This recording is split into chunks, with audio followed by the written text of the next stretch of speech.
Congratulations, you have obtained a small red envelope.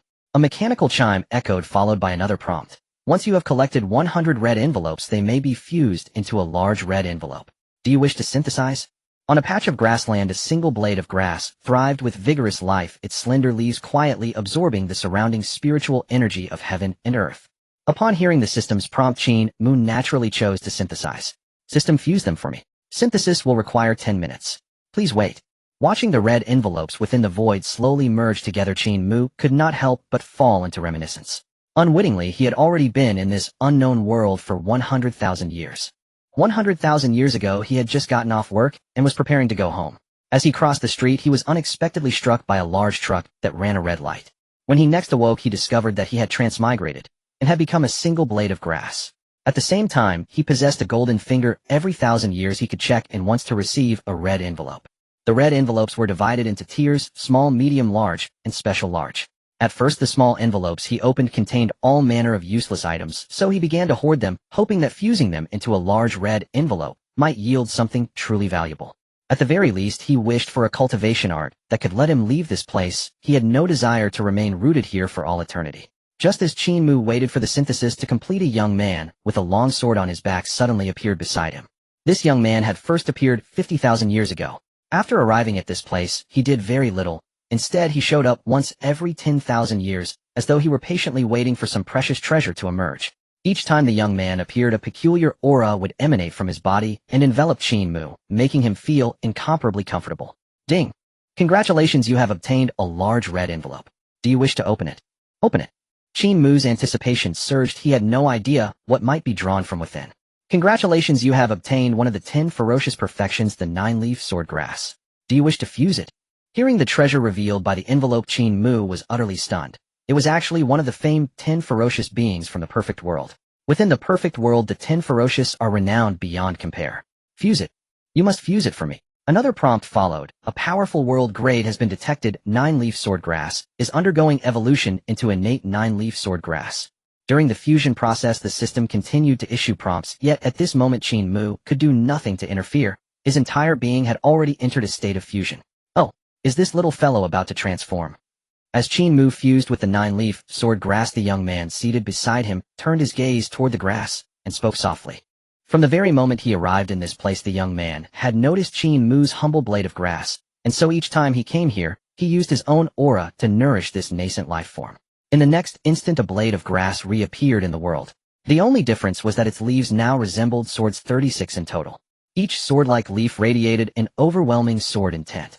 Sensing this surging aura, the long sword on the young man's back trembled restlessly, as though eager to contend with this newfound sword will. Boom! A bolt of thunder descended from nowhere, striking the blade of grass with ruthless force. As the thunder dissipated, the grass transformed into a humanoid figure. I did not expect to have arrived in the Honghuang world. The humanoid figure was naturally Qin Mu, and at the very moment he successfully transformed, a stream of information surfaced within his mind. This world was named Honghuang, the Great Desolation. For a transmigrator like him, this name could not have been. Before transmigrating, he had loved reading online novels, especially those set in the Honghuang. He had often dreamed that it would be wonderful if he could one day transmigrate into such a world. He had never imagined that fate would truly grant him such an opportunity. Not only had he transmigrated into the Honghuang, but his foundation was extraordinary. He was the innate 9-leaf sword grass evolved from one of the 10 ferocious perfections, the 9-leaf sword grass. Innate 9-leaf sword grass, an innate sacred foundation. His cultivation was already at the early stage of golden immortal. In the Honghuang world, cultivation realms were divided as follows: Earth, immortal; Heaven, immortal; True, immortal; Profound, immortal; Golden, immortal; Tai, golden, immortal; Daoyuo, golden, immortal; Quasi-saint, Huanyuan, golden, immortal; and Hunyuan's Daoyuo, golden, immortal. Innate sacred beings who attained human form were generally at the profound immortal realm. Only the very pinnacle among them could reach golden immortal. Qin Mu naturally belonged to that pinnacle tier. Steadying his mindset, Qin Mu looked toward the young man with the long sword not far away, and that single glance nearly frightened him out of his wits. My heavens, he is actually a quasi-saint powerhouse. Though he did not know which era of the Honghuang this was, a quasi-saint would be a supreme existence in any age. With this in mind, Qin Mu walked over to the young man and bowed respectfully. This, Junior Qin Mu pays his respects to Senior. The young man regarded the figure standing before him and replied, I am of Pangu's orthodox lineage, one of the 3 pure ones of Kunlun Mountain, Tongtian Daoren. What? Tongtian Daoren. Upon hearing this name, Qin Mu was completely stunned. The person he had encountered was actually the future sect master of the GS sect Tontian Jiaozhu. From the look of things, Tontian had not yet attained sainthood, which meant the Honghuang should presently be in the era of the rise of the Wu and Yao clans. Qin Mu's eyes lit up. This was a thigh worth clinging to. Even with a system danger could not be entirely avoided. If he could latch onto the thigh of this future saint, he need not fear for his safety when traversing the Honghuang in times to come. After all, Tontian Jiaozhu was famous for fiercely protecting his disciples. Qin Mu himself was very fond of Tontian. He had once fought several saints heathen for the sake of his disciples. Such protective fervor was unmatched. With this thought, Qin Mu directly knelt down. Even before I attained human form, I had already heard of the renown of the three pure ones. I humbly beg Senior to accept me as a disciple. Tontian was completely taken aback by Qin Mu's sudden move. How was it that after exchanging barely a single sentence, this fellow had already knelt down to formally seek apprenticeship? He was momentarily at a loss. Should he accept this disciple or not? After a brief contemplation, Tontian looked toward the kneeling Qin Mu and said in a deep voice, "You and I are indeed fated. Very well, today I shall accept you as my disciple." Qin Mu was naturally overjoyed. He rose to his feet and asked with a grin, "Master, may I ask what number I am among your disciples?" "The first," Tontian replied. Hearing this answer, Qin Mu was genuinely surprised. He had never expected to be the very first. It seemed the three pure ones had yet to establish their sects on Kunlun Mountain and begin formally accepting disciples. Just then a streak of multicolored radiance appeared not far from them. Upon seeing this auspicious glow, Tontian was naturally delighted he had come here in the first place, because he sensed that an innate treasure was about to be born. As for encountering Qin Mu, that had been pure coincidence. Qin Mu, seeing the change, hastily lifted his gaze. In the distant sky, boundless rosy clouds surged upward, piercing the heavens and tearing open a vast rift in the sea of clouds. Deep within that ocean of radiance, strands of chaotic power stirred and intertwined. Vaguely golden array patterns could be seen circulating within. Qin Mu murmured in his heart, "Could this be an innate treasure emerging into the world? What kind of treasure is this that it is even guarded by an innate array?" Qin Mu was secretly astonished. A thunderous boom resounded as terrifying flames erupted within the formation, surging outward. Even the waves of heat born solely from those flames swept out and reduced everything nearby to drifting ash. Just as Qin Mu stood there in utter shock, the Tontian Taoist at his side slightly arched a brow and sighed softly. After 50,000 years of waiting, this innate spiritual treasure has finally chosen to reveal itself. As his words faded, the wide sleeves of the Tontian Taoist billowed, and a piercing sword cry echoed through the heavens. In the next instant, a long sword descended from the heights of the ninth heaven, falling straight into his hand. Grasping the sword, the Tontian Taoist flicked his wrist, unleashing a single slash toward that boundless sea of rosy light. With a sharp whistle, immeasurable mana surged forth, and vast sword chi unfurled like a silver waterfall hanging upside down from the sky. In but a brief moment, that terrifying sword chi had already cleaved into the depths of the radiance. Thunderous rumbles erupted as, in response to the invading sword chi, the innate formation within the light began to operate at full speed, attempting to grind the sword power into nothingness. Yet under the overwhelming sword might of the Tontian Taoist, the web of array patterns was torn apart and shattered into dust. The force of the sword did not wane. It streaked back and forth through the formation, piercing in all directions. With each sweep of the sword power, the restrictions within the innate formation were rapidly eradicated.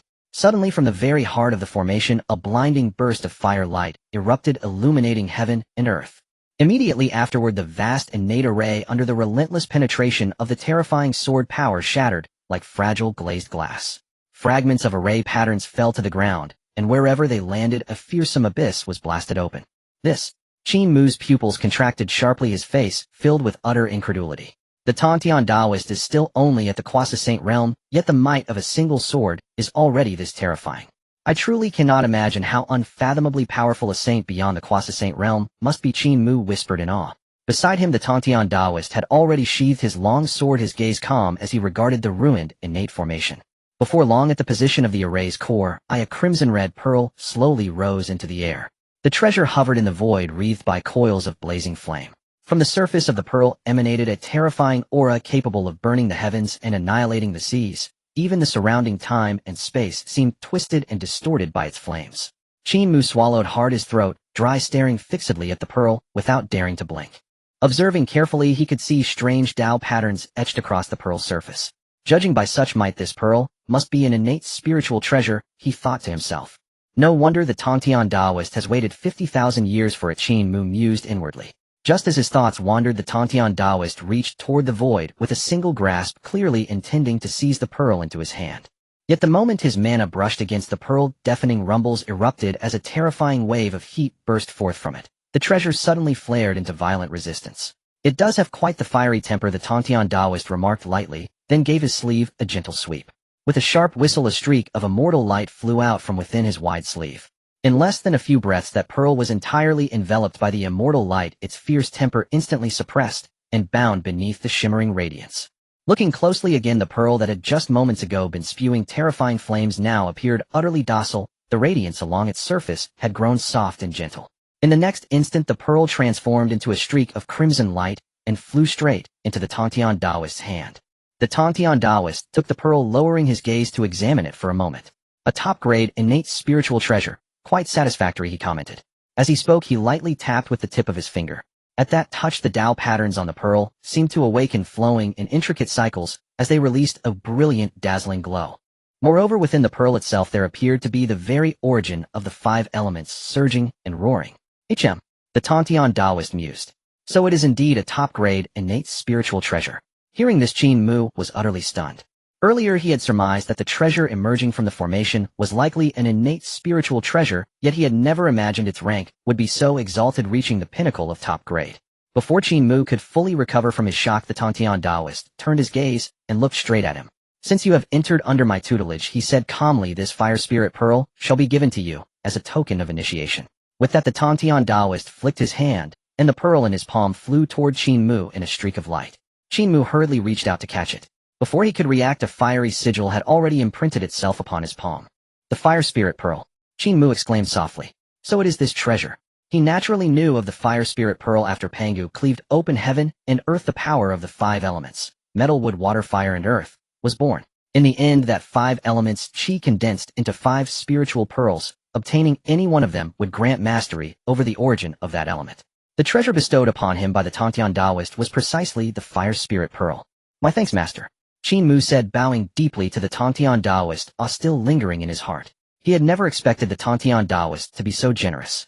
A top-grade, innate spiritual treasure given away with such casual ease, especially considering the Tontian Taoist had waited 50,000 years for this fire spirit pearl. The Tontian Taoist's expression remained calm as he allowed himself a faint smile. Come, he said, let us return to Kunlun Mountain. With a final word, the Tontian Taoist swept his sleeve.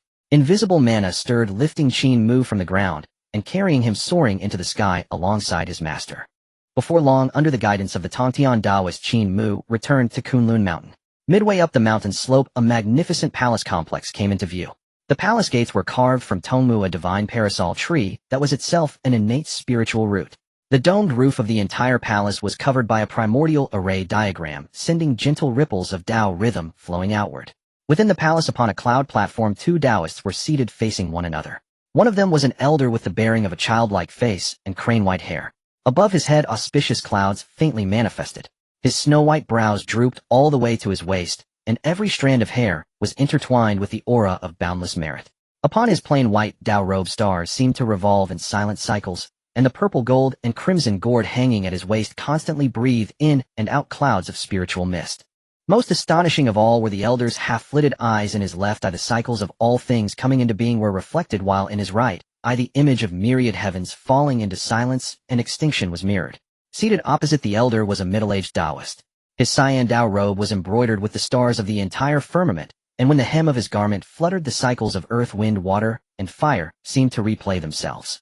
His face was as refined as polished jade, and a harsh, icy chill naturally emanated from his entire being. Qin Mu, upon seeing the two, instinctively judged their identities. The elder, he thought, must be Taishang Laozi, while the middle-aged Taoist could only be the Yuanshi Taoist. As the cloud on which Qin Mu and his master stood descended, the two who had been discussing the Tao both turned their gazes in unison. Seeing Qin Mu at the side of the Tontian Taoist, the Yuanshi Taoist narrowed his eyes slightly and asked, "Third brother has returned. And this young man is?" The Tontian Taoist did not conceal anything, answering, "He is a disciple I took in while traveling beyond. One might say it is a matter of fate." As he spoke, the Tontian Taoist glanced sidelong at Qin Mu. "Pay your respects to your 2 senior uncles." Hearing this, Qin Mu quickly bowed deeply to Taishang Laozi and the Yuanshi Taoist. Disciple Qin Mu, he declared, pays his respects to first senior uncle and second senior uncle. Upon seeing Qin Mu pay his respects, the supreme elder exchanged a glance with Yuan Shi and then turned his attention back to Qin Mu. Both of their strengths allowed them to discern his potential. Qin Mu was enveloped by the primordial Tao rhythm from the time of chaos. His foundation is indeed impressive. He is a top-tier innate divine being. The Supreme Elder stroked his beard and smiled. Yuan Shi nodded, taking over the conversation. He is indeed remarkable. He is fit to enter our Sanqing sect. It should be noted that the Sanqing sect is the true lineage of Pangu and their standards are naturally high. They could not afford to be careless in accepting disciples. Seeing the satisfaction on the faces of the Supreme Elder and Yuan Shi regarding Qin Mu, Tong Tian smiled faintly. Previously he had witnessed Qin Mu's transformation firsthand. Generally, an innate divine being upon successful transformation would only reach the level of a profound immortal. However, Qin Mu was a top-tier innate divine being, and upon transformation, he already possessed the cultivation of a golden immortal. Importantly, upon learning of his identity, Qin Mu immediately wished to become his disciple. Such a fateful connection Tong Tian did not refuse. He even presented the exquisite innate spiritual treasure, the Fire Spirit Pearl, as a token of initiation to Qin Mu. After a moment of thought, Tong Tian returned to his senses, his gaze drifting between the Supreme Elder and Yuan Shi. Brothers, Qin Mu is now my disciple in the Sanqing sect. Shouldn't you as uncles show some acknowledgement? Upon hearing Tong Tian's words, the Supreme Elder and Yuan Shi exchanged smiles. The next moment, the Supreme Elder lightly waved his sleeve. Then a golden core the size of a dragon's eye flew out from his sleeve. This golden core was covered in alchemical patterns arranged like the Big Dipper. The fragrance of the core wafted through the air, and just a whiff brought a refreshing sensation. Qin Mu even felt his cultivation loosen slightly. Qin Mu, this 7-turn golden core shall be the meeting gift from your master uncle. This core not only solidifies your Deluo foundation, but also aids in enhancing your cultivation. Hearing the Supreme Elder's words, Qin Mu was filled with excitement, hurriedly accepting the 7-turn golden core. He bowed deeply to the Supreme Elder, saying, "Thank you, master uncle." The Supreme Elder smiled faintly, not taking it to heart. At that moment, Yuan Shi waved his wide sleeves, and a jade vial slowly floated before Qin Mu. Inside the transparent jade vial was a pool of divine water. The water shimmered in 3 colors: golden brilliance from sunlight, silver luster from moonlight, and purple aura from starlight. As a disciple of our Sanqing sect, I, as your second master uncle, cannot be stingy. This is the 3 lights divine water, and I gift it to you. Hearing Yuan Shi's words, Qin Mu's pupils constricted in shock as he secretly exclaimed, "Oh, this is actually the legendary 3 lights divine water. This item is a crucial sacred object for Nuwa's creation of humanity, containing boundless merits." Qin Mu's heart trembled. The 7-turn golden core from the Supreme Elder was indeed excellent, able to establish his Deluo foundation and enhance his cultivation. However, the 3 lights divine water from Yuan Shi was even more extraordinary. With this item, it was equivalent to possessing great merit. This was the very substance used by Nuwa in her creation of humanity. Additionally, Qin Mu was aware that once the 3 lights divine water was merged into one, it would become the supreme healing elixir capable of dispelling all poisons and curing even the so-called incurable diseases. It could also heal all wounds and ailments, even restoring flesh to bones and reviving the dead.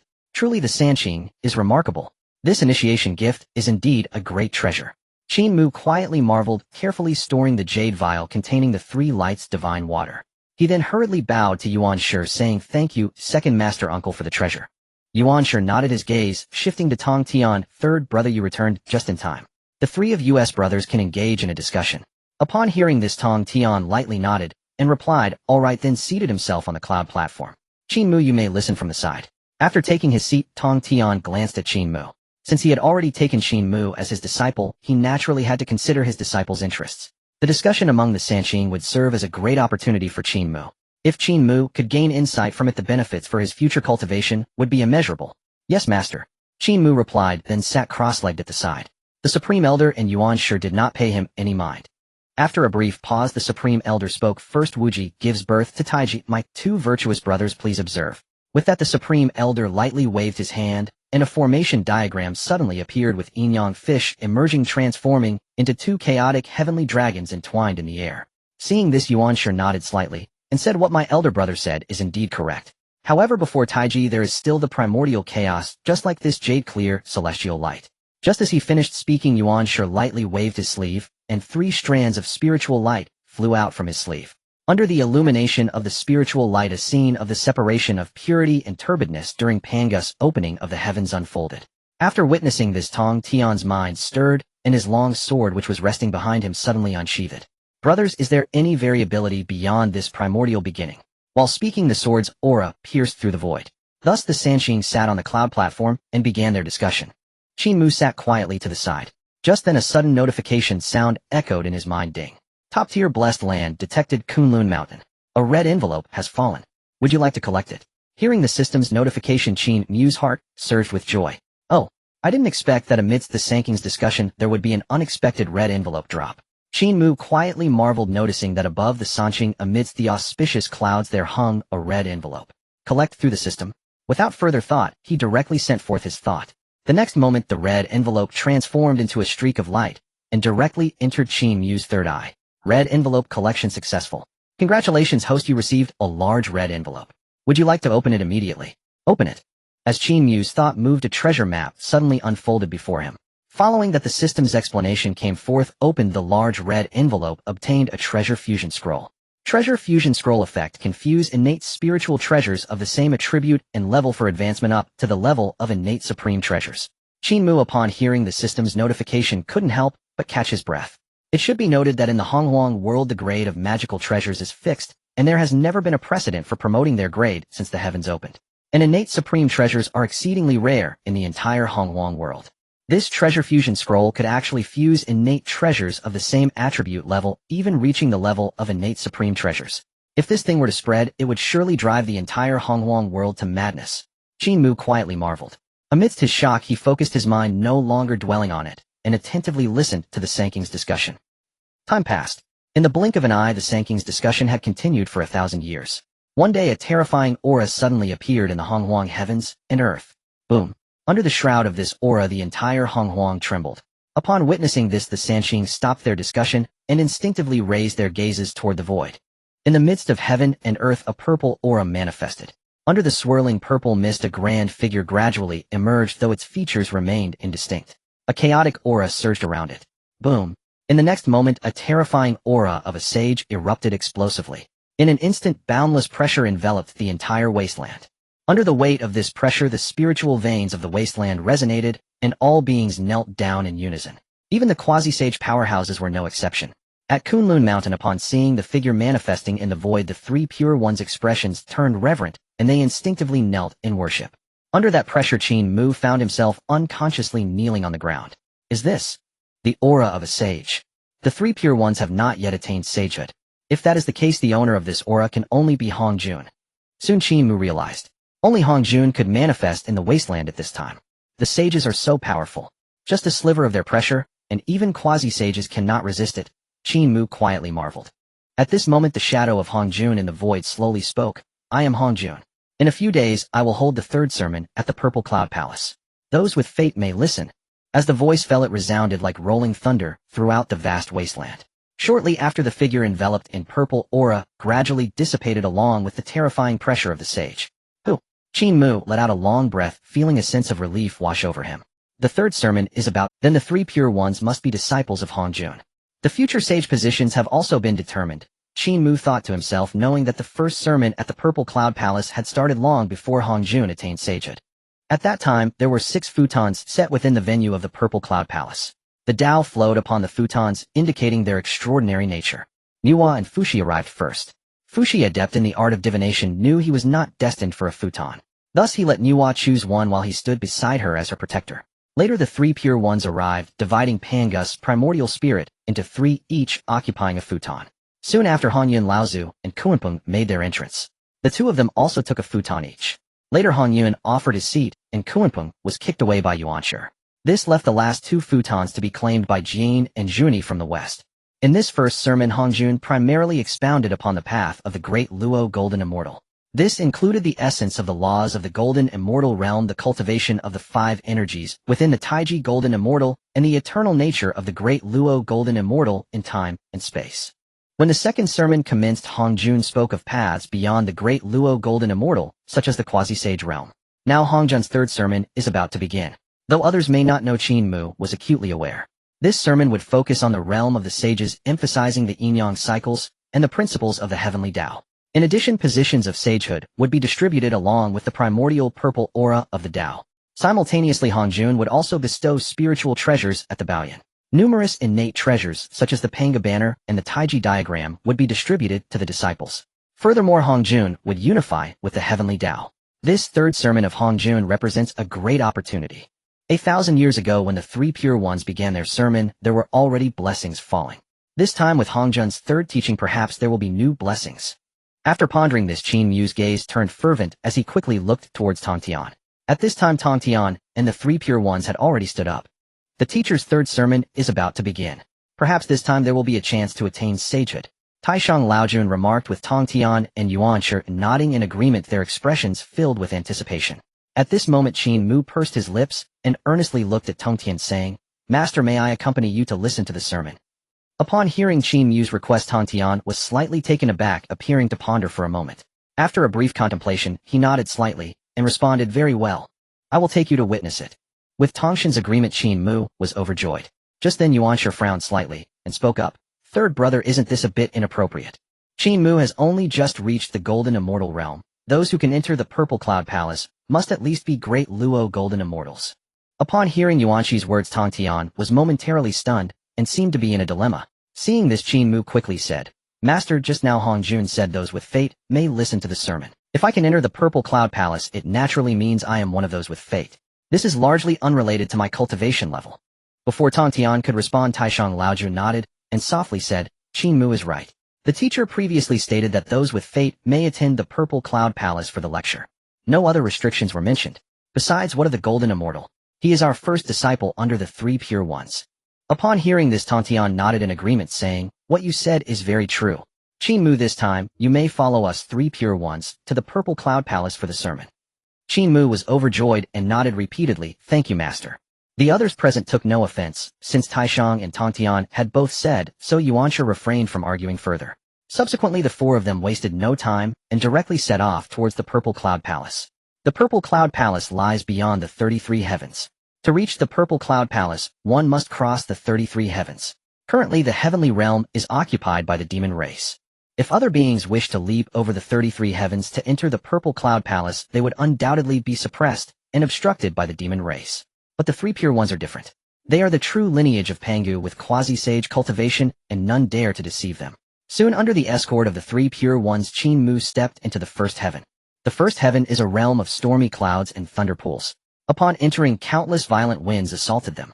Additionally, myriad thunder dragons surged forth from the cloud sea. Seeing this, Tong Tian raised his sword and slashed lightly, unleashing a terrifying sword energy that instantly pierced through the layer of violent winds, causing the thunder dragons to retreat upon sensing the aura of the three pure ones. Thus, led by the three pure ones, Qin Mu quickly arrived at the 33 heavens, the boundary of chaos. Stepping out of this sky, they would enter the chaotic void. They were not far from the Purple Cloud Palace now. It's really good to be with powerful beings. Qin Mu reflected. He knew that if he were alone with his golden immortal cultivation, it would be impossible to traverse the 33 heavens. But with the three pure ones accompanying him, it was a different story. Though there were many powerful beings in the demon race, none dared to provoke the three pure ones. Before long, the three pure ones brought Qin Mu through the boundary of chaos and stepped directly into the chaos. Soon, under the guidance of the three pure ones, Qin Mu stepped into the chaotic void. Whoosh! As soon as he entered, an endless gust of fierce wind howled around him, and the turbulent flows of time and space cut like knives. Within this chaotic void there was no distinction between heaven and earth, nor was there sun, moon, or stars. Only the surging chaotic energy persisted.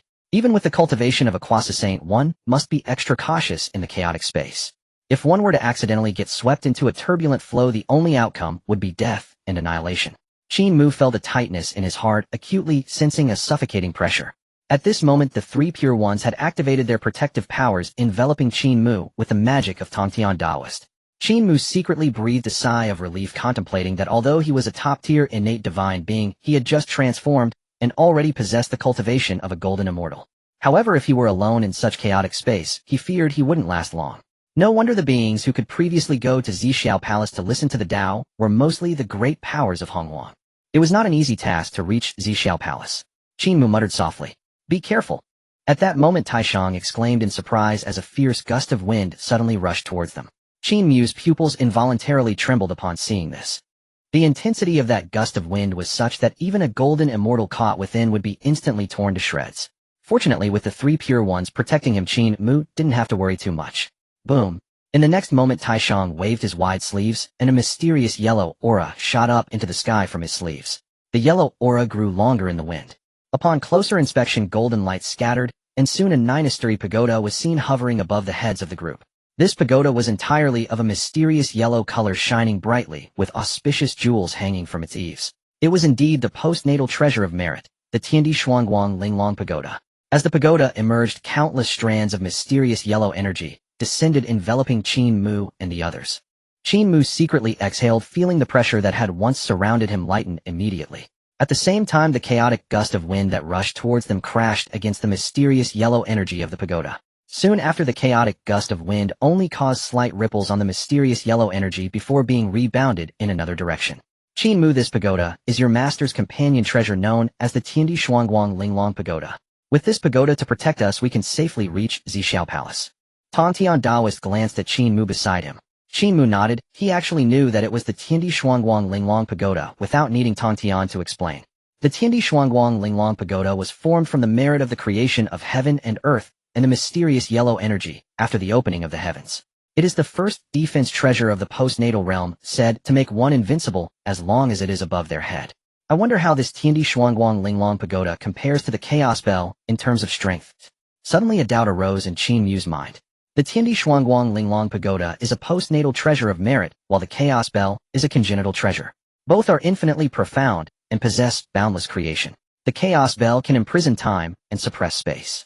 It can even rebound any attack from treasures and divine weapons, ignoring the damage from all divine powers and spells. It can be said that the Chaos Bell possesses both offensive and defensive capabilities. After pondering for a moment, Qin Mu came back to his senses.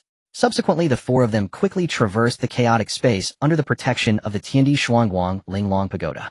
Before long, a palace appeared before Qin Mu and the others. Upon closer inspection, they saw that the palace was entirely forged from purple gold. On the plaque outside the palace, the words Xiao Palace were inscribed in large characters, each stroke forming Dao patterns, as if containing the profound truths of the Dao. We have arrived, Taishang said calmly, lightly waving his hand to retract the Tiandi Shuangguang Linglong Pagoda that hovered above their heads. After that, Qin Mu and the other three descended, arriving at the entrance of Xiao Palace. Just as they were about to enter, two figures suddenly flashed out from outside the palace door. These two figures, one male and one female, were dressed as children. The boy wore a robe adorned with stars with a golden seal shining brightly between his brows. The girl styled her hair in a celestial bun with a colorful ribbon tied around her waist, making her stand out remarkably. From both of them, there was an aura of the Tao flowing. Upon seeing the three pure ones, the two children quickly bowed in greeting and said in unison, "We greet the three senior brothers." The three pure ones lightly nodded, somewhat familiar with these two children. Then without delay, the two children led Qin Mu and the others into Xiao Palace. During this time, the two children would occasionally steal glances at Qin Mu, both feeling a sense of doubt. During the previous two teachings by Hongjuan, the three pure ones had also gone to Xiao Palace together. This time, for Hongjuan's third teaching, an additional person appeared beside the three pure ones. Naturally, Qin Mu also noticed the two children's furtive glances and whispered to himself, "These two children must be Hao Yin and Yao Qi." Although it was their first meeting, Qin Mu recognized the identities of the two children at a glance. Just then, Yao Qi's beautiful eyes turned towards Qin Mu, filled with curiosity, as she asked, "Who is this Dao friend?" Qin Mu came back to his senses and did not hide the truth, replying, "I am Qin Mu, the eldest disciple of Master Tongtian. Greetings to Dao friends Yao Qi and Hao Yin." As he spoke, Qin Mu bowed respectfully to Yao Qi and Hao Yin. Hearing Qin Mu's words, both Yao Qi and Hao Yin were taken aback. They had not expected that Qin Mu was actually a disciple of the three pure ones and the eldest disciple of Tongtian. It is known that the three pure ones are the orthodox lineage of Pangu, and countless beings in the entire Honghuang land wished to join their sect. This made Qin Mu the eldest disciple under the three pure ones. "So you are a highly regarded disciple of Master Tongtian? I am honored." After a brief silence, Hao Yin quickly returned the greeting to Qin Mu, his demeanor noticeably warmer than before. In his view, since Qin Mu was a disciple of the three pure ones and was brought here to Xiao Palace to listen to the Tao, his background must be extraordinary. Cultivating a good relationship with Qin Mu would surely bring many benefits in the future. Next, Qin Mu, along with the three pure ones, quickly arrived at the place where the Tao was being taught, with seats arranged in an orderly manner. At the front, 6 cushions were placed, each radiating the essence of the Tao. The three pure ones stepped forward, and each took a seat on one of the cushions. "Qin Mu, you may choose a seat behind." Tongtian glanced at Qin Mu and said, "Yes, master." Qin Mu replied, and took a seat in a nearby position. He understood that the 6 cushions at the front had already been designated. The three pure ones occupied 3 of them. Yuhua took 1, and the remaining 2 belonged to the Western Jain and Zhuani. Before long, other great beings began to arrive in succession. After all, this was the third teaching by the heavenly Tao Saint Hongjuan, and all the gods were flocking there. Nuwa arrived along with Fushi. After greeting the three pure ones, she took her seat on the front cushion, while Fushi sat further back. Then the Western Jin and Zhunti arrived together, golden light glowing above their heads and lotus flowers blossoming beneath their feet. After them, the great deities of Honghuang, including Dijuantai Kuanping and Hongyun, all hurried to the venue. As various deities arrived, the venue for the lecture became bustling with activity. Qin Mu glanced around, feeling a surge of emotions. Fortunately, I am under the guidance of the Tongtian sect. Otherwise, with my golden immortal strength, how could I have made it to the Xiao Palace? Qin Mu muttered to himself. He was well aware that with his limited power he would struggle to pass through the chaotic space outside the Xiao Palace, let alone the 33 heavens. During this time, many beings noticed Qin Mu. After all, with their strength, it was clear at a glance that Qin Mu was merely a golden immortal. Among those present, many were at the great Luo golden immortal level. It was indeed surprising for a mere golden immortal like Qin Mu to arrive at the lecture led by Hongjun. Although many of the ancient deities felt astonished, they did not pay much attention. After all, being able to reach the Xiao Palace meant they were fated individuals. Next, one by one, more beings arrived at the venue. People were buzzing with conversations, some exchanging pleasantries while others were laughing merrily. Boom. Suddenly the palace doors slammed shut. Upon seeing this, all discussions came to an abrupt halt. Looking again, an old man in gray robes had appeared on the Dao platform within the Xiao Palace. The old man had a kind face with white hair and beard, and every strand seemed intertwined with different laws of the Dao. As his sleeve swayed, one could see the birth and death of galaxies along with faint images of the cycles of earth, water, fire, and wind. Especially his pair of eyes, which seemed to encompass the birth and death of the primordial world. As his gaze shifted, it appeared as though Dao inscriptions condensed in the air only to dissipate into nothingness in the next moment. I pay my respects to the Dao ancestor. Upon seeing the appearance of the old man in gray, all the ancient deities in the venue bowed and paid their respects. Qin Mu was no exception, well aware that this old man was the most revered Taoist sage of the primordial world, Hongjun. Hongjun smiled faintly and spoke calmly. Today I will expound on the path of the great sage. Those with fate shall obtain it. At his words, all the ancient deities below held their breath, focusing intently. It is worth noting that during Hongjun's first lecture, he mainly discussed the experiences of breaking through to the great Luo Golden Immortal. His second lecture was about how to break through to the quasi-saint level. This current third lecture was about how to achieve the path of a saint. It was evident that Hongjun's first two lectures were preparing the way for this third one. Qin Mu listened, feeling a deep sense of emotion. The other ancient deities might not know, but Qin Mu was quite aware. All the worldly guests present aspired to become saints, yet the position of saint had already been determined. The 6 individuals sitting on the frontmost mats would become the future 6 saints. Moreover, Qin Mu also knew that in this third lecture, besides discussing how to become a saint, there were 2 major matters to address. Dividing the treasure mountain and distributing the spiritual treasures. Distributing the primordial purple qi, the foundation of the Tao. Just as Qin Mu was lost in thought, a prompt suddenly echoed in his mind. Ding. Detected top-tier blessed land Xiao Palace. A special large red envelope has dropped. Do you wish to collect it? Seeing the system prompt, a dazzling purple envelope appeared beside Hongjun on the Dao platform. What? A special large red envelope? Qin Mu was taken aback. Previously at Kunlun Mountain, he had only received a large red envelope. He never expected that upon arriving at the Xiao Palace the system would drop a special large red envelope. This envelope's levels ranged from small to medium large, and then special large. Before this, Qin Mu could only sign in once every 1,000 years to receive a small red envelope. 10 small red envelopes could be exchanged for 1 medium red envelope. 100 small red envelopes could be exchanged for 1 large red envelope. 1,000 small red envelopes were required to exchange for a special large red envelope. Now, just by arriving at the Xiao Palace, he had received the highest level special large red envelope, making Qin Mu ecstatic. This Xiao Palace truly is a wonderful place. Qin Mu silently marveled, then focused his thoughts. Collect the red envelope. He then saw the purple envelope floating beside Dao ancestor Hongjun suddenly vanish. Just as Qin Mu was about to open this special large red envelope, a gaze suddenly landed on him. Just one glance made Qin Mu's soul shiver. Did Hongjun just look at me? Qin Mu was greatly alarmed, his breathing becoming hurried and heavy. Could it be that he discovered my possession of the system? Qin Mu speculated quietly, feeling somewhat uncertain. After all, Hongjun was a Taoist sage with unfathomable strength. However, upon further thought, Qin Mu felt it was unlikely. The purple envelope had just been floating beside Hongjun, yet he seemed oblivious to it. Truly worthy of being a Taoist sage. Just a glance from him made me feel as if my soul was about to leave my body. Indeed, it reflects the saying that beneath the sage all are but ants. Qin Mu sighed softly. He knew very well that in the primordial world, being a great Luo golden immortal or quasi-saint was simply not much at all. Only a saint could be considered a being standing at the pinnacle. At this moment Tao Ancestor Hongjun continued his lecture. Qin Mu calmed his mind before choosing to open the special large red envelope. Soon a system prompt rang in his mind. Ding. Opening special large red envelope. Congratulations Master, you have obtained an exclusive Tao level cultivation method. With the system prompt, the cultivation method appeared, then merged into Qin Mu's mind, deeply imprinting its What? After sensing this exclusive Tao level cultivation method, Qin Mu was utterly shocked. An exclusive Tao level cultivation method. Qin Mu was inwardly astonished. He understood what this meant. Other powerful beings in the primordial world seeking to become saints and attain the Tao had only a few paths available. Yet here he had actually obtained an exclusive Tao level cultivation method. One could say this was a cultivation method tailor-made for him. The method was quite simple. With each breakthrough, a sword leaf would condense within his body, and once he had condensed 9 sword leaves he could break. Moreover, each sword leaf that formed could give rise to various divine abilities and special effects.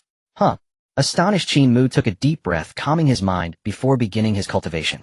Time slipped by unnoticed. Unbeknownst to him, 2,500 years had passed. The many ancient deities were entranced by the lecture, unable to extricate themselves. At this moment Hongjun ceased his teachings. Upon noticing this, everyone gradually awakened, appearing somewhat reluctant to leave. Hongjun cast his gaze over the worldly guests below, and calmly said, I have conveyed the teachings of heaven and earth. This is the conclusion of my 3rd lecture. Do you have any questions? Hearing what Hongjun said, the East Emperor Tai of the demon tribe quickly stood up, bowed, and asked, I dare to ask Tao Ancestor. Hongjun did not hide anything and directly replied, in my primordial chaos 9 is the ultimate number. Therefore on this primordial land, at most only 9 saints can be born. As Hongjun spoke, all beings present were astonished. What? Only 9 saints can be born? Isn't that a bit too few? According to the Tao Ancestor, isn't the number of saints fixed? It seems we must find a way to attain the sainthood first.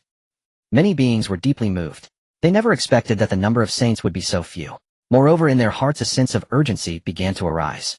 After all, whoever can become a saint first can occupy one of the saint positions. And there are only 9 saints. Amidst the discussions, a great Luo golden immortal hurriedly asked, Dare I ask Tao Ancestor? What is the difference between a saint and a Honghuang great Luo golden immortal? Hearing this question from the great Luo golden immortal, Hongjun smiled lightly, and replied, the divine soul of a saint is entrusted to the heavenly Tao. As long as the heavenly Tao exists, the saint does not die. On the other hand, a Honghuang great Luo golden immortal integrates with a singular principle of the Tao, and can transcend the river of time. It can be said that a saint equals a Honghuang great Luo golden immortal, but a Honghuang great Luo golden immortal is not a saint. A saint certifies the fruit position of the heavenly Tao, relying on the power of the primordial heavenly Tao, with their true spirit entrusted to the heavenly Tao, possessing boundless magical power, and regulated by the heavenly Tao. If the heavenly Tao falls, the saint dies, otherwise they do not die or perish.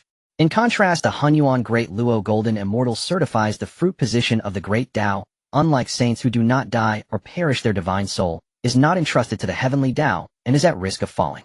Through Hongjun's explanation, everyone gained clarity. Anyone could hear that compared to Honghuang great Luo golden immortals, saints were undoubtedly stronger. As long as the heavenly Tao exists, saints can remain immortal.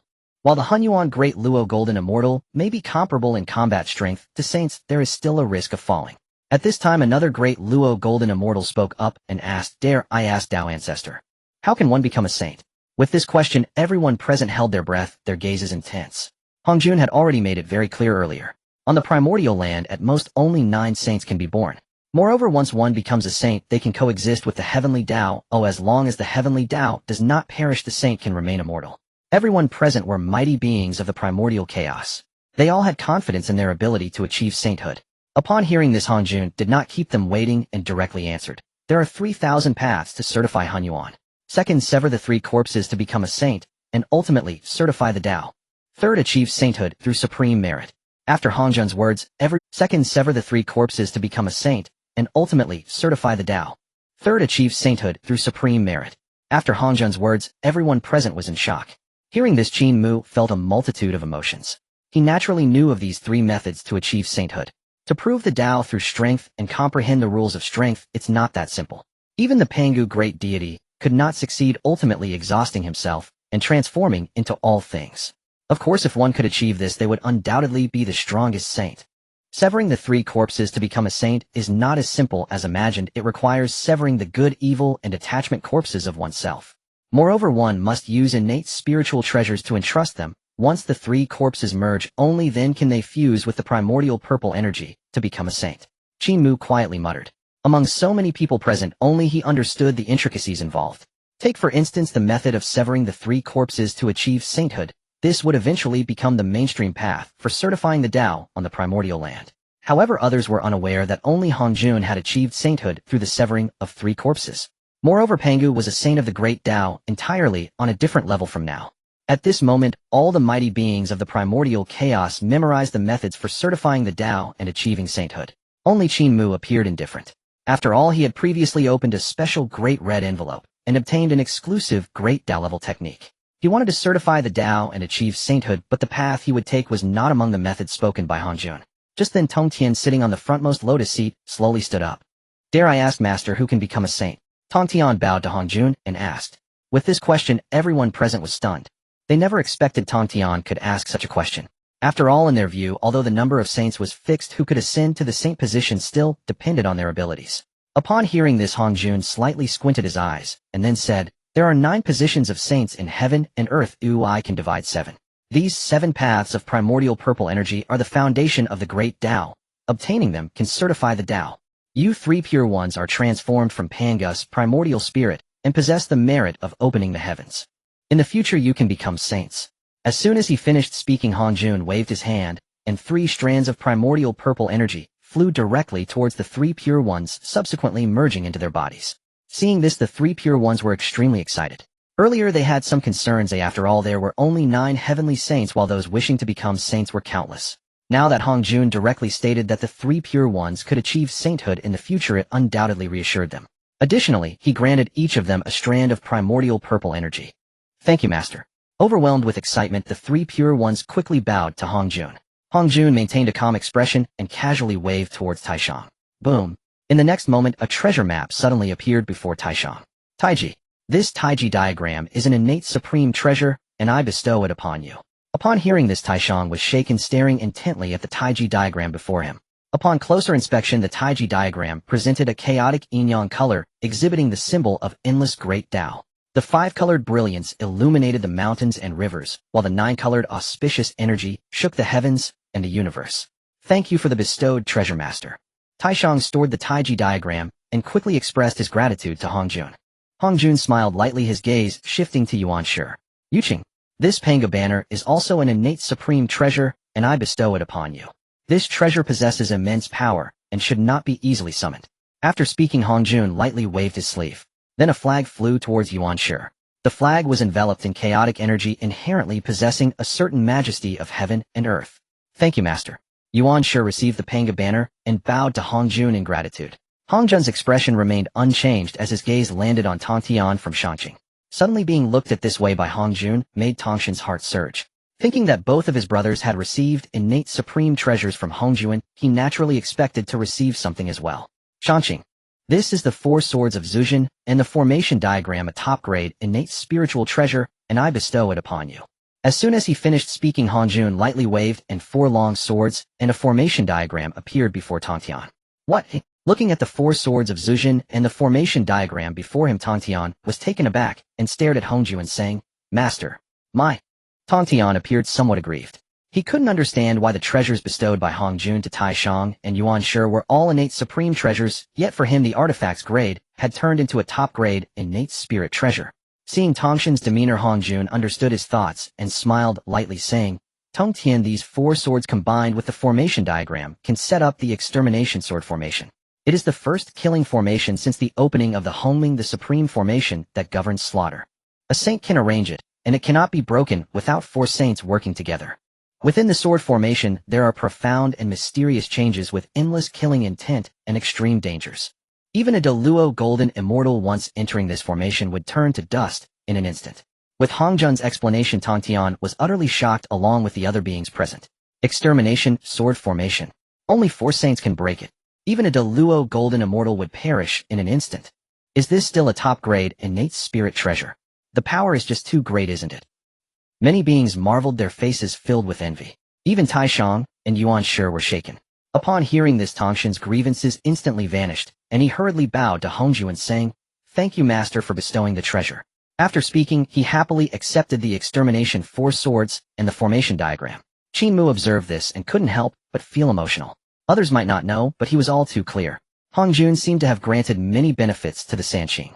He conferred innate supreme treasures the Tai Chi diagram and the Panga banner to Tai Shang and Yuan Shi. Meanwhile, he bestowed upon Tongtian the extermination four swords and the formation diagram, allowing him to obtain the first killing formation under the heavens. The treasures obtained by Tongtian were unparalleled in offense, but lacked defense. In contrast, what Tai Shang and Yuan Shi acquired was more balanced, emphasizing both offense and defense. In truth, this was all a preparation for balancing the future of the three teachings.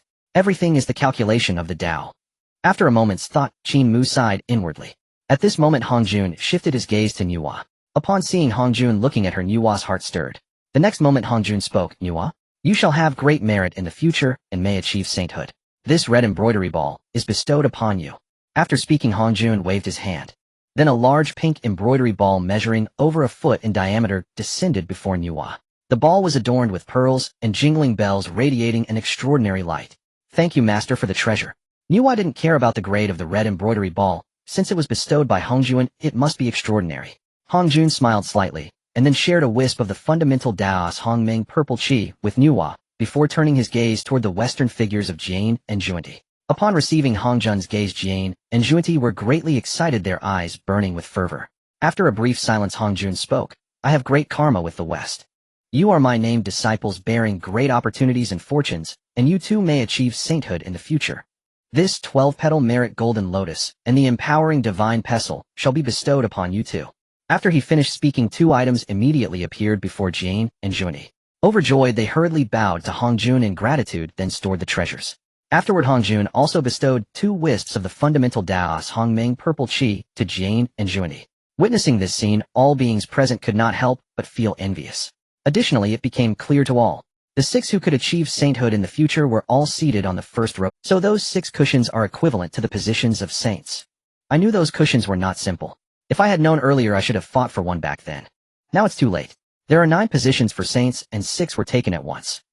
Many powerful beings sighed, and quite a few regretted not acting sooner. Just as everyone was lamenting the demon races, Kunping gritted his teeth in anger. Damn it! The positions of saints. And they were bestowed top-tier treasures by the Dao ancestor. After a moment's thought, Kunping's heart was filled with overwhelming hatred. Then he shifted his gaze to the nearby. "It's all this Hangyun's fault. If it weren't for him trying to be a goody two-shoes, I wouldn't have been forced off the cushion. Then I would have had a seat among the saints." The more he thought about it, the more his hatred for Hongyun grew. Remembering the first time Hongjun preached and set up 6 cushions, he had originally occupied 1. But who knew that the 2 from the western realm, Jane and Zhunti, who arrived late, also wanted to sit on the cushion. They did not dare to provoke the Sanqing, and Nuwa was a woman, so they found it difficult to demand her seat. Thus Jane and Zhunti set their sights on the cushion occupied by Hongyun and Kunping. Hongyun was well known as a goody two-shoes in the Honghuang. After a series of complaints from Jane and Zhunti, he directly gave up his cushion. Subsequently, Yuan Shi, using the excuse that Kunping was a creature born from wet eggs and had horns, directly kicked him off the cushion. Seeing this, Jane and Zhunti were not polite and immediately occupied Kunping's cushion. Reflecting on it, Kunping's face turned red with anger. In his view, losing the position of saint was all Hongyun's fault. "Old thief Hongyun. It's all your fault, hindering my chance to achieve sainthood." Kunping roared inwardly, his hatred for Hongyun reaching its peak. At this moment, Hongjun swept his gaze and lightly waved his hand, revealing a wisp of Hongmeng purple chi from his hand. "This is the last wisp of Hongmeng purple chi in my hand. Let's see who among you is fated to have it." As soon as he finished speaking, Hongjun slowly opened his hand. Then that wisp of Hongmeng purple chi, which had been clenched in his hand, suddenly flew out, hovering back and forth above the altar. All beings present watched this with eyes burning with anticipation. "The last wisp of Saint's purple chi. Give it to me. My roots are extraordinary and I have the possibility of achieving sainthood. This Saint's purple chi should belong to me." Just as everyone was filled with hope, the swirling Hongmeng purple chi suddenly flashed down and landed directly on Hongyun. "What?" Seeing that the Hongmeng purple chi had chosen him, Hongyun was taken aback. "The Saint's purple chi chose me. Does that mean I also have a chance to achieve sainthood?" Hongyun mumbled in shock, still somewhat unable to comprehend. The other beings present looked at him with envy, jealousy, and hatred. However, Hongjun had also stated that this last wisp of Hongmeng purple chi would go to the fated one. Since it had selected Hongyun, it meant he was indeed the destined one. Damn it! Kunping saw that the 7th wisp of Hongmeng purple chi was obtained by Hongyun, and he was filled with resentment. It must be noted that he had originally occupied that position on the cushion. If it weren't for Hongyun, he would also have had a seat among the saints. Now with Hongyun obtaining a wisp of Hongmeng purple chi, Kunping felt even more unwilling. Why, I didn't gain anything. The position of Saint Zhunti was extremely displeased, his entire body trembling with anger. Qin Mu sighed deeply upon witnessing the scene. Others may not know, but he was acutely aware. Although Hong Yun appeared to have obtained the 7th strand of primordial purple qi, it was precisely this that would later bring him calamity. At that moment a living being looked towards the Dao platform, where Ancestor Hongjun stood. I beseech the Dao Ancestor to have pity on us and grant us treasures. During this session of listening to the Dao, although the great gods of the primordial era understood how to walk the path of sanctification compared to the likes of the 3 pure ones, they had merely received the foundational primordial purple qi and the bestowed treasures from Hongjun. In reality, they had gained nothing. Deep within their hearts, there was a lingering dissatisfaction. At this point, they cared little for their dignity. If they could receive treasures from Ancestor Hongjun, it would be better than leaving empty-handed. Upon hearing the words of this being, many of the great gods present turned their eager gazes towards Hongjun. Seeing this, Hongjun's expression remained indifferent. In the next moment, he waved his hand lightly. When they looked again, they saw a majestic treasure mountain materializing in the nearby void. From the edge of that treasure cliff, countless rays of radiant light surged forth, surrounded by an abundance of auspicious qi. Furthermore, the cliff itself was as translucent as jade, shimmering brightly. Many areas were even imprinted with innate Dao patterns. Each Dao pattern seemed to be illustrating the profound truths of heaven and earth. What astonished the great gods of the primordial era even more was that, from that treasure cliff, countless beams of treasure light shot into the sky, and faintly numerous spiritual treasures were displayed upon it. Swords, bells, towers, seals. Everything imaginable. Moreover, each piece of treasure exuded a chilling pressure indicating their extraordinary nature. Upon seeing this, Qin Mu squinted slightly and quietly remarked, "Is this the treasure cliff?" At that moment Hongjun spoke calmly, "I have traveled through the primordial era and collected many treasures here. You may each take what you are fated to obtain." As he spoke, Ancestor Hongjun's voice sounded extremely tranquil. However, these words hit the ears of the many great gods present like thunderclaps. Especially those beings who had not received any bestowed treasures before. Their eyes burned with excitement, ready to make their move, eager to act. Charge! At one moment it was unclear who shouted first. Soon after, all the powerful beings within the Xiao Palace sprang into action, transforming into streaks of flowing light rushing towards the treasure cliff. Whoosh! Whoosh! Boom boom. The 3 pure ones were no exception. Taishang made a move directly, pulling in treasures like the sheep fat jade purifying vase into his sleeve. Yuan Shi acted swiftly, as well, acquiring treasures like the jade clear box and the 3 treasures jade rui. Tong Tian directly seized a multitude of spiritual treasures. Nuwa descended rapidly, collecting treasures such as the map of mountains and rivers and the 7 stars moon-wrapping whip. Jian and Zhunti also swiftly darted within the treasure cliff, obtaining treasures like silk threads, gemstones, umbrellas, and floral ornaments one after another. Additionally, other great powers of the primordial era were also frantically scavenging within the treasure cliff. Emperor Jun Tai, Fushi, the River of Souls, Qinpeng Hongyun, and Jin Yuanzi. In an instant, treasures surged from the cliff and laws collided. The entire void trembled due to the struggle for the treasures. Qin Mu stood still, not moving an inch. He fixed his gaze on the treasure cliff, his expression solemn, pondering. These powerful beings are formidable. I only possess the cultivation of a golden immortal, even if I wouldn't be able to seize anything. Moreover, I might get caught up in the chaos among the powerful, and if I'm not careful I could perish in the process. What a loss. Qin Mu did want to compete for the treasures. However, he was held back by his own weakness. Not long after, the numerous treasures on the treasure cliff had been completely looted by the various powerful beings. As everyone returned, their faces were all beaming with satisfied smiles. It was evident that they had each acquired treasures from the treasure cliff. Just as the great gods of the primordial era were returning, Qin Mu suddenly moved. He flew straight towards the treasure cliff. At this sight, many beings were perplexed. What's going on? Who is that little golden immortal? Isn't it too late to enter the treasure cliff now? With such weak strength, it's understandable that he didn't dare to participate in the treasure hunt earlier.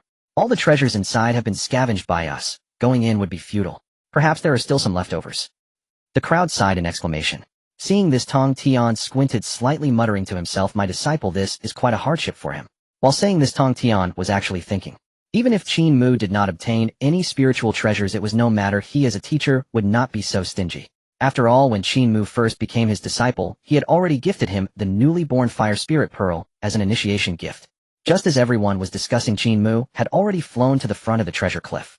What was unexpected was, he did not fly into the treasure cliff to search for treasures. Instead, he cupped his hands and unleashed a surge of magical power, astonishingly lifting the colossal cliff that bore countless treasures.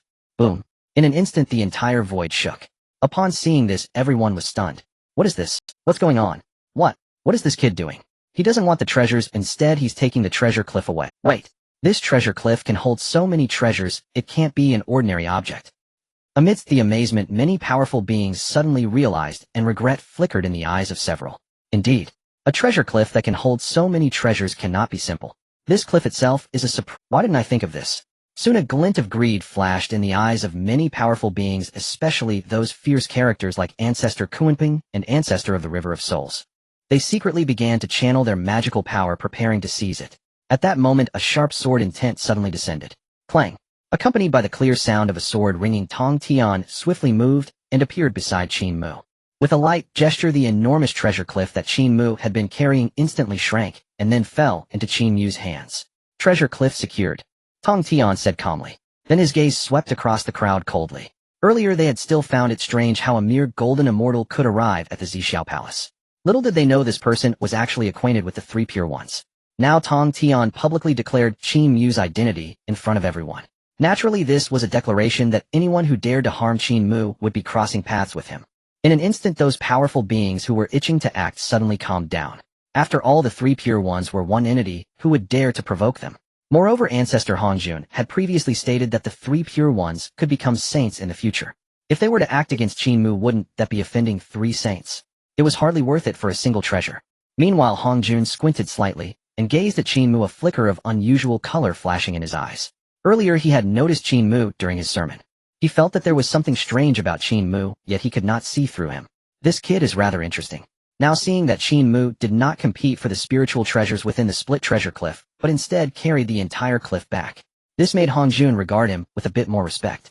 After a brief appraisal, Hongjun retracted his gaze and scanned the crowd, saying, "The sermon has concluded, you may return." Upon hearing Hongjun's words, the crowd dared not disobey and hurriedly bowed to take their leave.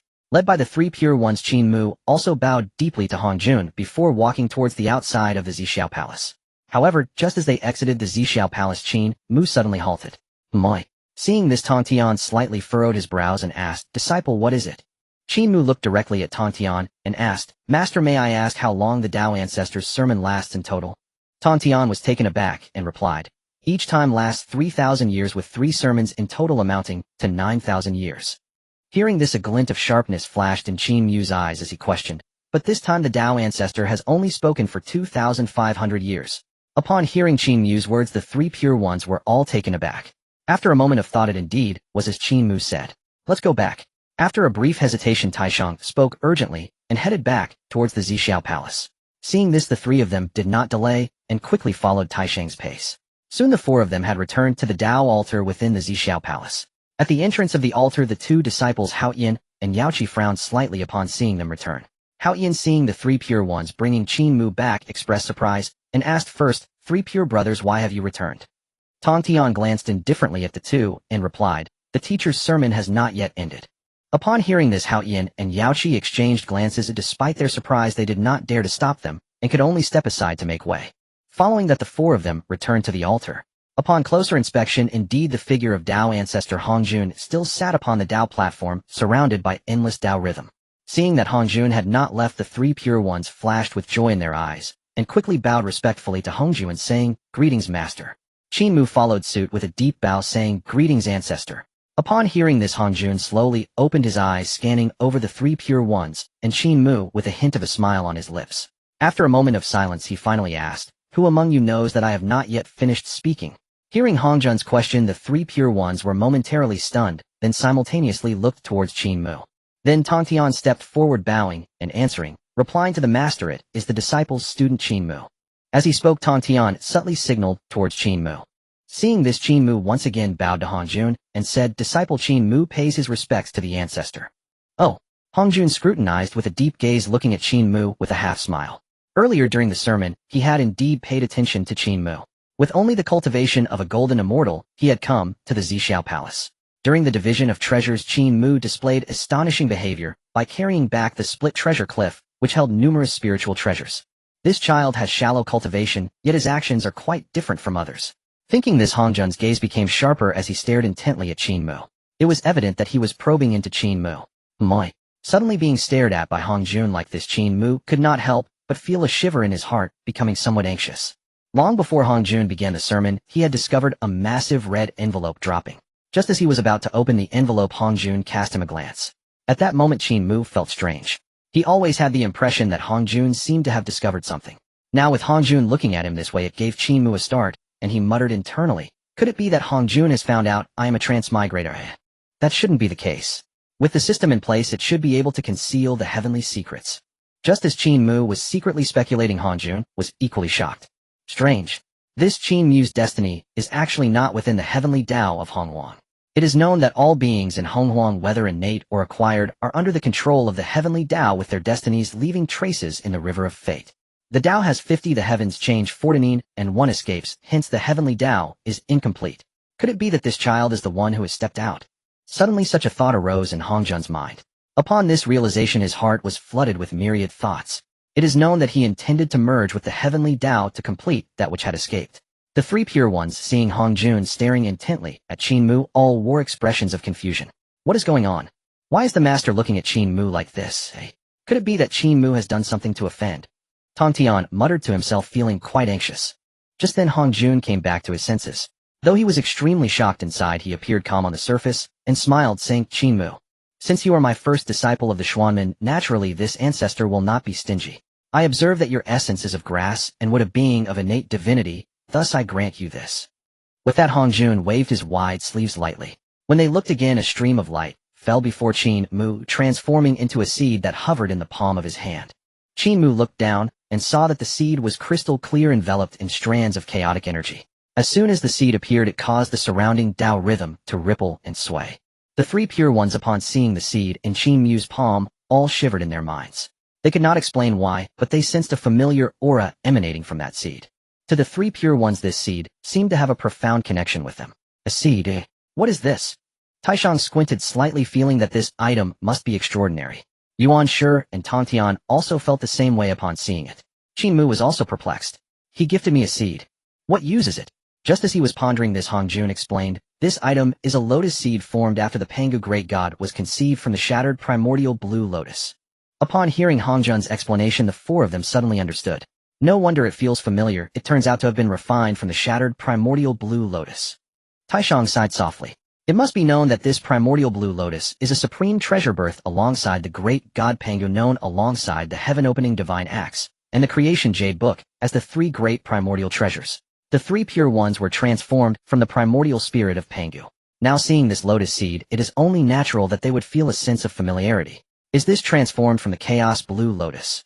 Qin Mu felt a shock in his heart. He understood that the primordial blue lotus mentioned by Hongjun was indeed the chaos blue lotus. After Pangu opened the heavens, the chaos blue lotus shattered. It disintegrated according to the will of heaven, transforming into 4 12-petal lotus platforms, the innate 5 directions flag. The river map, the Luo book, the mountains and rivers national map, the 9 heavens god-slaying spear, the Qiankuan cauldron, and many other innate spiritual treasures. To Qin Mu's profound astonishment, Hongjun had actually bestowed such a priceless treasure upon him. Startled, Qin Mu swiftly regained his composure and bowed deeply in gratitude. This disciple thanks Patriarch for the sacred gift. With that, Qin Mu willed the seed of the primordial lotus into storage. At that very moment, stirrings echoed beyond the gates of Xiao Palace. Before long, Emperor Juntai, Yi, and Fu Shi returned, having already departed, yet suddenly realizing mid-journey something was amiss. Hongjun's discourse had lasted only 2,500 years, a duration far shorter than expected. Thus Emperor Jun and his companions hastened back without delay. Upon seeing Sanqing and Qin Mu already seated within, Emperor Jun and the others exchanged startled, questioning glances. Then they approached Hongjun and paid formal obeisance. Dare we ask, Venerable Taoist, whether this discourse has not yet concluded? Oi? Emperor Jun inquired. Hongjun offered no direct reply, merely stating with quiet detachment, since you have returned, continue listening to the Tao. Thereupon Hongjun resumed his discourse. The voice of heaven resonated throughout Xiao Palace, and the assembled great cultivators sank deep into rapturous absorption. Qin Mu listened intently, while simultaneously cultivating his unique system-bestowed Tao-level cultivation art, a path distinct from those expounded by Hongjun, diverging entirely from the Tao routes taught in the primordial realm. That art was none other than the exclusive Tao-level technique granted by the system. Time flowed onward. 3 centuries passed unnoticed. Suddenly 2 figures arrived at Xiao Palace's threshold, the Western Taoists Jia and Zhunti. Their expressions were fraught with urgency. Having earlier departed Xiao Palace, they had returned westward, only to grow increasingly unsettled, prompting them to race back in haste. Seeing Sanqing and the others attentively immersed in Hongjuan's discourse, Jie and Zhunti immediately bowed low before Hongjuan, then took their seats on the front meditation cushions to resume listening. Thereafter more cultivators gradually returned to Zhixiao Palace. Finding Hongjuan still delivering his discourse, they quietly seated themselves and listened with solemn focus. Another 2 centuries elapsed. Thus Hongjuan's third discourse spanned 3 millennia in total. Upon its conclusion, Hongjuan ceased speaking atop the Dao platform, and the lingering Dao resonance within the hall gently subsided. The assembled primordial cultivators remained entranced. Hongjuan's gaze swept across them as he spoke calmly. This discourse is now complete. Depart in peace. Hearing these words, those who had returned rushed back from their trance and rose to bow respectfully. All now understood.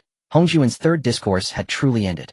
After offering final salutations, they transformed into streaks of light and soared forth from Zhixiao Palace, returning to the vast primordial world. At the boundary between the chaotic expanse and the 33 heavens, Jie and Zhunti departed first, their faces etched with sorrow. Their grim countenances betrayed bitter regret over having missed 3 centuries of Hongjuan's teachings. Once the Western pair had vanished, Jin Yuanzi and Hong Yun Laozu left together. The 2 were sworn brothers. Soon only Sanqing, Qin Mu, Nu Hua, Fu Shi, Emperor Jun, and Tai Yi remained amid the celestial chaos beyond heaven. Just as Sanqing prepared to depart, a flicker of unusual intent flashed in Emperor Jun's eyes. He called out sharply, "Esteemed Taoist friends, please wait." At Emperor Jun's cry, Sanqing halted and turned toward him. "Does Brother Jun have further matters to raise?" Fu Shi asked curiously. Emperor Jun smiled faintly and replied, "Esteemed friends, the venerable Taoist's third discourse has now concluded. As you return home, your paths shall all pass through the 33 heavens. Might you grace my celestial court with your presence, share fine nectar and rare fruits, and discourse upon the Tao together." Sanqing reacted with varied expressions. After a brief pause, Yuanshi and Tong Tian turned expectantly toward Tai Shang, deferring the decision to their eldest brother. Tai Shang half closed his eyes, feigning thoughtful contemplation. In this primordial world, the Wu and Yao clans wield immense power, and their rivalry intensifies daily. Emperor Jun, sovereign of the celestial court, extends this invitation willingly. It would be unseemly to decline. Though the Yao clan's strength is formidable, merely visiting the celestial court poses no harm. Seeing Sanqing's prolonged silence, Emperor Jun's expression flickered with mild embarrassment, but he waited patiently. At that moment, Tai Yi cast a sweeping glance over Sanqing. Meeting Tai Yi's gaze, Yuanshi let out a cold snort, his disdain for Tai Yi unmistakable. He held no fondness for the Yao clan. During Hongjuan's first discourse, Yuanshi had already taken offense at Qin Peng of the Yao clan. Spurred by Jie and Zhunti's provocations, he had even kicked Qin Peng off his meditation cushion. Qin Mu observed silently and murmured inwardly, "Emperor Jun, the Yao sovereign, inviting Sanqing to the celestial court now, surely seeks to win their allegiance. Truly, a grave misjudgment of his own standing." Qin Mu knew well that Sanqing regarded themselves as the true inheritors of Panga's legacy. Each possessed an exalted, uncompromising vision of the Tao. Moreover, this era marked the height of the Wu-Yao conflict.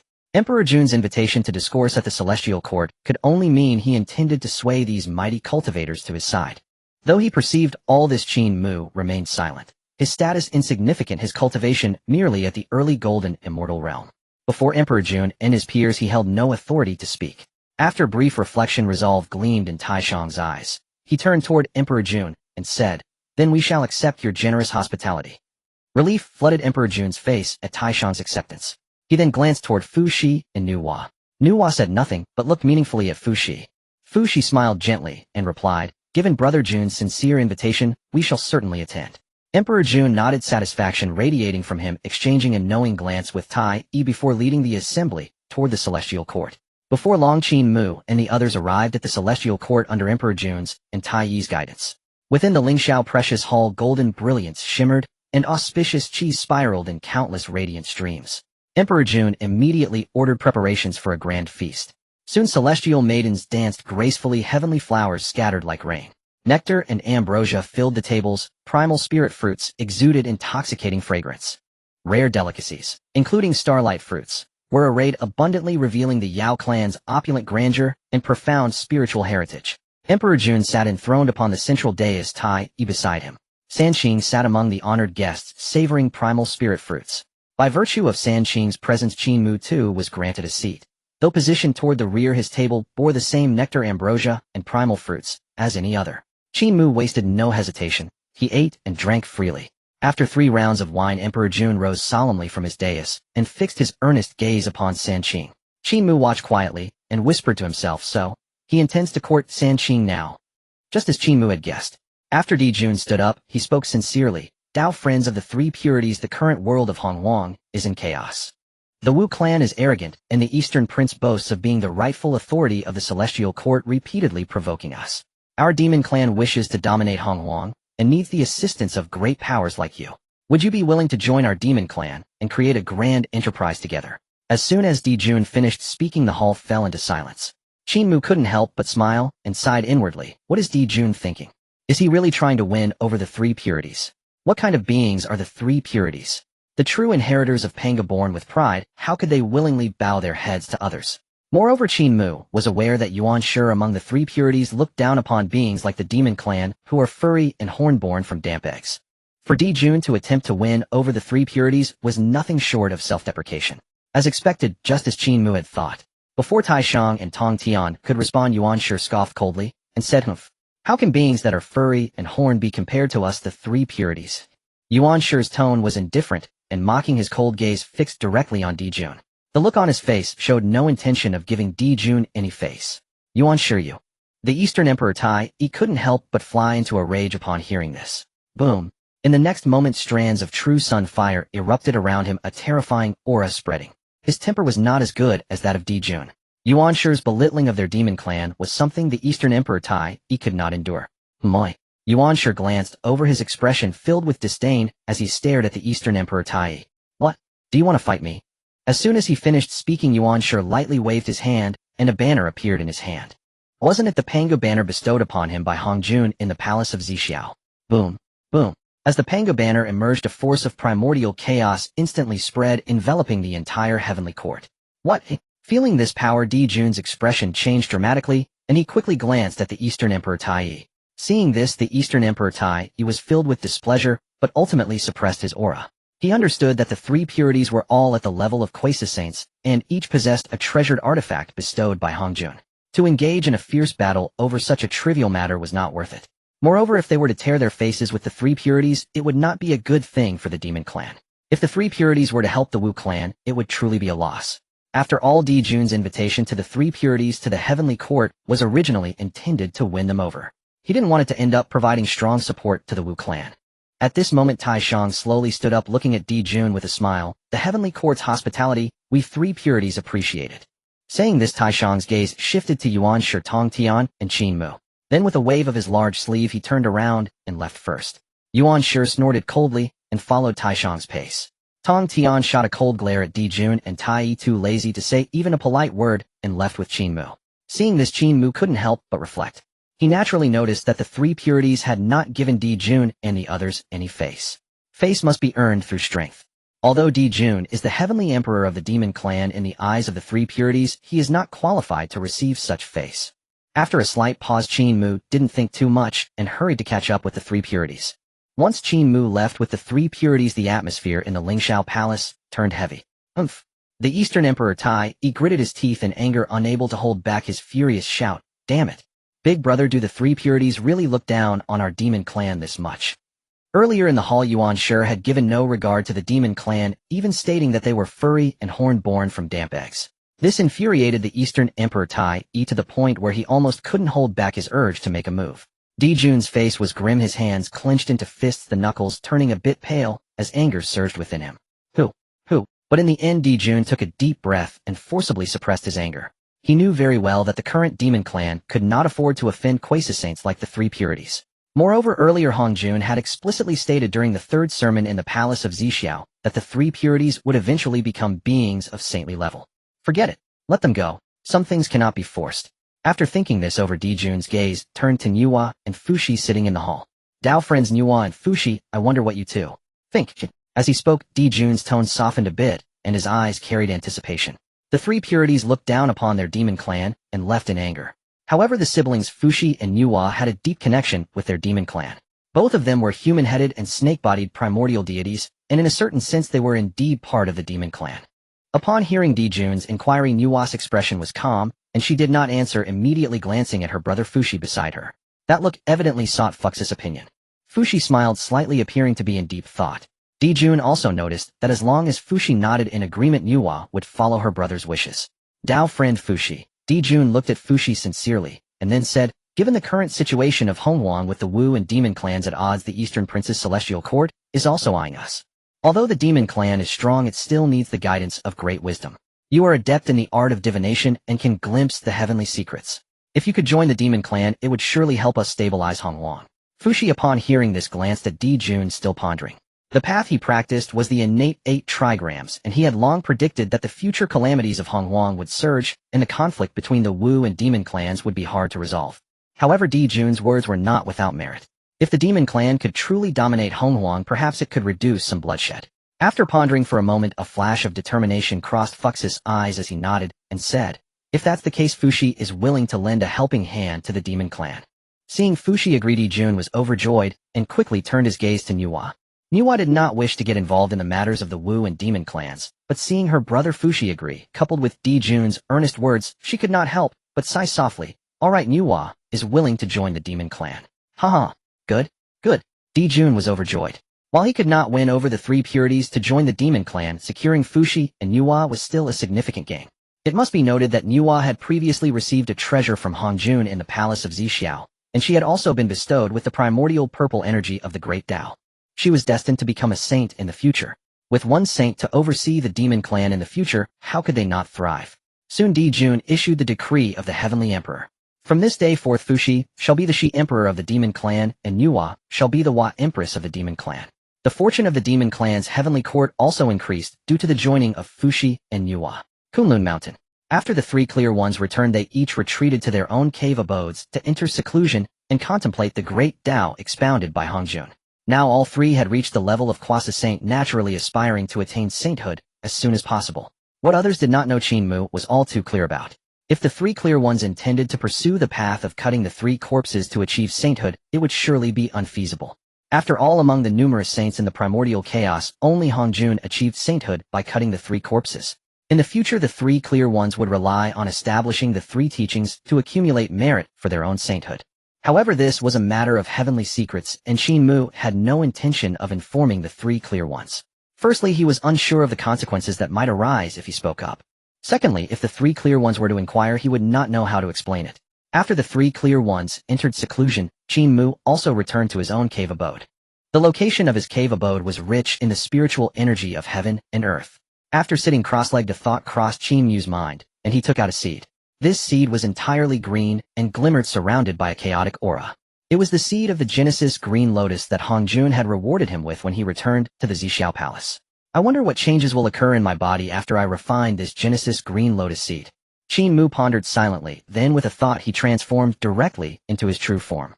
Under his gaze, the innate 9-leaf sword grass materialized, its leaves like sharp swords radiating a terrifying aura. Each sword leaf seemed to possess the power to shatter stars. Though it was called 9-leaf swordgrass due to prior evolution, the original 9-leaf swordgrass had transformed into 36 leaves. It could be said that referring to Qin Mu's true form as the innate 36-leaf swordgrass was more accurate. After transforming into his true form, Qin Mu did not delay and directly began to channel his magical power. Then he saw streams of clear light emanating from his true form falling onto the lotus seed suspended before him. Gradually, wisps of green light began to differentiate from the Genesis Green Lotus seed and merged into Qin Mu's swordgrass form. At that moment, a voice from the system suddenly echoed in Qin Mu's mind. Ding. Detecting a high-level primal source item, Chaos Green Lotus Seed. The innate 9-leaf swordgrass begins to evolve. Evolution complete. The innate 9-leaf swordgrass has evolved into the innate sword lotus. Boom. In an instant, Qin Mu's true form underwent a tremendous transformation, and a terrifying chaos aura erupted explosively. Then the 36 sword leaves, which had previously resembled sharp swords, now displayed mysterious lotus patterns along each leaf fang. In the center of the sword grass, a brilliant green lotus bloomed. From that green lotus emanated a dreadful chaos aura. Evolved. Innate sword lotus. Qin Mu was utterly astonished.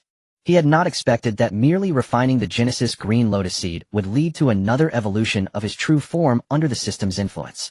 With the evolution of his true form into the innate sword lotus, Qin Mu's cultivation level also leaped from being a supreme innate holy being to the level of an innate demon god. It is important to note that this innate demon god is on par with the likes of Hongjuan Luo Ho and Yang Mei among the chaos deities. Huff. Amidst the shock, Qin Mu, now in human form, let out a long breath. He slightly sensed the surging power within him. he discovered that his cultivation level had broken through from the early golden immortal stage to the mid-golden immortal stage. Let's continue refining the treasures, Qin Mu said, lightly waving his hand to reveal a bead enveloped in red flames. This bead was called the Fire Spirit Pearl, a gift given to him by Tong Tian. Subsequently, Qin Mu did not delay and began to refine the Fire Spirit Pearl. Time passed slowly. In the blink of an eye, tens of thousands of years had gone by. For the beings of the primordial chaos, time was the least valuable. Tens of thousands of years were but a fleeting moment. During this long span of time, the primordial land gradually became lively. Countless beings were born among the mountains and rivers, some with budding intelligence, and others were inherently powerful, extraordinary beasts. Flying birds and running beasts absorbed the essence of the sun and moon, while plants and stones transformed and attained Tao. The entire primordial chaos presented a scene of vibrant vitality. Of course, behind this seemingly prosperous facade, undercurrents were also surging. Not to mention the friction between the witch and demon clans became increasingly frequent. The demon clan ruled the stars of the heavens, while the witch clan controlled the mountains and rivers of the earth, with both sides constantly clashing and fighting. In addition, the Eastern King's celestial court was not willing to remain idle, continuously expanding its influence, attempting to unify the primordial chaos. Kunlun Mountain. Qin Mu slowly opened his eyes, flames swirling in his gaze before retreating and dissipating. After tens of thousands of years of refining, he had successfully refined 20 layers of restrictions from the Fire Spirit Pearl. These restrictions on the spiritual treasure are the shackles of the laws granted by the heavenly Tao. Each layer refined allows it to unleash a portion more of its power. Postnatal spiritual treasures can contain up to 35 restrictions. Innate spiritual treasures can contain up to 48. As for innate supreme treasures, they possess a full 49 restrictions, aligning with the number of the heavenly Tao. With my current cultivation level, refining 20 layers of restrictions from the Fire Spirit Pearl is already no small feat. To fully unleash the complete power of the Fire Spirit Pearl, I must at least reach the great Luo Golden Immortal Realm. Qin Mu muttered to himself. It is important to note that the Fire Spirit Pearl is a supreme innate spiritual treasure possessing 48 restrictions. To completely refine it will still take quite some time. My cultivation level has indeed risen considerably, reaching the late Golden Immortal stage. After sensing his own magical power, Qin Mu realized he had reached the late Golden Immortal stage. In addition, he was shocked to discover that within him a somewhat ethereal sword leaf had formed. This sword leaf was not a physical entity, but was woven from his own sword Tao essence and the power of the Chaos Green Lotus. It faintly radiated a terrifying aura that made one's heart tremble. If it were to fully solidify, I wonder what kind of power it would possess. Qin Mu pondered silently. After all, the path he walked in cultivation was different from all beings in the primordial chaos. Earlier, while in the Zixiao Palace, he had heard Hongjun deliver the Tao for the third time and discovered an extraordinary windfall. Upon opening it, he obtained an exclusive Tao-level cultivation technique. This technique was quite simple. With each breakthrough, a sword leaf would condense within him. Once he condenses 36 sword leaves, he can break through to the Tao. Moreover, each sword leaf that solidifies can give birth to various divine abilities and special effects. I guess I haven't even broken through to the first layer yet. Qin Mu forced a smile, taking a deep breath to calm his mind, not feeling rushed. Then he exited the cave and began to wander around Kunlun Mountain. Suddenly Qin Mu halted, his gaze fixed on a primordial spirit tree not far away. Upon closer inspection, he saw Yuan Shi and Tong Tian sitting beneath the tree discussing the Tao. The Tao rhythms around them flowed, and every word they spoke stirred the laws of heaven and earth, causing lotuses to bloom in the void and golden springs to well up from the ground. After a moment of hesitation, Qin Mu quickly stood up and approached, respectfully bowing. Greetings, Master Second Uncle. Upon hearing this, Tong Tian and Yuan Shi simultaneously turned their gazes towards him. Not bad. Tong Tian nodded, a look of appreciation on his face. With the keen insight of Tong Tian and Yuan Shi, it was clear that Qin Mu's cultivation had already broken through to the late stage of Golden Immortal. As the foremost disciple of the Sanqing, such a rate of progress was not unworthy of their esteemed reputation. Yuan Shi narrowed his eyes slightly, a hint of unusual color flashing in his gaze, as he pondered. Strange. Why does this young man evoke a sense of familiarity in me? Could it be due to the creation blue lotus seed bestowed upon him by the master? Just as Yuan Shi was lost in thought, a powerful aura erupted from a nearby cave. Boom. Immediately after, the spiritual energy of heaven and earth frantically gathered, forming a massive vortex of qi. Big Brother is about to break through. Yuan Shi's gaze sharpened, speaking with excitement. Tong Tian also focused on the source of the erupting aura. The surge came quickly and dissipated just as rapidly. Shortly after, a figure materialized before Qin Mu and the others. It was Taishang. At this moment, a transcendent aura radiated from him, as if he were one with heaven and earth. With the 3 flowers manifesting above his head and the 5 energies converging in his chest, he had clearly entered the mid-stage of Saint, having severed his second corpse. Congratulations, big brother. Both Yuanshi and Tong Tian exclaimed in unison. Seeing this, Qin Mu also bowed deeply, saying congratulations, master uncle. Taishang smiled faintly. It is but a small achievement. Though his tone was calm, it was evident to all that he was in high spirits. After all, among the vast wilderness aside from Hongjun Daozu, he was likely the only one capable of severing 2 corpses. Following this, the Sanqing continued their discussion of the Dao. Qin Mu listened intently. Suddenly Taishang paused, his gaze turning cold as he looked toward the direction of Kunlun Mountain's gate. At the same time, Yuanshi and Tong Tian seemed to sense something. Only Qin Mu appeared bewildered, unsure of what was happening. At this moment, Taishang turned his gaze to Qin Mu and said, Qin Mu, you should go down the mountain, someone is visiting. Upon hearing Taishang's words, Qin Mu promptly bowed and replied, yes, master uncle. Without delay, Qin Mu took flight toward the foot of Kunlun Mountain. Who could be visiting Kunlun Mountain at this time? Qin Mu wondered to himself. In no time, the visitor had descended from the clouds and arrived at the foot of Kunlun Mountain. This mountain served as the Taoist sanctum of the Sanqing, entirely enveloped by an overwhelming great formation. This formation was known as the 3 Talents Honghuang Formation. It was set up by the Sanqing, embodying the essence of heaven, earth, and humanity with the power of Honghuang's singular energy.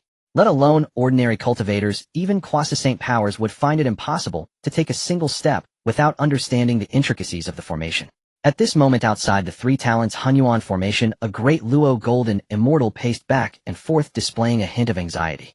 The newcomer wore a purple gold crown and a robe adorned with cloud patterns, with a celestial court token hanging at his waist. Surrounded by celestial light, he was clearly a notable figure in the wilderness. Rumble. Suddenly the formation opened.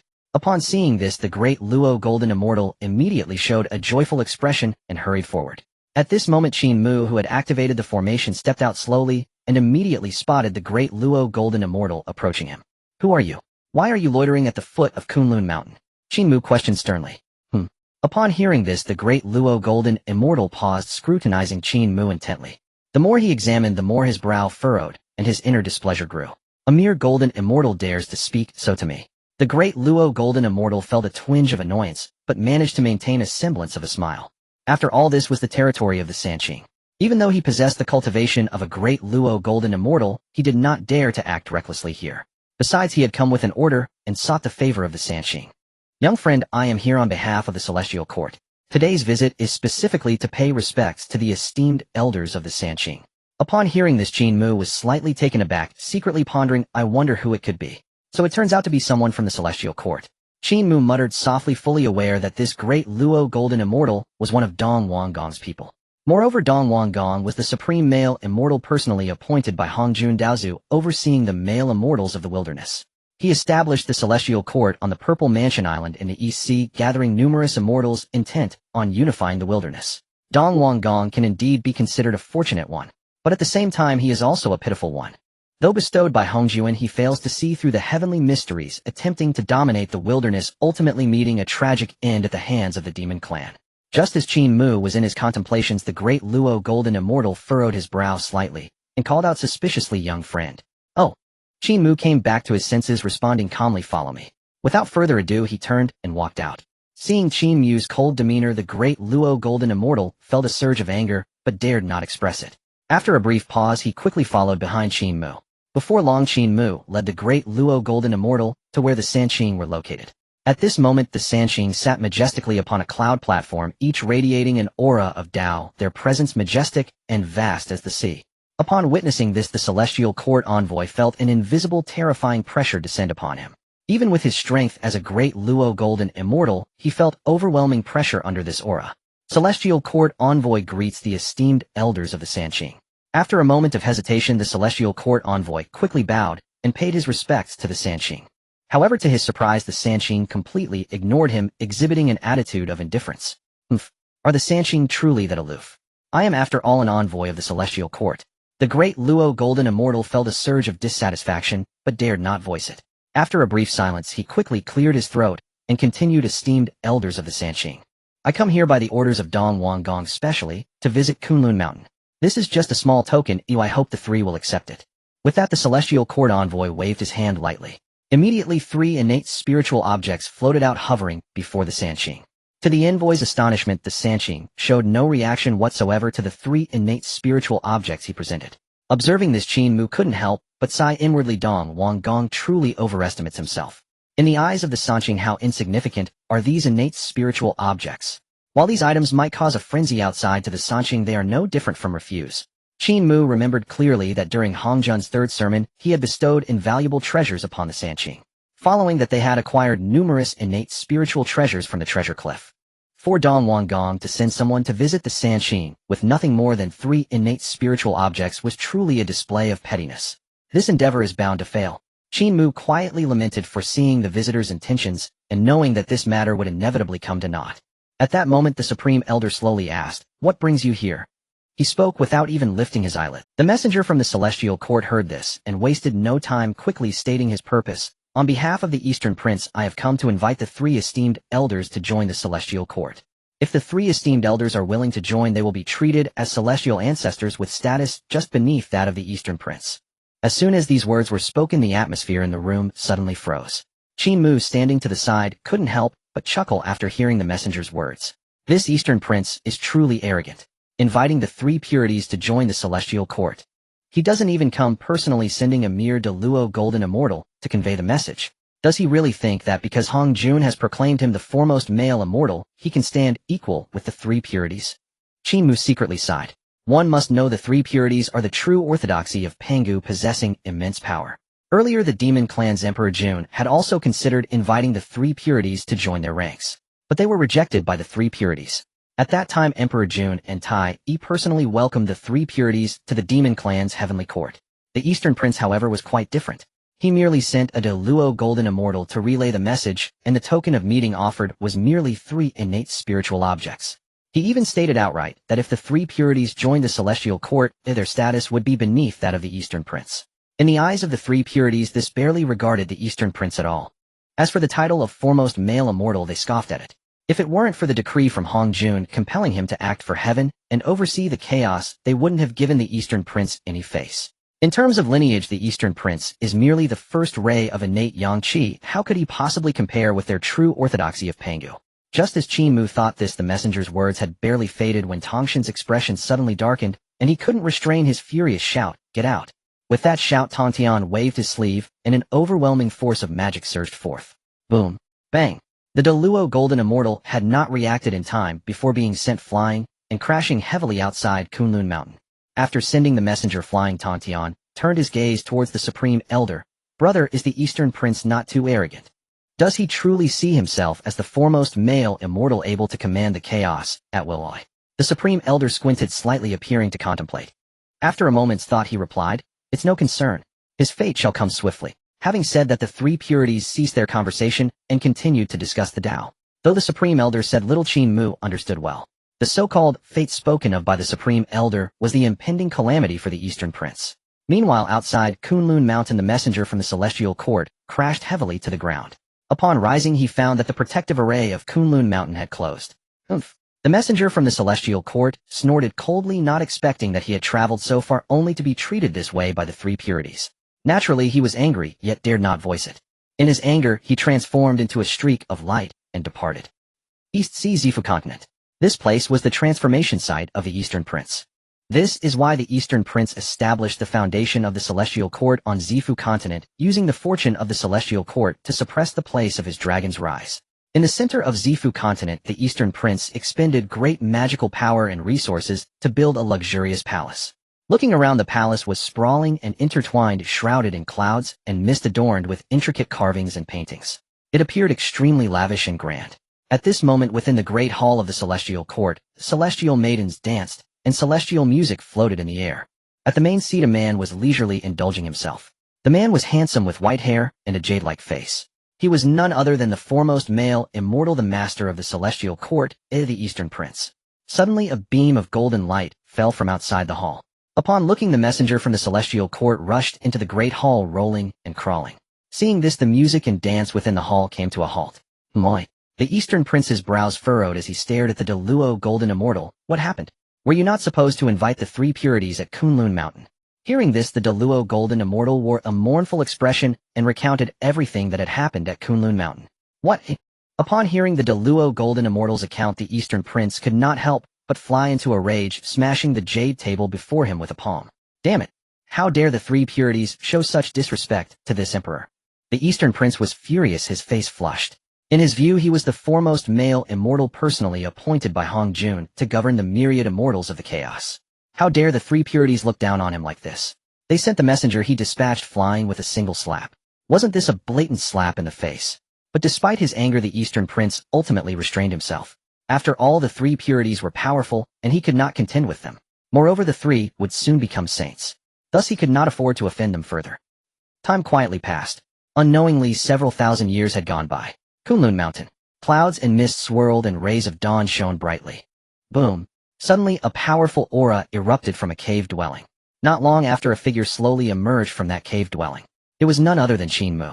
Having returned to his cave for quiet cultivation after listening to the three purities discuss the Tao, he had spent several thousand years refining and had broken through to the level of Tai, Golden Immortal.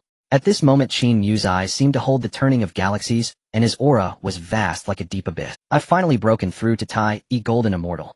Qin Mu exhaled deeply, feeling the surging magical power within him, filled with joy. Over these several thousand years, not only had he refined more restrictions from the Fire Spirit Pearl, but with the aid of elixirs, he had successfully broken through the bottleneck and advanced to Tai, Golden Immortal. What delighted him even more was that with such extensive years of cultivation, his exclusive Tao-level skill had finally been cultivated to the first layer. Within him, a blade of sword leaf had solidified, no longer appearing as illusory as before. Just as Qin Mu was reflecting, a notification from the system echoed in his mind. Ding. Detected that the host's exclusive Tao-level skill has been cultivated to the first layer. Awakened talent, divine ability, heaven-defying enlightenment. Moi. Qin Mu was taken aback, his gaze flickering. Having solidified, a blade of sword leaf has awakened the talent, divine ability, heaven-defying enlightenment. Does this mean that with the enhancement of heaven-defying enlightenment, I can comprehend any skill, divine ability, or Tao law without obstruction? Does this not imply that my comprehension has reached the pinnacle level of the chaos? Qin Mu was utterly shocked, not expecting to receive such a heaven-defying divine ability merely by solidifying a blade of sword leaf. Now that my cultivation has achieved success, and I have heaven-defying enlightenment to aid me, it is time to venture out and gain some experience.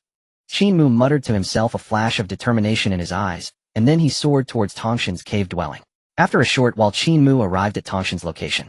At this moment, Tontian was seated on a cloud platform surrounded by the rhythm of the Tao. Upon seeing Qin Mu enter the hall, a glimmer of satisfaction flickered in his eyes. Not bad, Tai, Golden Immortal has been achieved, which does not disgrace my title as your master. Upon hearing this, Tontian fell into deep contemplation. After a moment's thought, he slightly nodded and said, while bitter cultivation is commendable, one must also endure the trials of the mortal world. At present you have already attained the cultivation level of Tai, Golden Immortal, and traversing the vast lands of Honghuang, you possess the strength to protect yourself. Moreover, with various protective talismans, you can even engage in battle against the Deluo Golden Immortal. Saying this, Tontian lightly waved his hand. Immediately, a sharp sword energy surged forth, condensing into a sword talisman that hovered before Qin Mu. Qin Mu, within this sword talisman lies a strand of my sword energy. When wielded, it can slay a Deluo Golden Immortal. Even against a Quasisane, it can withstand 3 strikes. Take this sword talisman with you just in case. Hearing this, Qin Mu's face filled with gratitude as he bowed deeply to Tongtian and said, "Thank you, master." He then did not hesitate and quickly stored the sword talisman away. Go. Seeing this, Tongtian lightly waved his hand and closed his eyes, resuming his meditation and cultivation. Qin Mu did not linger and soared away. After leaving Kunlun Mountain, he headed straight northwest. His first destination was the Buzhou Mountain of Honghuang. It is known that Buzhou Mountain is the backbone of the Pangu god, the pillar of Honghuang, containing boundless opportunities. In his past life, Qin Mu had read novels about Honghuang, and whenever the protagonists arrived at Buzhou Mountain, they would inevitably acquire the essence of Pangus blood. Thus, Qin Mu rushed directly towards Buzhou Mountain, filled with anticipation. Unknowingly, a millennium passed. At this time, in a valley on the outskirts of Buzhou Mountain, Qin Mu stood before a completely crimson, innate spiritual herb, nodding with satisfaction. Counting this innate spiritual herb, I have now found my 1000th innate spiritual herb. The harvest has been quite good. Over the past millennium, he had searched along the way, collecting every spiritual root and material he encountered. Qin Mu understood that these insights might not seem remarkable in the current era of Honghuang. However, after the calamity of the witches and demons, when the spiritual energy of heaven and earth wanes, these would become rare treasures. Next, Qin Mu did not delay and quickly collected the innate spiritual herb. Just then a notification from the system rang in his mind. Ding. Detected that a millennium has passed. Congratulations host, you have received a small red envelope. Detected a fusion of red envelopes, would you like to— Oh! Qin Mu exclaimed in surprise, not thinking much, and directly chose to fuse. Congratulations host, fusion of the red envelope was successful. Number of red envelopes 3. Would you like to open the red envelope? Over these tens of thousands of years, he had successfully fused 3 small red envelopes. However, to merge into a large red envelope, it would still take quite some time. After all, it takes 10 small red envelopes, or 100 small red envelopes, to create one large red envelope. After a moment's thought, a glimmer of determination flashed in Qin Mu's eyes as he responded to the system. Open one small red envelope. He then waited. I wonder what this small red envelope will yield. Soon the system's response echoed in his mind. Ding. Successfully opened the small red envelope. Congratulations host, you have received chaos liquid. This liquid can restore life to withered innate spiritual roots. Hearing the system's notification, Qin Mu was momentarily stunned. This, chaos liquid. It can restore life to withered innate spiritual roots. What use is this? Qin Mu complained, somewhat disappointed. He had been hoping for some valuable treasure. He did not expect it to be just this. A small red envelope has just vanished like this. Qin Mu smiled bitterly. One must know that it takes 10 small red envelopes to fuse into one small red envelope. And here he needed 1,000 years to accumulate 10 small red envelopes. Just as Qin Mu was lost in thought, the system's notification sounded again. Ding. Detected the drop of a small red envelope. Would you like to go and collect it? Moi. Suddenly hearing the system's prompt, Qin Mu's eyes lit up. Is there such good fortune? Of course I will go. He then did not hesitate, and following the system's guidance flew towards the location where the small red envelope had dropped. This Buzhou mountain indeed counts as a blessed land. Unexpectedly there is a small red envelope drop. Qin Mu remarked as he hurried along. The way he obtained red envelopes was, aside from receiving a small red envelope from the system every 1,000 years, to search various blessed lands for dropped red envelopes. When Tontian first took him to Kunlun Mountain, he had obtained a large red envelope drop. Upon opening it, he received a treasure fusion scroll. Later, when he went to Zhixiao Palace to listen to Hongjun's teachings, he even dropped a special large red envelope. After opening it, it directly allowed Qin Mu to acquire an exclusive Dao-level cultivation method. Currently, his exclusive Dao-level cultivation method had already reached the first layer, successfully condensing a sword leaf within his body. He also gained a talent, divine ability, heaven-defying comprehension. After a moment of thought, Qin Mu calmed his mind and continued to rush quickly according to the system's guidance. Not long after, he arrived in a void. Surrounded by swirling clouds and mist, numerous floating islands could be faintly seen. On a floating small island, a golden glowing red envelope was quietly hovering in midair. In addition, beneath the red envelope stood a creature. This creature was small in stature with a pointed mouth and long whiskers covered in gray fur. It looked quite similar to a standing mouse. Boom! Just as Qin Mu was observing, the mouse-like creature suddenly stirred up waves of magical power around it. Immediately after, dark clouds of tribulation quickly gathered above its head. Seeing this scene, Qin Mu naturally recognized it. This creature was undergoing the tribulation of transformation. Forget it'll wait until it successfully transforms. Qin Mu muttered to himself and chose not to approach. In Honghuang, the transformation of a creature is a test from the heavenly Tao. If one intervenes rashly, it not only invites the backlash of the tribulation, but may also create karmic ties. Before long, the heavenly tribulation descended. Boom! Thunder rolled as bolts of lightning fell from the dark clouds, striking directly at the mouse-like creature. One after another. After a full 81 bolts of tribulation lightning, the mouse creature successfully transformed. The dark clouds dissipated and the radiance surrounding the mouse creature also vanished. When he looked again, he saw a slightly plump, honest-looking Taoist standing where the creature had been. After successfully transforming, this being's cultivation had also reached the level of Xian Immortal. Oh! Not far away, Qin Mu observed this and was slightly taken aback, inwardly sighing. Xian Immortal, huh? It seems this mouse has quite a background. One must know that Qin Mu's original form is a top-tier innate 9-leaf sword grass. After successfully transforming, his cultivation directly reached the golden immortal level, which is the highest. Yet this mouse, after transforming, already possesses Xian Immortal cultivation, which is indeed quite impressive. After a brief contemplation, Qin Mu did not think much further and stepped forward with raised brows. Upon getting closer, he cupped his hands and said, "Congratulations, fellow Taoist, on your successful transformation." As he spoke, Qin Mu wasted no time, reaching out to claim the red envelope hovering midair.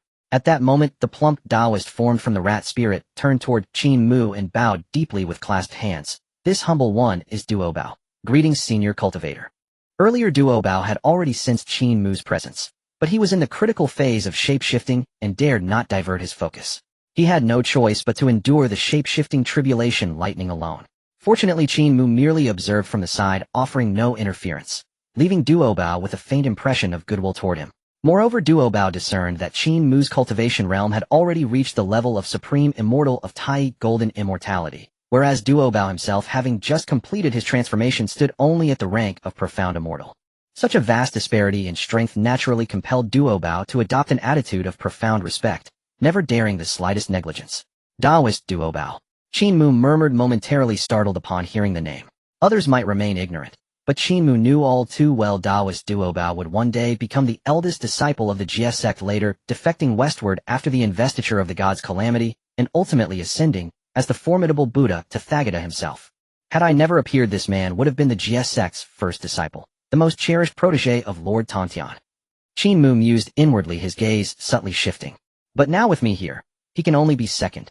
Qin Mu whispered softly, for he himself had entered Tontian's sect tens of thousands of years ago, becoming the foremost disciple among the three pure ones. Though inwardly astonished, Qin Mu revealed nothing on his face, returning the bow with calm courtesy. I am Qin Mu, a disciple of the three pure ones of Kunlun Mountain. Upon hearing this, Duo Bao instantly straightened with reverence. Ah, the esteemed disciple of the three pure ones. My deepest apologies for my earlier informality. Even before his transformation, he had often heard such tales.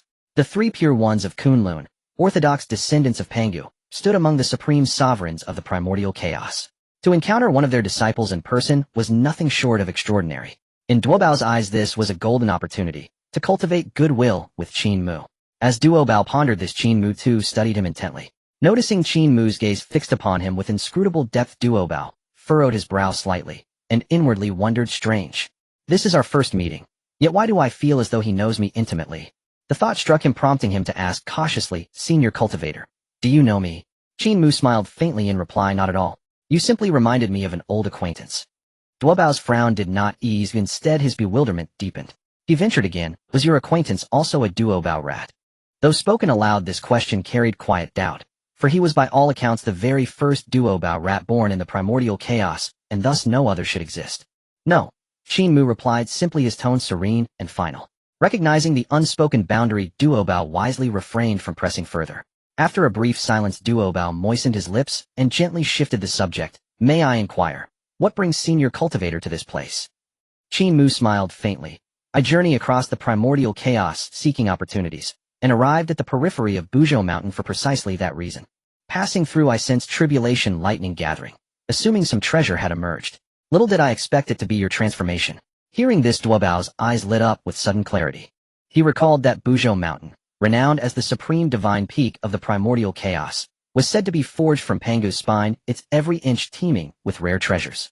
After a moment's reflection, Duo Bao grinned slyly and asked, Senior Cultivator, might I accompany you? Qin Mu agreed without hesitation, of course. After all, traveling alone grew tedious, and Duo Bao, destined to join Tontian's sect, would soon become his junior brother. Journeying together suited them both perfectly. Delighted by Qin Mu's immediate assent, Duo Bao beamed, and the two departed side by side. Time flowed like silk. 1,000 years passed in the blink of an eye. Now Qin Mu and Duo Bao descended from their cloud-riding path into a secluded valley. After landing, Qin Mu scanned the surroundings, then arched a brow toward Duo Bao. Duo Bao, are you certain treasure lies here? Seeing Qin Mu hesitate, Duo Bao hastened to say, Brother Qin Mu, do you still doubt my innate talent? Over these 1,000 years, haven't we unearthed countless treasures together? Through their millennium-long companionship, Qin Mu and Duo Bao had grown thoroughly familiar. Duo Bao's address shifting from formal Senior Cultivator to the more intimate Brother Cultivator. Qin Mu offered no direct reply, but indeed, under Duo Bao's uncanny treasure-sensing aptitude, their shared expeditions had yielded abundant rewards. To Qin Mu, Duo Bao truly lived up to his name. After a thoughtful pause, he asked, then show me, where exactly does the treasure lie? Duo Bao nodded, stepped onto an open patch of earth, and closed his eyes in focused concentration. Instantly, a soft golden aura shimmered around his form. Treasure-sensing chi awakened. With a crisp incantation, Duo Bao snapped his eyes open, golden lights swirling within their depths. His gaze swept across the landscape, penetrating the very grain of mountains and rivers. Finally, his sight locked upon a cliff face deep within the valley. Found it, Brother Qin Mu. It's there. Duo Bao cried out in excitement, pointing eagerly toward the cliff. Qin Mu, equally stirred, immediately followed his gesture with keen interest. There, upon the cliff's surface, he detected a subtle, almost imperceptible fluctuation of formation energy. Only meticulous scrutiny could reveal it. Truly only Duo Bao could uncover this. Qin Mu murmured in quiet awe, then steadied his mind and flicked his fingers with deliberate grace. Shum! A blade-like chi streaked forth, a single finger strike of sword energy racing straight toward boom, crack. In less than a breath the sword energy slammed into the cliff, shaking the valley with thunderous resonance, and unveiled beneath the shattered stone an arcane, primordial formation. Its surface pulsed with profound, self-evident Tao script, each rune resonating with natural, ineffable elegance. A genuine treasure. Qin Mu exclaimed, knowing full well any artifact guarded by a primordial formation must be extraordinary. When he himself underwent transformation long ago, the fire spirit pearl had likewise emerged, shielded by a primordial formation. Watching Qin Mu's astonishment, Duo Bao tilted his chin upward with quiet pride and smiled. Brother Qin Mu, you believe me now, don't you? After all, I am the sole unparalleled treasure-seeking rat of heaven and earth. Qin Mu laughed heartily, clapping Duo Bao on the shoulder. Truly remarkable, truly remarkable. Let's go inside and see. Without delay, Qin Mu and Duo Bao strode resolutely into the valley's depth. Not long after Qin Mu and Duo Bao had arrived deep within the valley. Upon closer inspection, they could see the innate formation enveloping the rock walls more clearly. The sword chi that Qin Mu had previously unleashed had already activated this innate formation. It is known that this innate formation was naturally formed at the beginning of the world, far surpassing the formations set by postnatal cultivators. Within the innate formation, there were manifestations of the Tao and the condensation of laws. Moreover, within the powerful innate formation, there was even the inherent might of creating and opening up the heavens. As Qin Mu and Duo Bao drew nearer, they saw a yin-yang symbol rotating at the central position of the innate formation. Following that, the yin energy sank to the ground, while the yang energy rose to the heavens, distinctly separating the pure from the impure. Within the formation, scenes of the birth of heaven and earth were unfolding. Moi. After witnessing this, Qin Mu frowned slightly. Vaguely, he felt that this innate formation seemed even more powerful than the one that appeared when the fire spirit pearl was manifested. Such an innate formation is well guarded. There must be a great treasure within. Qin Mu exclaimed, unable to contain his awe. Duo Bao, who was beside him, nodded in agreement, albeit without a definitive opinion. Qin Mu, my friend, while that may be true, it is obvious that this innate formation is extraordinary. Can we break it with our strength? Duo Bao voiced his hesitation. Although Qin Mu was not weak and possessed the cultivation of a Tai Golden Immortal, he considered this innate formation to be extraordinary. Even with his Tai Golden Immortal power, it might not be enough to break through. Boom. Before Qin Mu could respond, a series of humming sounds arose from within the innate formation. Following that, a terrifying pressure suddenly swept out. Under the onslaught of this pressure, Duo Bao could not help but furrow his brows, revealing a hint of pain. Moi. At this moment, Qin Mu was also enveloped by the formation's pressure, his expression grave as he said in a deep voice, Duo Bao, step back. Hearing Qin Mu's words, Duo Bao hurriedly nodded and swiftly retreated, 100 zhang anxiously watching the front. Once Duo Bao had backed away, Qin Mu did not delay and pointed his finger like a sword. Boom, boom. In the next moment, a vast sword intent erupted from around him. The sword intent soared into the sky, shattering the pressure emanating from the formation. At the same time, the shadow of a green lotus within Qin Mu's body gently swayed. Then Qin Mu pointed towards the innate formation on the rock wall. In an instant, a wisp of chaotic sword chi burst forth from his fingertips. Grasp sword technique. In order to break this innate formation, Qin Mu did not hold back and directly unleashed his inherited sword technique. Boom. As the sword technique launched, the sword light surged like a rainbow, tearing through the void. Where it passed, the space shattered inch by inch. Though the innate formation was strong under Qin Mu's sword strike, the formation scripts shattered, revealing the hidden entrance to the cave within. Duo Bao was left dumbfounded upon witnessing this, his face filled with disbelief. Qin Mu's sword is so powerful that even an ordinary Deluo Golden Immortal would struggle to withstand it, right? The more he spoke, the more shocked Duo Bao felt. Just a moment ago, he thought this innate formation was remarkable. Even though Qin Mu had the cultivation of a Tai Golden Immortal, he did not think he could break through. Who would have thought that with just a single sword from Qin Mu, he could pierce through the innate formation? Just as Duo Bao was in a daze, Qin Mu's voice rang out, let's go. As soon as he finished speaking, Qin Mu's figure expanded, and he flew towards the entrance on the rock wall. Noticing this, Duo Bao gathered his thoughts and quickly followed Qin Mu. Before long, the two had flown into the entrance, arriving in a small world. This was an independent realm rich with spiritual energy. Even just a few breaths in this place made one feel refreshed. In the center of this small realm stood a towering ancient tree. The trunk of the ancient tree coiled like a dragon, with golden fruits hanging among the branches and leaves, each fruit emitting a captivating Tao rhythm. As Qin Mu and Duo Bao merely caught a whiff of the fruit's fragrance, they felt their inner power surging and the bottleneck in their cultivation loosened slightly. Could this be Huang Zhongli? Suddenly Qin Mu's mind shook violently as he recognized what this spiritual root was. It is known that Huang Zhongli is one of the 10 innate spiritual roots. Legend has it that this tree flowers once every 10,000 years, bears fruit once every 10,000 years, and takes another 10,000 years to mature. Its flowers resemble lotus flowers, and its fruits resemble pearl-like bulbs. On both the flowers and fruits the words Huang Zhong are inscribed. Just one can allow a mortal to become a golden immortal instantly, and it greatly benefits even the Deluo golden immortal. Qin Mu, my friend, this time we have struck it rich. Duo Bao exclaimed excitedly. Although he did not understand what Huang Zhongli was, he could tell from just smelling the golden fruits on the tree that they were extraordinary. Qin Mu nodded and said, Duo Bao, this is Huang Zhongli, a top-grade innate spiritual root. Its fruits are certainly remarkable, and it looks like they are just ripe enough for picking. Upon hearing this, Duo Bao was even more excited and hurriedly said, then what are we waiting for? Then Qin Mu and Duo Bao prepared to move forward. But just then an unexpected event occurred. Boom!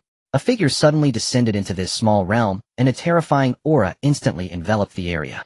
The newcomer was a middle-aged Taoist with a sinister expression exuding powerful energy, and his cultivation had reached the late stage of Tai Golden Immortal.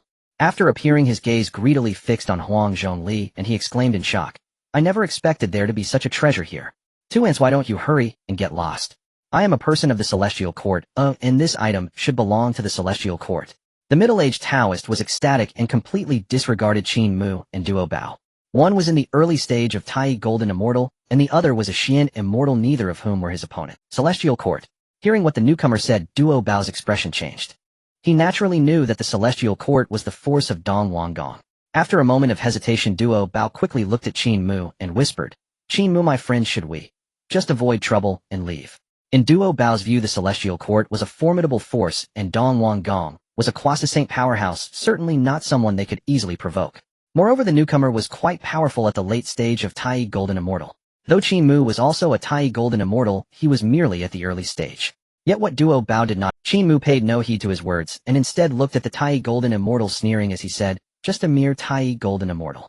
Let alone you, even if Dong Wanggong himself came today, he wouldn't be able to take this item. Hearing Qin Mu's words, Duo Bao's mind jolted, and he became flustered. Qin Mu, my friend, your words are rather bold, aren't they? Duo Bao sighed inwardly. At the same time, the Tai Golden Immortal from the Celestial Court was enraged, shouting furiously, arrogant brat. As soon as the words fell, the Tai Golden Immortal did not wait for Qin Mu to respond, and rashly chose to strike. Boom boom. In an instant, a vast surge of magical power erupted from his body, and he slapped down towards Qin Mu. The palm emerged solid as a match, carrying terrifying magical power as it descended. The giant palm tore through the void as it fell. Off. Qin Mu, be careful. Dao Bao Dao's face changed drastically at this sight. His cultivation level was only that of a Xuanxian, and facing a Tai Golden Immortal like this, he truly did not know what to do. The only thing he could do was remind Qin Mu to be cautious. You step back. Watch how I deal with him. Qin Mu said calmly. Upon hearing this, Dao Bao nodded quickly and retreated rapidly. He understood well that the clash between two Tai Golden Immortals was something he could not interfere with. In the void, the Tai Golden Immortal sneered upon hearing Qin Mu's words.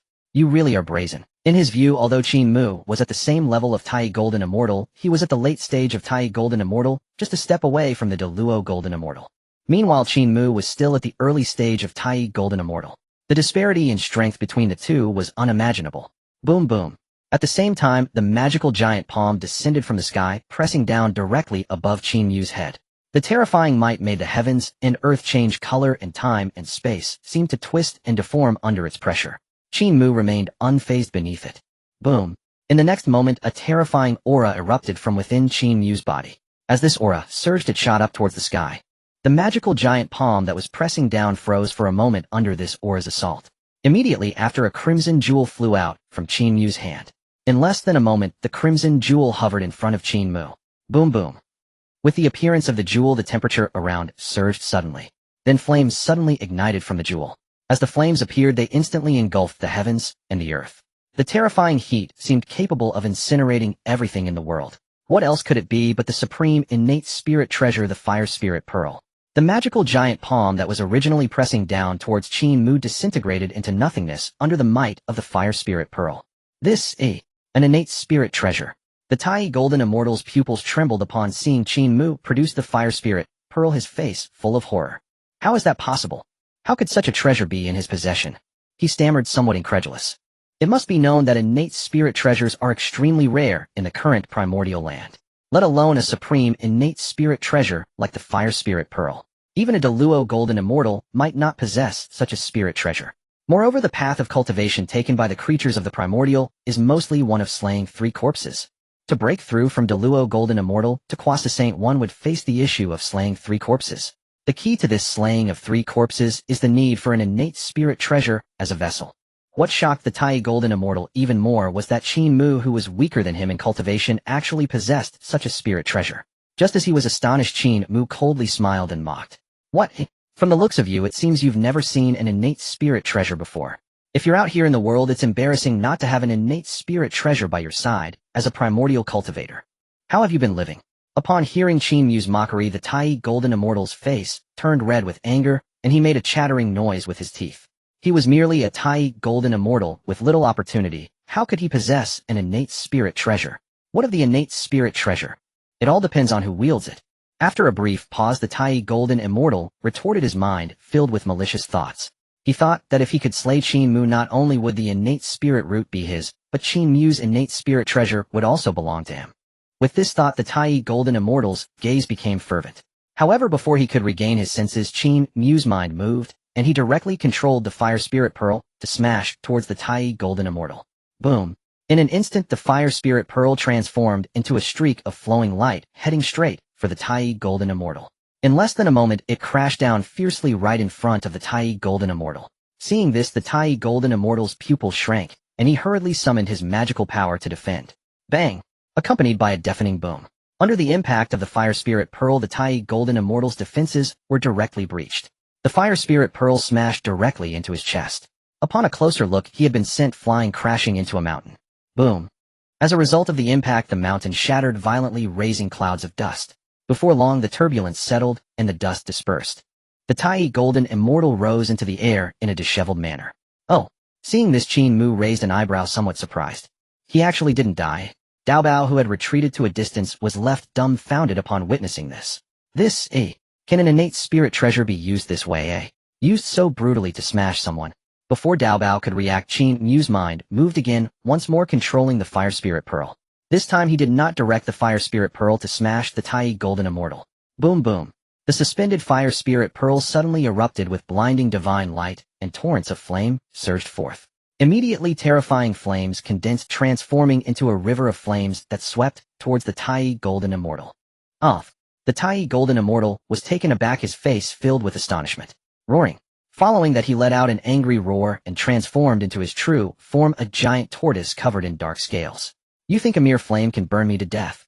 Even the Samadhi true fire does not scare me. The giant tortoise roared, its voice shaking the heavens. Upon hearing this, Qin Mu's lips curled into a cold smile. Oh really? What I have here is the 9 heavens mystic fire born at the beginning of heaven and earth. As he spoke, he flicked his fingertip, and the flames heading towards the giant tortoise suddenly turned dazzling silver. The temperature soared instantaneously, even the space was burned into collapse. 9 heavens mystic fire. The giant tortoise finally panicked, fear flashing in its eyes. Before it could react, it was engulfed in endless silver flames. A piercing scream echoed through the heavens as the giant tortoise struggled wildly, magic power pouring out desperately, yet it could not extinguish the flames on its body. Ultimately, in despair, it was burned to ashes, unable to even escape its primordial spirit. Witnessing this scene, Qin Mu smiled in satisfaction, retracting the fire spirit pearl with a thought, and clapped his hands. His demeanor was calm and unhurried, as if he had merely accomplished a trivial matter. Gulp. Not far away, after witnessing this, Dao Bao swallowed hard, his eyes filled with awe as he looked at Qin Mu. Qin Mu, you are truly formidable. A Tai Golden Immortal at the late stage was actually burned to death like this. At the moment when Duo Bao was still in awe, Qin Mu had already flown down to the innate spiritual root. Raising his gaze, he noticed that the golden fruit on the root bore the characters Huangzhong. Upon seeing this, Qin Mu could not help but exclaim, truly it is the Huangzhongli. Judging by its appearance, it has reached the stage of ripeness suitable for harvesting. Qin Mu said calmly. At that moment, Duo Bao recovered from his shock and quickly approached Qin Mu's side. Fellow Taoist Qin Mu. The fruit on this innate spiritual root must indeed be something extraordinary. Duo Bao lifted his eyes to the dazzling golden Huang Zhongli, his throat involuntarily moving. Though unfamiliar with the fruit, merely inhaling its aroma made him feel his cultivation subtly loosen. Hearing Duobao's words, Qin Mu smiled faintly and explained, fellow Taoist Duobao, this innate spiritual root is called Huang Li. This spiritual root blossoms once every 10,000 years, bears fruit once every 10,000 years, and only matures after another 10,000 years. In 30,000 years there are only 9 fruits in total. Each fruit can compensate for 10,000 years of arduous cultivation and greatly benefits even the great Tao Golden Immortal. After Qin Mu's explanation, Duobao nodded in understanding and sighed. I did not expect fellow Taoist Qin Mu to be so knowledgeable. Qin Mu smiled, paying little mind to Duobao's praise. After a brief silence, Duobao quickly looked at Qin Mu and congratulated him. Congratulations, fellow Taoist Qin Mu, on acquiring such a supreme treasure. Had it not been for that sudden interference from the Tai Golden Immortal earlier, Duobao would not have spoken so freely. After all, it was he who led Qin Mu to find the Huang Li on the innate spiritual root. In any case, he deserved some credit. However, the appearance of that Tai Golden Immortal changed the situation. If Qin Mu had not slain him, the innate spiritual roots Huang Li could never have come into their possession. Upon hearing Duobao, Qin Mu smiled meaningfully. Then with a slight raise of his hand, an invisible force surged forth, directly plucking 2 gleaming golden Huang Li. Duobao, one for you, and one for me. Saying this, Qin Mu tossed one Huang Li to Duobao, who clumsily caught it with a face full of disbelief. This is far too precious. Fellow Taoist Qin Mu, Before Duobao could finish, Qin Mu smiled calmly and said, it was you who should be credited first for finding this innate spiritual roots Huang Li. It is only right to share one with you. Besides, we are friends. There is no need for refusal. Hearing Qin Mu's words, Duobao's eyes welled with tears. He had not expected Qin Mu to choose to share a Huang Li with him. After a moment's pause, Duobao quickly bowed deeply to Qin Mu, his face filled with gratitude. Thank you, fellow Taoist Qin Mu. Qin Mu's expression remained indifferent. Without delay, he swallowed the Huang Li in his hand. Boom! As it entered his abdomen, a surging spiritual force exploded within Qin Mu's body. Qin Mu promptly sat cross-legged and began absorbing and refining the power of the Huang Li. Seeing this, Duobao did not hesitate and followed suit, swallowing his Huang Li. As the fruit entered his abdomen, golden light radiated from Duobao's body. He hastily imitated Qin Mu, sitting cross-legged and commencing to refine the Huang Li. In the western lands lies Mount Xumi. Long ago, the great battle between the 3 clans of dragons, phoenixes, and Qilin and the demon ancestor Luo Ho took place here, devastating most of the spiritual veins in the west, rendering the region barren. Subsequently, in the struggle between the Tao and demons, Hong Jun and Luo Ho fought fiercely at Mount Xumi. This fierce conflict further deepened the barrenness of the western lands. It was because of this that during his 3rd discourse, Hong Jun spoke of a great karmic connection with the west. He bestowed upon the guide Taoist and the Zhunti Taoist each a strand of primordial purple qi and gifted them innate spiritual treasures. At this moment, atop Mount Xumi, 2 figures sat solemnly. They were none other than the future Western 2 saints, the guide Taoist and the Zhunti Taoist. Senior brother, the West is truly too barren, the Zhunti Taoist said with a furrowed brow. There is not even a decent innate spiritual root. How can it prosper? Sighing, the guide Taoist responded helplessly, folding his hands together. Such is the will of heaven. We can only hope that after we both attain sainthood, things will change. Zhunti frowned slightly, softly wondering, what exactly is the saintly opportunity that the master spoke of? It is too difficult to prove the Tao by force, and slaying the 3 corpses to become a saint is no easy feat. Could it be sainthood through merit? Hearing this, the guide Taoist smiled slightly and replied, Junior brother, do not be anxious. The opportunity has yet to manifest. It must simply be that the time has not yet come. Zhunti nodded slightly, choosing not to dwell further. Just then a beam of light flickered nearby. Soon a disciple of the West clad in a gray robe appeared. The newcomer was none other than Zhunti's disciple Jia. Approaching, Jia bowed to the 2 and said, Master, Senior Uncle, there is someone outside requesting an audience. Both guide and Zhunti were taken aback. Who? Zhunti inquired. Jia did not hesitate and replied directly, reporting to Master, it is Xian Xiao from the Shifu Prefecture Immortal Court. Upon hearing this, both guide and Zhunti frowned slightly. Senior brother, why would the Immortal Court send someone to... Our Western realm has never had much contact with the Immortal Court. Guide Taoist narrowed his eyes deep in thought. After a moment he said, Jaya, bring them in. We shall ask face to face and naturally know their intent.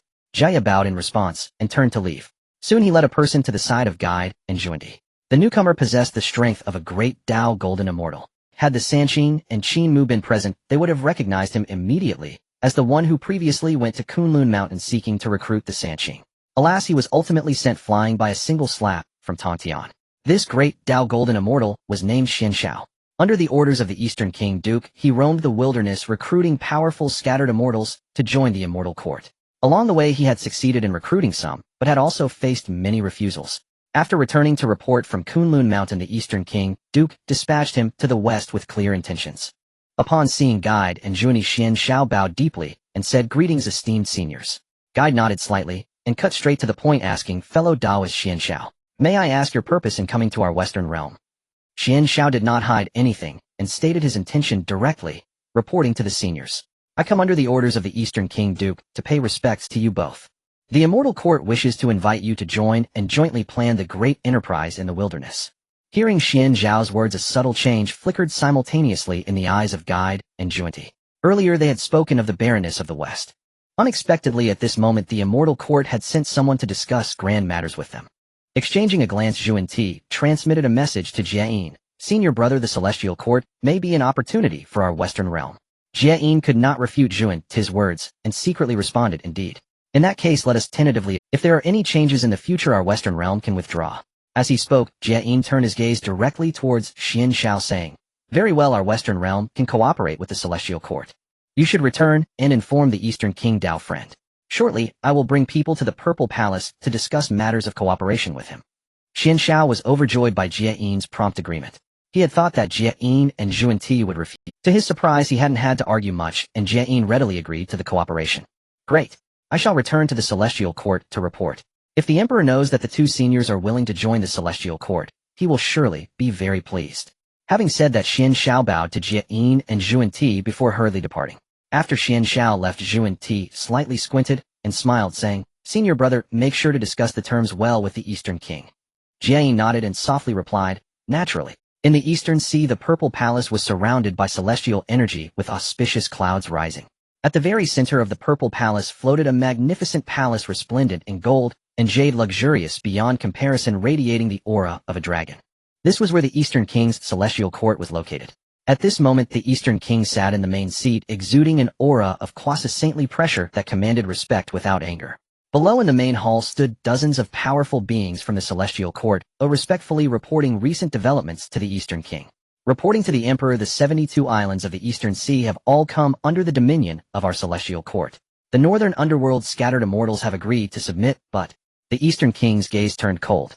But the ancestor Kunpeng seems dissatisfied and is secretly obstructing. The Eastern King snorted in annoyance, saying, "Kunpeng, just a mere creature with feathers and horns, dares to obstruct the great momentum of our Celestial Court."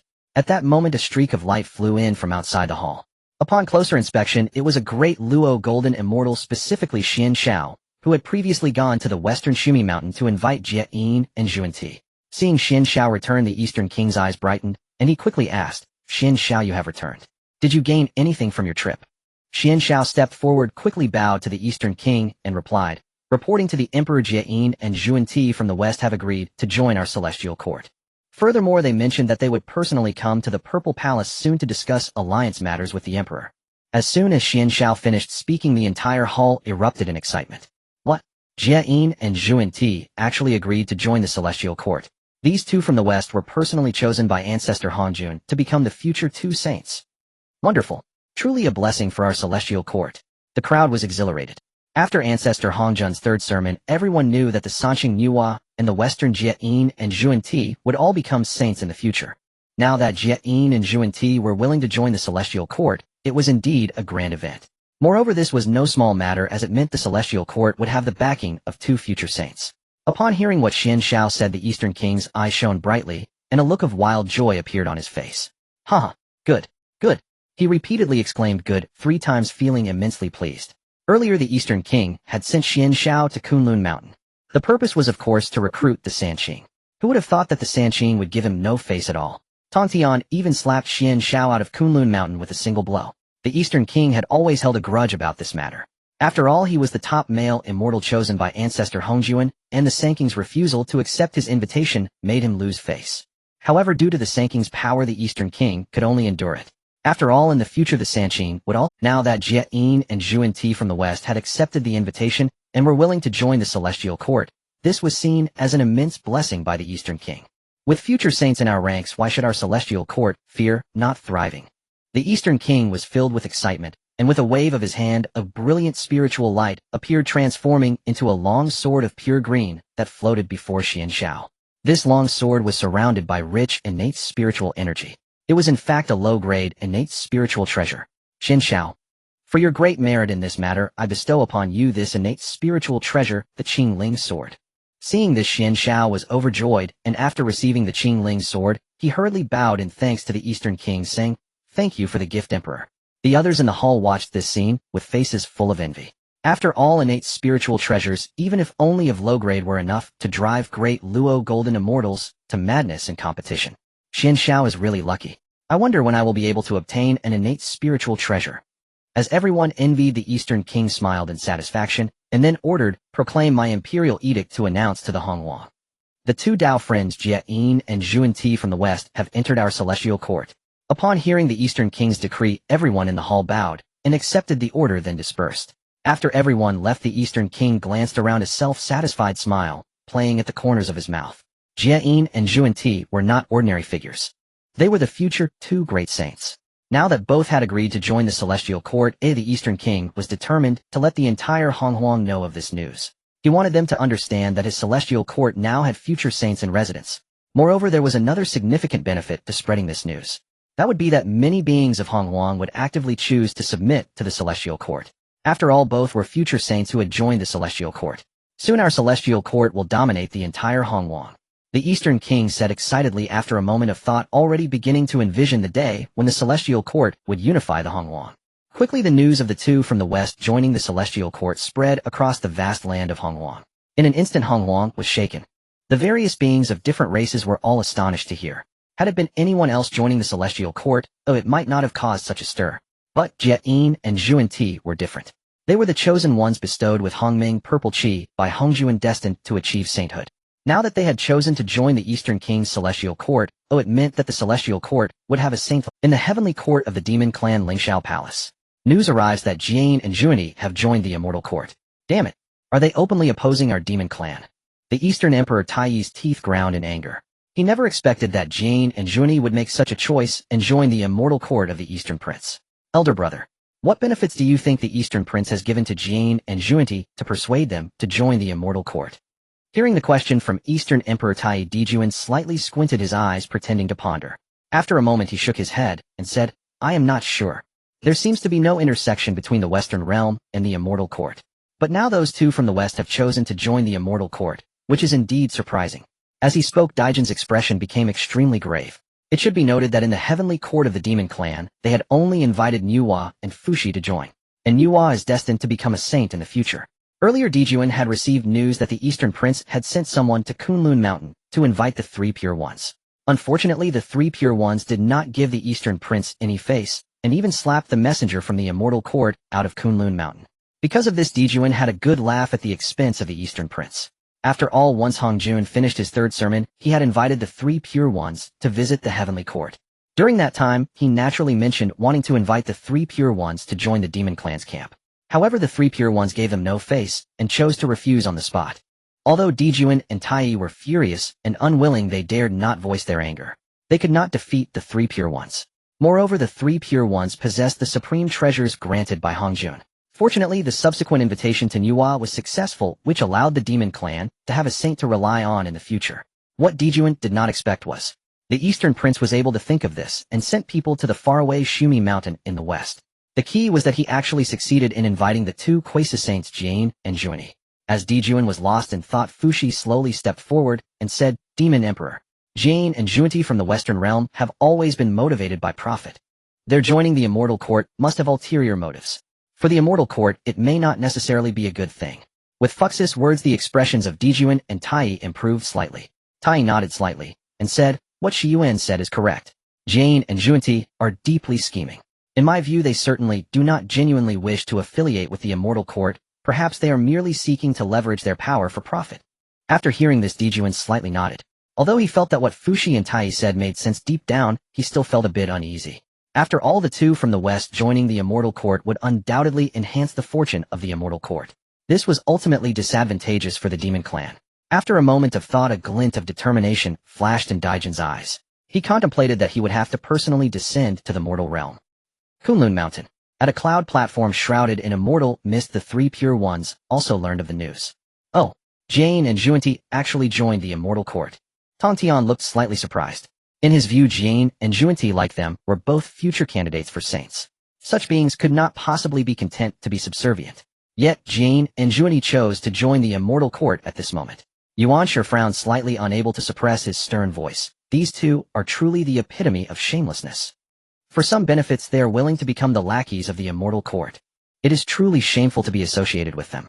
Upon hearing what the two said, Taishang squinted his eyes and smiled, saying, "The Western realm has always been barren and difficult to prosper. If the two choose to join the immortal court, there is likely to be another scheme at play."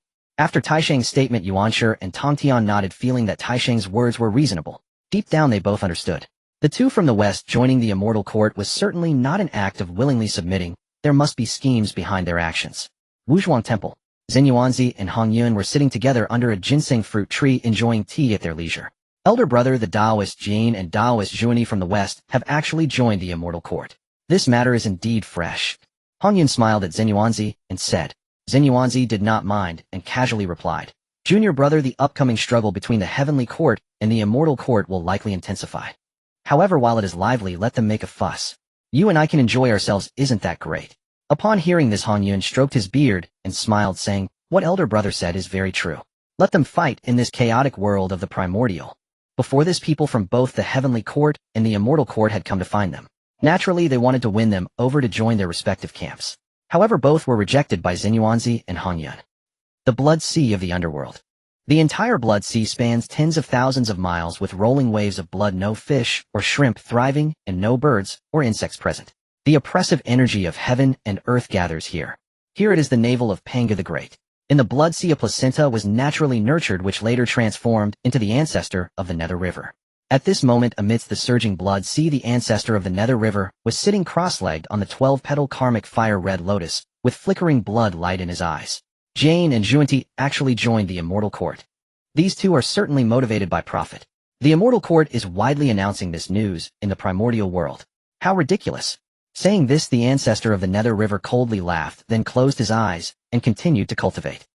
As the immortal court announced Jane and Zhunti's joining, a tremendous wave swept across the entire primordial land, just as the Eastern Prince had anticipated. After this news spread, many loose cultivators chose to affiliate with the immortal court. In addition, various clans also chose to join the immortal court's camp. In their view, the immortal court will have two saints in the future, surely able to dominate the primordial world.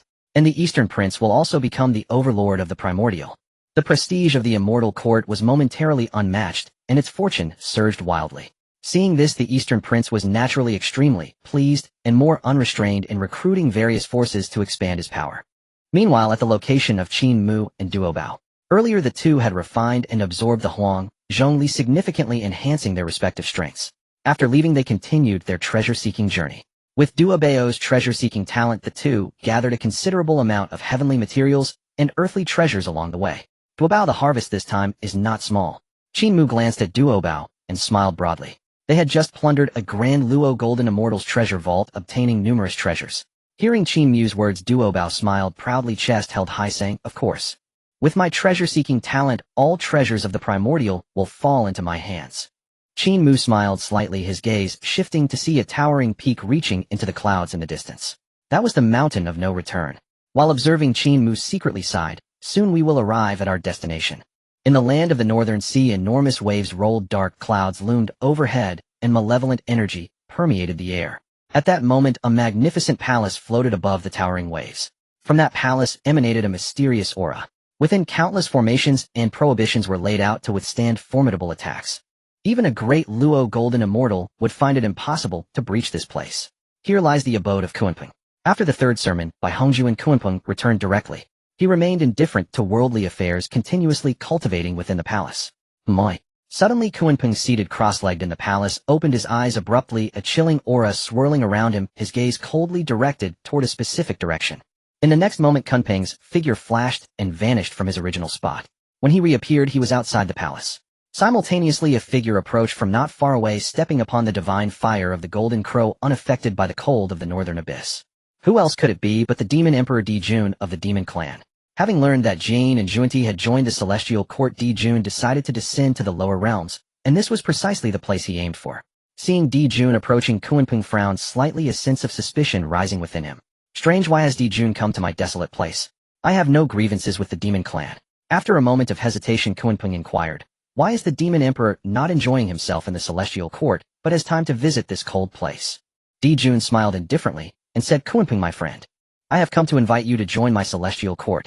Upon hearing this, Kunpeng displayed indifference, clearly uninterested, and replied coldly, I am truly sorry. I have no such intentions. Although Kunpeng was also a member of the demon clan, he did not belong to the celestial court's faction, much like Nuwa and Fushi. Of course, earlier Di Jun had persuaded Nuwa and Fushi to join the celestial court, and had conferred upon them the titles of Shi Emperor and Wei Emperor. Hearing Kunpeng's response, Di Jun spoke, there is no need for you to rush to refuse, Kunpeng. If you are willing to join the celestial court, I can grant you the position of demon master, allowing you to enjoy the supreme fortune of the demon clan. Upon hearing this, Kunpeng was somewhat moved. This? He narrowed his eyes, slightly feigning hesitation. Di Jun noticed this, and realized that the condition he had offered was still insufficient to sway Kunpeng. After a brief pause, Di Jun added, Kunpeng, my friend, as long as you agree to reside in the demon clan, I can also provide you with an opportunity. Upon hearing this, Kunpeng squinted, expressing mild doubt. Oh, what opportunity? Di Jun did not keep him in suspense, and stated directly, I can help you contest for the primordial purple energy from Hongyun. As soon as Di Jun uttered these words, Kunpeng's expression changed. Mentioning Hongyun ignited a deep-seated hatred within him, and a killing intent surged in his eyes. Recalling the past, had it not been for Hongyun's attempt to play the good guy, yielding his seat to Jin and Zhunti, the two from the west would not have targeted him afterward. In the end, it led to him losing the position of the mat. During Hongjun's third sermon, Kunpeng realized that those 6 positions were in fact positions of sanctity. The 3 pure ones, Nuwa, Jin, and Zhunti, all received treasures bestowed by Hongjun, and each was granted a strand of primordial purple energy as the foundation of the Tao. Moreover, Hongjun explicitly informed them that these 6 would all become saints in the future. Thinking of how Hongyun caused him to lose his chance at becoming a saint, Kunpeng's resentment surged. What made him even more unsettled was that after distributing the 6 strands of primordial purple energy, Hongjun also mentioned a 7th strand, claiming that it could be obtained by those with opportunity. Ultimately, that 7th strand of primordial purple energy fell directly into Hongyun's hands. Every time he thought of this, the hatred in Kunpeng's heart became unbearable. Throughout these years, he had been diligently cultivating, all for the purpose of advancing his strength to seek revenge against Hongyun. Now, upon hearing Di Jun express his willingness to help him seize the primordial purple energy from Hongyun, Kunpeng's heart was stirred. After all, Hongyun was not weak in strength, and was close friends with Zenyuanzi. He feared that going after Hongyun alone would be unwise. After some contemplation, a glimmer of determination flashed in Kunpeng's eyes, and he nodded, saying, All right, I agree to join the demon clan. Seeing Kunpeng agree, Di Jun was overjoyed. Although Kunpeng might not be a saint in the future, he would at least be a quasi-saint powerhouse. Such combat strength would undoubtedly be a significant boon for the demon clan.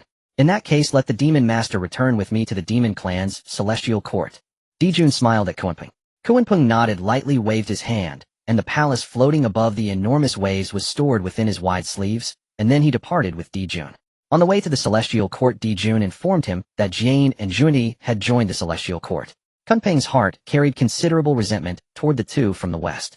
Had it not been for those 2 shameless individuals complaining in Xiao Palace, he would not have lost his position of sanctity. Meanwhile, in the Eastern Sea's Purple Mansion Prefecture, celestial lights sparkled and myriad immortals gathered. At this moment, the Eastern King personally led the celestial court's immortals to welcome the arrival of Jane and Zhunti outside the Purple Mansion Prefecture. Soon Jane and Zhunti appeared, accompanied by disciples such as Kasyapa. Upon seeing them arrive, the Eastern King, with a beaming smile, approached to greet them. It is indeed a great fortune for our Purple Mansion that both of you can join our celestial court, the Eastern King said politely. Jane smiled slightly, joined his hands in salute, and said, Your Majesty, you are too kind. Zhunti ignored the Eastern King, and instead smiled as he surveyed the surroundings, his eyes sparkling with brilliance. Before long, Jane and Zhunti, under the warm welcome of the Eastern King, arrived at the Grand Hall of the Celestial Palace. Once inside the hall, Jane wasted no time and directly stated, Your Majesty, if you wish for us to join the celestial court of the Purple Mansion, it is possible. However, at this point Jane paused, then added, However, I need the Eastern King to grant me a territory for propagating the Tao of the West. Moreover, your people are not allowed to interfere in this place. Upon hearing Jiayin's conditions, the Eastern King's expression remained calm. He understood very well. To have Jane and Zhunti join the celestial court would naturally require a price. Jiayin's demand for a territory was merely a means to develop his followers on the land of the Purple Mansion. May I ask which area Jane desires in our purple mansion? After a brief silence, the Eastern King inquired. Hearing this, Jane did not hold back, slowly raised his hand, and drew a golden circle in the void. Immediately the circle began to expand, soon enveloping a large area of the purple mansion. This area must be designated as the territory for propagating the Tao of the West. The celestial court must not interfere. Will your majesty agree? Seeing this, the Eastern King maintained his composure.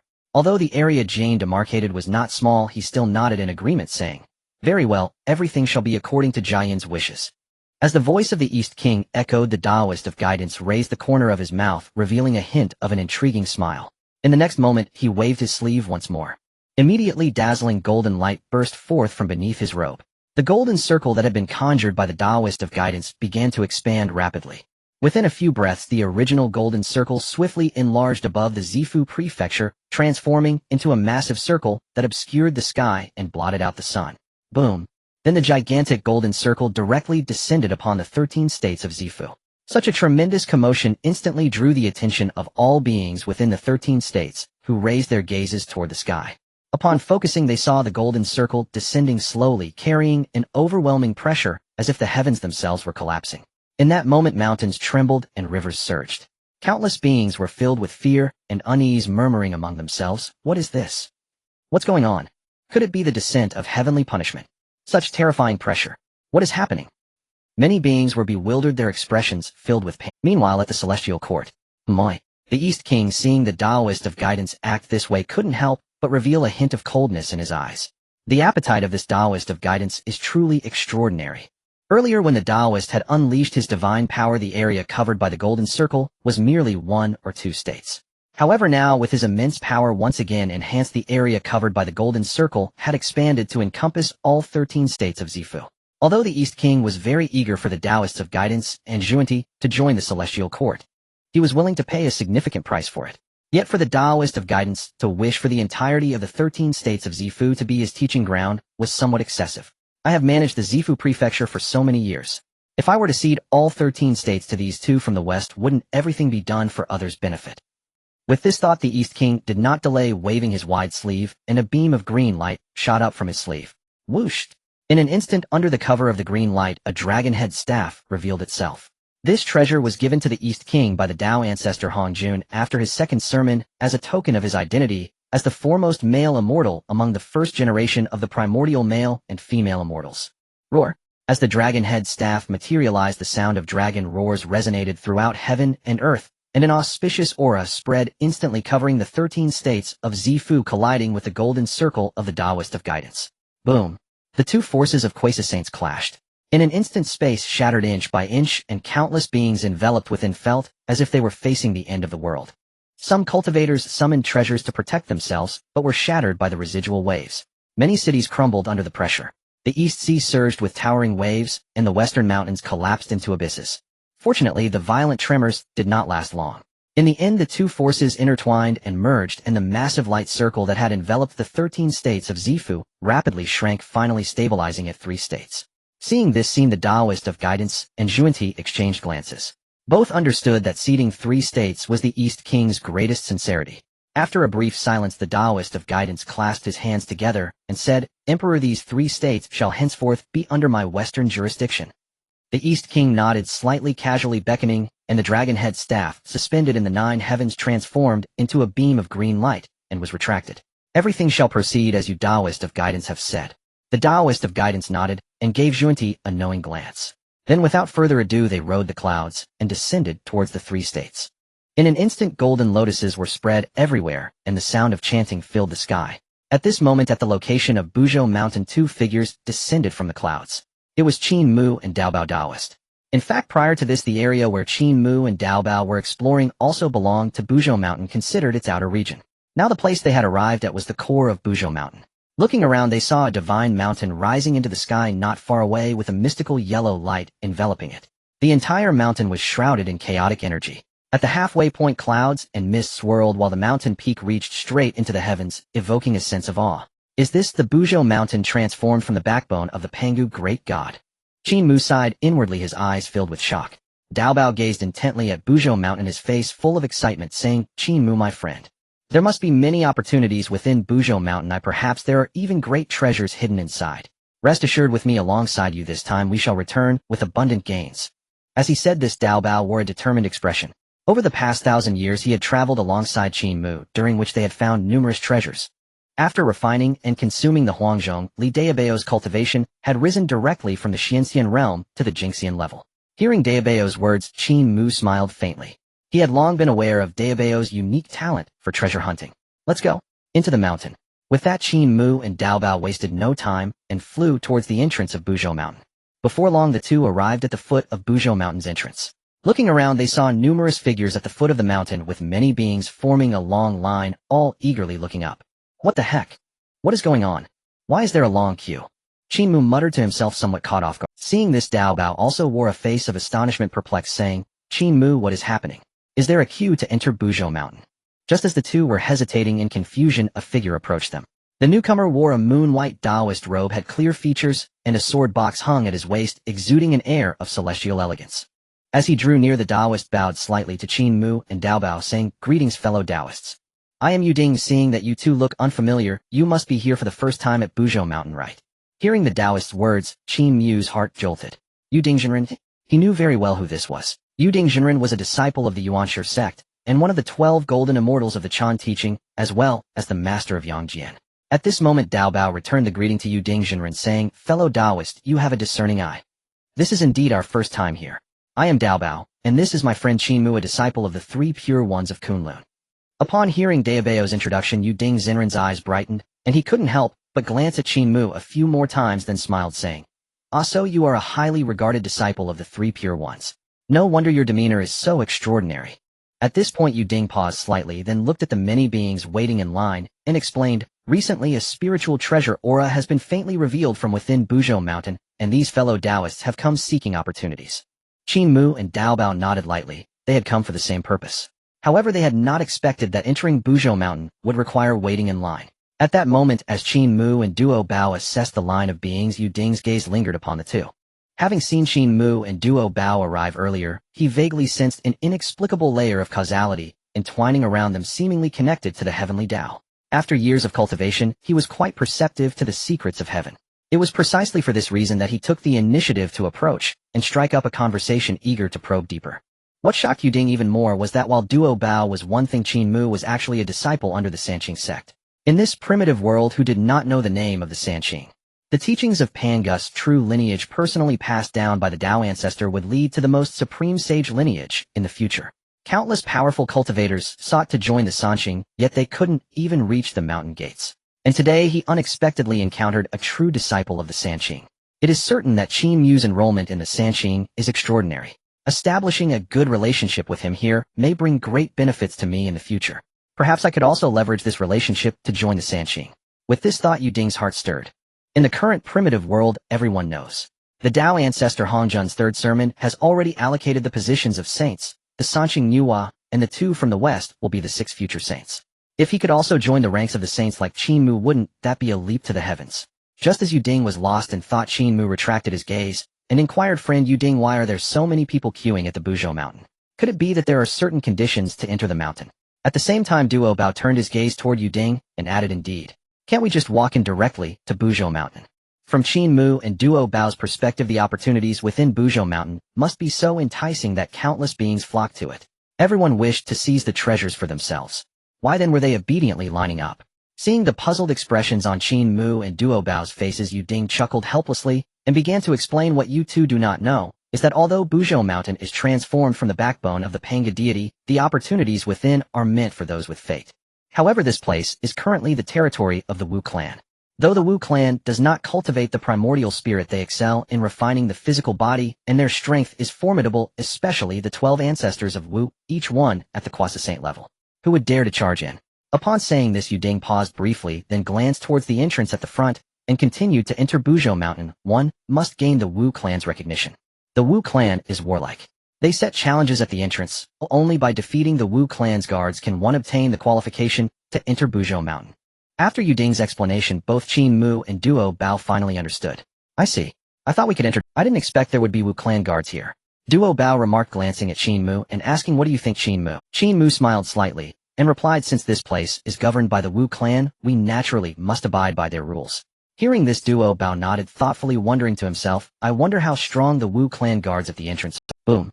Unbeknownst to him, just as Duo Bao was lost in thought, a deafening roar suddenly erupted from the. Hearing the sound, all three of them were astonished, and quickly turned to look. Upon doing so, they saw a figure flying backward like a shooting star, crashing heavily onto the nearby mountainside. The impact caused that section of the mountainside to crumble, sending dust swirling into the air. Soon as the turbulence subsided, the dust settled. Focusing their gaze, they saw a being with the cultivation of a golden immortal lying limply on the ground, his breath weak, clearly severely injured. What is this? Even a golden immortal could not withstand it. Who exactly is guarding the entrance to Buzhou Mountain from the Wu clan? Duo Bao exclaimed, feeling a sense of dread. It must be noted that he himself was currently only at the golden immortal level. Seeing this, Qin Mu narrowed his eyes, slightly secretly lamenting, the Wu clan truly is formidable. With that thought, Qin Mu steadied himself and looked at Duo Bao and Yu Ding, saying, let's go, let's see what's going on. After saying this, the three of them promptly made their way toward the entrance. Before long, the three of them arrived at the front. They saw a being soaring forward to challenge the Wu clan guard at the end. Boom boom, bang bang. As the two clashed, the ground shook. But soon that being was sent flying by a single punch from the Wu clan guard. Who else dares to challenge? A thunderous shout resonated like thunder, causing many beings in attendance to. Qin Mu's gaze sharpened as he beheld a giant standing proudly in the clearing at the entrance, his physique imposing, muscles coiling like dragons. Moreover, his skin glimmered with a bronze-like sheen, and his eyes burned like torches, exuding an overwhelming ferocity. Just a brief glance, and Qin Mu sensed the truth. The Wu clan guard at the entrance was indeed a great Wu. To think a great Wu is stationed here. Qin Mu couldn't help. It must be known that among the Wu clan, bloodlines reigned supreme. Beneath the 12 ancestors of Wu, the great Wu were the strongest. The entire Wu clan does not cultivate the primordial spirit or the path of immortality, yet their physical strength could shake mountains and rivers. Ordinary golden immortals would be utterly outmatched in their presence. Gulp.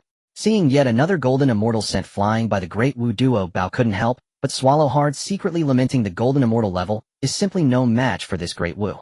The treasure mountain is right in front of us, yet we cannot enter. After pondering for a moment, Duo Bao glanced at Qin Mu. Although he was at the golden immortal level, Qin Mu was a tier higher, already at the Tai golden immortal level.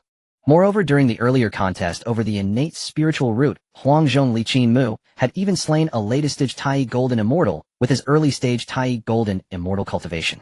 In Duo Bao's view, Qin Mu had a significant chance of succeeding in the challenge and entering Buzhou Mountain.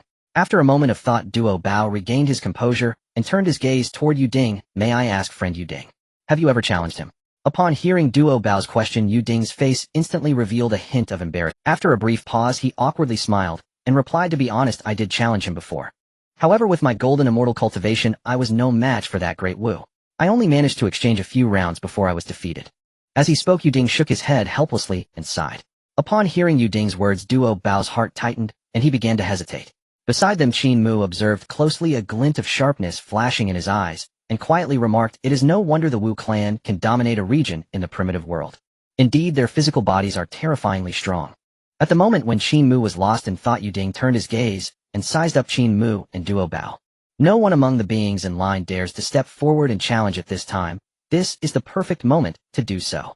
This statement was mainly directed at Qin Mu. Duo Bao's cultivation was on par with his own, both at the golden immortal level, and challenging the great shaman of the Wu clan did not bode well for victory. However, Yu Ding could not see through Qin Mu. He also wanted to see how powerful the disciples of the Fengshen Sect truly were.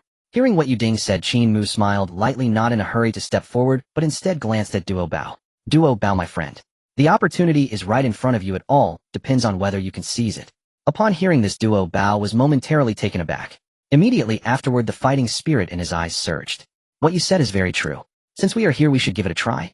Let me go and have a word with the great shaman of the Wu clan. After saying this, Duo Bao turned his gaze towards the great shaman standing in the open space at the entrance and declared, I come to challenge. As soon as he finished speaking, Duo Bao did not delay, and his figure flashed as he flew forward. Seeing this, the burly great shaman turned his gaze directly towards Duo Bao. Upon discovering that Duo Bao was merely at the golden immortal level, a trace of disdain flashed in his eyes as he coldly spoke. Who dares to challenge? State your name. Duo Bao smiled slightly and replied, I am Duo Bao, here to learn. As soon as he finished speaking, he did not hesitate, directly forming hand seals, and the celestial light around him surged. Boom, boom. In an instant, countless phantom treasures emerged. Swords, blades, bells, tripods, towers. They filled the sky, emanating a terrifying aura. Goa. Accompanied by Duo Bao's low shout, the numerous treasures descended like a torrential rain, crashing directly towards the great shaman. The great shaman looked on with an unruffled expression and coldly remarked, "Flashy nonsense." He then stood still, not moving an inch. It seemed he intended to allow Duo Bao's treasures to strike him. Boom, boom.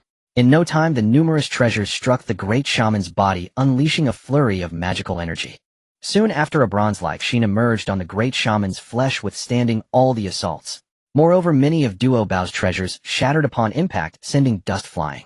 Quickly as the brilliance faded, the great shaman still stood in place, completely unharmed.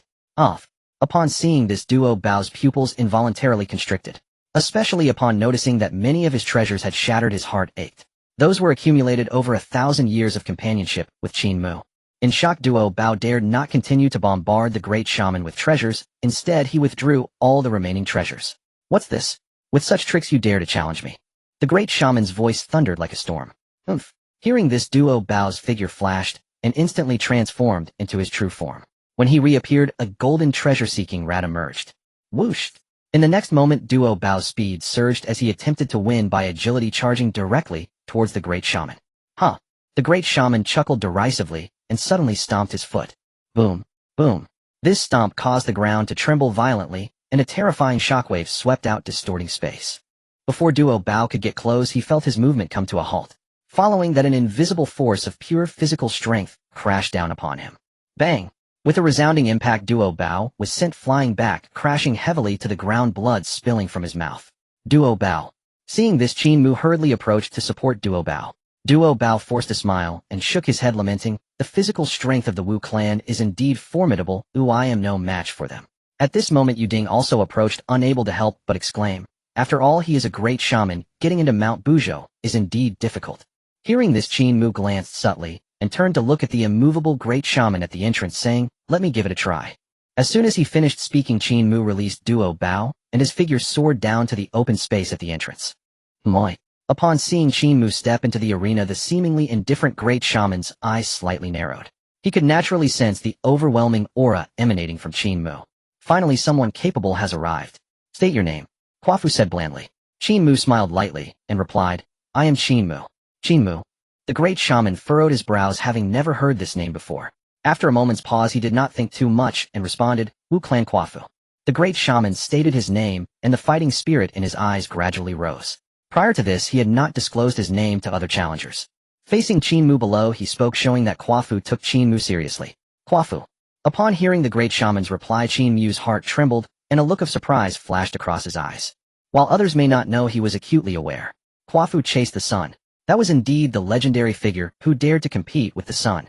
"So it is the great shaman Quafu. I've long admired you."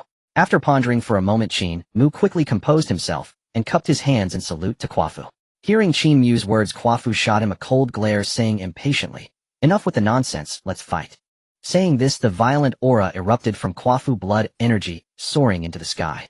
Seeing this, Qin Mu took a deep breath, not casting any spells, but instead stepped forward, unleashing his physical strength and launching a punch at Quafu. "What? This? Am I seeing things? This fellow actually wants to fight Quafu with pure physical strength. Is he crazy? Doesn't he know how strong the Wu clan's physical strength is?" The beings present were all dumbfounded. They had originally thought Qin Mu would use spells to battle Quafu. Who would have imagined he would choose to compete in physical strength? Yuding, upon witnessing this, was struck dumb and quickly looked over at Duo Bao, saying, "Duo Bao, what is Qin Mu doing? Does he not know how powerful the Wu clan's physical strength is?" Meanwhile, Quafu, upon seeing Qin Mu charging at him with pure physical strength, was also taken aback. Interesting. In this primeval world, there are indeed those who dare to compete with my Wu clan in physical strength. With this thought, Quafu did not hesitate and swung his fist to meet Qin Mu. Boom! When the fist struck, the air crackled loudly. In less than a moment, the power of Qin Mu and Quafu's fists collided violently. Bang! As the fists met, a violent shockwave swept forth, cracking the earth and shattering rocks. After a long while, the turmoil subsided and the dust settled. Upon closer inspection, Qin Mu and Quafu stood firm, with Qin Mu appearing calm and unperturbed. Clearly, just now he had exchanged blows with the great shaman Quafu, using sheer physical strength, remaining completely unharmed. In contrast, Quafu wore an expression of disbelief. "What? How is this possible? A being in the primordial chaos can actually contend with my shaman clan's physical prowess." Quafu gasped in surprise, his heart shaken and unable to calm down for a long time. Earlier when he saw Qin Mu challenging him in a contest of physical strength, he had scoffed at the idea. After all, the shaman clan's greatest strength lies in their physical bodies. Meanwhile, the various beings present were also dumbfounded with expressions of utter disbelief. What on earth is happening? Who is Qin Mu really?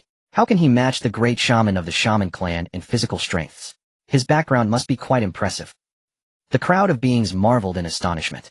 Previously they had merely acknowledged Qua Fu's strength. Even golden immortals would be unable to withstand him. Now the fact that Qin Mu could contend with him on equal footing in a battle of physicality was truly astonishing. Is Qin Mu really this strong? The reputation of the three pure ones is indeed well-deserved. Yu Ding exclaimed, his eyes wide open, his mind buzzing. Duo Bao beside him was also shocked by the scene, unable to help but praise truly impressive Qin Mu. This physical strength can actually rival that of the great shaman of the shaman clan. As everyone was shocked, Qin Mu looked over at Qua Fu and thought to himself, Qua Fu is indeed a great shaman of the shaman clan. That earlier punch would have been impossible for an ordinary golden immortal to withstand. A moment's carelessness could lead to death and destruction. With this in mind, Qin Mu felt unafraid. It is known that he is one of the 10 perfect fiends, the 9-leaved swordgrass. He later evolved into the innate 9-leaved swordgrass. After refining and absorbing the Genesis Blue Lotus seed given by the Tao ancestor Hongjun, the innate 9-leaved swordgrass evolved once again, transforming into the innate Blue Lotus swordgrass. Additionally, after joining the three pure ones, he also acquired the 9 turns mystic art. This is a technique passed down from Pangu.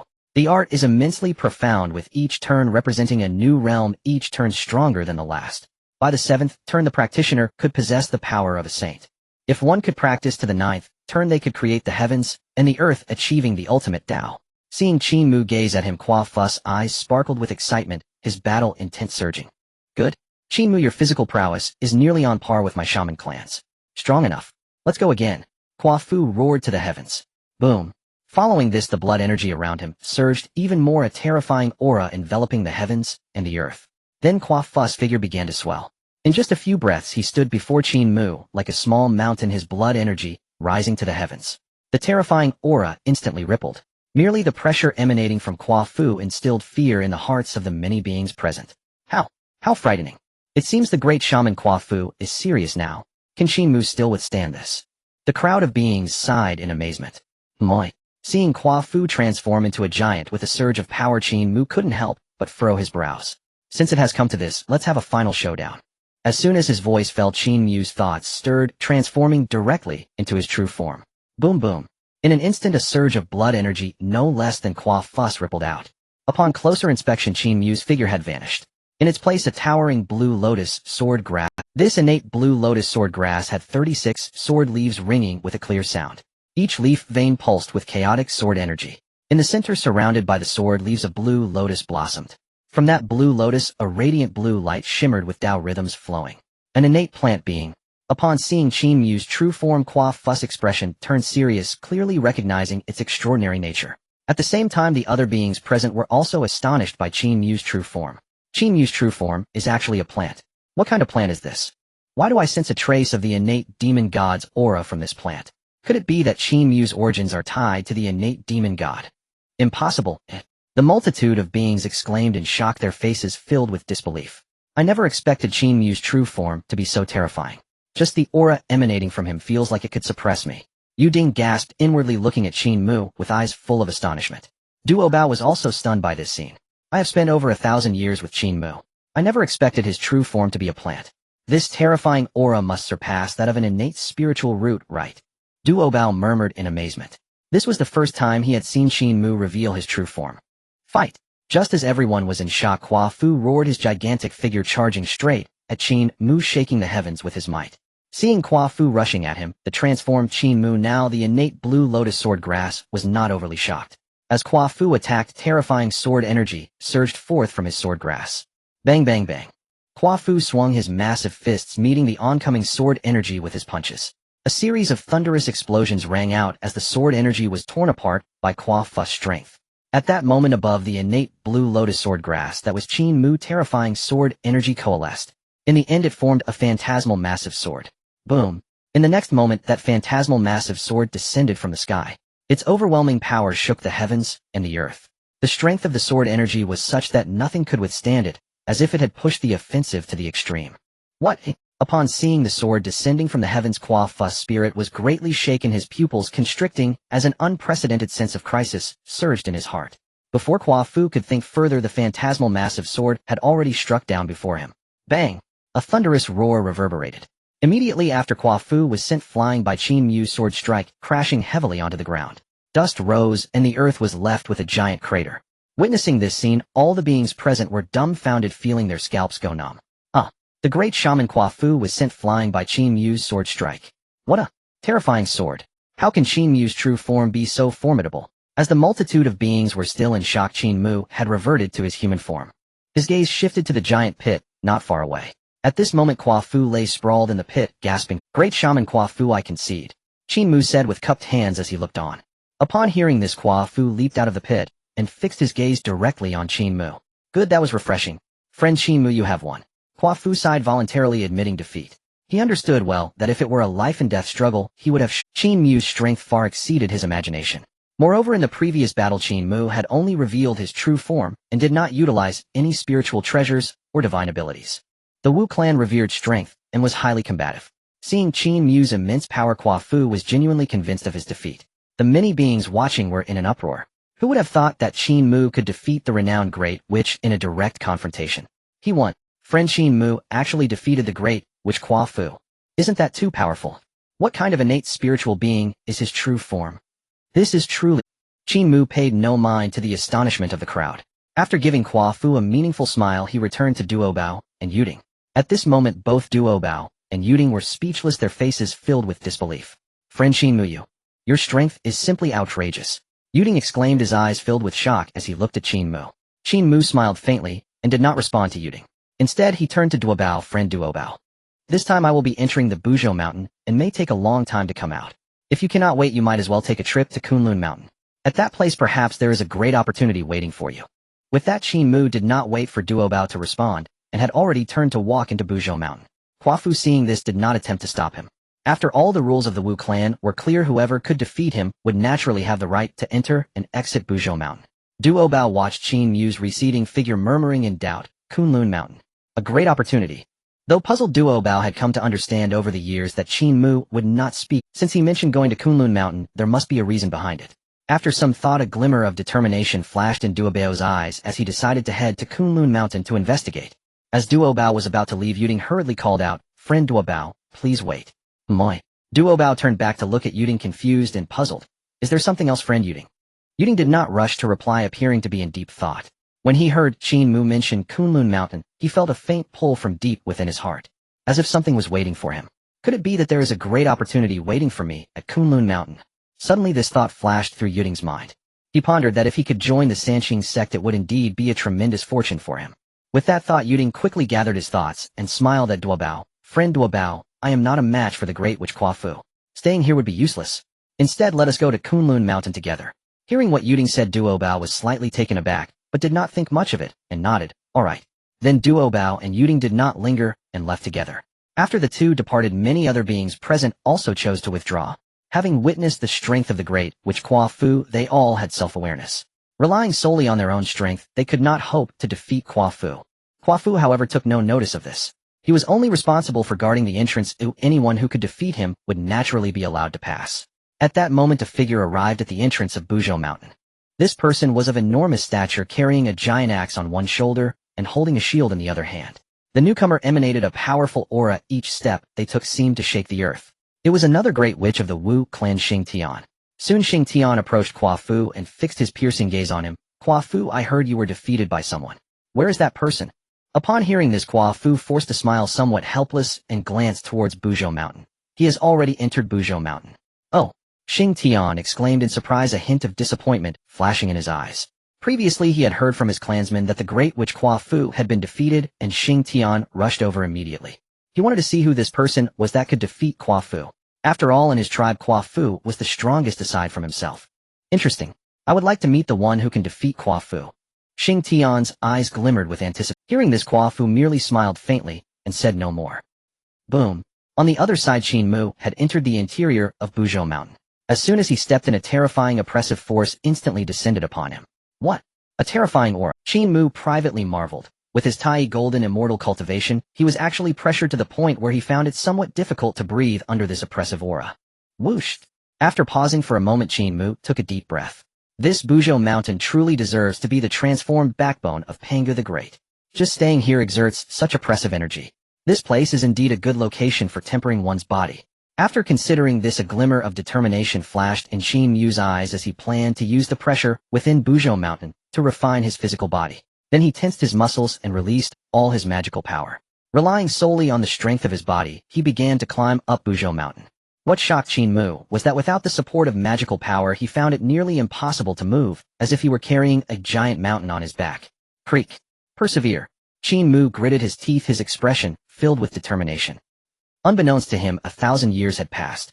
In this 1,000 years, Qin Mu had been climbing Buzhou mountain with his physical body. At the beginning, he could only take 1 step per day.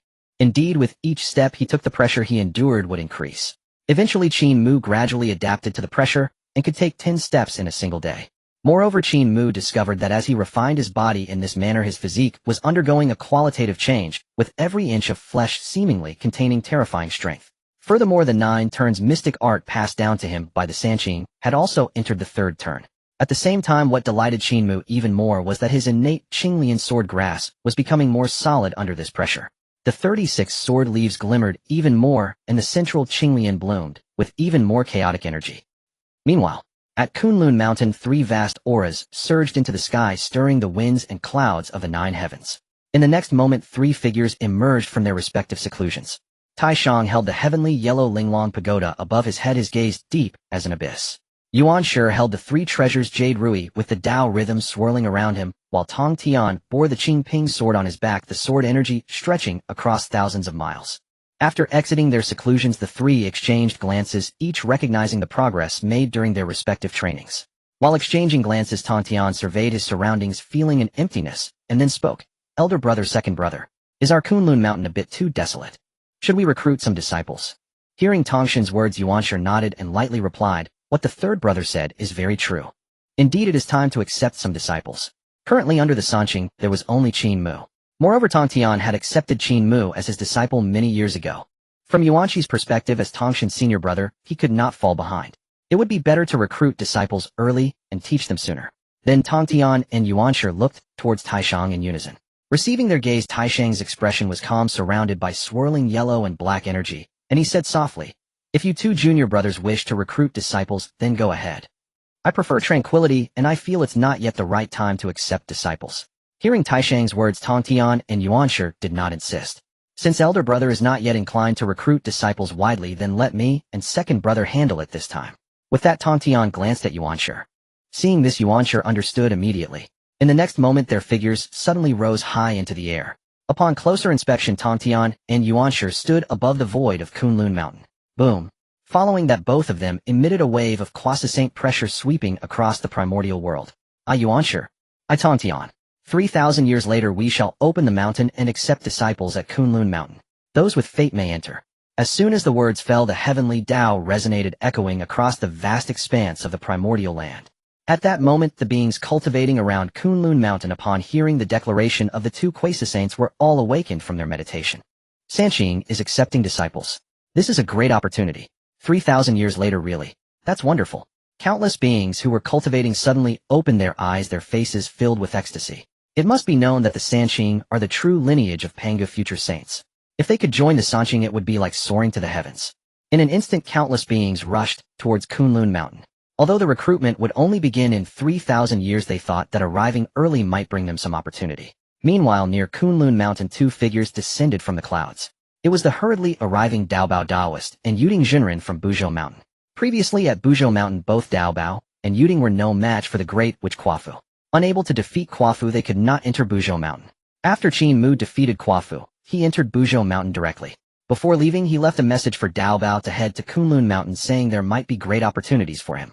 Now, upon hearing that the Sanqing would accept disciples, Daobao was naturally overjoyed. The Sanqing is recruiting disciples. Is this the great opportunity that Daoist Qin mentioned to me before? Daobao exclaimed excitedly, his cheeks slightly flushed. After a moment of surprise, Daobao hurriedly looked at Yuding beside him. At that moment, Yuding also had an excited expression. Earlier, when he heard Qin Mu suggest that Daobao go to Kunlun Mountain, he felt a sense of calling deep within. It seemed that his own opportunity was also in Kunlun Mountain. Because of this, Yuding decided to accompany Dao Bao to Kunlun Mountain. Now before they even reached Kunlun Mountain, Tong Tian and Yuanshi had already announced their intention to recruit disciples, which naturally excited Yuding. If one can join the Sanqing, they will inherit the saintly tradition in the future. Such a tremendous opportunity must not be missed this time. Yuding murmured to himself, filled with longing and anticipation. Seeing Dao Bao cast a glance at him, Yuding quickly said, "Dao Bao Daoist, let's go." Upon hearing this, Dao Bao nodded, and then he and Yuding flew towards Kunlun Mountain. At this moment, in the heavenly court of the demon race.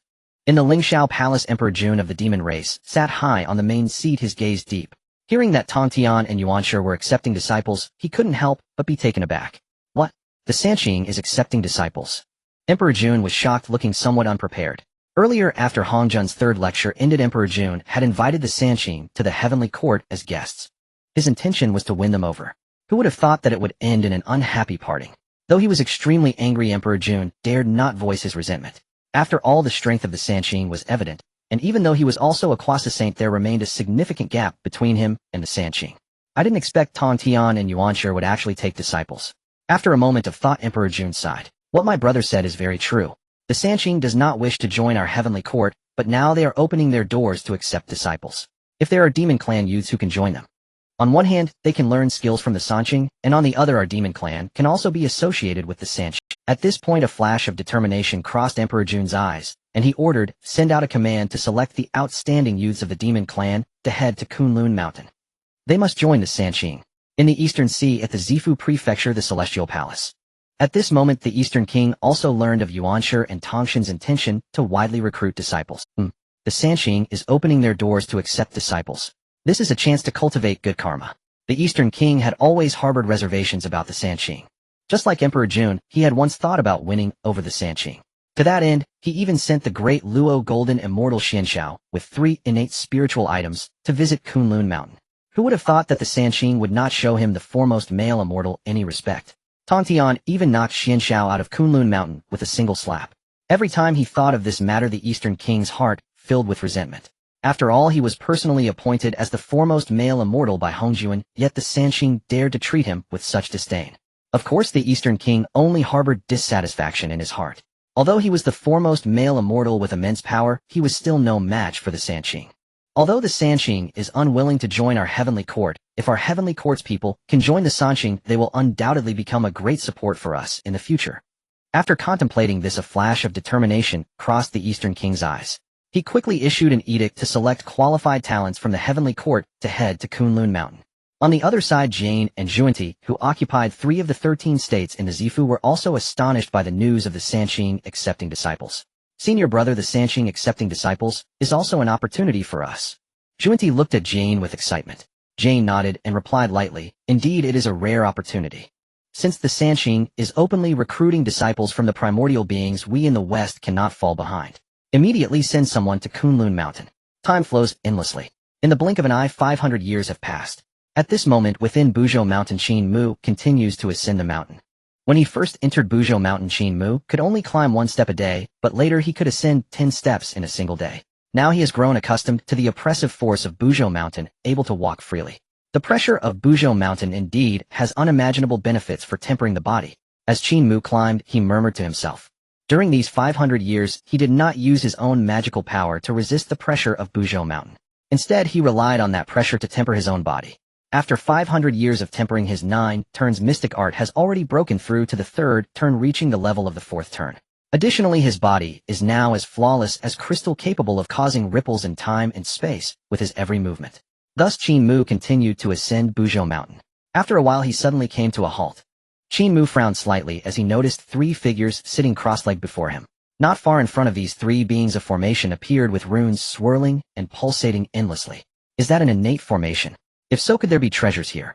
Qin Mu pondered to himself, instantly discerning that the formation obstructing the 3 beings was indeed an innate formation.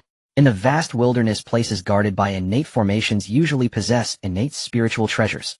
When Qin Mu first took shape, Tong Tian had cracked an innate formation beside him, obtaining the top-notch innate spiritual treasure, the Fire Spirit Pearl. Previously, Qin Mu and Duo Bao had also encountered an innate formation. Qin Mu forcibly broke the formation and found one of the 10 innate spiritual roots, the Huang Zhong Li, within the small world inside. Now encountering an innate formation again, it was highly likely that there were innate spiritual treasures within. After a moment's thought, Qin Mu's gaze shifted back to the three beings. It was evident that all three had the flow of Tao rhythm surrounding them, their cultivation not weak, all having reached the late stage of the Tai Golden Immortal. As Qin Mu was observing, the three also noticed his arrival. The three were not too surprised. They merely glanced at Qin Mu before redirecting their attention back to the innate formation. Seeing this, Qin Mu hesitated slightly and then stepped forward. As he approached before Qin Mu could say anything, the Taoist in the blue robe asked, "First, are you also here in Buzhou Mountain seeking treasures?"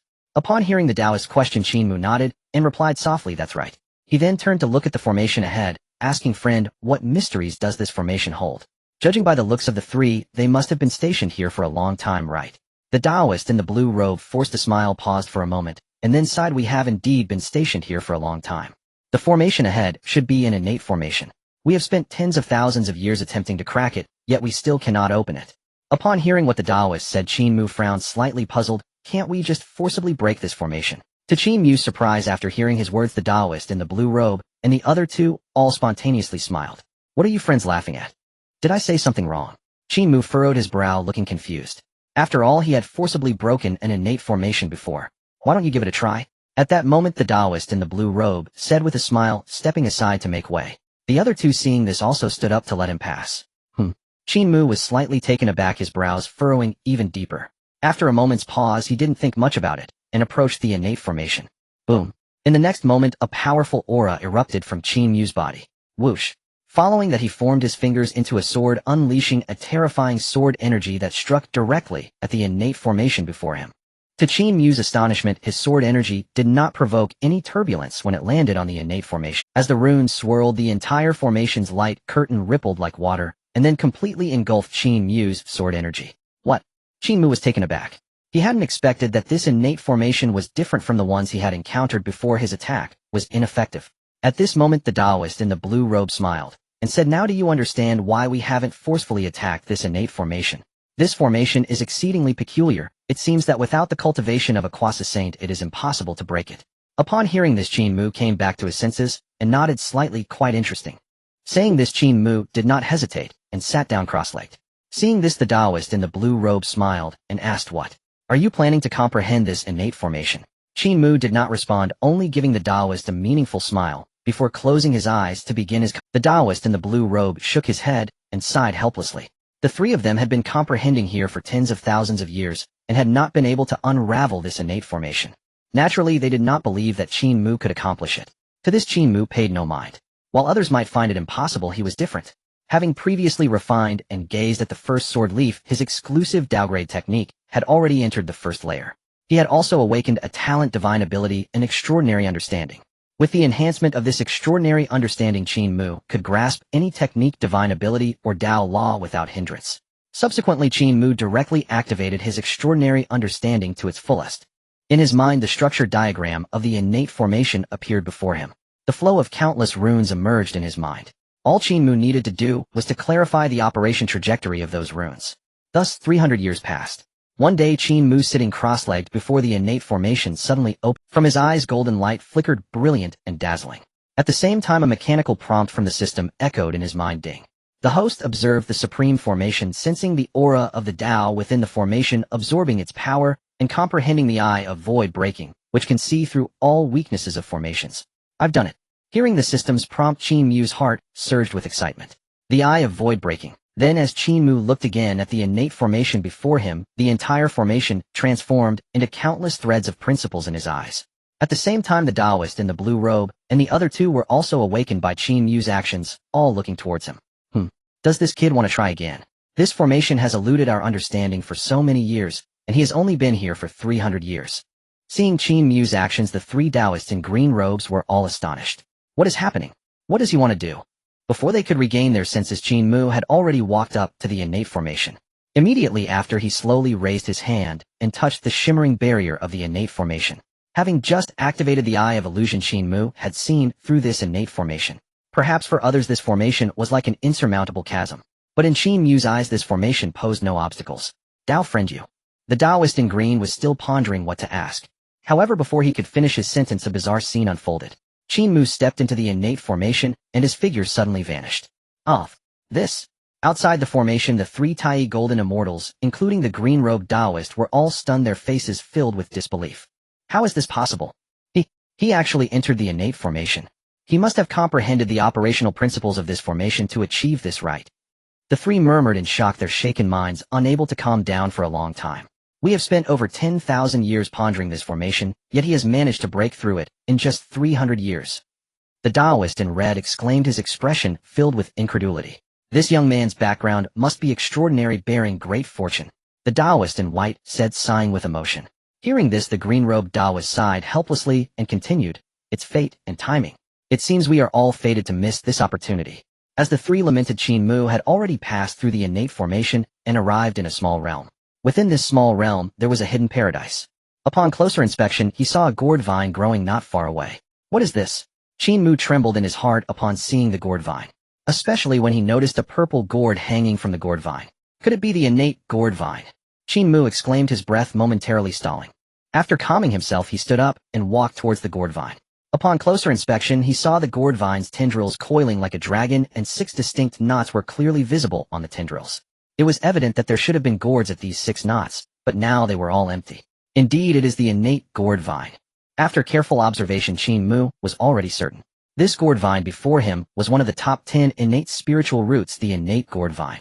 Moreover, he also knew the 6 missing innate gourds were in the possession of the 3 pure ones, Nuwa and Tai and Hongyun. Among them, Taishang possessed the purple gold gourd, which contained the 3 flavors, true fire and the mysterious ice-cold qi. Using the principles of yin and yang, the 2 energies interacted to form their own universe. This gourd could absorb all things, devouring the heavens and earth. Yuan Shi had the chaos gourd, which could create chaos and possessed immense divine power. Tong Tian had the purple-yellow gourd, later refined into the water and fire gourd. This gourd possessed a strong power of water and fire laws, nurturing 2 water and fire qilins within with formidable might. Nuwa obtained the purple-green gourd used to store the summoning banner, also known as the summoning gourd. This summoning banner was a treasure of the demon clan, capable of summoning countless demons from the 3 realms. With just a shake, all beings of the demon clan would obey. The gourd in Taiyi's hands was the purple-white gourd, also known as the slaying immortal gourd. This gourd could slay primordial spirits at incredible speed, making it hard to defend against. The purpler gourd obtained by Hongyun was later refined into the 99 scattering soul red gourd. The gourd contained red sand, which was incredibly powerful. It could trap the form of immortals, destroy their bodies, and extinguish their souls. Trapped within, they could not enter the cycle of reincarnation, making it exceedingly malicious.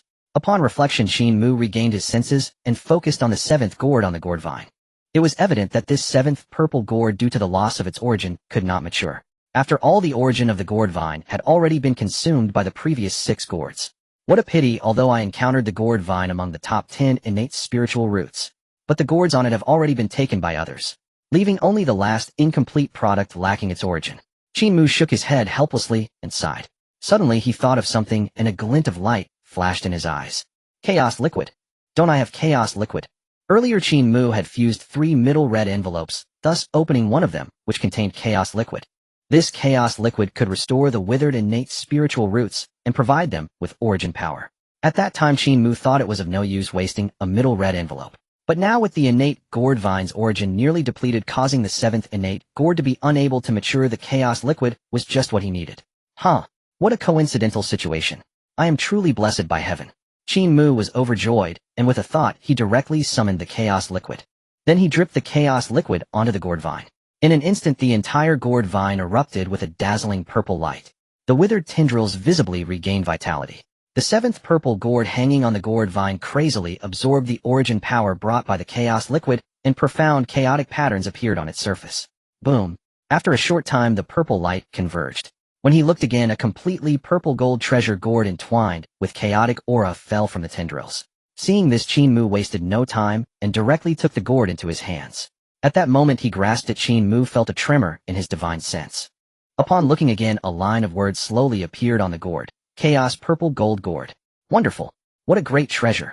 Its grade has reached the level of a top-notch innate spiritual treasure containing chaotic malevolence, capable of devouring heavenly enemies, and can also nourish chaotic primal energy. Qin Mu said excitedly, playing with it lovingly. In his excitement, Qin Mu immediately sat cross-legged, and the innate Qinglian sword grass phantom appeared behind him.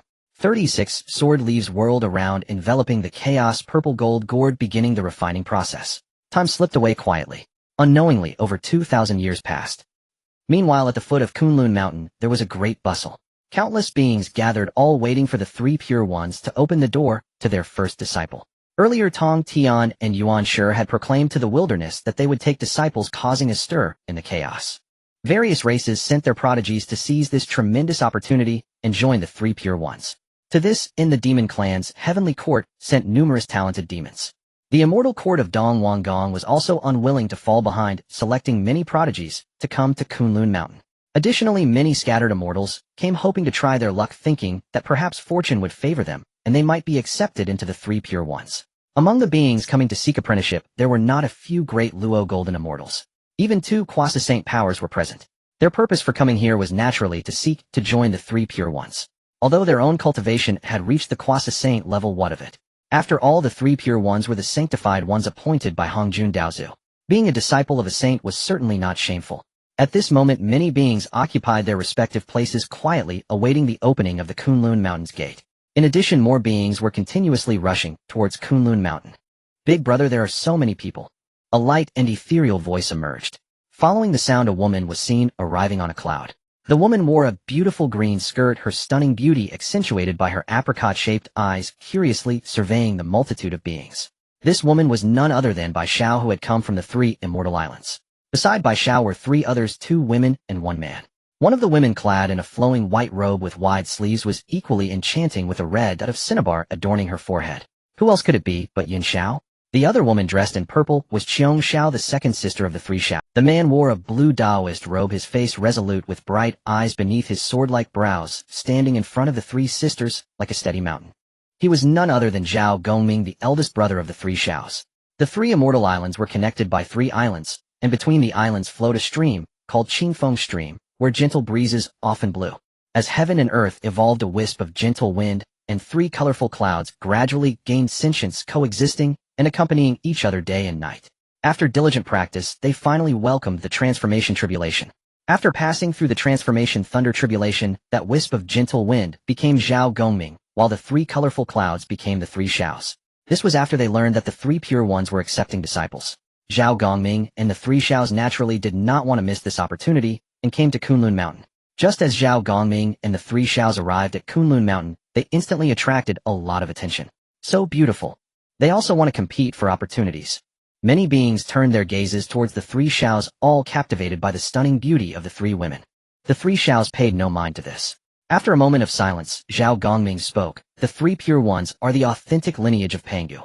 We must seize this opportunity. Upon hearing Zhao Gongming's words, the three Xiaos nodded in agreement. Time quietly passed, and soon it reached the 3,000-year deadline set by Tong Tian and Yuan Shi. Boom. On this day, a great light erupted from the peak of Kunlun Mountain, and two terrifying auras instantly enveloped the heavens and the earth. Following this, two figures stepped out upon the clouds. It was none other than Tong Tian and Yuan Shi from the three pure ones. Tong Tian wore a flowing blue robe with the illusory figures of the four swords of immortal slaying revolving behind him. His sword-like brows slanted into his temples, and his gaze seemed to contain the rotation of the galaxy. A relaxed smile graced his lips, and the Qingping sword at his waist sang continuously, its sword energy soaring into the sky. Yuan Shi's jade crown held his hair in place, with three jewel-like auspicious symbols cascading down like countless pearls. His expression was solemn, surrounded by profound Taoist rhythms. Upon seeing Yuan Shi and Tong Tian appear, countless beings bowed in respect, paying homage to the two. After appearing, Tong Tian spoke. Those who pass may enter my sect. As soon as he finished speaking, Tong Tian and Yuan Shi each waved their sleeves. Rumble. In an instant, two great formations were activated. Those who pass through the formations may ascend Kunlun Mountain. Let us begin, Yuan Shi said calmly. As soon as his words fell, countless beings rushed forward. Charge. One after another they surged in, fearing they would be a moment too late, quickly entering the formations. The formation set by Tong Tian was a sword formation filled with a pervasive killing intent and intersecting sword energies. The formation set by Yuan Shi, unbeknownst to him, was surrounded by auspicious light, seemingly peaceful, yet hiding mysteries evolving into 3,000 small worlds, each a test of Tao heart. Everyone knew that those who dared to challenge any formation would be accepted as disciples by Yuan Shi and Tong Tian upon success. They watched as countless beings surged towards the two great formations like a tide. Yun Xiao gently raised her hand, a golden light swirling around, creating a clear space for the four siblings. Big brother, which one should we choose? Yun Xiao looked towards Zhao Gongming. Hearing this, Zhao Gongming squinted slightly, his gaze shifting between the two formations. After a moment of contemplation, a glimmer of determination shone in his eyes as he replied, "Let us choose the formation of Senior Tauntaun." The three Xiaos had no objections to this, and accompanied Zhao Gongming as they flew towards the sword formation set by Tauntaun. At this moment, Duo Bao and Yu Ding were also stirred by the appearance of the two formations. They had long arrived at Kunlun Mountain waiting for this day. "Duo Bao, which one will you choose?" Yu Ding curiously looked at Duo Bao. Duo Bao smiled slightly and replied, "I wish to join under Senior Tauntaun. Qin Mu is the chief disciple of Senior Tauntaun. Being with him is quite good." Upon hearing Duo Bao's words, Yu Ding nodded slightly and responded, "I choose Senior Yuanshi. Good luck, my friend. I hope to meet you again within Kunlun Mountain." With that, without waiting for Duo Bao's response, Yu Ding flew straight into the formation set by Yuanshi. Duo Bao smiled faintly, took a deep breath, and without hesitation charged into the sword formation set by Tauntaun. Time passed quietly, unknowingly. 100 years had gone by. At this moment, on the peak of Kunlun Mountain, Tauntaun and Yuanshi stood side by side. "Oh!" Suddenly Tauntaun raised his brow, muttering, "Interesting." As the creator of the sword formation, he could naturally perceive everything happening within it at will. He sensed that many beings within the sword formation were exceptional and were about to break through. Among them were Zhao Gongming and the three Xiaos. Zhao Gongming led the charge, his gaze resolute as he cut through waves of sword energy. The three Xiaos closely followed, Zhao Gongming forming a formation to assist him. Additionally, there was Duo Bao. Although he was alone, the treasures in his hands continuously emerged, carving a path through the formation. Of course, Yuanshi also had his eye on many promising candidates, such as Yu Ding and Guang Qingzi. Soon the designated time limit arrived. Tauntaun looked at the many beings who had broken through from the sword formation and laughed heartily. "Good. These are all promising candidates." As he said this, he particularly glanced at Zhao Gongming. His expression clearly showed that he was quite satisfied with Zhao Gongming's performance in the sword formation. Yuanshi remained calm, and also glanced at the beings who had emerged from his formation, nodding slightly, and saying, "Acceptable. The acceptance of disciples has concluded, those without fate may retreat." As Yuanshi's words fell, he waved his wide sleeves, and the formation he had set up instantly dissipated. Those still trapped in the formation flew out, landing outside Kunlun Mountain. Seeing this, Tauntaun smiled faintly, and lightly waved his hand, causing the sword formation to be dismantled as well. Then Tauntaun turned his gaze towards Zhao Gongming, the three Xiaos, Duo Bao, and the others, "Follow me." With that, Tauntaun led everyone away. Yuanshi did not lag behind, either, taking Yu Ding and others with him as they flew towards his place. In the depths of Buzhou Mountain, within a small realm formed by an innate formation, Qin Mu was refining the prohibitions of the purple gold chaos gourd. This purple gold chaos gourd, nourished by chaos liquid, had reached the level of a top-grade innate spiritual treasure. Moreover, the top-grade innate spiritual treasure contained a total of 48 innate prohibitions. The more prohibitions one refined, the more powerful the treasure became when unleashed. Time passed quietly, and before he knew it, many years had gone by. At this moment, within the small realm, Qin Mu slowly opened his eyes. "I have refined 16 of the 48 innate prohibitions. That is just barely enough to unleash the power of the purple gold chaos gourd," Qin Mu muttered to himself as he stowed the purple gold chaos gourd that had been floating in front of him. Then he turned his gaze toward the innate gourd vine. Although all the gourds on the innate gourd vine have been picked, it is still one of the 10 great innate roots. I wonder if it can still bear 7 gourds again. After pondering for a moment, a glint of determination flashed in Qin Mu's eyes, and he raised his hand, channeling an invisible force onto the innate gourd vine. When he looked again, the innate gourd vine had already been collected by Qin Mu. "Next time I open a red envelope, if I can still obtain chaos liquid, it might be worth a try. If the innate gourd vine can bear innate gourds again, that would be a great profit." After securing the innate gourd vine, Qin Mu let out a long sigh and remarked, "It's time to leave." Without further thought, he directly passed through the innate formation and stepped out of this small realm. However, what Qin Mu did not expect was that as soon as he emerged from the innate formation, 3 fierce attacks suddenly struck from different directions. Boom, boom, boom, whoosh, whoosh, whoosh. 3 attacks instantly swept toward him. One was a blazing fire dragon of magical power, another was a freezing sword energy, and the last was a sinister toxic mist of magical power. In less than a moment, the 3 magical attacks crashed down before Qin Mu. Moi. Seeing this, Qin Mu's brows furrowed slightly. He had not expected that stepping out of the innate formation would greet him with 3 fierce attacks. Bang, bang, bang. Before Qin Mu could think, the 3 attacks struck him almost simultaneously. The deafening explosions resonated, magical power surged, and the very fabric of space-time twisted under the impact. After a short while, the tremors subsided and the dust cleared. Upon closer inspection, Qin Mu stood still in place, completely unharmed. Since entering Buzhou Mountain, he had relied on the pressure here to temper his body. Now his physical strength was even comparable to that of a spiritual treasure. Though those 3 attacks were fierce, they could not break his body. It should be noted that before entering Buzhou Mountain, Qin Mu had relied solely on his physical strength to defeat the great shaman Quafu of the shaman clan. Then Qin Mu shifted his gaze and coldly scanned the surroundings. Upon looking, he saw 3 figures standing not far away. They were the green-robed Taoist, the red-robed Taoist, and the black-robed Taoist who had arrived here before him. What? He didn't die? He withstood the magical attacks of all 3 of us with his body. The 3 of them were visibly shocked upon seeing that Qin Mu was unharmed. They had not expected that Qin Mu's physical body was so powerful. In their view, the 3 fierce attacks they had just unleashed should have been more than enough to slay a mid-stage Tai Golden Immortal. When Qin Mu saw that it was these 3 people, his expression darkened slightly. After a moment of thought, he understood. He had broken the innate formation and entered the small realm within, obtaining immense fortune. While these 3 had comprehended this place for over 10,000 years without gaining anything, naturally, they were thinking of killing him for his treasures. As Qin Mu contemplated, the green-robed Taoist's gaze turned cold as he spoke directly to Qin Mu, fellow Taoist. Given our past acquaintance, hand over your treasures immediately, and I may spare your life. The 3 of them were astonished to see that Qin Mu had managed to break the innate formation and enter it in just 300 years. At that time, the 3 had already conspired to rob him of his treasures once he emerged from the formation. All 3 of them were latest-stage Tai Golden Immortals, while Qin Mu was merely a mid-stage Tai Golden Immortal. Hearing the green-robed Taoist's words, Qin Mu smiled faintly and said, "Do you want treasures?" "Indeed I do." As he spoke, Qin Mu casually waved his hand, and a gourd floated out from his palm. It was none other than the top-grade innate spiritual treasure, the purple gold chaos gourd obtained from the small realm. Boom. As soon as the purple gold chaos gourd appeared, it emitted a terrifying aura with chaos energy swirling around it and divine light shooting into the sky. This is an innate spiritual treasure. He truly gained a great fortune. It should have been our Upon seeing the purple gold chaos gourd in Qin Mu's hand, the 3 immediately recognized its quality as an innate spiritual treasure. In an instant, their eyes lit up with desire. After all, innate spiritual treasures are not ordinary items. Even a great Luo Golden Immortal may not possess such a treasure. Furthermore, in the future, to cut corpses and attain the Tao, one would need innate spiritual treasures to house their primordial spirit. Heaven helps me. Amidst their shock, the red-robed Taoist couldn't help but laugh out loud, his eyes filled with greed as he looked at Qin Mu. In response, Qin Mu remained unfazed and coldly said, "If the 3 of you want this treasure, it depends on whether you have the capability."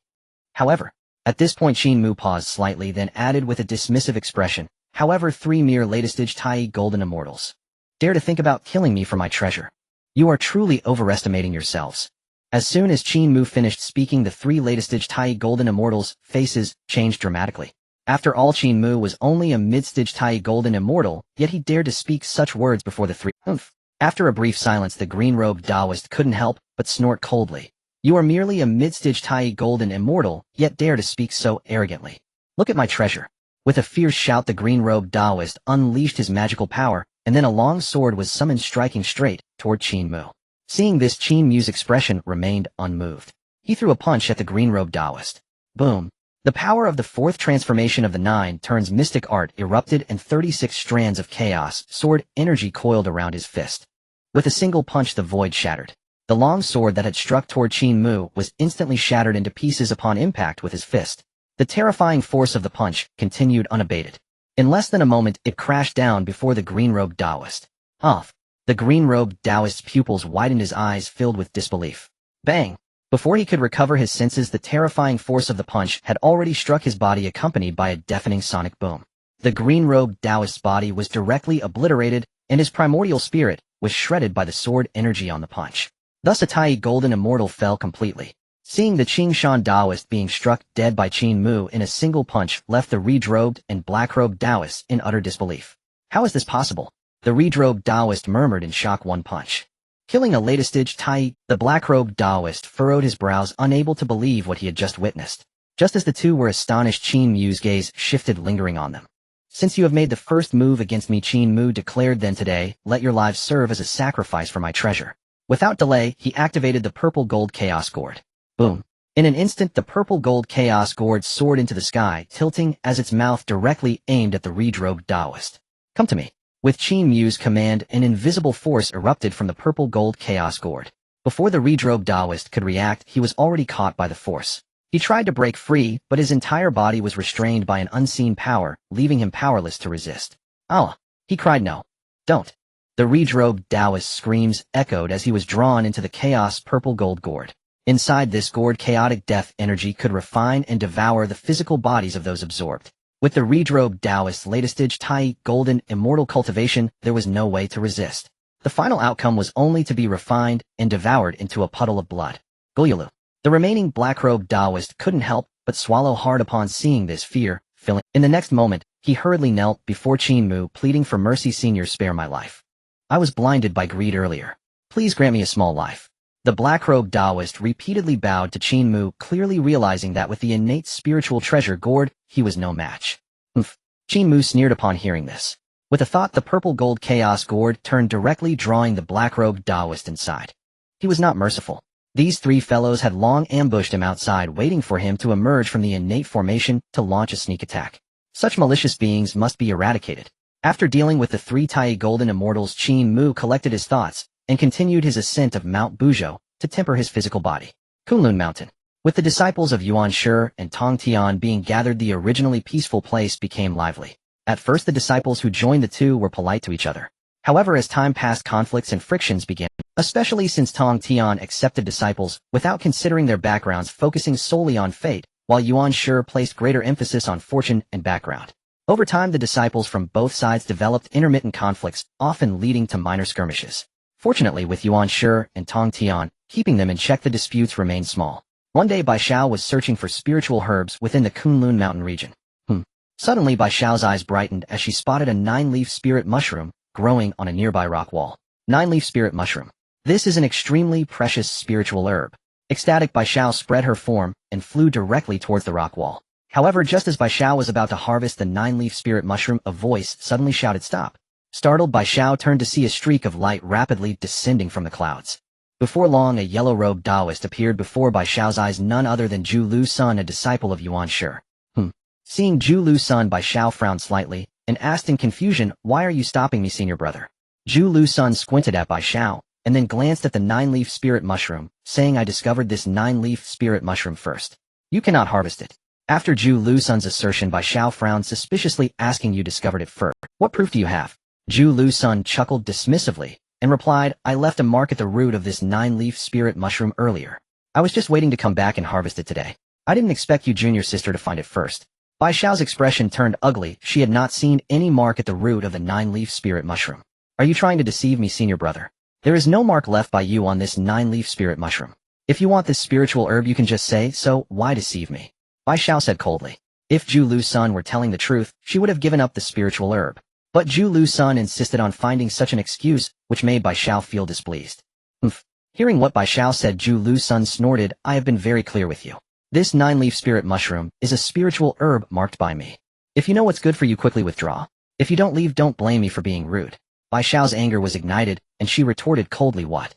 You want to forcefully snatch it?" Seeing Bai Xiao unwilling to back down, a harsh glint flashed in Zhu Lu Sun's eyes. "It seems that without showing you my power, you want to understand the depth of my abilities." Before Bai Xiao could respond, Zhu Lu Sun took out the binding immortal rope, launching it towards her to bind her. Seeing this, Bai Xiao did not hesitate. She waved her hand, and a golden transparent bell appeared, which was the Honghuang Golden Dipper. Bang! In less than a moment, the Honghuang Golden Dipper collided with the binding immortal rope in midair, producing a deafening roar. Subsequently, both sides wielded their treasures, engaging in a fierce battle. The tremendous commotion quickly attracted many onlookers, including disciples from Yuan Shi's and Tong Tian. Seeing Zhu Lu Sun and Bai Xiao engaged in battle, the newcomers hesitated briefly before joining the fray. Boom boom. Bang bang bang. In an instant, countless treasures shot through the air as powerful energies clashed. This realm appeared to be on the brink of collapse as both sides fought fiercely. Just as the chaos intensified, a clear bell chimed from the sky. Dong. Following that, auspicious clouds unfurled. Then a Taoist wearing a jade pure lotus crown descended from the clouds. The newcomer was none other than Guang Chengzi, a disciple of Yuan Shi. Upon seeing Guang Chengzi arrive, Zhu Lu Sun hurriedly flew over. "Senior brother, you have finally come. You must uphold justice for me," Zhu Lu Sun said with a face full of grievance. Meanwhile, the fighting disciples on both sides temporarily paused their conflict. "What exactly is going on?" Guang Chengzi asked coldly. Zhu Lu Sun slightly pursed his lips and inverted the truth, saying, "Senior brother, I found a 9-leaf spirit mushroom, but junior sister Bai Xiao is trying to forcefully seize it." As he spoke, Zhu Lusun casually glanced at Bai Xiao. Upon hearing this, Bai Xiao's anger flared up. Before she could make any rebuttals, Guang Qingzi's gaze sharpened, and he said in a deep voice, Bai Xiao, shouldn't you temper your temperament? This is Kunlun Mountain, not Sanxian Island where you can do as you please. You even dare to forcibly seize spirit herbs. Guang Qingzi admonished. He and Zhu Lusun were both disciples under the Yuanshi sect, thus he naturally sided with Zhu Lusun. What? Hearing Guang Qingzi's indiscriminate accusations, Bai Xiao's pretty face flushed red, and she coldly replied, Guang Qingzi, stop spouting nonsense here. What do you mean by me forcibly seizing spirit herbs? It's clearly Zhu Lusun who is reversing right and wrong, and you come to accuse me, without discernment. What is your intention? At the same time, Zhao Gongming stepped forward and stared directly at Guang Qingzi, saying, Guang Qingzi, are you being too biased towards Zhu Lusun? Even if you share the same lineage, shouldn't there be some reasoning? With Zhao Gongming's words, Yun Xiao Qiong Xiao and the Holy Mother of Golden Spirit were all filled with righteous indignation. You're right, this Guang Qingzi is clearly protecting his own. In my view, it is Zhu Lusun who is reversing right and wrong. Could it be that there is no one under the teachings of Tongtian? The crowd was indignant. It was evident to everyone that Guang Qingzi was deliberately favoring Zhu Lusun. Before Guang Qingzi could respond, Huang Long Jinren Qi Jingzi and others from the Yuanshi sect began to refute. Since Zhu Lusun claims that Bai Xiao seized the spirit herb, it must be true. As cultivators, how could we randomly wrong others? For a moment, both sides were locked in a fierce argument, each defending their own. Humph. At this moment, Bai Xiao let out a cold snort, directly flying out, her aura surging. It was clear she intended to make a move. She was originally hot-tempered and didn't wish to waste her breath on arguments. Moi. Seeing Bai Xiao's furious demeanor, Guang Qingzi furrowed his brow and stepped forward. Boom. As he stepped forward, a powerful aura emanated from Guang Qingzi, showcasing his cultivation as a Tai Golden Immortal. In an instant, Bai Xiao and the others were enveloped by Guang Qingzi's oppressive aura, their expressions grave. What's wrong? Bai Xiao, do you realize you are in the wrong and are thinking of resorting to violence? Hearing Guang Qingzi's words, Bai Xiao's face turned red with anger. In terms of cultivation, she was inferior to Guang Qingzi. Under his oppressive aura, she felt immense pressure, as if she were sinking into a mire. Zhao Gongming and the others saw this, and were filled with resentment. They hadn't expected Guang Qingzi to forcibly oppress them with his own strength. Zhu Yosuan, seeing this, had a smug expression, glancing at Bai Xiao with delight, and saying, Bai Xiao, why go through all this trouble for a spirit herb? It's not worth it. As long as you admit your mistake and apologize, this matter can be settled. Hearing Zhu Lusun's words, Bai Xiao was about to explode with rage. It was clearly Zhu Lusun who wanted to forcibly seize the spirit herb. Now he was reversing right and wrong, relying on Guang Qingzi's backing to oppress them. He even expected her to admit her mistake and apologize. The more she thought about it, the harder it was for Bai Xiao to suppress her fury. Guang Qingzi saw this and coldly said, Bai Xiao, I advise you not to mislead yourself. Do you want to fight with me? Before Guang Qingzi could finish his sentence, a shout suddenly rang out. What if I want to fight? Such oppression, do you think there is no one under the Qin sect?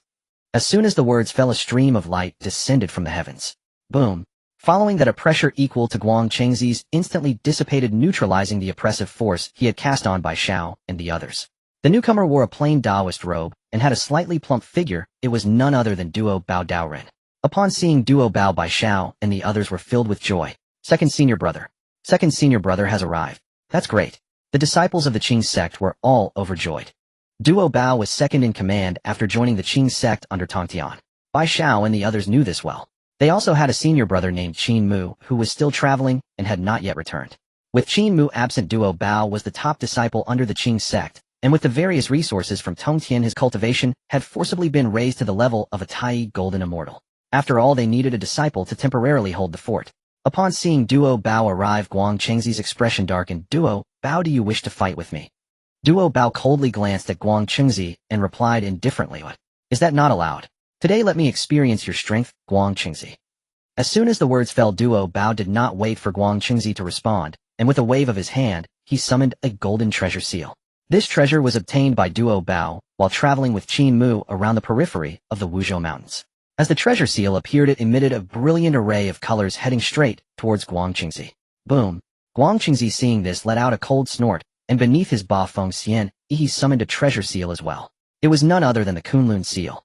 The Kunlun seal was renowned for its might, known for its ruthless strikes at the forehead. In less than a moment, two treasure seals resembling mountains collided in the void. Bang! As the two seals clashed, the energy surged and a deafening roar echoed, causing the space to twist and distort violently. Amidst the tremors, Duo Bao's treasure seal was sent flying. Meanwhile, the Kunlun seal maintained its momentum, carrying overwhelming spiritual power, directly pressing towards Duo Bao's forehead. Seeing this, Duo Bao's expression tightened. Without time to think further, he waved his wide sleeves. Whoosh!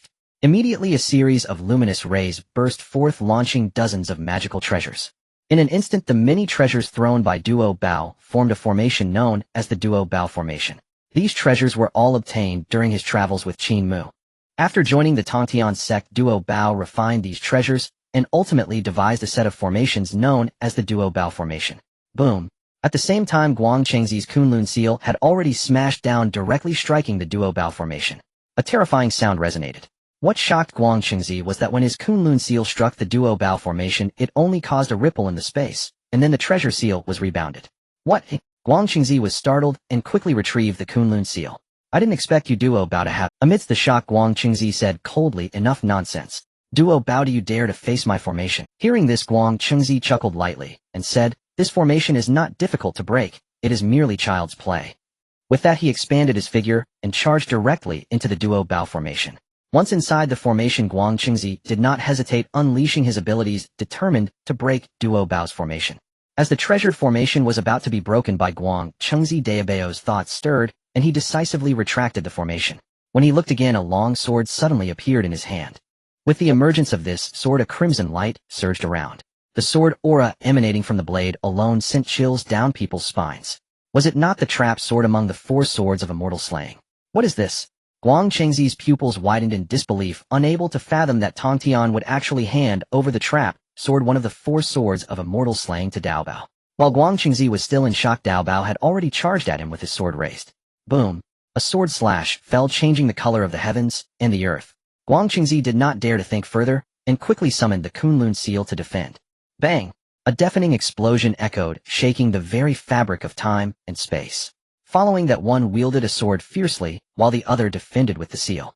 The massive commotion attracted quite a few disciples of Kunlun. Some were under the Yuqing Yuanshi sect, while others belonged to the Shangqing Tongtian sect. Seeing the fierce battle between Guang Chengxi and Dao Bao, the spectators cheered for their respective senior brothers. Go senior brother Dao Bao. Go senior brother Guang Chengxi. Senior brother Dao Bao, strike him with your sword. Senior brother Guang Chengxi used the seal to hit him. Thus Dao Bao and Guang Chengxi continued their back-and-forth struggle for quite some time, neither able to gain the upper hand. With a sudden clash, both were forced back. Once they steadied themselves, Guang Chengxi's brows furrowed, preparing to make another move. At that moment, a stern voice suddenly echoed through the void. Enough! The 2 simple words resonated in everyone's minds like thunder, causing their spirits to tremble. Immediately after, 2 terrifying presences of Quasi Saints descended. Boom! Boom! Looking up, silhouettes appeared on the heavens of the east and west. On the eastern sky was Yuqing Yuanshi. Meanwhile, on the western sky was Shangqing Tongtian. Upon seeing the arrival of the 2 Quasi Saints, everyone knelt in respect, chanting aloud, "We bow to our master. We bow to our master." Both Yuanshi and Tongtian remained indifferent to this. After a brief silence, Yuanshi let out a cold snort, his eyes sweeping across the crowd like lightning, and he spoke sternly. What kind of decorum is this fighting on Kunlun Mountain? Upon hearing Yuanshi's words, Zhu Lushun hurriedly stepped forward and said, Master, it was the disciple Bai Xiao under our master uncle who instigated the trouble. She attempted to forcibly seize a spirit herb discovered by a disciple. When the disciple refused, a dispute arose, and senior brother Guang Chengxi acted out for my sake. Hearing this, Yuanshi's gaze darkened as he turned to Tongtian. Junior brother, is this the good disciple you accepted? If they behave so aggressively on Kunlun Mountain, what havoc will they wreak if they venture outside? Yuanshi had never thought highly of Tongshan's disciples, especially since many of them were rather unruly. Upon hearing Yuanshi's reprimand, Tongtian raised an eyebrow and replied, Second brother, you shouldn't say it like that. The specifics of the matter cannot just be dictated by what Zhu Lushun says. Saying this, Tongtian turned his gaze towards his disciple Bai Xiao and continued, Bai Xiao, you speak up. Bai Xiao nodded and began, I report to master. That 9-leaf Lingji was discovered by me first. Unbeknownst to me, just as I was about to harvest it, Zhu Lushun appeared, insisting that the spirit herb belonged to him. I was so furious that I engaged him in a battle of spells. Later, when senior brother Guang Chengxi arrived, Zhu Lushun actually twisted the narrative and falsely accused me. After listening to Bai Xiao's words, Tongtian nodded slightly, saying, I believe you. Then Tongtian suddenly turned to Zhu Lushun with a cold voice, asking, Zhu Liuxuan, I will give you one more chance. Is that spirit herb truly yours? Upon hearing Tongshan's question, Zhu Lushun's eyes flashed with it. At this point, he could only grit his teeth and continue with his lie. After a moment's pause, Zhu Lushun nodded and bowed to Tongtian, saying, I report to Master Uncle. That 9-leaf Lingji was indeed discovered by me. After hearing Zhu Lushan's response, Tang Tian snorted coldly, then waved his hand lightly, and an invisible force surged into Zhu Lushan's body. Subsequently, as the power flowed, it caused the very fabric of time and space to shudder. Moments later, a light curtain appeared in the air. Within that light curtain, scenes of Bai Xiao discovering the 9-leaf Lingji played out. Everything was just as Bai Xiao off.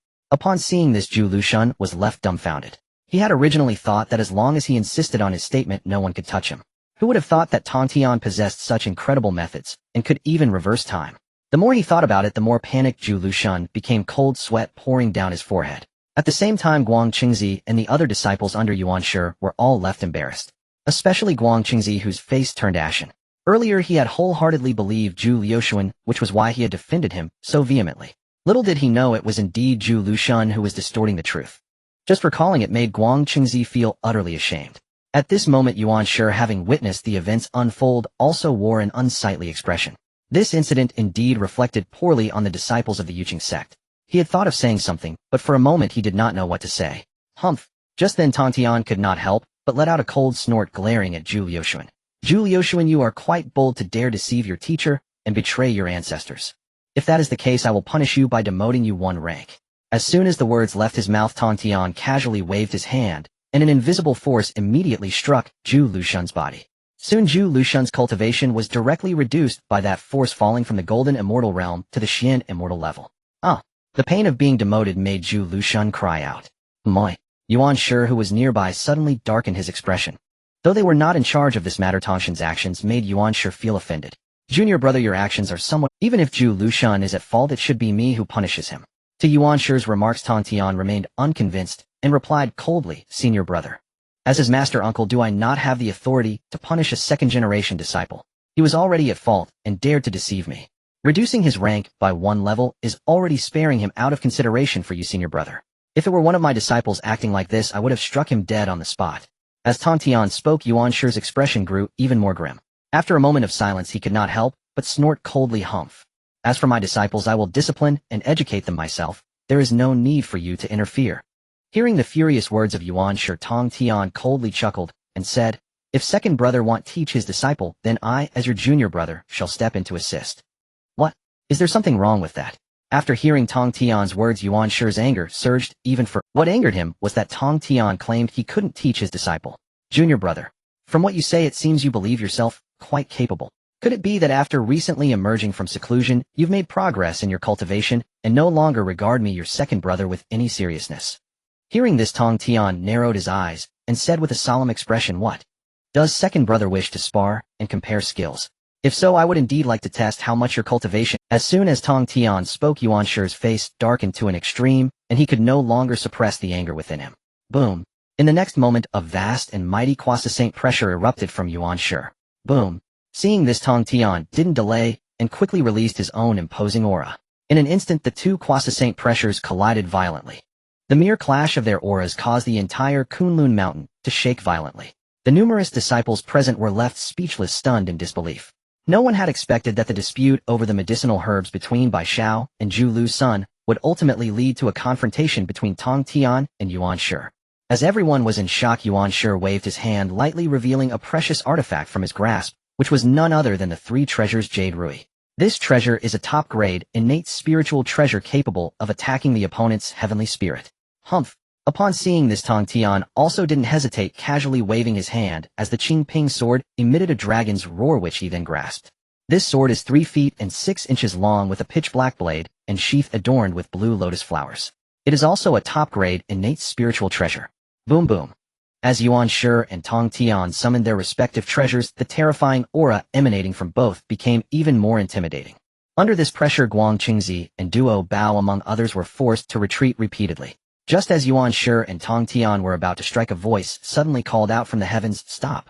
Hearing the voice, everyone present trembled and hurriedly looked towards its source. To their surprise, an old man appeared stepping through the void. Above his head hovered a treasure tower of heaven and earth, radiating myriad hues of yellow and black, creating a barrier between Yuan Shi and Tang Tian. The newcomer was none other than Tai Shang. Seeing his appearance, the disciples present all bowed in reverence, speaking in unison, "Greetings, Master Uncle." To this, Tai Shang paid no heed, his gaze drifting between Yuan Shi and Tang Tian. "Elder brother, Yuan Shi and Tong Tian bowed to Taishang, yet the anger in their eyes did not dissipate. Seeing this, Taishang sighed helplessly, and from beneath his feet the Taiji diagram slowly unfolded before he spoke. We the three pure ones are all transformed from the primordial spirit of the Pangu great god, sharing the same origin. Yet now we are on the verge of conflict over matters concerning the younger generation, even to the point of engaging in a serious battle. If this were to spread, would it not become a laughingstock for all beings in the Honghuang? You two should quickly stand down. With Taishang's reprimand, Yuan Shi and Tong Tian both flinched, not daring to refute. Though Taishang seldom meddled in certain matters, his cultivation was still above that of Yuan Shi and Tong Tian. After a brief pause, Tong Tian sheathed the Qingping sword, and Yuan Shi retracted the auspicious clouds, putting away the three treasures Jade Rui. Nonetheless, the atmosphere between the two remained tense. It was apparent that neither was willing to concede. Taishang observed this with a heavy heart. Ever since Yuan Shi and Tong Tian took in numerous disciples, Kunlun Mountain had been in constant turmoil, with frequent conflicts erupting among their respective followers. This had caused Taishang considerable headaches. The disciples under Yuan Shi prided themselves on being the orthodox ones, looking down upon the ragtag bunch under Tong Tian. Meanwhile, Tong Tian's disciples viewed Yuan Shi's followers as pretentious. Initially, it was merely minor skirmishes. However, now the conflicts had escalated dramatically, even provoking Yuan Shi and Tong Tian to nearly come to blows. After contemplating for a moment, a flicker of determination flashed in Taishang's eyes as he spoke. I originally hoped our disciples could learn to harmonize with one another. But now it seems that they cannot find common ground. If that is the case, it would be better for us, the three pure ones, to each seek our own sanctuaries to cultivate our disciples in peace and avoid further troubles. Upon hearing Taishang's words, both Tong Tian and Yuan Shi's eyes sparkled with a fleeting glimmer of interest. After a brief pause, they replied, agreed. Good. Hearing their response, Taishang was slightly taken aback, not expecting Tong Tian and Yuan Shi to agree so readily. After a moment of silence, he spoke. I have already found a sanctuary outside. I no longer need this place. Previously, when Taishang ventured out, he had chosen a blessed land, which was none other than the Xuandu Purple Mansion. This Xuandu refers to the Deluo Palace, while the Purple Mansion is the 8 Sceneries Palace within the Deluo Palace. This location is ideal for quiet cultivation with perilous peaks and majestic mountains, rich grasslands, and abundant spirit herbs. It is indeed a great place for tranquility. Upon hearing Taishang's words, Tong Tian looked towards Yuan Shi and said with a cold demeanor, Then let Kunlun Mountain be left to you, second brother. My disciples are numerous, and it is indeed a bit crowded here. Hearing this, Yuan Shi nodded slightly, and simply replied, very well. Afterward, Tong Tian wasted no time and flew off with his disciples. As they departed, Duo Bao Zhao Gongming and the other disciples all bowed to Taishang and Yuan Shi in farewell. The disciples under Yuan Shi watched this with cold indifference. Only Yu Ding felt a pang of sentiment, somewhat reluctant to part.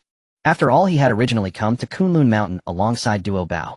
After leaving Kunlun Mountain, Tong Tian led his many disciples to a distant land. There Tong Tian found a beautiful and auspicious place, Jinao Island.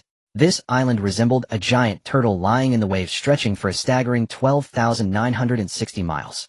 On the island, mist swirled with auspicious clouds, and the sun and moon radiated with brilliance. Colorful lights spiraled, filled with moral brilliance and violet mist. The fragrant smoke wafted, emanating from the innate wujia, exuding a delightful fragrance. Tong Tian was overjoyed and directly designated Jinao Island as his sanctuary. Thus the three pure ones parted ways. Taishang resided in the 8 Sceneries Palace of Deluo Mountain, Yuan Shi guarded the Yushu Palace of Kunlun Mountain, and Tong Tian took his seat in the Bio Palace of Jinao Island. Meanwhile, at the location of Buzhou Mountain, Qin Mu was completely unaware of the happenings at Kunlun Mountain. After years of relentless climbing, he finally stood atop the Honghuang's celestial pillar. The pressure here was terrifying, distorting even the void around him. After so many years of climbing, it seems that the heavens do not forsake those with ambition. Qin Mu inwardly sighed, his gaze fixed on a large red envelope floating not far away. Just then a notification from the system echoed in his mind. Ding. Detecting the drop of a big red envelope, do you wish to collect it? Collect. Qin Mu responded immediately, and then took the big red envelope. Following this, the system notification chimed again. Congratulations, host has received a big red envelope 1. Do you wish to open it immediately? Open. Qin Mu did not hesitate. If it were a regular envelope, he might have considered whether to keep it for fusion. But with a big red envelope, there was no need for such concerns. Accompanied by the projection of his thoughts, Qin Mu began to wait. I wonder what kind of reward this big red envelope will yield. Qin Mu felt a surge of anticipation. The last time he opened a big red envelope was when he first joined the Tongtian sect and arrived at Kunlun Mountain. At that time, he received a reward, a treasure fusion scroll. Using the treasure fusion scroll, one could fuse innate spiritual treasures of the same attribute in level to advance them up to the highest rank of innate supreme treasures. It was truly extraordinary. Soon the system's response echoed in Qin Mu's mind. Ding. Congratulations, Master, on opening the big red envelope. Reward obtained 1,000,000 years of mana. Obtained one of the 9 secrets, the Lin character secret. Hearing the system's prompt, Qin Mu was astonished. 1,000,000 years of mana. And the Lin character secret. I didn't expect this big red envelope to yield such rewards. Qin Mu's face lit up with excitement. This 1,000,000 years of mana reward would save him a considerable amount of time in arduous cultivation. As for the Lin character secret, it was an unparalleled offensive saint technique in the realm of heaven and earth. Haha, this climb of the Buzhou mountain is truly fruitful. Without hesitation, Qin Mu chose to extract the reward directly. Boom. In an instant, the mana of 1,000,000 years surged into his body like a tidal wave. As the mana continued to pour in, Qin Mu's cultivation level rapidly ascended. In no time, he advanced from the mid-stage of Tai Golden Immortal to the latest stage. The mana infusion continued, and Qin Mu's cultivation level kept rising. Soon he reached the peak of Tai Golden Immortal. Boom boom.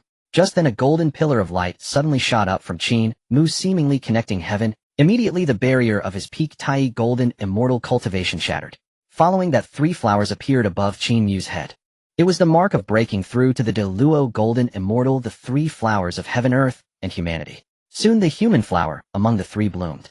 It manifested an image of jade and dew. Once it bloomed, it symbolized the completion of the cultivator's physical training, also a key to severing the seeds of reincarnation. Since ascending Buzhou Mountain, Qin Mu had been tempering his body under the mountain's pressure. That was why his human flower bloomed first.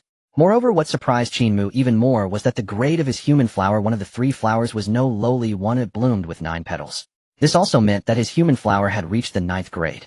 In the primordial world, when beings break through to Deluo Golden Immortal, ordinary cultivators often stop at the 3rd grade, while the 4th to 6th grades belong to the elite level. To reach the 7th grade, one must possess extraordinary innate roots. As for the 9th grade, it represents the limit of the Tao, achievable only by innate demon gods. As Qin Mu condensed the human flower, the 5 elemental energies in his chest rapidly refined, forming a 5-colored canopy that soared into the sky. Boom. In an instant, Qin Mu's body pierced through the chaos, revealing auspicious clouds to protect him.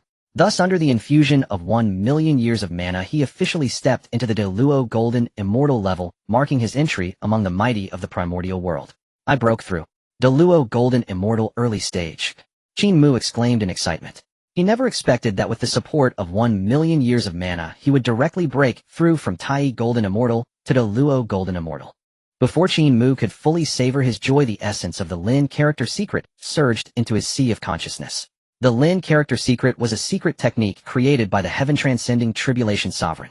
When cast, it allows one to enter the divine forbidden realm, enhancing all aspects, whether speed or strength, enabling one to confront enemies across levels. Among peers, it is an invincible existence. It could be said to be unparalleled in offense. My cultivation has reached Deluo Golden Immortal, and I have obtained the supreme secret technique of the Lin character. With the innate Qinglian sword grass innate divine ability to complement it, it would be like adding wings to a tiger.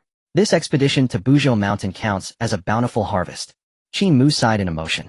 It should be noted that during this expedition to Buzhou Mountain, his physical body entered the 4th transformation of the 9 turns mysterious art. Furthermore, his cultivation had reached the Deluo Golden Immortal level. Moreover, he also obtained the top grade innate spiritual treasure, the Purple Gold Chaos Gourd. With my current strength, as long as there is no quasi saint intervening, I fear no one. Qin Mu was brimming with confidence. At the same time, the dazzling phenomena surrounding his head gradually dissipated. It's time to descend the mountain.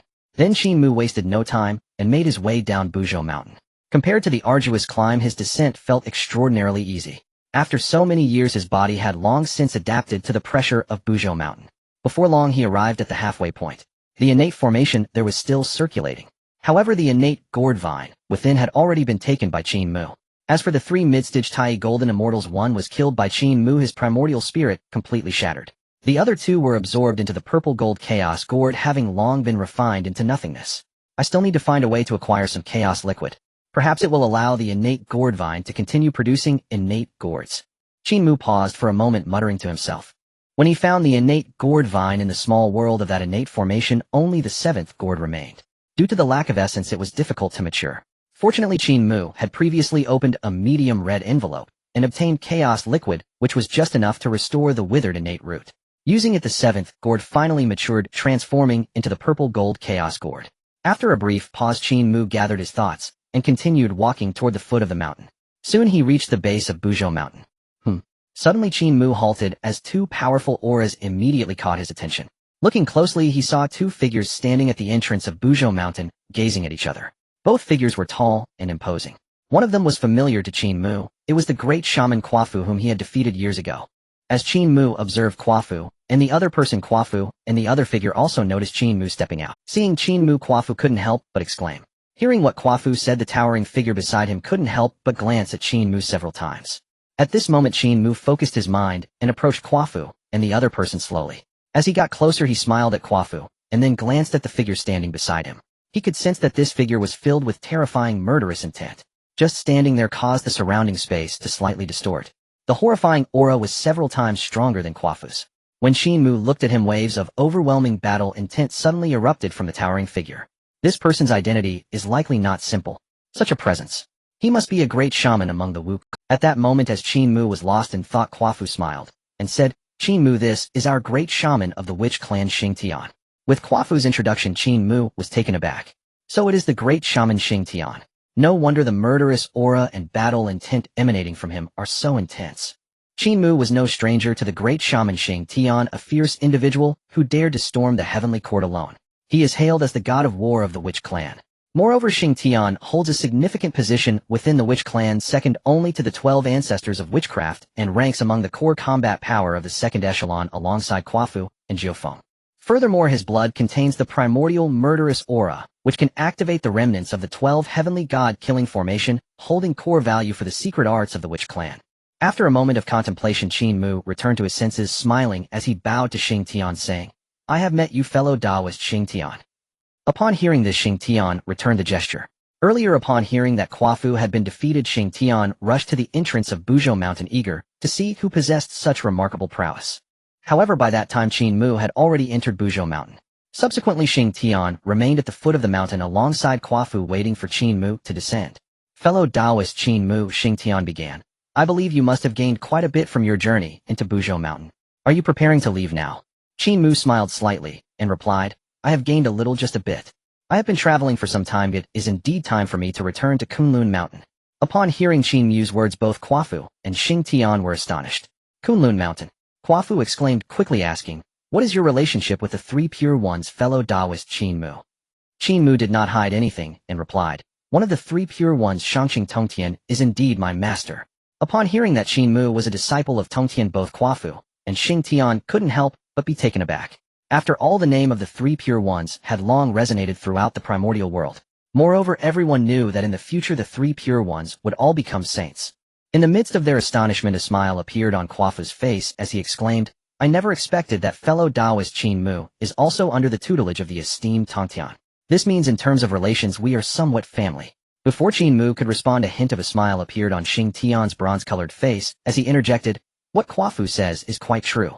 The primordial spirit of Pangu transformed into the three pure ones, while the essence blood of the father god gave birth to our witch clan. In essence, the witch clan and the three pure ones share the same origin. Qin Mu nodded with a smile, fully aware that the witch clan does not revere heaven and earth, but only honors Pangu. As a disciple of Shangqing Tongtian, he naturally garnered the goodwill of the people of the witch clan. At that moment, Xingtian changed the subject and said, "Fellow Taoist Qin Mu, I have an unreasonable request, and hope you can grant it." Surprised, Qin Mu looked back at Xingtian and said, "Please speak, fellow Taoist Xingtian." Xingtian did not beat around the bush and directly stated, "Since you are about to depart for Kunlun Mountain, may I ask if we could spar before you leave?" As he spoke, a surge of battle intent welled up in Xingtian's eyes. Having heard that Quafu was defeated by Qin Mu relying purely on his physical strength, it ignited Xingtian's boundless combat fervor. He had rushed here even before it was time for him to guard the entrance of Buzhou Mountain, and since then he had been waiting alongside Quafu for Qin Mu. Hearing Xingtian's request, Qin Mu was taken aback, inwardly lamenting, "What is this? We hardly exchanged a few words, and he wants to fight me right away." The great shaman Xingtian lives up to his reputation as the battle maniac of the witch clan. Seeing Qin Mu's surprised expression, Xingtian felt a bit awkward, knowing that his request was rather abrupt. After a brief pause, he lightly waved his hand, and a purple fragment emerged from his palm. "Fellow Taoist Qin Mu, this item was something I unexpectedly obtained in Buzhou Mountain. I do not know what it is.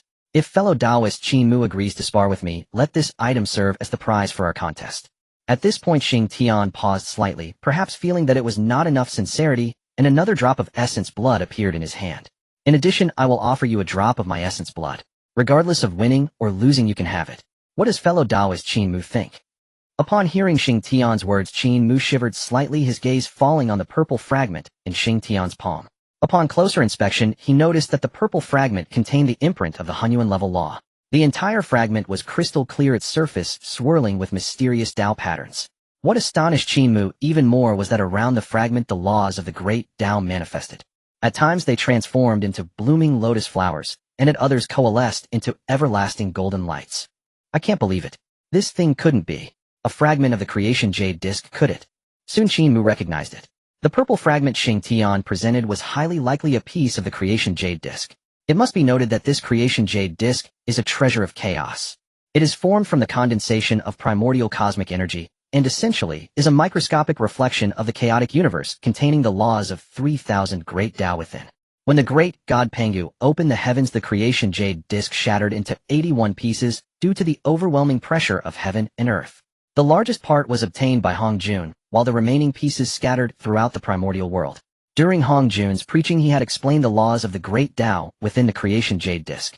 Although the fragment Xing Tian offered was only a small piece, the profound meaning of the great Tao contained within was extraordinary. It's a pity that the witch clan does not cultivate the primordial spirit, but only the physical body. This fragment of the creation jade disc is enough to make powerful beings from all over the primordial world fight over it. Even the Tao ancestor Hong Jun would need it. Qin Mu whispered in amazement. He knew that while others were unaware, Hong Jun was secretly gathering other fragments of the creation jade disc.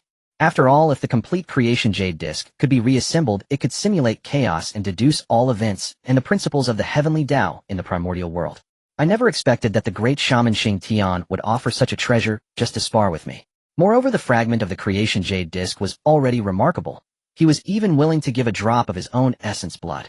Among the great shamans of the witch clan, Xing Tian's bloodline possesses uniqueness. His essence blood contains primordial murderous aura, which can activate the witch clan's 12 heavenly god-killing formation. This was also the reason why the ancestor Hutu transformed into reincarnation and had Xing Tian take her place. Just as Qin Mu was in a daze, Xing Tian frowned slightly and questioned, fellow Taoist Qin Mu, is my sincerity still not enough? Hearing this, Qin Mu quickly returned to his senses, looking at Xing Tian with a smile and saying, you are being too modest, fellow Taoist Xing Tian. Since you wish to spar with me, I certainly cannot dampen your enthusiasm. Seeing Qin Mu agree, Xing Tian was overjoyed, his battle intent surging even more. Just now seeing Qin Mu hesitate, Xing Tian assumed his sincerity had fallen short. He had no idea that Qin Mu was profoundly stunned by what Xing Tian had unveiled. Even setting aside the fragment of the creation jade disc, a single drop of Xing Tian's own refined blood was more than enough to stir Qin Mu's interest. Of course, even without such enticement, Qin Mu would never have declined Xing Tian's proposal for a sparring match. This ascent of Buzhou Mountain had borne abundant fruit for Qin Mu. Not only had his cultivation ascended to the level of a great Luo immortal, but he had also acquired Lin, one of the 9 secrets, and advanced his 9-fold mysterious art to its 4th transformation. Compared to before, Qin Mu's strength had surged dramatically. When Xing Tian proposed a trial of skill, Qin Mu welcomed the chance to test precisely how formidable he had become. Hua Fu watched with eager anticipation. Among the great Wu shamans, Xing Tian far surpassed him in power. Earlier, Qin Mu had defeated Hua Fu solely through sheer physical might. Hua Fu too longed to witness just who would prevail in a contest between Qin Mu and Xing Tian. At that very moment, Xing Tian, eyes alight with excitement, swept his hand through the air. Boom! Instantly, a scroll materialized in the nearby void, radiating an ancient primordial aura. The moment the scroll unfurled, the celestial laws themselves trembled, and from within its surface rippled a distortion of time and space. Qin Mu, esteemed friend, please. Xing Tian smiled as he spoke. Qin Mu nodded, instantly recognizing that the scroll contained a self-contained realm. Without delay, the 3 soared into the scroll. As they crossed its threshold, the world before them shifted in an instant. This realm was no ordinary celestial cavern. It resembled a vast, boundless battlefield. Glancing around, one beheld a blood-red sky and an endless, desolate earth. Moreover, thick clouds of chaotic, malevolent qi swirled throughout. As Qin Mu surveyed the landscape, Xing Tian explained beside him, Qin Mu, esteemed friend. This is a self-contained realm forged by our ancestral Wu patriarchs as a training ground. Here you may fight without restraint. No fear of shattering heaven or earth. Qin Mu gave a quiet nod, inwardly awestruck, truly worthy of the ancestral patriarchs. Such stability in a constructed realm reveals mastery over space-time, laws bordering on perfection. Among the 12 ancestral patriarchs, Di Jiang governed spatial velocity, while Zhu Jiuyin presided over time itself. Crafting such a realm therefore posed no insurmountable challenge. After this reflection, Qin Mu refocused. Xing Tian gazed at him, eyes blazing with fervent anticipation. Qin Mu, esteemed friend, are you ready? Hearing this, Qin Mu nodded, clearly perceiving Xing Tian's eagerness to engage. You two may proceed. Yet, since this is but a friendly contest, let us hold back, just short of injury, preserving mutual respect. Hua Fu declared, then stepped aside. Once Hua Fu withdrew, Qin Mu and Xing Tian stood locked in confrontation. Their gazes sharp, their battle intent roaring like wildfire. Qin Mu, esteemed friend, beware. As their eyes met, Xing Tian roared first. Boom. In an instant he surged forward like a rampaging dragon, his fist crashing toward Qin Mu with such force that the void itself warped. Where his fist passed, space fractured inch by inch. Well met. Seeing this, Qin Mu neither flinched nor evaded. He met the blow heaped in with his own fist. Crack. In less than a breath their knuckles collided with thunderous impact. A cataclysmic shockwave erupted outward in all directions. Across this miniature world the earth split wide open and the heavens quaked violently. After this initial exchange, Xing Tian's pupils contracted in astonishment. His physique is astonishingly powerful. How can he withstand me barehanded? Meanwhile, Hua Fu, watching in disbelief, murmured aloud, Xing Tian's body ranks second only to the ancestral patriarchs among our Wu clan. Yet Qin Mu, esteemed friend, matches him blow for blow. Since ascending Buzhou Mountain, his strength has grown beyond measure. Earlier during their duel, Hua Fu had already sensed Qin Mu's extraordinary physical resilience. Yet it had not reached this terrifying magnitude. A moment's reflection led Hua Fu to realize Qin Mu must have encountered profound opportunity and growth upon entering Buzhou Mountain. After all, the Wu clan descended from Panga's sacred blood, born with peerless physical bodies. For Qin Mu to rival a great Wu shaman with his own mortal frame defied all reason. As Hua Fu remained transfixed in awe, Xing Tian burst into booming laughter. Ha. Excellent. Exhilarating. With renewed fervor his gaze locked onto Qin Mu, his battle lust burning brighter still. Qin Mu, esteemed friend, I shall now fight in earnest. With that, Xing Tian bellowed and tore his hands apart, rending the void asunder. In the next instant, a crimson battle-axe and a colossal bronze shield pierced through the rift. Their emergence unleashed a tide of malevolent energy. The Ganqi axe. The Xing Tian shield. Hua Fu cried out in shock, well aware these were Xing Tian's sovereign divine weapons, the Ganqi battle-axe and the Xing Tian shield. The Ganqi axe had drunk deep of 10,000 lives' blood. The Xing Tian shield could withstand even primordial divine treasures. Qin Mu's eyes narrowed slightly. Then Xing Tian roared, Qin Mu, esteemed friend, take my axe. No sooner had the words left his lips than Xing Tian raised his axe high and brought it down in a devastating arc, so brilliant that heaven and earth seemed reduced to that single blinding stroke. Crockum. The axe light cleaved downward, like the primordial division of chaos and cosmos. Facing such terrifying force, Qin Mu dared not slacken. His hands flashed into seals, and he intoned low Lin's secret. Unleash. Boom. As the Lin's secret activated, Qin Mu's aura surged explosively. His spiritual energy swelled like an abyssal ocean. Behind him rose a radiant halo pulsing with supreme Tao resonance. Simultaneously, an invisible domain of divine prohibition unfolded, enveloping the entire realm. Under the Lin's secret's blessing, every facet of Qin Mu's power ascended in unison. In the next moment, with a casual flick of his wrist, Qin Mu summoned a jade-green immortal sword, slender as a blade of grass, yet humming with a razor-sharp edge capable of severing all existence. Forged by Qin Mu himself upon Fun Bao Cliff, infused with his own refined blood and primal essence, it fell just shy of the rank of supreme primordial divine treasure, yet nearly equal to it. He named it Grass Sword. Seeing Xing Tian's axe descend with overwhelming majesty filling heaven and earth, Qin Mu raised his blade. Xing Tian, esteemed friend, receive my sword. Before the words faded, Qin Mu lunged forward, grass sword flashing forth in a single decisive cut. Grass script, sword technique. Sever. Shush. The blade sang. A colossal spectral grass sword bloomed in midair, swaying gently as it sliced through all laws, sundering the void itself. Krakrakra. In less than a heartbeat, axe light and sword light collided. A deafening explosion reverberated endlessly. The entire miniature world convulsed violently, as if collapsing back into primordial chaos. After a long while, the tremor finally ceased. Qin Mu's sword had actually shattered Xingshen's axe. Before Xing Tian could regain his senses, Qin Mu swung his sword down towards him again. Whoosh. Boom. The overwhelming sword energy surged forth, rolling like a dragon, tearing the void apart, as if it intended to destroy this small world. Seeing this, Xingqian's fighting spirit surged even more. As Qin Mu's sword power approached again, he abruptly blocked it with the Xingtian shield in his hand, its surface runes flickering surprisingly, taking the blow heeded. Clang! Bang! The sound of metal clashing reverberated throughout the universe as sword energy collided with murderous intent, exploding into an endless storm. After blocking Qin Mu's sword, Xingtian couldn't help but burst into loud laughter. Haha. What a thrill. This is the first time an outsider has managed to break my open heaven axe technique. Quafu, who was watching from the sidelines, was so shocked he could hardly speak. This Qin Mu is surprisingly powerful. Quafu felt a deep astonishment, his breath becoming no. It should be known that among the witch clan, aside from the 12 ancestral witches and those 2 unfathomable peak witches, no one could rival Xingtian. Yet now Qin Mu was able to fight him to such a degree. How can his physical body be so strong and possess such magical abilities? The more he thought about it, the more incredible it seemed to Quafu.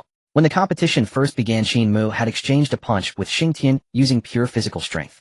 Now Qin Mu's sword technique had directly broken through Xingqian's axe technique. As Quafu was astonished, Xingqian's fighting spirit intensified, and his gaze towards Qin Mu was filled with fervor. He was inherently very combative. Now, having encountered an opponent like Qin Mu, he naturally wished to have a good fight. Qin Mu, my friend.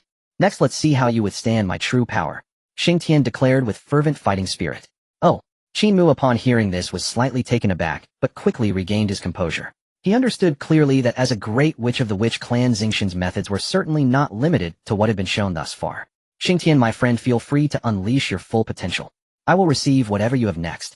Hearing Qin Mu's words, Xingqian's eyes narrowed. Boom. Following that, a violent aura of murderous intent surged forth from his body. As one looked again, his body suddenly expanded.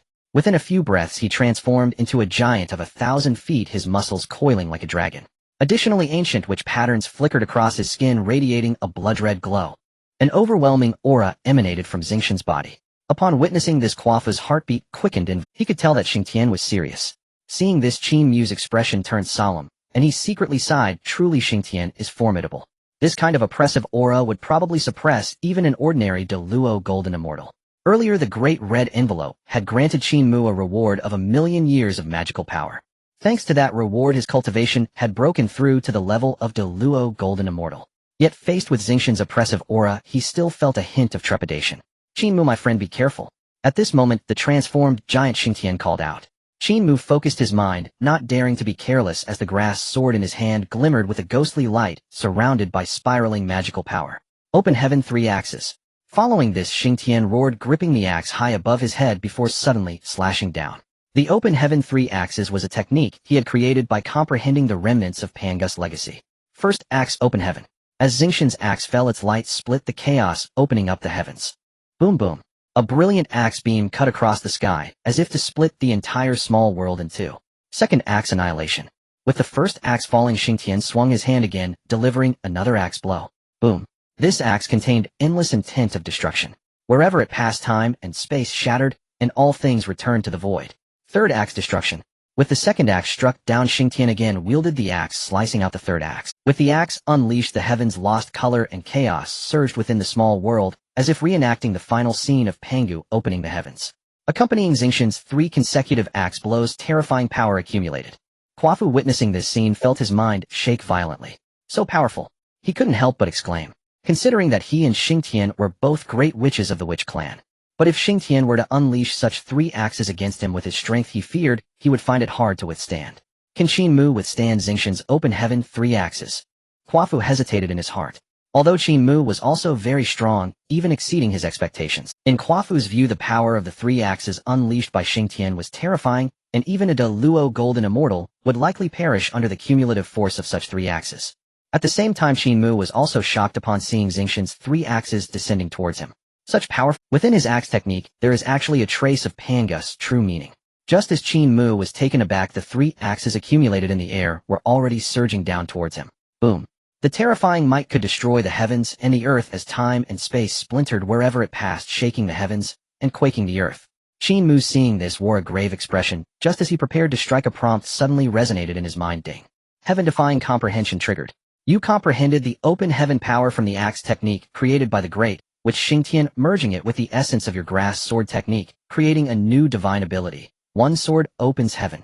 As the system's voice echoed out, an endless profound sword intent rapidly surged into Qin Mu's mind. At that moment his primordial spirit seemed to transcend time and space, witnessing Pangus' grand act of wielding the axe to open the heavens. Before the chaos was divided and the primordial chaos was undefined. The sleeping Pangu opened his eyes, his left eye like the newly born sun, and his right eye resembling the bright moon in the sky. The chaos was pierced under his gaze, suddenly roiling like boiling water in a roar. Pangu felt suffocated as chaos bound and pressed against him, as if it intended to swallow him once more.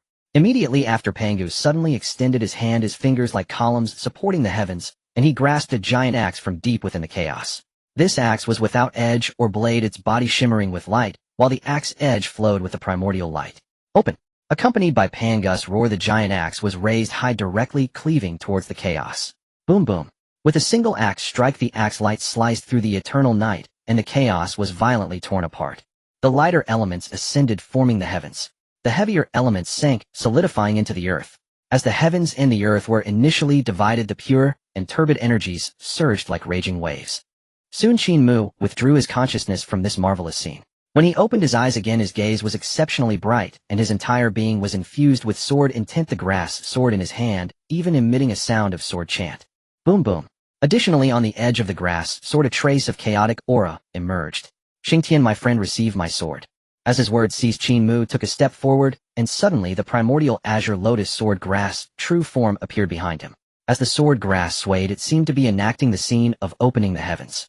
This sword is called Open Heaven. With a thunderous cry, Qin Mu swung his grass sword downward in a single decisive strike. As the blade descended, chaotic sword energy surged forth, surging straight towards Xingtian's 3 heaven-splitting axes. Boom! Instantly, the entire pocket realm convulsed violently. Terrifying sword force lanced across space, tearing open the void itself along its path.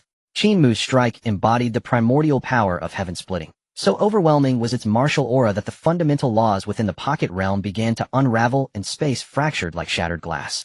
Crack! Crack! In less than a breath, the sword force collided with Xingtian's 3 heaven-splitting axes. The moment they met, Xingtian's axe energy disintegrated utterly, annihilated into oblivion by Qin Mu's heaven-splitting strike. Witnessing this, Xingtian, now a 1,000-zong giant, stood utterly dumbfounded.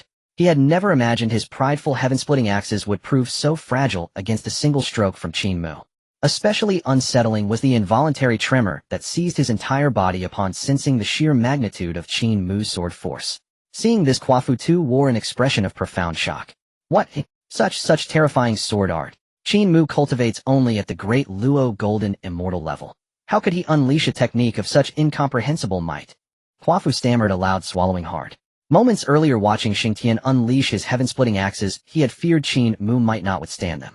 Yet Qin Mu simply reversed his wrist and cleaved heaven itself. That apocalyptic force instantly eclipsed Xingtian's axes, their once mighty energy dissolved completely beneath the onslaught of the sword's fury. While Xingtian and Quafu remained frozen in awe, Qin Mu's sword force, having obliterated the axe energy, continued unabated, rampaging wildly through the realm. Boom, boom, shoo. As the sword force roiled, the pocket realm quaked even more violently, on the verge of total collapse. Not good. Quafu's spirit recoiled in alarm, and he cried out involuntarily. Without hesitation, he blurred across space toward Xingtian. Upon closer look, Quafu had manifested his true Great Wu form, a 1,000-zhong colossus, now standing shoulder to shoulder with Xingtian. Xingtian, why do you stand there stunned? Seeing Xingtian still dazed, Quafu urgently shouted. Only then did Xingtian snap back to awareness, immediately summoning his Xingtian shield to intercept the onrushing sword force. Seeing Xingtian still dazed, Quafu urgently shouted. Only then did Xingtian snap back to awareness, immediately summoning his Xingtian shield. Yet under this cataclysmic impact, the Wu clan's pocket realm finally succumbed, collapsing entirely. Whoosh whoosh. Chaotic currents flooded inward, gale force winds howled with lethal intensity. The very space where the 3 stood rapidly dissolved. Seizing the final moments before total annihilation, they shot forth from the shattering void. They reappeared at the foot of Buzhou Mountain. Quafu and Xingtian both trembled inwardly, their scalps prickling at the memory of Qin Mu's devastating strike. Qin Mu stood apart, equally astounded. He had never imagined that his newly comprehended heaven-splitting strike would wield such apocalyptic power, shattering an entire Wu clan pocket realm with a single blow. This divine ability is astonishingly potent. Yet its cultivation cost is equally staggering. Qin Mu mused silently. Just one execution of the heaven-splitting strike had nearly drained his spiritual energy. His face paled visibly.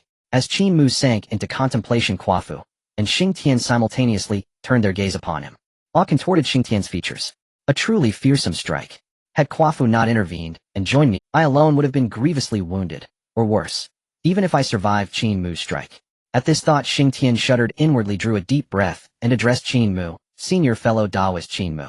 In our earlier sparring match, I conceded defeat. His tone carried sincere humility. Though vanquished, he yielded wholeheartedly. Quafu glanced at Qin Mu and said, senior fellow Taoist Qin Mu, your strike just now was overwhelmingly powerful. No ordinary great Luo golden immortal could possibly withstand it. Hearing their words, Qin Mu returned to himself, bowed respectfully to both, and spoke with genuine remorse. Esteemed senior fellow Taoists, I sincerely apologize. I misjudged the force of that strike, causing the pocket realm's collapse and nearly injuring senior fellow Taoist Xingtian. Though speaking thus, Qin Mu inwardly pondered, the heaven-splitting strike's power is unfathomable. Even at my current great Luo golden immortal cultivation, it unleashed such cataclysmic might. If I ascend to the level of Honghuang great Luo golden immortal, could I truly cleave apart the primordial chaos with a single stroke? At this thought, his spirit quivered with awe. At that moment, Xingtian smiled faintly and replied, it matters not. You need not bear guilt over the realm. I am the one defeated. With a casual wave of his hand, 2 streaks of luminous light shot toward Qin Mu. Within their radiance gleamed the fragment of the creation jade disc Xingtian had promised, and a single drop of his own refined blood. Qin Mu instantly recognized their extraordinary nature. The jade disc fragment resonated with the essence of cosmic law, while Xingtian's blood contained the primordial heaven-splitting qi. Senior fellow Taoist Qin Mu, please accept these. They are yours by right. Xingtian's voice. Qin Mu nodded, neither hesitating nor declining, and accepted both the jade disc fragment and the drop of Xingtian's blood. Seeing Qin Mu take them, Xingtian smiled in satisfaction, then asked, senior fellow Taoist Qin Mu, where do you intend to go next? Qin Mu offered no concealment. Having wandered long, I must now return to Kunlun Mountain to report to my master. Xingtian gave a soft hum. He already knew Qin Mu was a disciple of the 3 Pure Ones. Then Quafu turned to Qin Mu with a warm smile. Xingtian and I serve under the ancestral Wu Ho Tu. Should you ever find leisure, we warmly invite you to visit our Ho Tu tribe. I am certain the ancestral Wu herself would find your sword cultivation deeply fascinating. Hearing Quafu's words, Xingtian quickly added, indeed, Quafu speaks truly. Do visit us often, senior fellow Taoist. Next time I shall challenge you to another bout, properly this time. Qin Mu inclined his head slightly. Very well. I shall certainly pay you a visit when opportunity permits. Thereafter Qin Mu lingered no longer. After bidding farewell to Quafu and Xingtian, he transformed into a streak of light and soared away. Gazing back from the clouds upon the towering Buzhou Mountain, his heart swelled with profound reflection. His pilgrimage to Buzhou Mountain had borne abundant fruit. The clash with Xingtian had granted him the priceless creation jade disc fragment and a drop of Xingtian's blood, and most crucially awakened within him the peerless heaven-splitting strike. After departing Mount Buzhou, Qin Mu wasted no time, tearing open the void itself to traverse vast distances. His cultivation had now ascended to the realm of Grand Luo Immortal, granting him nascent mastery over spatial laws and rendering his speed incomparably swifter than before. What astonished him further was that each leap through the void deepened his insight into the fundamental principles of time and space. Is this due to my heaven-defying comprehension? Qin Mu mused inwardly. Earlier within that secluded world, sparring with Xingtian, the primordial giant who cleaved heaven and earth, had already triggered this extraordinary aptitude. Empowered by this heaven-defying comprehension, Qin Mu instantly grasped a peerless divine art, the heaven-cleaving sword technique. It was precisely this technique that enabled him to vanquish the mighty great Wu Xingtian. As Qin Mu pondered, a system prompt suddenly resonated within his mind. Ding! Heaven-defying comprehension activated. Through spatial traversal, you have fathomed the quintessence of spatial law and forged a divine art, the gate of space. At the sound of the proclamation, profound, esoteric truths concerning spatial law flooded into Qin Mu's consciousness. These arcane insights encompassed not only the creation and distortion of space, but also the ability to navigate freely through the formless void. In short order, Qin Mu mastered them entirely. When he opened his eyes once more, brilliance shimmered in their depths. Then with a mere thought, a wondrous sigil coalesced upon his palm. With a gentle flick of his wrist, the sigil soared forth. Golden radiance erupted, and before him a resplendent gate materialized in midair. Beyond its threshold lay landmarks he had once trodden. This is the gate of space, Qin Mu exclaimed, awe etched across his face. This divine art allowed him to conjure a portal bridging time and space. Excellent. Henceforth, wherever I wish to go, I need only imprint a spatial anchor, and arrival shall be instantaneous. Never imagined that merely rending the void for travel would inadvertently awaken my heaven-defying comprehension, and grant me such a transcendent art as the gate of space. Qin Mu sighed deeply in wonder. Though his gate of space fell short of the Sage Lord's ability to traverse all realms at will for a Grand Luo immortal, it was nothing short of miraculous. Recovering his composure, Qin Mu nodded in quiet satisfaction, then stepped through the temporal spatial gateway. At the mountain gate of Kunlun Mountain, ripples stirred across the void. Bathed in five-colored splendor, the gate of space manifested. Immediately afterward, a figure emerged slowly from its luminous threshold. That figure was none other than Qin Mu himself, returned from his pilgrimage to Mount Buzhou. Huff, huff. Qin Mu exhaled deeply, murmuring aloud. Though the gate of space accelerates travel, its cultivation energy expenditure is immense. And the heaven-cleaving sword technique is no different. During my duel with Xingtian, unleashing it nearly drained my entire reservoir of cultivation energy. Qin Mu sighed pensively. Though his heaven-defying comprehension had granted him mastery over both the heaven-cleaving sword technique and the gate of space, each demanded colossal reserves of cultivation energy. Even for one of his Grand Luo immortal stature, sustaining them proved taxing. Pausing briefly, Qin Mu collected himself and surveyed his surroundings. Before him rose the majestic peaks of Kunlun Mountain, shrouded in mist surging with tidal waves of spiritual energy, evoking in his heart an unshakable sense of kinship. After all, he had dwelled here for countless years. How swiftly millennia pass. I wonder how Master Elder Senior Brother and Second Senior Brother fare now. And what of Duo Bao and Yuding? Have they found their destined opportunities here at Kunlun? Murmuring softly to himself, Qin Mu made no further hesitation, and soared toward the mountain gate. Soon he arrived at the gate. Raising his hand, he infused a thread of cultivation energy into its threshold, whereupon the mountain's protective array yielded its ancient seals, dissolving at his touch. Yet just as Qin Mu prepared to step forward, a stern voice boomed from within. Who dares intrude upon? At the command's echo, a figure flashed forth from the gate, revealing moments later a young Taoist standing before Qin Mu. Clad in obsidian robes, his countenance stern and austere, he held a celestial whisk wreathed in Qin Mu frowned, puzzled. Strange. Since when did Kunlun Mountain host others besides the three pure ones? He hesitated inwardly. When he had departed Kunlun to wander the realms, only the three pure ones dwelled there. Yet now, upon returning, he found his path barred by an unfamiliar Taoist. After brief contemplation, Qin Mu swept his gaze over the young Taoist, whose golden immortal cultivation level revealed itself instantly beneath Qin Mu's scrutiny. As Qin Mu observed him, the Taoist studied Qin Mu in turn, his thoughts roiling with suspicion. His aura, unmistakably that of a Grand Luo immortal. Yet that cannot be. No Grand Luo immortal should possess the authority to dismantle Kunlun's protective array. The more he pondered, the deeper his brow furrowed, bewilderment thickening like fog. After all, this array had been personally erected by the three pure ones themselves. Across the entire Honghuang realm, only a Sage Lord's presence could breach it. Hesitating no longer, the young Taoist refocused, only to hear Qin Mu speak first. I am Qin Mu, senior disciple of Tongtian, and you? Who are you?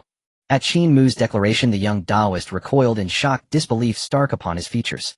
You are Qin Mu, he gasped. Qin Mu gave a slight nod. Indeed. The Taoist's excitement surged. He was a disciple under Yuqing Yuanshi and naturally knew of Qin Mu's legendary status, the eldest senior brother among the three pure ones disciples. He had entered Kunlun long before any of them. So, you are senior brother Qin Mu. I am a disciple of Yuqing Yuanshi, Daoxing. Forgive my earlier rudeness, senior brother. With that, Daoxing bowed deeply before Qin Mu. A disciple of second senior brother. Qin Mu raised an eyebrow, then instantly understood. During his absence, the three pure ones had begun accepting disciples of their own. Then Duo Bao and Yuding must have likewise pledged allegiance to the three pure ones.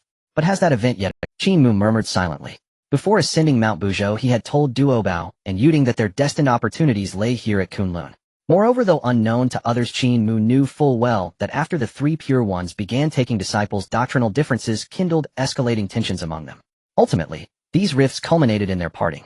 After a moment of thought, Qin Mu came back to his senses and smiled at Daoxing, saying, So it is you, junior brother Dao. Hearing Qin Mu's question, Daoxing was momentarily taken aback, appearing to have some difficulty in responding. My. Seeing Daoxing's expression, Qin Mu sighed softly in his heart. Though Daoxing had not yet answered, Qin Mu had already made an implicit guess. The three pure ones must have split up. At this moment, Daoxing took a deep breath and replied, Senior brother Qin Mu, the Grand Master, and third uncle have each gone to their own places of practice now. Upon hearing this, Qin Mu's expression remained largely unchanged, as he had already guessed it. Indeed, the three pure ones have split up. It is the will of heaven and cannot be defied. Qin Mu secretly lamented, knowing well that after the split, Taishang had gone to Xiandu Zifu, while his master Tong Tian had established his place of practice at Baiyu Palace. After a brief moment of contemplation, Qin Mu regained his composure and smiled at Daoxing, saying, Junior brother Dao Xing, let us go. While saying this, Qin Mu was also thinking in his heart. Since he had returned, he should pay a visit to Yuan Shi, otherwise it would be against proper etiquette. Hearing Qin Mu's words, Dao Xing quickly nodded and said, Senior brother, please follow me. With that, Dao Xing did not delay and led Qin Mu towards Yusu Palace. Along the way, celestial mists swirled and spiritual birds flew about. The scenery of Kunlun Mountain was still as magnificent as it had been in the past. As they traveled halfway, a sword light suddenly swept by. They then saw a man in green robes floating gracefully, laughing heartily. Senior brother Qin Mu. It's been many years since we last met. I hope all is well. Qin Mu turned to look and couldn't help but smile. Yuding. The man in green robes was none other than the real Yuding. Previously, when Qin Mu and Duo Bao had gone to Buzhou Mountain, they encountered Yuding at the entrance. At that time, Yuding was still a solitary cultivator. Now he had actually become a disciple under Yuan Shi. Of course, Qin Mu was not surprised, as Yuding had originally intended to join Yuan Shi. Seeing Qin Mu, Yuding was overjoyed, thinking that if it weren't for their earlier encounter at Buzhou Mountain, he would not have had such an opportunity to join Yuan Shi. After a brief pause, Yuding quickly stepped forward and cupped his hands in salute to Qin Mu, saying, Senior brother, your demeanor surpasses that of the past. While others may not know Qin Mu, Yuding certainly did.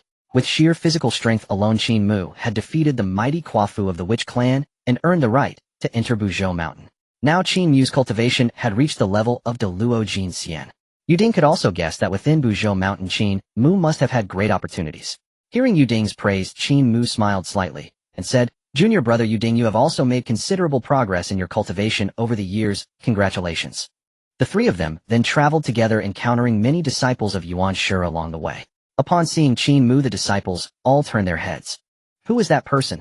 He can make Dao Xing and Yuding treat him with such respect. He must be a Deluo Jin Xian. His status must be extraordinary. The disciples speculated secretly. To this, Qin Mu did not pay much attention and turned to Yuding, asking, Junior brother Yuding, has Duo Bao joined Kunlun Mountain? Hearing Qin Mu's question, Yuding nodded lightly and replied, After I arrived at Kunlun Mountain with Duo Bao, it coincided with the three pure ones opening their doors to take in disciples. In the end, Duo Bao managed to fulfill his wish and became a disciple under third Uncle Tong Tian. Upon hearing this, Qin Mu nodded slightly, confirming his thoughts. Not long after, Qin Mu, accompanied by Dao Xing and Yuding, arrived outside Yusu Palace.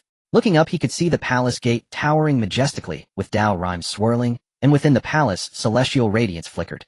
Qin Mu did not hesitate and prepared to step into Yusu Palace. Just then, a figure suddenly emerged from within. The person was dressed in a purple gold Dao robe with a solemn expression and a profound aura surrounding him. Upon seeing this person, Yuding and Dao Xing quickly bowed in greeting, saying, Greetings, senior brother. The person glanced over with an indifferent expression. Finally, his gaze landed on Qin Mu, frowning as he asked, Who is this? Hearing the inquiry, Yuding quickly introduced, Senior brother Guang Chengzi. This is the eldest disciple of third Uncle Tong Tian, Senior brother Qin Mu. Moi. Upon hearing this, Guang Chengzi squinted slightly, unable to help, but scrutinized Qin Mu a few more times. He had certainly heard of Qin Mu's name. However, he did not expect to encounter him today. After a brief pause, Guang Chengzi came back to his senses, a hint of unusual expression flashing in his eyes, as he slightly cupped his hands at Qin Mu, saying, So it is senior brother Qin Mu, I've long admired you. When saying this, Guang Chengzi's tone seemed somewhat unfriendly. Even though he had paid his respects to Qin Mu, there was little reverence in his demeanor. Qin Mu's expression remained calm, and he could see through Guang Chengzi's thoughts at a glance. It was evident that he did not regard him, the eldest disciple of the three pure ones, with much respect. Just as Qin Mu had thought, Guang Chengzi was quite displeased upon learning that the person was Qin Mu. After all, in his view, he was the foremost disciple under Yuan Shi. By status, he was also a senior brother equal in rank to Qin Mu. Heh. After a moment of silence, Qin Mu chuckled softly and did not say much. Boom. The next moment, an overwhelming aura erupted from within him. Instantly, a terrifying pressure enveloped Guang Chengzi. Upon sensing the terrifying pressure emanating from Qin Mu, Guang Chengzi's expression changed drastically, making him feel as if a mountain was pressing down on him, nearly causing him to lose his balance. Deluo Jin Xian. Guang Chengzi marveled inwardly, not expecting Qin Mu's cultivation to be so strong, having already reached the level of Deluo Jin Xian. After all, he himself was only at the Tai E Jin Xian level. Compared to Qin Mu, he was lacking by more than just a little. This Qin Mu's strength far exceeds mine. Guang Chengzi sighed inwardly, feeling his internal energy becoming somewhat uncontrolled under Qin Mu's pressure. Meanwhile, Yuding and Dao Xing on the side fell completely silent. They also noticed that Guang Chengzi had initially intended to put Qin Mu in his place. However, unexpectedly, Qin Mu had directly imposed his pressure without saying a word. Just as the atmosphere became tense, a dignified voice suddenly came from within Yusu Palace. Since Qin Mu has arrived, why not come in? The voice was not loud, but it resonated like celestial music, instantly dispelling the pressure Qin Mu had imposed on Guangchengzi. Hearing the voice, Qin Mu retracted his aura and smiled slightly. Upon entering the Jade Void Palace, one beheld the exquisite towers and jade palaces shrouded in mist and clouds. The corridors twisted and turned, each corner revealing delicate and translucent beauty. Soon Qin Mu arrived in the main hall alongside Yuding Guangchengzi and Daoxing. Gazing around, the glazed roof of the hall shimmered under the sunlight, while the white jade railing before the steps gleamed in the breeze. Within the hall stood a precious cauldron fragrant with the scent of sandalwood, and vases adorned with rare flowers presented an air of auspiciousness. Seated atop the cloud platform in front of the hall was a figure. This person exuded a dignified aura with brows like a crescent moon, eyes resembling bright stars, a straight nose, and a square jaw with earlobes hanging past the shoulders. Draped in an 8 trigrams celestial robe embroidered with sun, moon, and stars along with the mountains and rivers of the nation, his entire being radiated with auspicious light, showcasing the profound mysteries of the path of infinity. Who else could it be but Yuqing Yuanshi among the 3 pure ones? At this moment Yuanshi remained silent and motionless, yet an unparalleled majesty emanated from him. Upon seeing Yuanshi, Qin Mu bowed in greeting, saying, "Disciple Qin Mu pays respects to second master uncle." Hearing this, Yuanshi slowly opened his eyes, his aura of quasi saintly pressure becoming subdued, and his gaze settled upon Qin Mu. No need for excessive formalities. After speaking, a glint of appreciation flickered in Yuanshi's eyes as he continued, "Tong Tian has indeed taken a good disciple. In such a short time, you have already cultivated to the great Luo Golden Immortal stage, with a solid foundation and a natural affinity for the Tao." Prior to Qin Mu's arrival at Kunlun Mountain, Yuanshi had sensed his presence. He had naturally perceived that Qin Mu's cultivation had already broken through to the great Luo Golden Immortal level. This speed of cultivation indeed far surpassed that of ordinary individuals. Guangchengzi, upon hearing this, furrowed his brows slightly, and a trace of displeasure flickered in his eyes. Isn't it just that he entered the 3 pure ones sect before us? If I were given the same amount of time, I too could surely cultivate to the great Luo Golden Immortal stage. He felt quite dissatisfied with Qin Mu, especially since earlier at the Jade Void Palace Qin Mu had pressured him with the aura of a great Luo Golden Immortal, leaving him feeling resentful. Yuding glanced at Qin Mu, filled with mixed emotions. When they had first met at Buzhou Mountain, Qin Mu had only been a Tai Golden Immortal. Now he had surprisingly stepped into the realm of the great Luo Golden Immortal. Upon hearing Yuanshi's praise, Qin Mu smiled slightly and cupped his hands, reflecting, "Master uncle overpraises you. I have merely stumbled upon some good fortune." Yuanshi smiled faintly and said, "Your master uncle has relocated to the Xian Du Purple Mansion, establishing the 8 Scenic Palace as his place of cultivation. Your master resides on the Golden Ao Island in the Eastern Sea. If you have no urgent matters, you may stay at Kunlun Mountain to cultivate." Yuanshi had also sensed Qin Mu's extraordinary fortune. Though he was a disciple of Tongtian, retaining him at Kunlun Mountain might offer future opportunities. Upon hearing this, Qin Mu recognized the implication behind Yuanshi's words. After a moment of contemplation, he responded, "Thank you, second master uncle, for your kindness, but I have traveled for many years and have yet to pay respects to my master. This time I must return to Golden Ao Island to report back. I will not trouble you further, master uncle."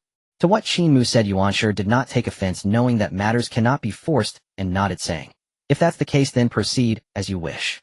Disciple takes his leave. Qin Mu performed another bow to Yuanshi and did not linger, turning to exit the Jade Void Palace. Soon he left Kunlun Mountain.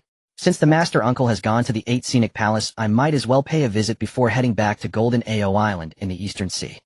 After exiting the protective array, Qin Mu thought to himself. In his heart, he naturally hoped to visit the 8 Scenic Palace, thinking it might yield some rewards. Previously at the peak of Buzhou Mountain, he had received a substantial reward. Upon opening it, he gained 100,000 years of magical power and the reward of the Lin character secret. In Qin Mu's view, the chosen cultivation place by Taishang Xian Du Purple Mansion was also a blessed land, sure to have rewards available. Having made up his mind, Qin Mu did not delay, rising swiftly towards the 8 Scenic Palace. Not long after Qin Mu left, a powerful aura descended outside Kunlun Mountain. Boom! Under the golden light, a figure revealed itself. The newcomer was clad in a gray robe with an ancient appearance, surrounded by a radiance of extinguishing Buddhist light, yet harmonizing with the rhythms of the Tao. 2 colors manifested atop his hairband, while white cranes flew across his dark robe. He possessed an ethereal demeanor and a celestial bearing, with auspicious light radiating from him, clearly a quasi-saintly being. This figure was none other than the Lantern Master. Finally arrived at Kunlun Mountain. I wonder if I can smoothly pay my respects to Yuanshi this time. The Lantern Master muttered to himself. His purpose for coming to Kunlun Mountain was to seek entry into Yuanshi's sect. Although he himself was at the quasi-saint level, He understood well that without achieving sainthood one was but an insignificant being, and Yuanshi was one of the 6 saints appointed by Hongzhu and destined to become a saint in the future. He contemplated entering Yuanshi's sect also with the mindset of trying his luck, hoping to gain the chance for a Dao opportunity on this Kunlun mountain. Among the 3 pure ones, Taishang had not expressed any intention to accept disciples. Thus the Lantern Master could only focus his hopes on Yuanshi and Tongtian. Just as the Lantern Master was lost in thought, the protective array of Kunlun Mountain suddenly opened. Soon after, Guang Chengzi walked out from within the array. The moment the Lantern Master arrived outside Kunlun Mountain, Yuanshi had already sensed it, transmitting a message to Guang Chengzi to come and welcome him. After all, the Lantern Master was a quasi-saintly being and deserved some respect. Seeing the Lantern Master outside the protective array, Guang Chengzi felt puzzled. Why is a quasi-saintly being here at this time? After a moment's hesitation, Guang Chengzi approached and bowed respectfully to the Lantern Master, saying, "Junior Guang Chengzi pays respects to Senior. May I ask, Senior, what brings you to Kunlun?" The Lantern Master smiled gently and replied in a calm tone, "I am the Lantern Master here today to pay my respects to Kunlun Mountain, and I hope you will guide me." Guang Chengzi nodded and did not press for more details. He understood well that a quasi-saintly being like the Lantern Master would not share anything with him, even if there was something. "Please, Senior." After a brief pause, Guang Chengzi did not delay, leading the Lantern Master into Kunlun Mountain. Before long, the Lantern Master, under Guang Chengzi's guidance, arrived at the Jade Void Palace. Upon seeing the Lantern Master arrive, Yuanshi's gaze shifted slightly, and he smiled, asking, "I wonder what brings you, Lantern Dao friend, all the way here?" As he spoke, Yuanshi appeared quite courteous, using the term Dao friend to express his acknowledgement of the Lantern Master's quasi-saintly status. After all, the Lantern Master was a companion with whom he had once attended the Dao teachings in the Purple Cloud Palace. Moreover, his cultivation level was also at the quasi-saint stage. Addressing him as Dao friend was indeed appropriate. However, if Yuanshi were to become a saint in the future, that would be a different matter. Yet at present, despite years of contemplation, Yuanshi had not found the opportunity to attain sainthood. Upon hearing Yuanshi's words, the Lantern Master did not hold back, slightly bowing to Yuanshi and responding, "I have come to Kunlun this time to seek entry into your sect, Dao friend Yuanshi." Upon hearing what the Lantern Master had said, Guang Chengzi's heart trembled greatly, his eyes filled with disbelief. "What?" He looked at the Lantern Master in utter astonishment. He never expected that the Lantern Master would come to Kunlun Mountain with the intention of joining the Yuanshi sect. It must be known that the Lantern Master is a quasi-saint. What is going on? What is the situation with the Lantern Master? Is this esteemed quasi-saint coming to seize my position as the senior disciple of the Yuanshi sect? Guang Chengzi's heart quaked, and even his breathing became erratic.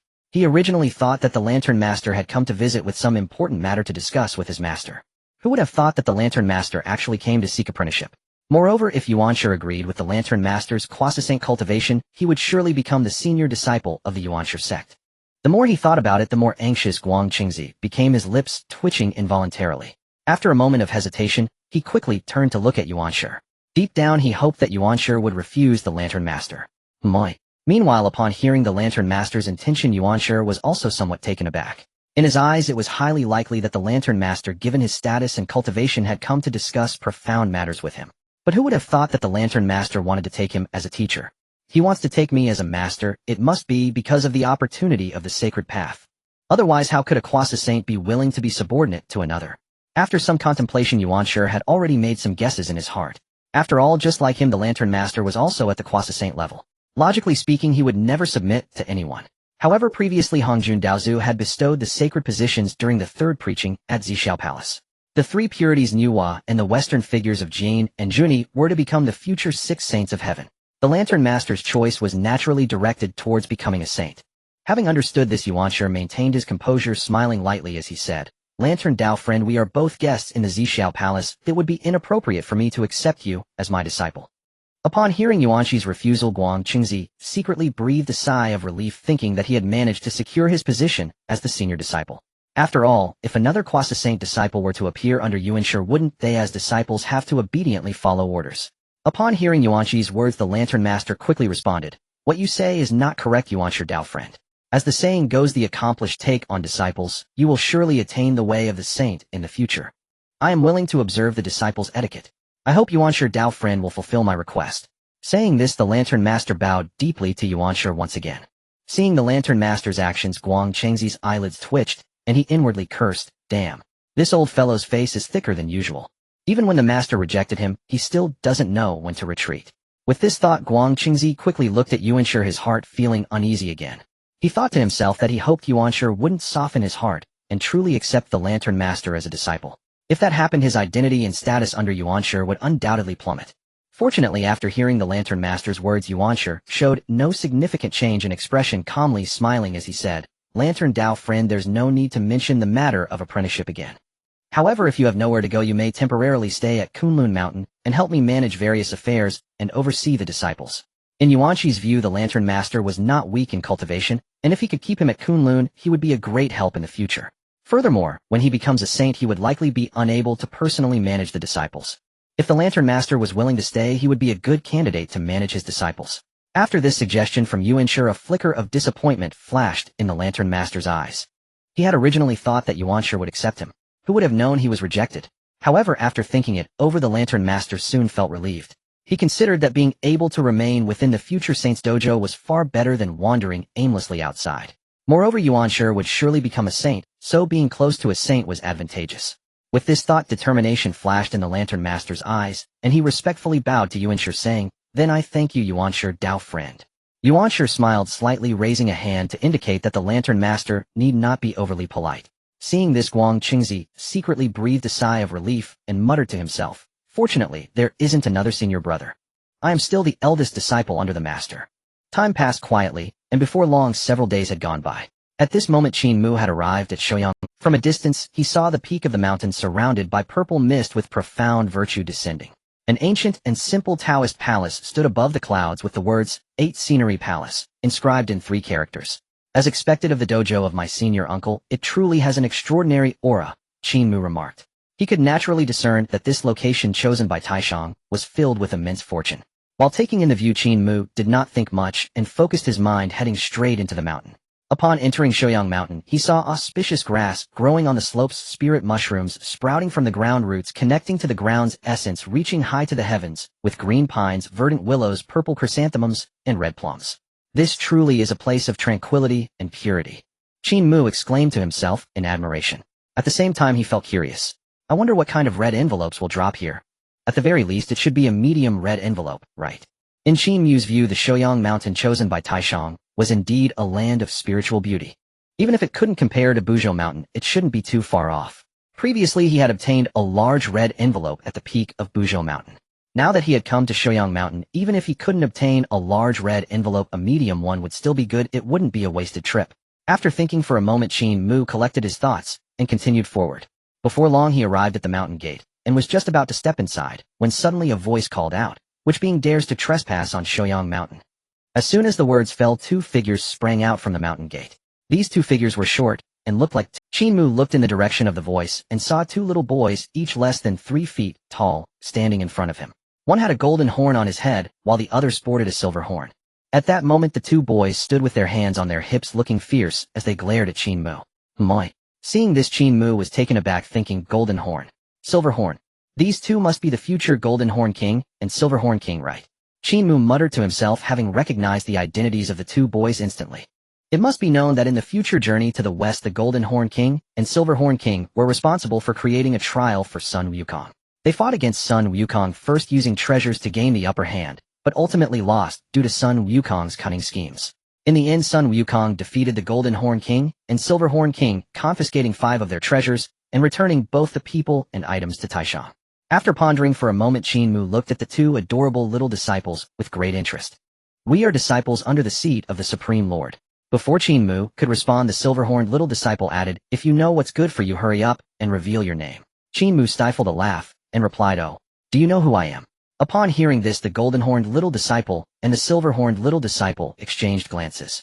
Then the silver-horned little disciple spoke, first saying, "Who cares who you are? Without the Lord's permission, no one can enter. Quickly tell us, who are you?" Qin Mu decided not to tease the 2 little disciples any further and stated his identity. "I am Qin Mu, the first disciple of the 3 pure ones, the grand disciple of the upper pure heaven." Upon hearing Qin Mu's words, the golden-horned and silver-horned disciples were taken aback. The 3 pure ones accept disciples. The grand disciple of upper pure heaven. If that's the case, isn't he the nephew of the Supreme Lord?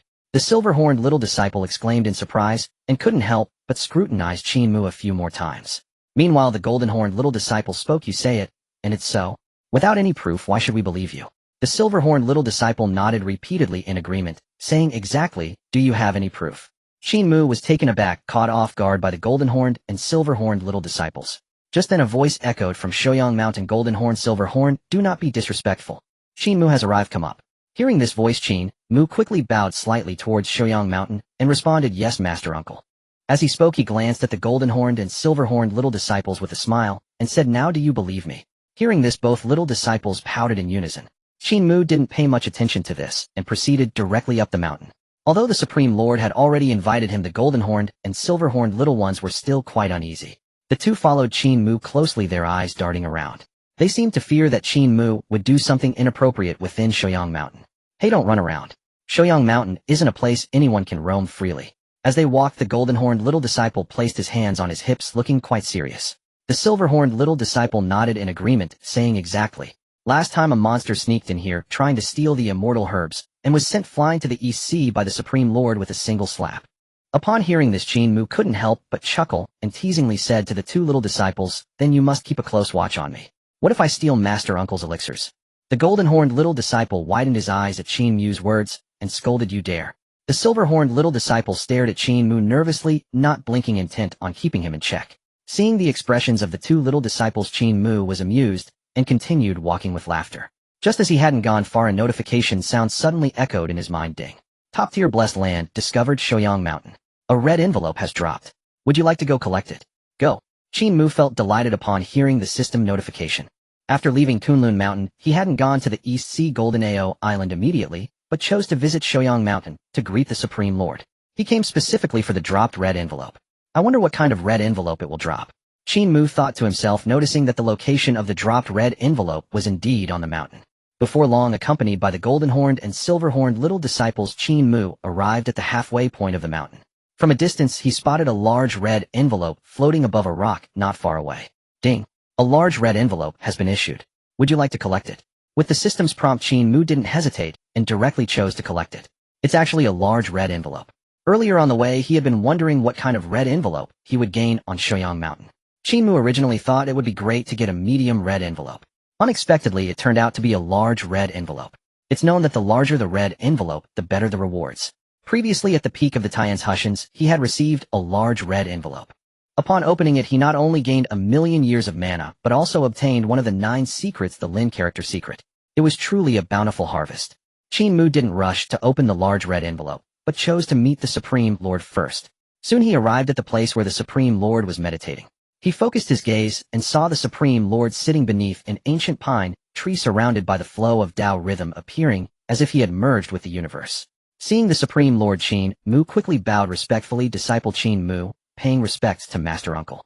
Upon hearing this, the Supreme Lord nodded slightly, his gaze lingering on Qin Mu for a moment before saying indifferently, him not bad. These years of wandering outside your cultivation has indeed progressed significantly, reaching the level of the great Luo Golden Immortal. Your foundation is stable, and your Tao heart is clear. Although the Supreme Lord spoke in a very calm tone, it was not difficult to hear that he was quite satisfied with Qin Mu. Master Uncle, I merely experienced a few small opportunities while outside. Qin Mu humbly replied. In response, the Supreme Lord didn't mind and changed the subject, asking, have you been to Kunlun Mountain? Qin Mu nodded and softly replied, yes, I just came from Kunlun Mountain. I originally intended to go directly to Golden Ao Island to visit my master, but thinking I hadn't seen my Master Uncle in a long time, I should come to pay my respects. Upon hearing Qin Mu's response, a hint of appreciation flashed in the Supreme Lord's eyes, and he smiled, saying, you are indeed thoughtful. Having said that, the Supreme Lord waved his wide sleeves, and a golden light flew directly in front of Qin Mu. Upon closer inspection, he saw that a round elixir was floating amidst the golden light. This is the 9 Revolutions Golden Pill. I have refined a total of 3 of them, and this one I bestow to you. It will be beneficial for your current cultivation. Qin Mu was deeply shocked upon hearing this. It's actually the 9 Revolutions Golden Pill. Others may not know, but Qin Mu understood very well. The 9 Revolutions Golden Pill represents the highest level of the Supreme Lord's alchemy. Moreover, the process of refining this pill is extremely complex and arduous, requiring the Supreme Lord to invest a great deal of time and energy. Refining the 9 Revolutions Golden Pill involves 9 rounds of refinement, and each round must master the timing and conditions. A slight mistake would lead to complete failure. Of course, the effects of the 9 Revolutions Golden Pill are indeed extraordinary. For ordinary beings, a single 9 Revolutions Golden Pill could lead them to immortality, allowing them to ascend to the divine realm. For someone like Qin Mu who has made significant progress in cultivation, the 9 Revolutions Golden Pill could elevate his cultivation further and even help him break through bottlenecks. Qin Mu didn't expect the Supreme Lord to be so generous as to offer him the 9 Revolutions Golden Pill. Thank you, Master Uncle. In shock, Qin Mu quickly accepted the 9 Revolutions Golden Pill. The Supreme Lord remained as usual and asked, do you have any doubts regarding your cultivation? Upon hearing this, Qin Mu lightly nodded, naturally seizing this opportunity. Next he inquired with the Supreme Lord, presenting some long-standing problems that had troubled him. The Supreme Lord listened and answered each one for Qin Mu, concise yet directly addressing the essence of the Tao. Time flew by, and in the blink of an eye 100 years had passed. Over this century, Taishang had resolved numerous cultivation-related quandaries for Qin Mu. Qin Mu reaped profound insights and gazed at Taishang with heartfelt gratitude, saying, "Many thanks, Senior Master, for enlightening this disciple. These 100 years have brought me immeasurable benefit." Qin Mu rose and bowed deeply before Taishang. Taishang cast a sidelong glance at him, his tone laden with profound implication.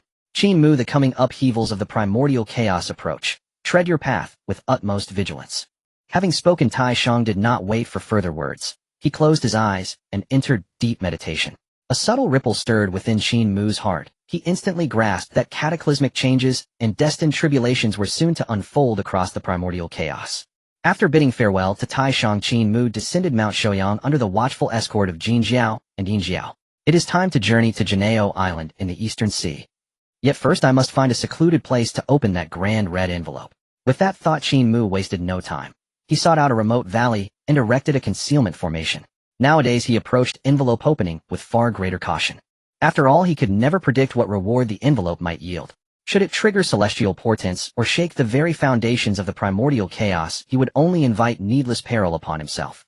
Once the formation was complete, Qin Mu focused his intent and directly interfaced with the system. System, open the grand red envelope. Though he possessed numerous minor and medium red envelopes, this grand red envelope remained his sole one. He intended to preserve these envelopes for eventual synthesis into a supreme red envelope, the ultimate envelope of all. To date he had received only one such supreme red envelope. During the third discourse of Hongjun at Zhixiao Palace, attended alongside the 3 pure ones. Upon opening it, he had immediately acquired an exclusive Tao-level cultivation art. I wonder, what extraordinary reward shall this grand red envelope bestow? Qin Mu brimmed with anticipation. At that very moment, a chime resonated within his mind. Ding! Grand red envelope successfully opened. Congratulations, Master. You have obtained Primordial Chaos Edition of the Self-Transforming Freedom Art. As the system announced it, the profound principles of the self-transforming freedom art flooded Qin Mu's consciousness like an unstoppable tide. What is this? It is self-transforming freedom art. Qin Mu's pupils contracted sharply, disbelief flooded his face. He had never imagined that this grand red envelope would grant him the self-transforming freedom art, the sovereign imperial art of Huang Tiandi from the perfect world. Self-transformation across eternity, across ages, across time, across cycles. Self-transforming freedom signifies absolute omnipresence across temporal dimensions, effortless mastery over all spacetimes, enabling the manifestation of any being, phenomenon, or law within them. The manifested form may be the practitioner's true self, or heaven and earth itself, the celestial Tao, or indeed any entity, principle, or logic. In theory, such boundless power is absolute, yet in practice myriad constraints inevitably introduce deviations. Qin Mu recalled clearly during the ultimate ancient land battle in the perfect world. Huang Tiandi, having refined the self-transforming freedom art to its absolute zenith, forged an unparalleled imperial art, transcending all limitations to ascend to the celestial emperor realm and slay the corpse remnant, celestial emperor, in a single decisive strike. I never expected this grand red envelope to yield such a reward. After a brief pause, Qin Mu collected himself. Moreover, this was an enhanced version granted by the system, its potency surpassing even the original. Suddenly inspiration flashed across his mind. Did not the great Wu Xing Tian grant me a drop of his own primordial blood during our sparring match? And Senior Master also gifted me the 9-fold golden elixir. Together they may well serve as catalysts for cultivating the self-transforming freedom art. Qin Mu declared, voice alight with excitement. Earlier, after descending Mount Buzhou, he had encountered Xing Tian at its base. Wu clan warriors were inherently belligerent, and Xing Tian was no exception. Having heard that Qin Mu had defeated the great Wu Qua Fu using pure physical prowess alone, he eagerly sought about. To raise the stakes, Xing Tian offered a violet fragment and a single drop of his own primordial blood. Qin Mu instantly recognized the fragment's rarity. It was unmistakably a shard of the creation jade tablet. Furthermore, Xing Tian's blood carried the primordial slaughter chi of creation itself. Such extraordinary stakes left Qin Mu no reason to decline. He accepted the challenge. Unexpectedly during their clash, Qin Mu passively triggered his heaven-defying insight, granting him spontaneous mastery of a heaven-defying divine technique sword slash that parts heaven. After a moment's reflection, Qin Mu returned to the present and murmured to himself. Though the self-transforming freedom art defies heaven itself, it cannot conjure substance from absolute void. Whether singularity or infinity, essence remains. Existence, not nothingness. Thus, self-transformation can only manifest entities that have already existed across infinite spacetimes. With Xing Tian's primordial blood and the ninefold golden elixir, I shall surely perfect this art and elevate my cultivation to new heights.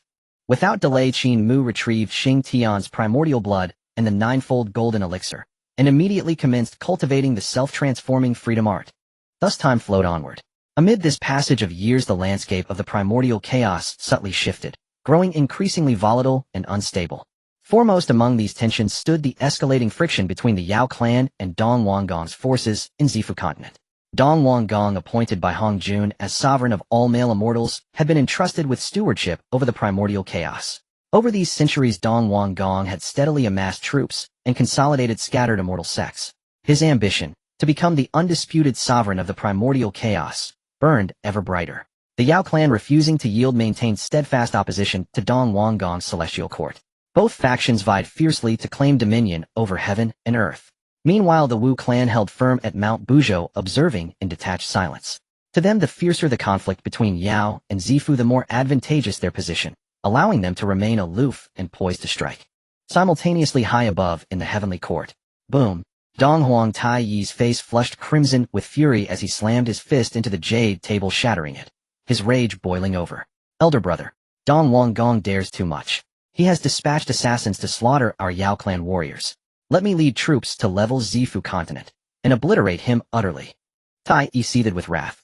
Tensions between the celestial court and the heavenly court now surged beyond restraint. Where once both sides maneuvered covertly, open hostility loomed ever closer. Observing Tai Yi's fury, Di Jun cast a measured glance, seated calmly upon the throne. After a thoughtful pause, he spoke. Brother, calm yourself. This is not yet the hour. Hearing Di Jun's words, Tai Yi's brow furrowed deeper in bewilderment. Wait for what? Does Dong Wanggong truly believe his status as Hong Jun's appointed sovereign of male immortals entitles him to subjugate our Yao clan? His provocations against us grow ever bolder and more brazen. Di Jun shook his head, knowing Tai Yi's strength, but also recognizing Dong Wanggong's formidable backing, especially since long ago Jie and Zhunti of the Western Realm had allied themselves with Zifu continent. After another pause, Di Jun said, Dong Wanggong himself poses little threat, but Jie and Zhunti stand behind him. Should we launch war against Zifu continent now, those two will inevitably intervene. Tai Yi snorted coldly, muttering indignantly. Those two shameless scoundrels. Sooner or later they too shall meet their reckoning. Di Jun's expression turned contemplative. Rising to his feet, he declared, I shall handle this matter. I leave you to hold the heavenly court steady while I visit the palace of Nuwa. With those words, Emperor Jun departed swiftly. Earlier, after inviting Nuwa and Fuxi to join the celestial court of the Yao clan, Emperor Jun had infected them as Empress Nuwa and Emperor Fuxi. The palace of Nuwa was built against a sheer cliff, its foundation rooted in rugged stone, its canopy draped in boundless clouds. Radiant five-colored light shimmered across its halls, an auspicious mist drifted softly through the air. Emperor Jun descended from his cloud mount and alighted before the palace gates. At that moment, a child emerged from the palace, a delicate porcelain-like boy named Ling Zhuzi. His original form was a primordial spirit stone.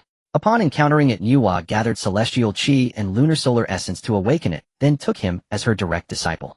Though clad in the simple robes of a Taoist acolyte, the boy emanated shimmering spiritual light and profound Tao resonance, clearly a cultivator of formidable attainment.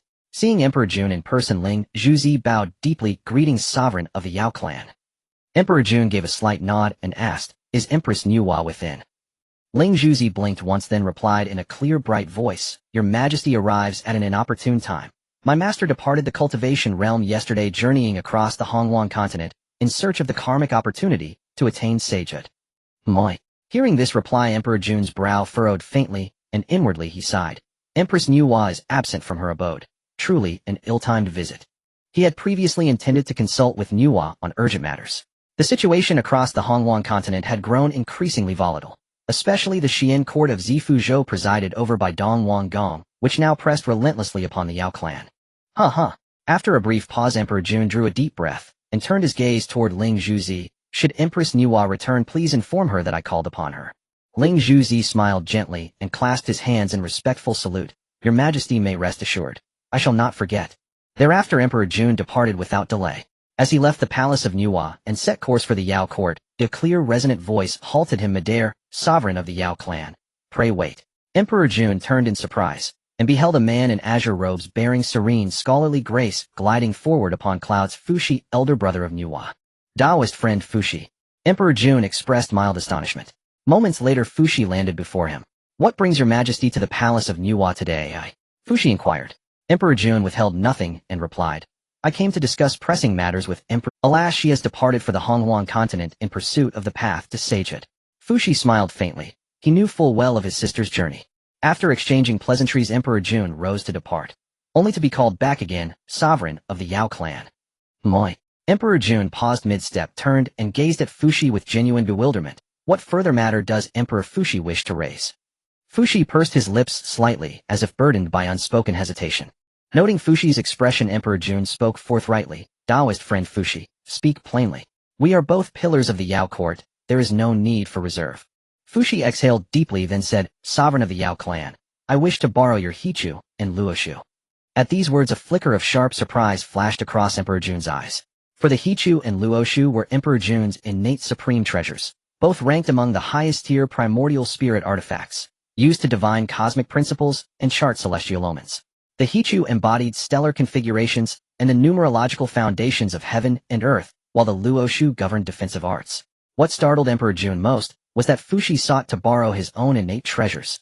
After a moment's pause, Emperor Jun narrowed his eyes slightly and asked, What do you intend to divine, Taoist friend Fushi? Fushi answered without concealment. Several days ago, observing the celestial rotations, I perceived the embryonic form of a formation array. Yet it remains one thread short of perfection. Hearing that your Hichu and Luoshu encompass all phenomena, I wish to study them closely. Upon hearing this explanation, Emperor Jun's mind raced swiftly. After all, Fushi was emperor of the Yao clan, the very Emperor Fushi of their celestial court. He had now glimpsed the nascent shape of a formation array. If Emperor Jun lent him the Hichu and Luoshu, perhaps he could complete the array, fulfilling Fushi's destined cultivation opportunity. Perhaps in time the formation Fushi would perfect might prove invaluable. After brief reflection, Emperor Jun gave a gentle nod, and with a casual gesture summoned forth a scroll radiant with starlight and an arcane jade tablet. His innate treasures, the Hichu and Luoshu. Since Taoist friend Fushi has asked, I shall gladly grant it. Overjoyed at Emperor Jun's consent, Fushi's face lit up with delight. He had earlier feared refusal, for these were peerless primordial spirit artifacts inseparable from Emperor Jun's very being. Few would entrust such treasures lightly to another. Gratefully Fushi accepted the Hichu and Luoshu with solemn reverence. My deepest thanks, sovereign of the Yao clan. I shall forever remember this kindness. Emperor Jun merely smiled faintly and waved a hand signaling it was of no consequence. It is nothing. We are both of the Yao clan, and mutual support is but natural. Though spoken thus, Emperor Jun harbored deeper thoughts. Fushi excelled at divination. If this act of trust could bind him closer, it would greatly benefit the Yao clan's future. Thereafter Emperor Jun departed without lingering. Meanwhile, at Qin Mu's secluded cultivation site after leaving Kunlun Mountain, he had originally intended to proceed directly to Janeo Island in the Eastern Sea. En route, however, he laid down a formation and activated a grand red envelope, a ritual offering whose opening unexpectedly granted him the reward of the Mahamaya Great Art. Coincidentally possessing a single drop of Xingtian's refined blood and the ninefold golden elixir gifted by Taishang, Qin Mu immediately entered seclusion within the formation to cultivate. Boom! A colossal surge of energy erupted skyward, shattering clouds across 10,000 li in an instant. Yet just as swiftly the aura receded, vanishing utterly beyond perception. Within the formation, Qin Mu slowly opened his eyes, his gaze like twin suns and moons, fathomless and profound. Mid-tier de Luo golden immortal, he exclaimed elated.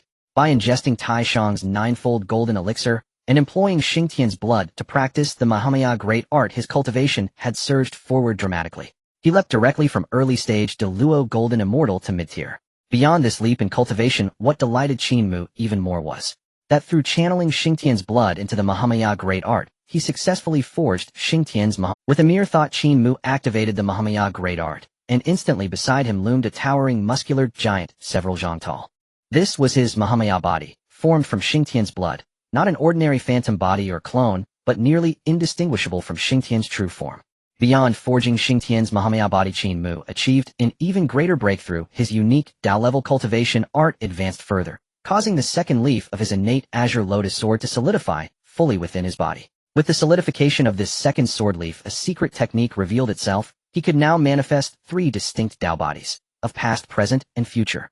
These 3 bodies existed independently, yet could merge, each cultivated separately, yet all nourished his true self. Unlike the 3-cell severance technique, they were not static clones incapable of advancement. Rather, they could ascend infinitely in cultivation. And should his true body perish, he could resurrect through. Qin Mu was full of vigor. He pondered that this retreat had indeed yielded significant rewards. Not only had he refined a manifestation of Xingtian from a drop of his blood. Moreover, his own cultivation had also advanced to the midstage of the great Luo Golden Immortal. The flowers of humanity and earth had blossomed into 9 grades. Crucially, his exclusive Dao-level technique had ascended to the next tier, and 2 of the 9 innate green lotus sword leaves within his body had solidified. The clones are independent of the main body, which is fine. They can even assist the main body in resurrection.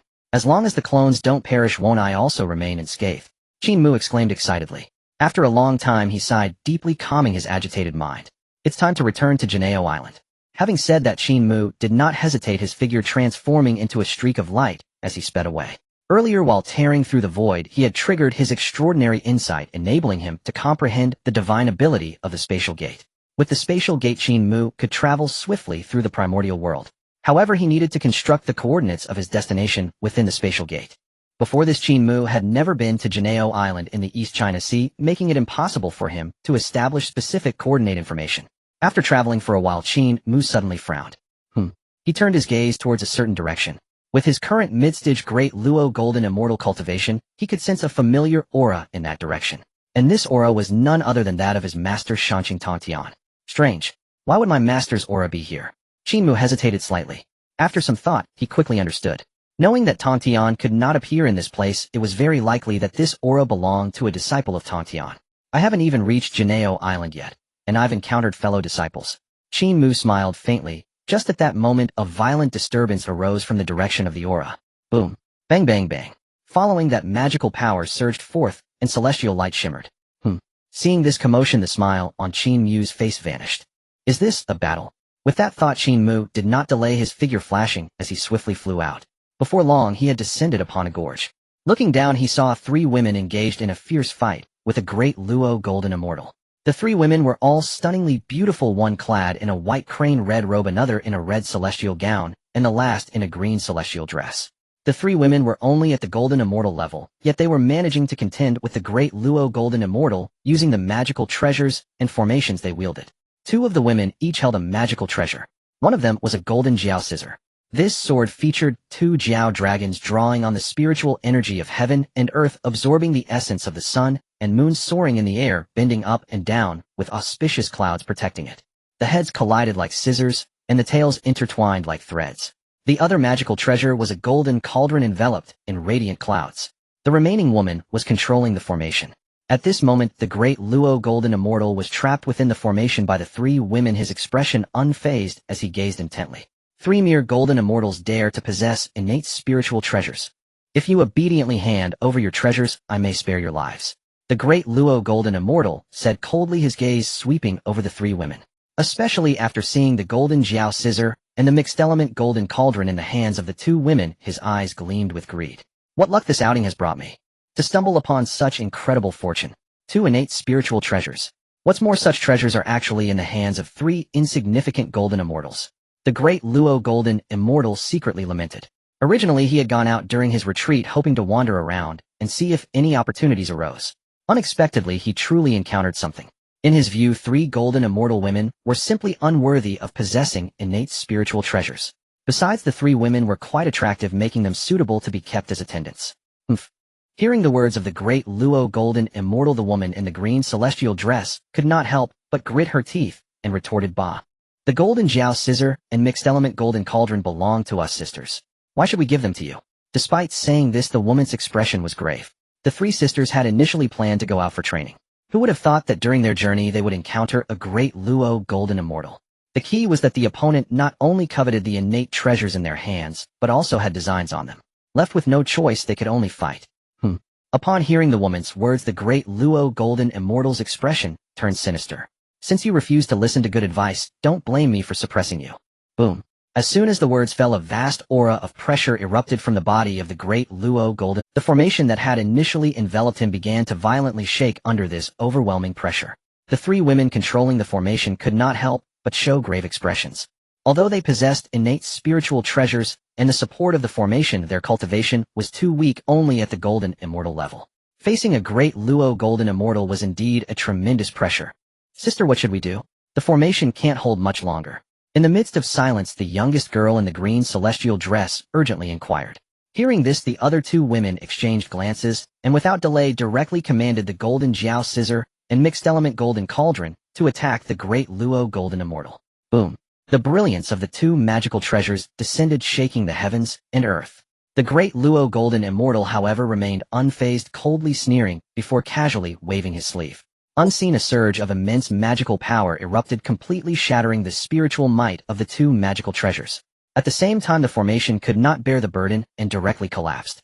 If they were great Luo Golden Immortals, he certainly would not dare act so brazenly, but the Golden Immortal cultivation could not unleash the true power of innate spiritual treasures. Seeing this, the great Luo Golden Immortal's lips curled into a smug smile as he prepared to swoop towards the three women. Just then a voice suddenly rang out. A great Luo Golden Immortal bullying three young Golden Immortals, you really have quite a bit of gall. Hearing this, the great Luo Golden Immortal's heart trembled, unable to suppress his demand. Who? In the next moment, a terrifying aura descended from the sky, its might not at all inferior to that of the great Luo Golden Immortal. Looking again, a figure had emerged from the void. The newcomer was none other than Qin Mu. Earlier, he had deduced the identity of the three women from their attire and the magical treasures and formations they wielded. Who else but the Sanshao?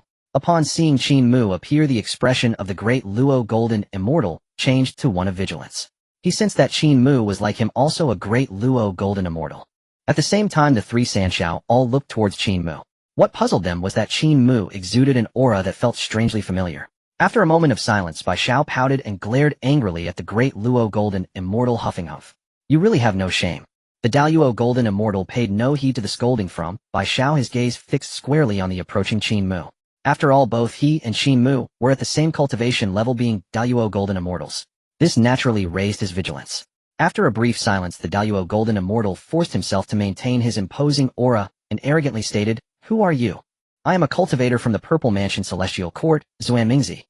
On the orders of the Eastern Prince, I am patrolling the Honghuang. If you know what's good for you, hurry up and retreat. As he spoke, Xuanmingzi deliberately emphasized the words, Purple Mansion Celestial Court, his eyes brimming with arrogance. After all, in the current Honghuang, the Eastern Prince was the #1 male immortal appointed by the Dao ancestor, and the Purple Mansion Celestial Court was renowned. Any ordinary cultivator hearing this name would surely tremble in fear. Upon hearing Xuanmingzi's words, the expressions of the three Xiaos changed. They naturally knew of the Purple Mansion Celestial Court. Seeing this, Xuanmingzi sneered, coldly swinging his wide sleeves, and said with an air of superiority, So are you afraid? On this journey, Xuanmingzi had scared away quite a few enemies using the name of the Purple Mansion Celestial Court, and it had always worked.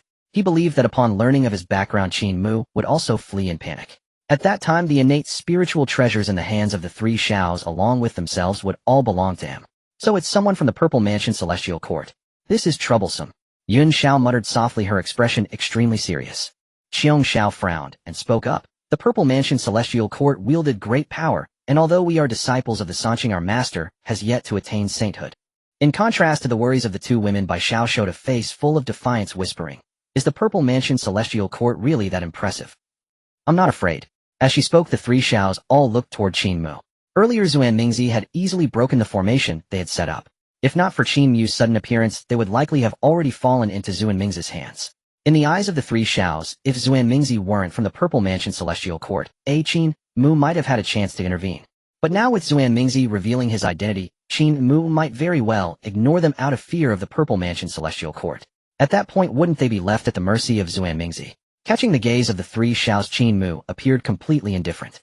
Then his gaze shifted directly towards Xuanmingzi, and his expression suddenly turned disdainful. Huh. The Purple Mansion Celestial Court. The Eastern Prince. Is that really something to boast about? Qin Mu laughed heartily, his words dripping with sarcasm. While others might not know, Qin Mu was well aware. The Eastern Prince was merely a dying man. The Purple Mansion Celestial Court he established would collapse and cease to exist. Zhu Enming's attempt to intimidate him with the name of the Eastern Prince's Purple Mansion Celestial Court was a miscalculation. Of course, if Qin Mu were just a solitary loose cultivator, he might have feared the might of the Purple Mansion Celestial Court and refrained from intervening. But he was the foremost disciple of the Sanqing. The three Xiaos were left dumbfounded upon hearing Qin Mu's words. Just a moment ago they thought he would be too afraid of the Purple Mansion Celestial Court to stay. Who would have thought that Qin Mu would look down on both the Eastern Prince and the Purple Mansion Celestial Court? Especially Bai Xiao, who looked at Qin Mu with admiration. What? Just as the three Xiaos were in shock, Zhu Enming's pupils constricted, equally taken aback. He hadn't expected that his tried-and-true tactic would fail against Qin Mu. Moreover, judging by Qin Mu's tone, he clearly did not regard the Purple Mansion Celestial Court with any respect. As he pondered this, Zhu Enming's expression darkened, and he glared at Qin Mu fiercely, saying, "You really have some nerve. How dare you insult the Purple Mansion Celestial Court like this? You are courting death." To this, Qin Mu appeared utterly unconcerned. He was well aware that the fate of the Purple Mansion Celestial Court was waning and the Eastern Prince had little time left to live. The next moment Qin Mu couldn't be bothered to waste words with Zhu Enming. Boom. He waved his hand casually. As he focused again, a green long sword suddenly materialized in his hand. The sword resembled a blade of grass, slender and light, radiating a sharpness that could sever the very fabric of time and space. This was the grass sword that Qin Mu had refined using the origin energy from the Fenbei and his own body. Its tier was equivalent to that of an exquisite innate spiritual treasure. As Qin Mu summoned the grass sword, the sound of dragons roaring echoed across the heavens. Upon seeing this, Zhu Enming's face instantly turned pale. An exquisite innate spiritual treasure. He muttered in shock, disbelief written all over his face. He understood how terrifying the power of such a spiritual treasure could be. Moreover, it was wielded by a Daluo golden immortal. The three Xiaos were equally shaken, their eyes wide open in disbelief. What? A terrifying sword. Such a spiritual treasure, even in the hands of our master, would likely be rare. Who exactly is this senior? The three Xiaos marveled in astonishment, increasingly curious about Qin Mu's background. Not only was his cultivation at the Daluo Golden Immortal level, but he also possessed such a treasure. Just as the three Xiaos were in a daze, Qin Mu turned his gaze toward them, and said with a smile, "Watch closely. This next sword of mine will be very impressive." As soon as he finished speaking, Qin Mu suddenly swung the grass sword in his hand. Heaven-splitting sword. In the next moment, he slashed toward Zhu Enming. Boom. As the sword was unleashed, the heavens and earth changed color. The terrifying sword energy spread across the realms, causing the void to collapse and the laws to vanish. It was as if the scene of Pangu opening the heavens was being reenacted. This sword was created by Qin Mu when he passively triggered his heaven-defying insight during a duel with the great witch Xing Tian beneath the Buzhou Mountain. Not only did he defeat Xing Tian, but even the small world they were in for the duel collapsed with a single sword strike. Swish! Before the three Xiaos could even react, the boundless sword energy surged toward Zhu Enming like a off. Upon seeing this, Zhu Enming's pupils shook. Before he could even attempt to defend himself, the terrifying sword power had already engulfed him, instantly obliterating him. The three Xiaos stood there dumbfounded, each of them with expressions of utter disbelief. It was important to note that Zhu Enming was no mere celestial or mysterious immortal. He was a Daluo Golden Immortal. A step further, and he would be a Quasi-Saint powerhouse. Yet now he had been slain by Qin Mu with a single sword. I didn't see wrong, did I? A Daluo Golden Immortal. Just like that, gone. Without even a chance to resist. Yun Xiao said in a daze, her mind blank. This is truly terrifying. Xiong Xiao was also deeply shaken, her breath quickening involuntarily. In comparison to Yun Xiao and Xiong Xiao, Bai Xiao was equally shocked. However, her eyes sparkled with admiration as she looked at Qin Mu, unable to hide her feelings as she exclaimed, "What a magnificent sword!" Stunned for quite a while, the three sisters finally regained their senses. They exchanged glances and flew toward. Recalling the previous situation, Yun Xiao felt a wave of fear in her heart. Although the three sisters jointly wielded the Golden Song Cut and the Primordial Gold Do, two innate spiritual treasures, and were capable of setting up formidable formations. However, they were unfortunately confronted with a great Luo Golden Immortal. If it were not for Qin Mu's intervention this time, they would likely have fallen into the hands of Xiamingzi. Hearing what Yun Xiao said, Qin Mu smiled lightly and waved his hand, saying, "It's a trivial matter, nothing to be concerned about." At this moment, Bai Xiao spoke up. "To you it may be a small matter, but to us it is a life-saving grace." As she said this, Bai Xiao fixed her gaze intently on Qin Mu. The more she observed him, the more joy welled up within her heart, to the point where she couldn't help but feel a secret affection. To this, Qin Mu paid no mind and casually asked, "Are you disciples of the upper clear Taoist under the three purities?" Earlier, Qin Mu had already discerned their identities, knowing they were the three heavens fairies. After all, the Golden Song Cut was specifically crafted by Tong Tian for the three heavens. And the primordial gold dough with its boundless mysteries could contain all treasures of heaven and earth, and possessed a strong ability to attract immortals and objects. Once the golden light emerged, there was no escape. This treasure was granted to the three heavens by Tong Tian. Just based on these two treasures, Qin Mu could easily determine the identities of the three women. Hearing Qin Mu's question, Yun Xiao was slightly taken aback and speculated inwardly, does he know our master? After a brief thought, Yun Xiao smiled and replied, Daoist friend Upper Clear Tong Tian is our master. I am Yun Xiao. These two are my younger sisters Qiong Xiao and Bai Xiao. With Yun Xiao's introduction, Qiong Xiao and Bai Xiao simultaneously smiled at Qin Mu. Especially Bai Xiao, whose smile was like a blooming flower, her eyes sparkling with affection. What surprised the three heavens was that upon hearing this, Qin Mu suddenly burst in a hearty laughter. Huh? Laughing, he said, so you are my junior sisters. At Qin Mu's words, the three heavens were all taken aback. But soon after, they couldn't help but widen their eyes in disbelief. In a moment of shock, Yun Xiao trembled slightly and asked, could it be? Could you be senior brother Qin Mu? They knew of Qin Mu. Although they had never met this senior brother, Tong Tian often mentioned him, saying that Qin Mu was his most esteemed disciple, possessing extraordinary talent, and had long ventured out to explore the wilderness. Since Qin Mu referred to them as junior sisters, it meant they were indeed fellow disciples. Moreover, his cultivation had reached the level of great Luo Golden Immortal. Under Tong Tian, there were no other disciples with such cultivation. The only possibility was that the person before them was their long unmet senior brother. Just thinking about it left Yun. She never expected to encounter Qin Mu here. Meanwhile, Xiong Xiao and Bai Xiao also stared fixedly at Qin. Hearing this, Qin Mu nodded with a smile and replied, yes, I am indeed Qin Mu. Upon hearing Qin Mu's response, the three heavens were overjoyed, their faces flushed with excitement. So it's senior brother? Yun Xiao pays her respects. Yun Xiao said excitedly, bowing deeply to Qin Mu once more. Before Qin Mu could respond, Bai Xiao suddenly cheered, senior brother. As she spoke, she flew over to Qin Mu's side and affectionately linked her arm with his, her eyes sparkling with enthusiasm, saying, I never expected we would meet you here, senior brother. Master always says you are remarkable. Seeing you today, you are indeed even stronger than the rumors. Seeing Bai Xiao so proactive, Qin Mu was somewhat taken aback. Though he had lived 2 lives, he was still quite inexperienced. At this moment, a refreshing fragrance wafted from Bai Xiao. Additionally, the soft touch from her arm made Qin Mu's blood surge uncontrollably. Isn't Bai Xiao being a bit too enthusiastic? Qin Mu sighed inwardly. Ahem. After a moment's pause, he couldn't help but cough lightly twice, pursing his lips and saying, Bai Xiao, junior sister, you. As he spoke, Qin Mu glanced at Bai Xiao's jade hand that was linked to his arm. To this, Bai Xiao felt no shame. Instead, she held on even tighter, playfully blinking her eyes and saying, oh dear senior brother, why are you so shy? Qin Mu was taken aback, caught off guard by Bai Xiao's words, and for a moment he didn't know how to respond. At this time, Yun Xiao turned her gaze directly towards Bai Xiao and said, third sister, you must not be rude. Seeing Yun Xiao's stern expression, Bai Xiao pouted reluctantly, letting go of her hold.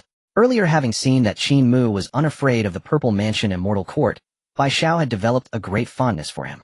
Later, when she learned that Qin Mu was indeed her senior brother, her affection for him deepened even more. Seeing Bai Xiao release him, Qin Mu secretly breathed a sigh of relief. He thought that with his youthful vigor, if Bai Xiao continued to cling to him, he might truly lose control. Just as Qin Mu was in a daze, the solemnity on Yun Xiao's face faded, and she looked at Qin Mu with great respect, asking, senior brother, how did you end up here? Hearing Yun Xiao's question, Qin Mu came back to his senses and replied, I assume you know that I have been traveling through the wilderness for some time. I returned to Kunlun Mountain earlier and learned that Master and the 2 uncles have separated. This journey is to search for Master in the overseas regions. At this point, Qin Mu paused slightly, adding, who would have thought that while passing through here, I sensed the aura of the disciples of Upper Clear. I came over to take a look, and it turned out to be my 3 junior sisters engaged in a battle. With Qin Mu's explanation, the 3 heavens nodded in understanding. At this moment, Qin Mu's gaze swept over the 3 heavens, inquiring, 3 junior sisters, how did you end up here? Aren't you supposed to be diligently cultivating in your own dojo? Hearing this, Yun Xiao did not conceal anything and replied, we are here to seek treasure. 10,000 years ago, we accidentally obtained a treasure map that seems to record the location of an innate secret realm. This trip is indeed for the purpose of treasure hunting. As she spoke, Yun Xiao lightly waved her hand, and a treasure map appeared in her palm. The map depicted intricate mountain ranges and was surrounded by starry runes, clearly extraordinary. Qin Mu carefully examined the treasure map in Yun Xiao's hands. He could sense a vast and ancient innate aura emanating from it. In addition, the map outlined an intricate route guided by the stars, ultimately leading to a coordinate shrouded in chaotic mist. While inspecting, Qin Mu couldn't help but exclaim, interesting. As he spoke, he slowly extended his hand, fingertips brushing over the map. He could clearly feel the power of time radiating from the treasure map. After a moment of contemplation, Qin Mu said, "This treasure map must be left behind by a powerful being from the ancient times." Ancient times. Upon hearing Qin Mu's words, the three were taken aback. It should be noted that since Pangu opened the heavens, the primordial world has gone through three major eras. The first era is naturally the era of opening the heavens. It began when the great deity Pangu struck down 3,000 demon gods standing tall and ultimately transforming into all things, thus creating the primordial world. The second era is known as the era of primordial beginning. During this time, fierce beasts ran rampant. These beasts were not naturally formed, but rather the resentment, hatred, and obsession left behind by the chaotic demon gods after their demise. They were killed by Pangu during their lifetimes, and after death transformed into fierce beasts driven by a strong desire for destruction, intent on annihilating the primordial world. This caused the primordial world to endure a calamity of fierce beasts. The third era is the era of antiquity, during which the three clans of dragons, phoenixes, and Qilins rose, initiating a struggle for supremacy, leading to the great calamity of dragons and phoenixes. Currently, what Qin Mu and the others are experiencing belongs to the era of witch and demon. After a brief investigation, Qin Mu distinctly sensed the chaos of the primordial beginning and the desolation of antiquity from the treasure map. It is highly likely to be left behind by a fallen powerful being from the ancient times. Seeing the astonishment on the faces of the three, Qin Mu nodded slightly, saying, "With such guidance from the treasure map, it must conceal some extraordinary treasures." Hearing this, the three returned to their senses from their shock, exchanging glances before Yuan Shao spoke up. "Senior brother, may we accompany you in searching for the treasure?" As she said this, anticipation sparkled in Yuan Shao's eyes. Xiong Shao and Bai Shao also looked towards Qin Mu. Just moments ago, they had witnessed Qin Mu's power firsthand as he had slain the Zifu de Luo Xianmingzi with a single sword strike. If Qin Mu was willing to accompany them in the treasure hunt, it would surely be much safer. Hearing this, Qin Mu didn't think much and nodded with a smile. Of course. The three of them were disciples of the same master. Since Yuan Shao had taken the initiative to invite him, Qin Mu felt it was inappropriate to refuse. Upon hearing Qin Mu's agreement, the three were overjoyed. Then, without any delay, the four set off, following the map's guidance towards the indicated coordinate. Soon Qin Mu and the three arrived at the location marked on the treasure map. However, as they looked around, they found only emptiness. Seeing this, Yuan Shao frowned and asked Qin Mu, "How could this be? There is nothing here." Qin Mu smiled faintly and explained, "It's not that there's nothing, rather there is a natural formation here." As he spoke, Qin Mu narrowed his eyes and added, "You all step back." Upon hearing this, the three nodded and instinctively retreated. Following that, Qin Mu focused his mind and activated his divine ability, Eye of Breaking Illusions. Suddenly, a purple divine light burst forth from his eyes. This Eye of Breaking Illusions was something Qin Mu comprehended while climbing the Buzhou mountain, allowing him to see through the weaknesses of all formations.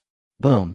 As Qin Mu unleashed the Eye of Breaking Illusions, countless intertwining Dao patterns suddenly emerged from the void, revealing a perfectly natural, innate great formation. After observing for only a brief moment, Qin Mu discerned the weakness of this innate great formation. "Break for me." In the next moment, he shouted, lightly pointing as if wielding a sword.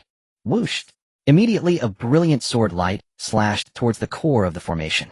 Boom! Crack!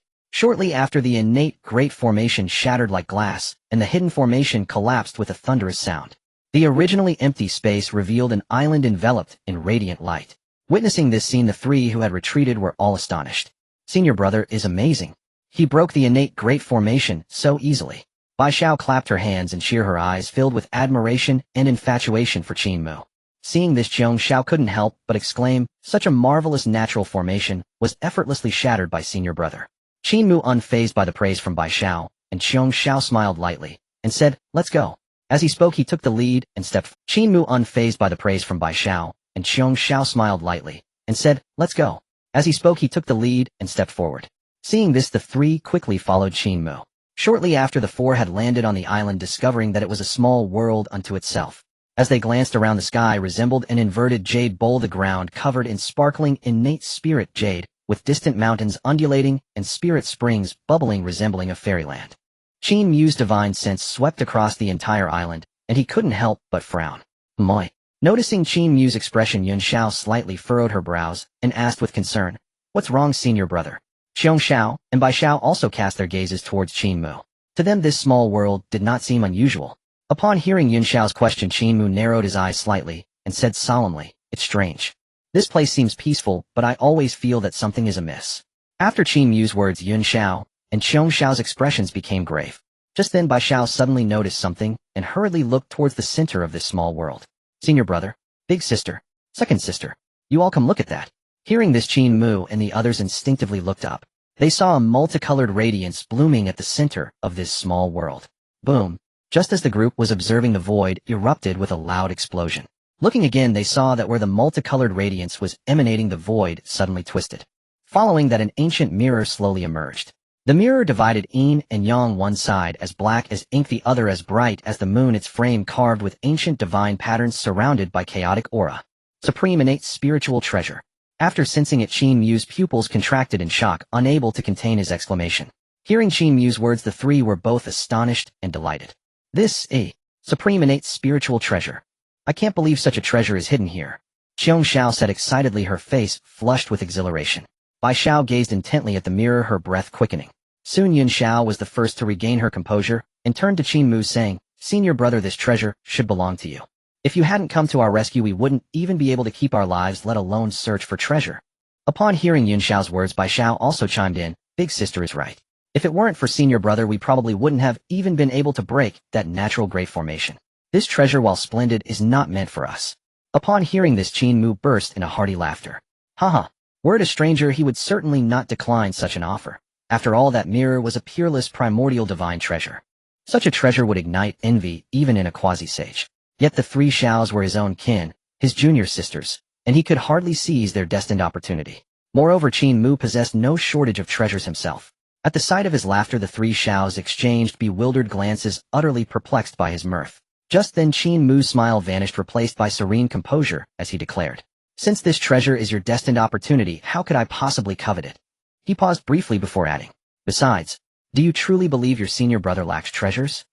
No sooner had the words left his lips than he waved his broad sleeve, whereupon several radiant streams of spiritual light shimmered into existence, hovering midair. Then one by one divine artifacts materialized: the fire spirit pearl, the purple gold chaos gourd, the grass sword, each radiating an overwhelming aura, all peerless primordial divine treasures. Sensing the sheer magnitude of their power, the three Xiaos widened their eyes in shock, drawing sharp breaths, faces etched with disbelief. In the vast and ancient Honghuang realm, even a single primordial divine treasure was considered an extraordinary blessing for ordinary cultivators. Yet Qin Mu casually unveiled several peerless ones. Indeed, primordial divine treasures were indispensable for great Luo immortals ascending to quasi-sagehood. In today's Honghuang, cultivators universally followed the three self-cultivation path taught by Hongjun. According to this method, upon reaching the threshold of quasi-sagehood, a great Luo immortal must use a primordial divine treasure to anchor worldly attachments and sever the three selves. Only then could transcendence be achieved. And the higher the quality of the treasure, the greater the strength gained after severing the selves. Yet here stood Qin Mu, a mere great Luo immortal, already in possession of multiple peerless primordial divine treasures. His profound cultivation was unmistakable. As the three Xiaos remained stunned, Qin Mu gently gestured, withdrawing the artifacts. His gaze swept across them, then settled firmly upon Yin Xiao. "Yin Xiao, you go forth." Hearing his words, Yin Xiao took a deep breath, suppressing her awe, and nodded resolutely. "Yes, since senior brother wishes us to seize this destined opportunity, I shall test my fortune." Without hesitation, she unfurled her form and shot straight toward the mirror suspended in the void. Within moments, she stood before the yin-yang divine mirror. "Senior brother has shown me such grace. I must not disappoint him. This mirror shall be mine." After a moment's reflection, Yin Xiao stilled her breath and calmed her spirit, then raised her delicate hand. Boom! Instantly, spiritual energy surged from her palm, surging directly toward the mirror, attempting to claim it.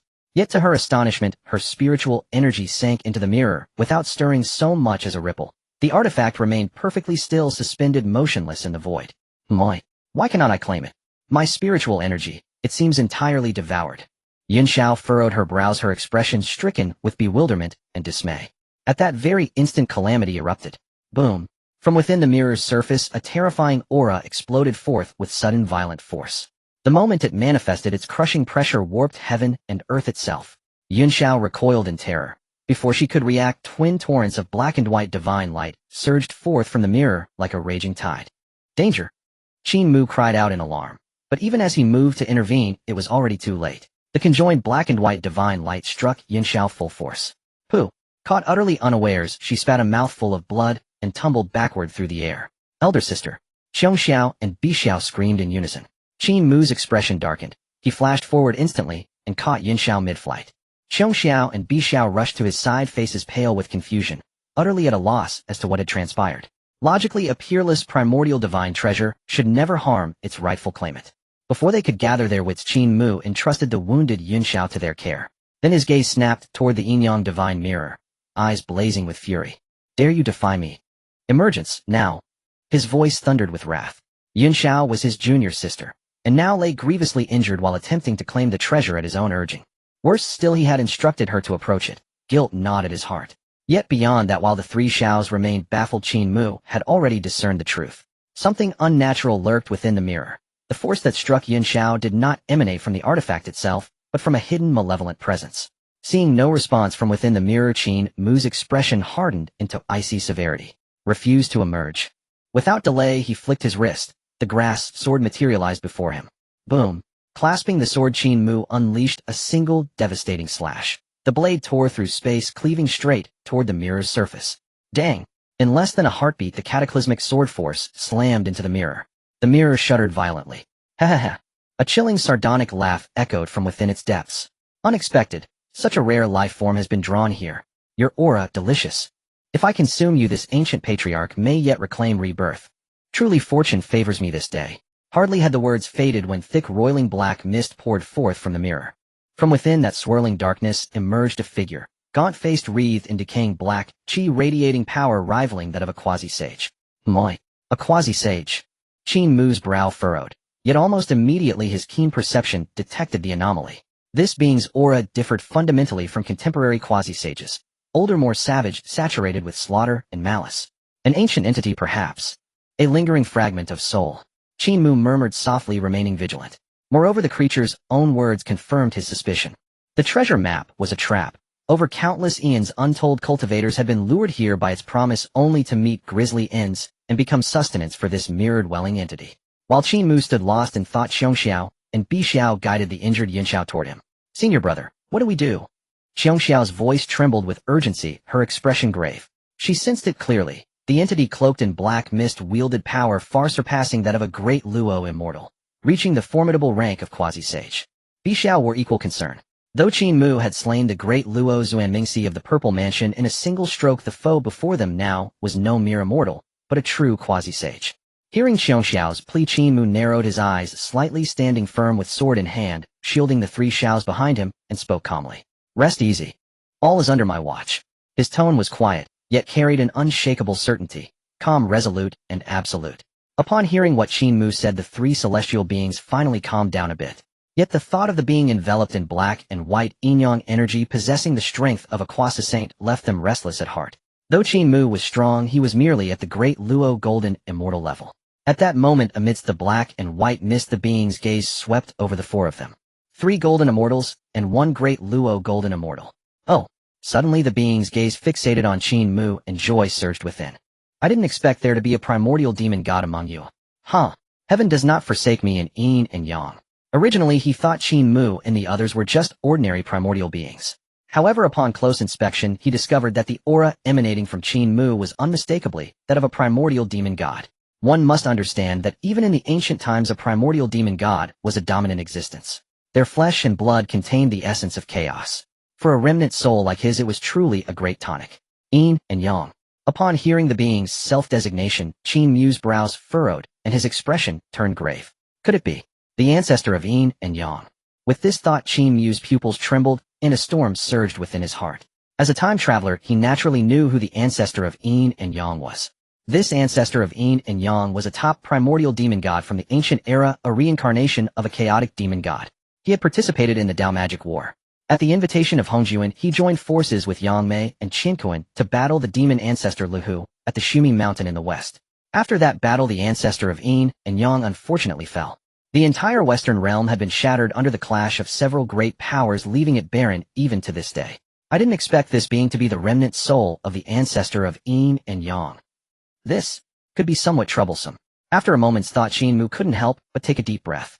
He was acutely aware that the remnant soul of the ancestor of yin and yang was exceedingly troublesome. Seeing Qin Mu's expression, the 3 celestial maidens felt a surge of fear. If I had known this treasure map was a trap, I shouldn't have come to seek treasure. Now it's too late. It seems we might drag the senior brother into this mess too. Yun Xiao sighed, inwardly feeling a deep sense of guilt. At this moment Qin Mu snapped back to reality, then turned to the three celestial maidens and said in a low voice, "Sisters, do not resist. I will first take you to a safe place." Hearing Qin Mu's words, the three celestial maidens were somewhat confused. However, seeing Qin Mu's solemn expression, they nodded immediately. They all understood that with their golden immortal cultivation, they couldn't help Qin Mu at all. Then with a thought, Qin Mu waved his hand. Suddenly, a purple gold gourd appeared in his hand. It was the 7th primordial gourd he had picked from a small world during his ascent of the Buzhou mountain. As soon as the purple gold chaotic gourd appeared, Qin Mu directly placed the three celestial maidens into the small world within the gourd. After doing all this, he took a deep breath and shifted his gaze to the remnant soul of the ancestor of Yin and Yang. The remnant soul of the ancestor of Yin and Yang paid no attention to Qin Mu's actions. After a moment of staring at each other, he coldly asked, "Boy, what is your relationship with Hongjun?"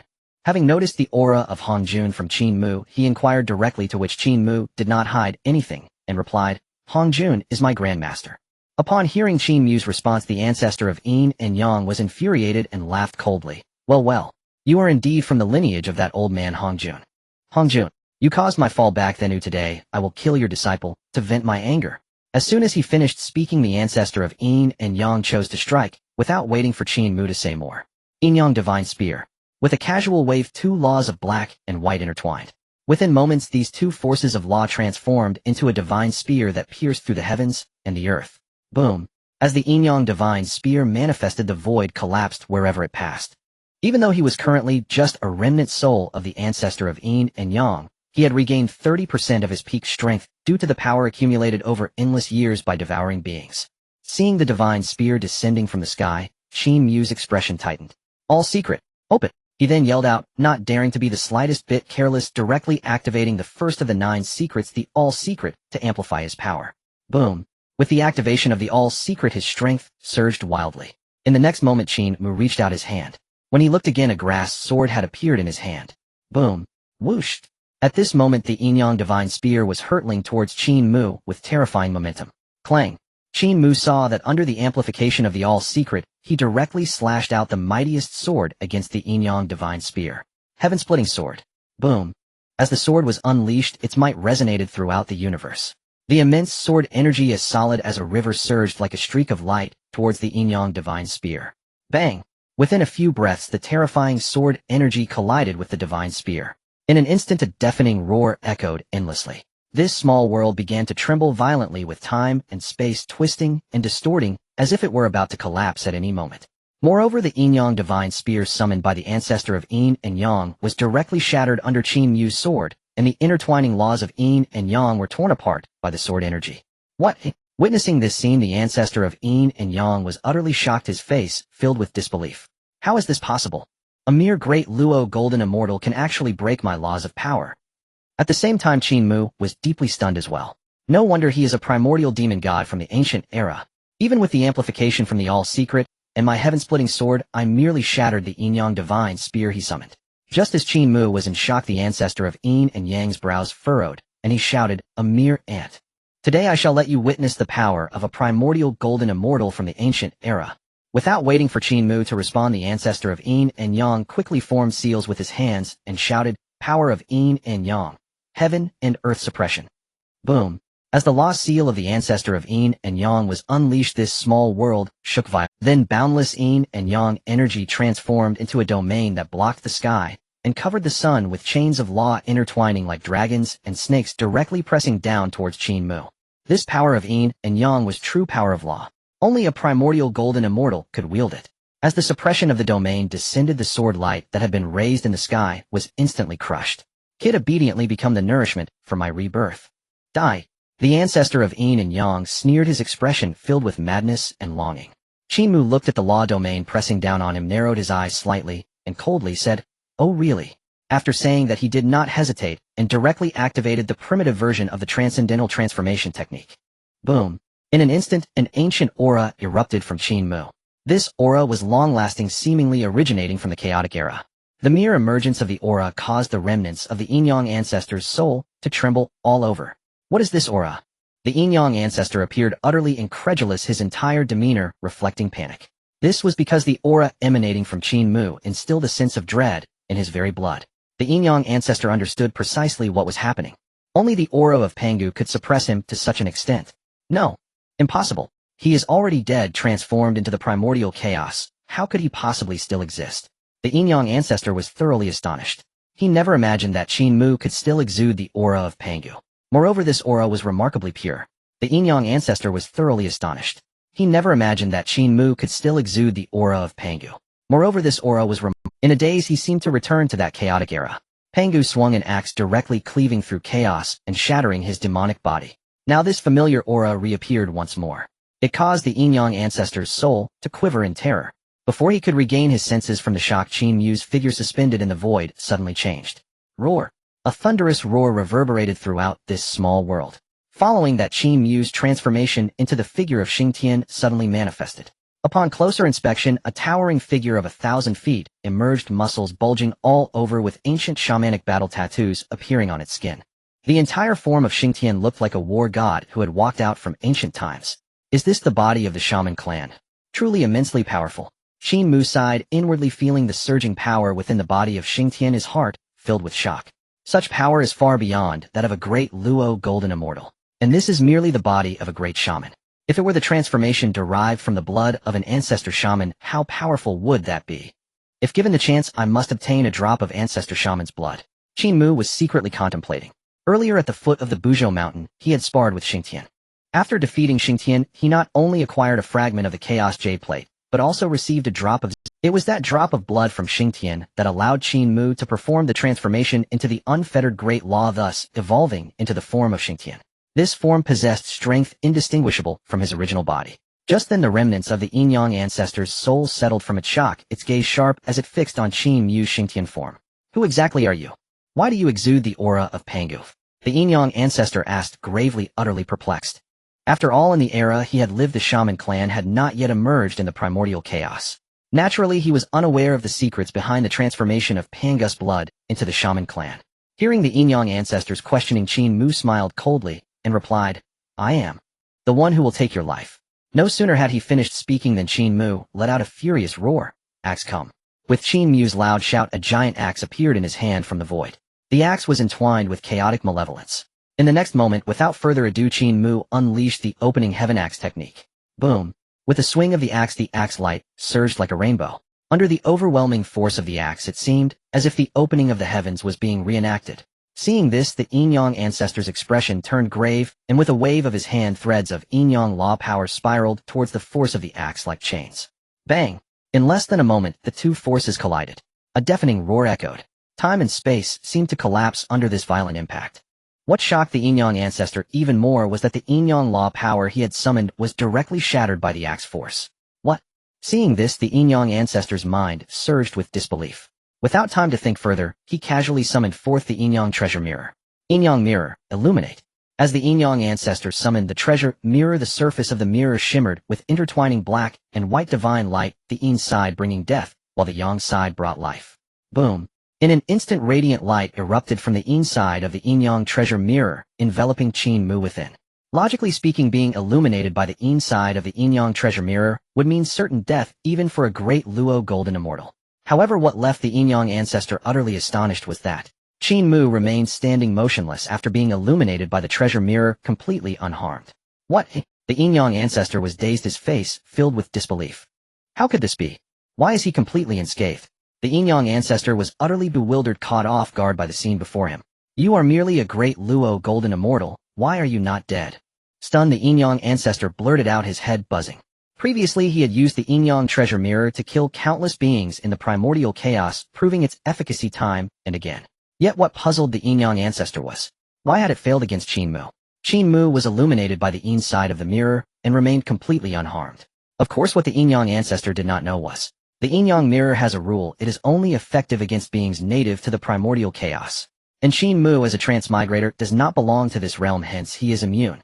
In response to the Yin-Yang ancestor's doubts, Qin Mu offered no further explanation, his gaze sharpened as he shouted, Die, Yin-Yang. As soon as his words fell, Qin Mu seized the opportunity to swing the giant axe down once more. Boom! This strike contained all the shamanic power of his transformed Xingtian form. After all, with his mid-stage great Luo golden immortal cultivation, he could not sustain this form for long. He needed to finish this quickly. As Qin Mu's axe fell, the axe light surged like the initial separation of chaos opening up the heavens. Then a brilliant axe beam cleaved through the sky, seemingly intending to split the entire small world in two. Whoosh! As the axe descended, time and space shattered, all things returning to the void. Within the small world, chaos surged, as if reenacting the final scenes of Pangu opening the heavens. Moi! Upon witnessing this, the Yin-Yang ancestor's expression darkened, and he roared, "Yin-Yang mirror, protect!" He then summoned forth the Yang side of the Yin-Yang mirror. In an instant, a protective domain formed before him. "Kid, you cannot kill me. I have the protective domain of the Yang side of the Yin-Yang realm. Your power cannot break."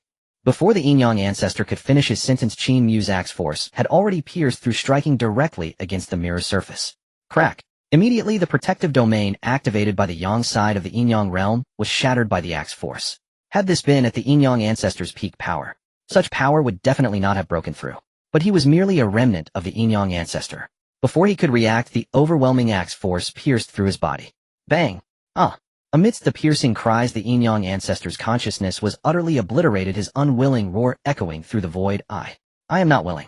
With the remnants of the Yin-Yang ancestor extinguished, Qin Mu's transformation into the body of Xing Tian reached its limit and quickly dissipated. When he looked again, he had restored his original form.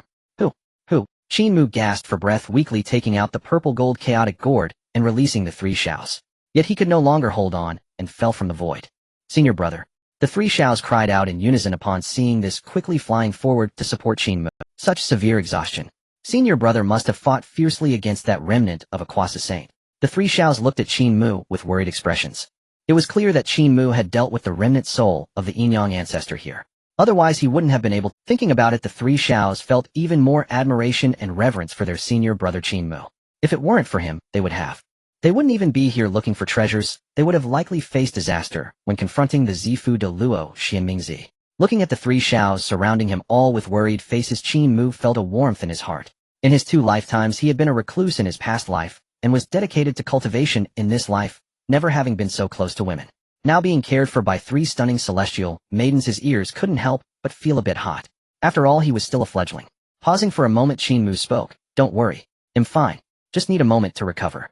As he spoke, Qin Mu turned his gaze directly towards Yun Xiao, and continued, "Yun Xiao, the remnant soul controlling the treasure mirror, has been eliminated by me. Now you can go collect that treasure mirror." Upon hearing Qin Mu's words, Yun Xiao was slightly taken aback, then turned her gaze towards the Yin-Yang treasure mirror floating in midair. Previously, if it hadn't been for Qin Mu's intervention, how could the 3 sisters with their golden immortal cultivation have possibly withstood the remnant soul of the Yin-Yang ancestor? After a brief pause, Yun Xiao took a deep breath and nodded, saying, "All right." With that, Yun Xiao flew directly to, having eliminated the remnant soul of the Yin-Yang ancestor during the previous battle, the treasure was now unguarded. With a flick of her hand, Yun Xiao summoned her magical power and directly retrieved the treasure mirror.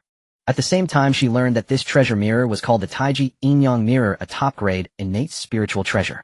The Yin side could extinguish the primordial spirit, while the Yang side could reverse life and death. Before this, the 3 Xiaos had 2 pieces of spiritual treasures, the Hunyuan Golden Dipper and the Golden Dragon Scissors.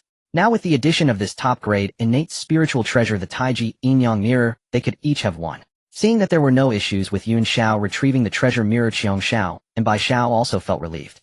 Qin Mu took a moment to rest, allowing his magical power to recover. "Now that we have the treasure, we should return to Jin Ao Island," Qin Mu said with a smile, casting a glance over the 3 Xiaos had no objections to this. Before leaving, Qin Mu quietly left a spatial coordinate in this small world and arranged a spatial gate. This place was transformed from the fall of the Yin-Yang ancestor. Though it was of no great use now, it might be useful in the future. Subsequently, the 4 did not linger and departed together. On the way back to Jin Ao Island, Qin Mu did not feel bored at all. After all, with the 3 Xiaos accompanying him, it was quite pleasant.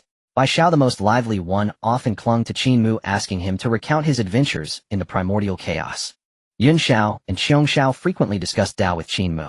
As they traveled together, the 3 Xiaos grew more and more in awe and admiration of their senior brother. Especially in Bai Xiao's eyes, there was a look of affection for Qin Mu. Time passed quickly, and before long several days had gone by. One day, above the East Sea, celestial mist dispersed, revealing a giant island floating in the clouds. Upon closer inspection, the island resembled a golden tortoise supporting the heavens, radiating countless rays of light, with purple chi descending. Thousands of celestial birds flew around the island, and spiritual springs cascaded like the Milky Way. In the sky, several streaks of light descended, revealing Qin Mu and the 3 Xiaos.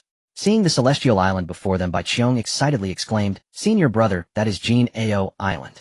As she spoke, Bai Xiao pointed towards the largest island in the center. Qin Mu nodded slightly, naturally sensing the extraordinary nature of this place, and couldn't help but exclaim, as expected of the master's Dao ground, its fortune is long-lasting, rivaling Kunlun. It truly is a top-notch blessed land. Then the three Xiaos accompanied Qin Mu down to the cloud top. Just then a figure suddenly rushed out from the Bayou Palace. Soon the figure landed before the four of them. The newcomer was a plump Taoist appearing quite amiable. Upon seeing the newcomer, the three Xiaos quickly bowed respectfully and called out in unison, "Senior brother Duo Bao." Duo Bao nodded, his gaze shifting to Qin Mu. "Senior brother, you're back." With that, Duo Bao quickly stepped forward, his face filled with joy. He felt a deep gratitude towards Qin Mu.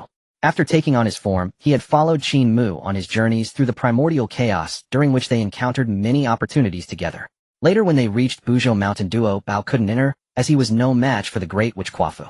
After Qin Mu defeated Quafu, he informed Duo Bao to go to Kunlun Mountain, suggesting that there might be opportunities for him there. Duo Bao followed Qin Mu's instructions and went to Kunlun Mountain with Yu Ding, eventually managing to join the ranks of the Shanqing Tongtian. In Duo Bao's view, had it not been for Qin Mu's guidance, he might still be just a wandering cultivator. Seeing Duo Bao approach, Qin Mu smiled lightly, took a moment to observe him, and realized his progress. After so many years, Duo Bao's cultivation had risen to the level of Tai Golden Immortal, with a profound aura clearly indicating his diligent practice. After pausing for a moment, Qin Mu gently patted Duo Bao's shoulder and smiled, saying, "Not bad, you haven't slacked off." Hearing Qin Mu's words, Duo Bao chuckled foolishly and scratched his head. Just as he was about to catch up with Qin Mu and reminisce, a clear voice suddenly came from the Bayou Palace. "Why are you back, but not coming in?" Hearing this voice, Qin Mu's expression tightened. He could naturally tell that the voice belonged to his master Tong Tian. "Junior brother and junior sisters. I will go see master first and talk later." The other three nodded. Then Qin Mu didn't delay, stretching his form and flying directly into the Bayou Palace. Before long, he arrived in the main hall. Upon closer inspection, he saw a figure sitting in the main seat. This person wore a purple robe, a jade crown, and had eyes that sparkled like lightning. Though no pressure was released, the natural aura flowing from him caused the surrounding space and time to freeze. It was none other than Shanqing Tongtian. Seeing Tongtian, Qin Mu quickly bowed and said, "Disciple Qin Mu pays respects to master." Tongtian nodded slightly, scanning over him, and immediately noticing Qin Mu's current cultivation, smiling with satisfaction. "Not bad." Hearing the praise from Tongtian, Qin Mu smiled faintly and said, "Master, you flatter me. I merely have—" Upon hearing this, Tongtian squinted slightly and replied, "If it were merely a bit of fortune, you wouldn't have reached the mid-stage of the great Luo Golden Immortal now. I suppose your travels over the years have brought you immense rewards, right? Come tell your master about your adventures along the way." Qin Mu nodded and didn't hesitate, subsequently recounting his experiences since leaving Kunlun Mountain in simple terms to Tongtian. After listening to Qin Mu's adventures, a hint of surprise flickered in Tongshan's eyes. He did not believe that Qin Mu's fortune was merely a bit. However, he did not expect that Qin Mu's experiences were so rich, and that he had such profound blessings. Especially upon hearing that Qin Mu had recently slain the remnant soul of the Yin-Yang ancestor, Tongtian was even more shocked. "You actually managed to slay the remnant soul of the Yin-Yang ancestor." Naturally, Tongtian was no stranger to the Yin-Yang ancestor. That was a dominant figure from the ancient era, who during the time of the conflict among the Fenglong and Qilin clans, the Yin-Yang ancestor could contend with the ancestral dragon and ancestral phoenix. Later, under the invitation of the Hongjun ancestor, he joined forces with the Qianquan ancestor and Yangmei Daxian to battle against the demon ancestor Luo Hu. That battle nearly shattered the Western realm, devastating its spiritual veins. Even after countless years, the Western realm has yet to recover its vitality, remaining desolate. At that time, the three Pure Ones had just taken form, still unknown in the chaos, merely nameless individuals. Although it was just the remnant soul of the Yin-Yang ancestor, Tongtian could imagine its formidable power. That Qin Mu could slay it with the cultivation of a great Luo Golden Immortal demonstrated his extraordinary prowess. Seeing Tongshan's shocked expression, Qin Mu smiled slightly and replied, "Master, it was merely luck on my part. If he were not just a remnant soul of the Yin-Yang ancestor, and had only regained a third of his original strength, I doubt I could have slain him." After hearing Qin Mu's words, a hint of approval flashed in Tongshan's eyes. He understood very well that Qin Mu was being modest. Even a remnant soul of the Yin-Yang ancestor possessed strength that was not something an ordinary great Luo could contend with. Not to mention that the remnant soul of the Yin-Yang ancestor wielded a top-tier innate spiritual treasure, the Taiji Yin-Yang realm. After a moment's thought, Tongtian returned to his senses and said calmly, "This is all your fortune, young man. The chance for the Sanxia to encounter you is their blessing as well." Qin Mu smiled slightly and did not elaborate on his own experiences. Instead, he shifted the topic and asked, "By the way, Master, after all these years have you discerned the path to sanctification?" Upon hearing Qin Mu's question, Tongshan's expression suddenly darkened. After Hongjun delivered his third sermon at the Zixiao Palace, he distributed the positions of saints. Among the 6 saints of the heavens, Tong Tian held 1 seat. Since then, Tong Tian had devoted himself entirely to comprehending the saintly path. However, after so many years, he still had not grasped it. After a brief silence, Tong Tian sighed helplessly and shook his head, lamenting, "The path to sanctification is incredibly arduous. Although I have insights, I am still lacking in the crucial opportunity. I suppose it is simply not the right time for sanctification." Upon hearing Tongshan's words, a flicker of unusual light flashed in Qin Mu's eyes. This was something others did not know, but Qin Mu was well aware. According to the history of the primordial chaos, Hongjun was the first heavenly Tao saint, and after him Nuwa achieved sanctification by creating humanity from clay. As for the 3 pure ones, they each established their own great teachings, also following the path of sanctification through merit. If I were to inform Master of the opportunity for his sanctification at this moment, would it have any impact? Qin Mu pondered quietly. After a moment, his gaze flickered and he murmured softly, "It would merely change the order of sanctification. It should not have any significant consequences, right?" Over the years, Qin Mu had refrained from telling Tong Tian about the opportunity for sanctification due to concerns about being entangled in some grand cause and effect. But now, thinking it over, Tongshan's sanctification was only a matter of time. Even if he informed him now, it would only hasten Tongshan's path to becoming a saint. After weighing his thoughts, a glimmer of determination flashed in Qin Mu's eyes. After a brief hesitation, he spoke. "Master, during my travels in the primordial chaos, I had some insights that I am unsure whether I should share or not." Moi. Hearing Qin Mu's words, Tong Tian raised an eyebrow in surprise and asked, "What insights?" Qin Mu took a deep breath, not delaying further, and stated earnestly, "I observed the myriad beings of the primordial chaos. The strong, like dragons, phoenixes, and witches, all possess their own bloodline heritage from birth. Yet those weaker beings lack the means to cultivate, living their lives in ignorance. If someone were to emulate the Tao ancestors' teachings at the Zixiao Palace, establishing a great teaching to enlighten the beings of heaven and earth, would it not be splendid?" As Qin Mu spoke these words, Tong Tian could not help but have his expression stiffen. Boom. In that instant, primordial purple energy surged wildly in Tongshan's mind, even causing his primordial spirit to tremble. Enlightening heaven and earth. Establishing a great teaching. Tong Tian murmured to himself, completely immersed in a wondrous state. In a daze, it seemed as though he touched upon something. But unfortunately, in the end, he could not grasp that fleeting opportunity. Qin Mu stood still, not disturbing Tong Tian. In his view, he had already expressed himself clearly. If Tong Tian still did not understand, then he could not blame him. After a long while, Tong Tian finally returned to his senses. His eyes sparkled with brilliance as he fixated his gaze on Qin Mu. Though he had not seized that opportunity for sanctification, a clear path to becoming a saint emerged in his mind. Establish a teaching, gather fortune, attain Tao. Looking at this, Tong Tian suddenly burst into laughter. "Ha! Good, good. Truly worthy of being my excellent disciple. Your words today have pointed me towards the path of sanctification." Hearing this, Qin Mu maintained a calm demeanor and bowed to Tong Tian, saying, "Master, you overpraise me. I merely shared my insights with you." Tong Tian nodded slightly and did not say more. In the next moment, he waved his wide sleeves, and a golden bell appeared in his palm. Then Tong Tian gently tossed it, and the golden bell flew straight towards the dome of the Bio Palace. In just a moment, a massive golden bell hung in the air. Ding! Immediately afterward, a bell sound resonated throughout. This sound was melodious and vast, echoing across the entire Golden Ao Island. At this moment, many disciples practicing on Golden Ao Island were awakened by the bell sound. What happened? Why did Master ring this golden bell? It seems Master has important matters to announce. Shocked, the many disciples under Tong Tian stood up and headed towards the Bio Palace. As the golden bell tolled outside Bio Gong, immortal light surged like a tide. Soon figures descended one after another. Jinling Xingmu, Wudong Xingmu, and Guiling Xingmu, 3 direct disciples, arrived first. Following them came the 7 attendants. Wuyun Xian, Jinggu Xian, Pilu Xian, Changer Dingguang, Xian Jingguang, Xian Xiuxiu Xian, and Lingya Xian. Zhao Gongming, accompanied by the Xiao Sisters, the 4 saints of Julong, Dao, the 10 heavenly lords of Janeo Dao, and their disciples arrived riding the clouds. For a time, the sky above Janeo Dao swirled with immortal mist and rolling auspicious clouds. The scene was magnificent. After they arrived, the disciples gathered. Jinling Xingmu approached Duobao and asked softly, "Senior brother Duobao, why has Master suddenly summoned us?" Jinling Xingmu wore a robe threaded with golden patterns, her features as picturesque as a painting. Within Tongshan's disciples, she ranked just below Duobao, Tongshan's 3rd direct disciple. At Jinling Xingmu's question, many disciples turned their gazes to Duobao. Seeing this, Duo Bao shook his head, his chubby face creased with puzzlement. Junior sister, he said. I do not know either, he admitted. But since Master struck the golden bell, it must be for something important. No one disagreed. After all, the tolling of that bell signified some grave matter. Zhao Gongming and the Sanxiao were present. Earlier our senior brother went to pay homage to Master, and then Master struck the golden bell. Could it have something to do with him? Yin Xiao murmured. After returning to Jineo, Qin Mu had gone to see Tongtian. The three sisters had just met Zhao Gongming, and had not even had time to catch up when the golden bell rang. Hearing Yin Xiao, Zhao Gongming narrowed his eyes and said, Do not speculate wildly. If Master is anxious for us, there must be important matters to announce. Let us enter first. The Sanxiao sisters nodded and thought no more. Without delay, the assembly entered Bio Gong, and soon Tongshan's disciples had all taken their places in the great hall. No sooner had they entered than everyone's gaze fell upon the figures standing beside Tongtian. Clad in green with hands folded behind his back, the man's Dao aura was restrained, imparting an air of unfathomable depth.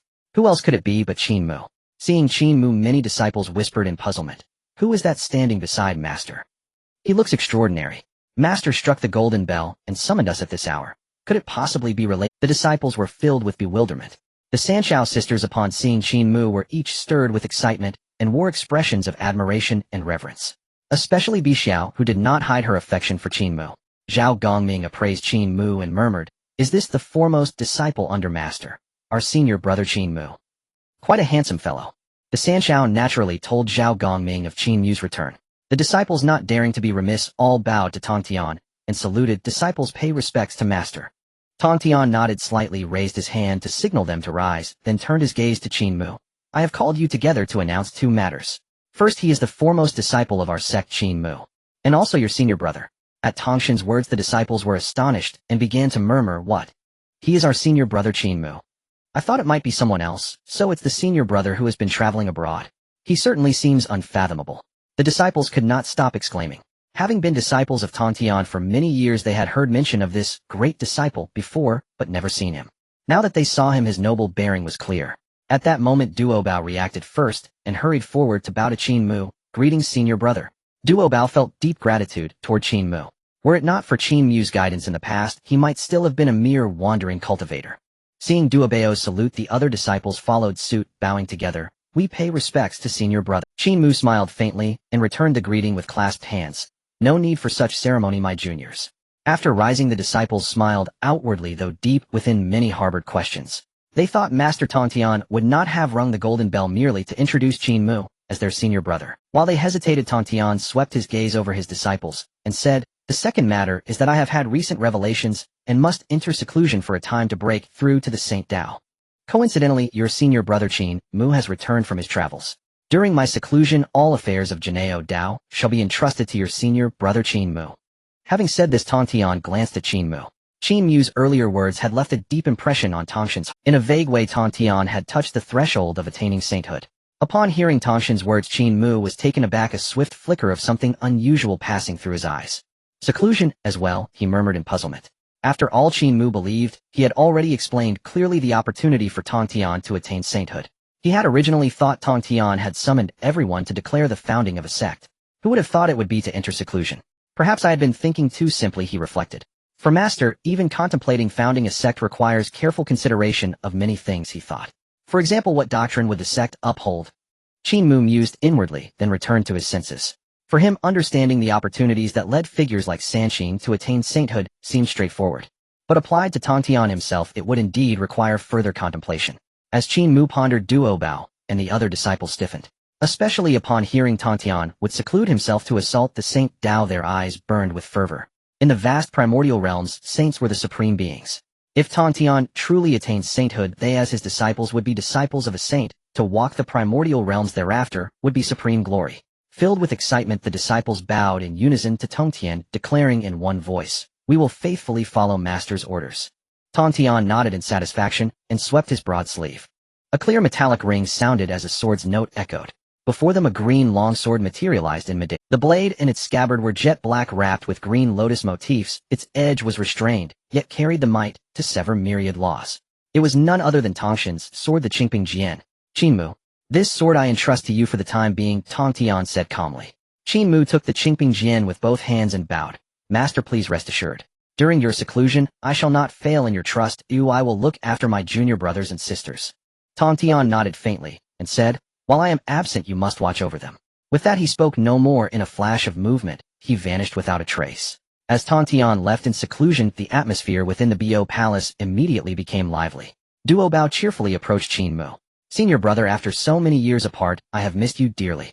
Qin Mu maintained a calm expression, lightly patting Duo Bao's shoulder with a smile. Duo Bao, my junior brother. You have diligently cultivated over the years, and your progress in cultivation is significant. When he had previously encountered Duo Bao, Qin Mu had already noticed that Duo Bao's cultivation had reached the level of Tai Golden Immortal. Senior brother, you flatter me. Compared to you this is nothing at all. Qin Mu smiled faintly. Before he could speak, the Holy Mother of Golden Spirit approached, bowing gracefully to Qin Mu and softly saying, Senior brother. Now that Master is in seclusion to comprehend the sacred Tao, all matters of Janeo Island are under your governance, senior brother. If there are any tasks in the future, I Jin Ling will certainly do my best. At the same time, the Holy Mother of Wudong and the Holy Mother of Turtle Spirit nodded in agreement, indicating they would also follow Qin Mu's orders. Zhao Gongming and other disciples gathered around at this moment. Senior brother, I heard from my 3 junior sisters that you even annihilated the remnant soul of a Quasi Saint. If it weren't for your intervention before, my 3 junior sisters would have likely faced disaster. Thank you, my junior brother. After saying this, Zhao Gongming bowed deeply to Qin Mu. Before Qin Mu could respond, Bi Xiao suddenly interjected, Big brother, you still don't know that senior brother previously killed a great Luo Golden Immortal with a single sword. As soon as Bixio's words were spoken, everyone present was astonished. What? Annihilated a Quasi Saint's remnant soul? Killed a great Luo Golden Immortal with a single sword? Is senior brother that strong? No wonder Master entrusted all affairs of the island to senior brother. Everyone was in shock. Previously, when Tong Tian delegated authority to Qin Mu, some among them were still unconvinced. After all, they knew little about this senior brother. Now, hearing of Qin Mu's formidable strength, their lingering doubts dissipated entirely. Qin Mu looked at everyone and smiled nonchalantly. Dear junior brothers and junior sisters. During Master's seclusion, if you have any questions regarding cultivation, feel free to seek me out. Now everyone Upon hearing this, many disciples bowed to Qin Mu before dispersing. Time flew by like an arrow. In the blink of an eye, 1,000 years had passed. For practitioners in the Honghuang world, this span of time was but a fleeting moment. During this time, Qin Mu had the rare chance to enjoy some leisurely days. Every day, he either went to Sanxian Island to guide the 3 Xiaos in their cultivation or taught other disciples how to practice. Of course, while it was said to be guidance, it was more about entertaining the 3 Xiaos to pass the time. Under Qin Mu's guidance, the cultivation of the 3 Xiaos, Duobao, Jin Ling, and others also improved. Janeo Island under Qin Mu's management remained peaceful and harmonious. However, the outside Honghuang continent was growing increasingly unstable. Qin Mu could sense the intensifying aura of calamity, particularly the fierce conflict between the Purple Mansion Celestial Court and the demon clans. Battles erupted more frequently between the 2 sides, resulting in heavy casualties. In fact, in the most recent conflict, a Quasi Saint from the Purple Mansion Celestial Court was killed by Dong Huang Tai using the Chaos Bell, obliterating both body and spirit. This incident also thoroughly enraged Dong Wang Gong. In the Lingxiao Palace of the Purple Mansion Celestial Court, Dong Wang Gong sat in the main seat, his expression as dark as water. Damnable demon clan. They dare to slay my Purple Mansion Quasi Saint. I suspect that Zuan Mingzi also perished at the hands of the demon clan. Dong Wang Gong spoke with anger, his expression extremely grave. It must be understood that combat power at the Quasi Saint level was already considered top-tier strength for the Purple Mansion Celestial Court. Yet now it had been slain by the demon clan, which left Dong Wang Gong with a bitter taste in his mouth. Moreover, 1,000 years ago, Zuan Mingzi, a great Luo Golden Immortal from the Purple Mansion, had died while traveling. In Dong Wang Gong's view, it was undoubtedly the work of the demon clan. However, what Dong Wang Gong did not know was that Zuan Mingzi had actually been killed by a single sword strike from Qin Mu. The more he thought about it, the angrier Dong Wang Gong became, and he said solemnly, the demon clan's arrogance is growing more and more rampant. Do any of you have good ideas? As he spoke, Dong Wang Gong cast a glance at the various celestial officials in the hall. Hearing this, a celestial official below bowed and replied, Emperor, we can first merge with the Dragon Clan. Though the Dragon Clan is in decline, their fortune still exists across the seas. If we can merge with the Dragon Clan and borrow their fortune, it may help the Emperor's cultivation advance further. Upon hearing this from the celestial official, Dong Wang Gong couldn't help but narrow his eyes and mutter softly, the Dragon Clan. In ancient times, the Dragon Clan was a dominant force competing with the Phoenix Clan and the Qilin Clan. Now the Dragon Clan across the seas had already fallen. However, a starving camel is still larger than a horse. The vastness of the seas holds countless resources. The key is that the fortune of the Dragon Clan still remains. If he could truly seize the fortune of the Dragon Clan for his own use, Dong Wangong's strength might indeed be able to improve once again. After thinking for a moment, a glimmer of determination flashed in Dong Wangong's eyes. He felt that this proposal was quite good. Agreed. Dong Wangong consented and fixed his gaze upon a great Luo golden immortal. Xuanfeng, you shall handle this matter. Go to the East Sea Dragon Clan and inform Ao Guang to lead the Dragon Clan across the seas to submit to my purple mansion. Upon hearing, Xianfeng bowed to Dong Wangong, accepting the order. Yes, Emperor. However, what if the Dragon Clan refuses to submit to the purple mansion? Hearing this, Dong Wangong's brows furrowed, a trace of ruthlessness flashing in his eyes as he coldly stated, if they do not submit, then the Dragon Clan will have no need to exist. Xianfeng nodded in agreement without delay, then set off towards the East Sea Dragon Clan. In the East Sea, where the Dragon Clan resides, the Dragon King Ao Guang wore a worried expression. Since the calamity of the Dragon Han, the Dragon Clan had suffered extensive damage. Within the Dragon Clan across the seas, not even a single Quasi-Saint could be found, relying solely on the legacy left by the ancestral dragon to barely survive. I wonder when my Dragon Clan will rise again. Ao Guang sighed with lament. Report. Just then a voice suddenly shouted from within the hall. Immediately a flustered shrimp soldier rushed into the hall shouting, Dragon King, a great Luo golden immortal from the Purple Mansion Celestial Court has arrived. Hearing the shrimp soldier's report, Ao Guang's heart sank. People from the Purple Mansion Celestial Court. What business do they have in my Dragon Palace? My Dragon Clan across the seas is always kept to ourselves. Ao Guang looked around, confusion evident on his brow. In recent years, the conflict between the Purple Mansion Celestial Court and the Demon Clan has intensified. Now the Purple Mansion Celestial Court sends someone to my Dragon Clan. Could it be that they want to recruit my Dragon Clan? Suddenly a thought emerged in Ao Guang's mind. With this thought, he sighed helplessly and then stood up to welcome the visitor from the Purple Mansion. After all, the Dragon Clan was no longer the powerful entity it once was. The current Dragon Clan is too weak. They cannot afford to provoke the Purple Mansion Celestial Court. Soon Ao Guang led the entourage of the Dragon Palace out of the sea. In midair, a Taoist dressed in a purple robe stood proudly. He was none other than the Xianfeng Taoist of the Purple Mansion Celestial Court.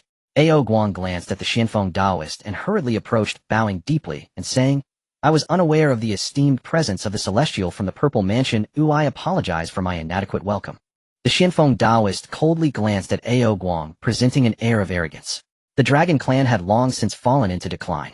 Naturally, he did not regard Ao Guang with any respect. Seeing the Xianfeng Taoist remain silent, Ao Guang's face turned awkward. He had already guessed at the purpose of the visitors from the Purple Mansion.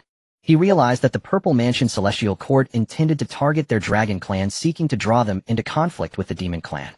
Although Ao Guang was unwilling, the Dragon Clan was too weak to resist the Purple Mansion Celestial Court. Despite knowing the Xuanfeng's intentions, Ao Guang politely inquired, May I ask, esteemed Celestial, what brings you to our East Sea Dragon Clan?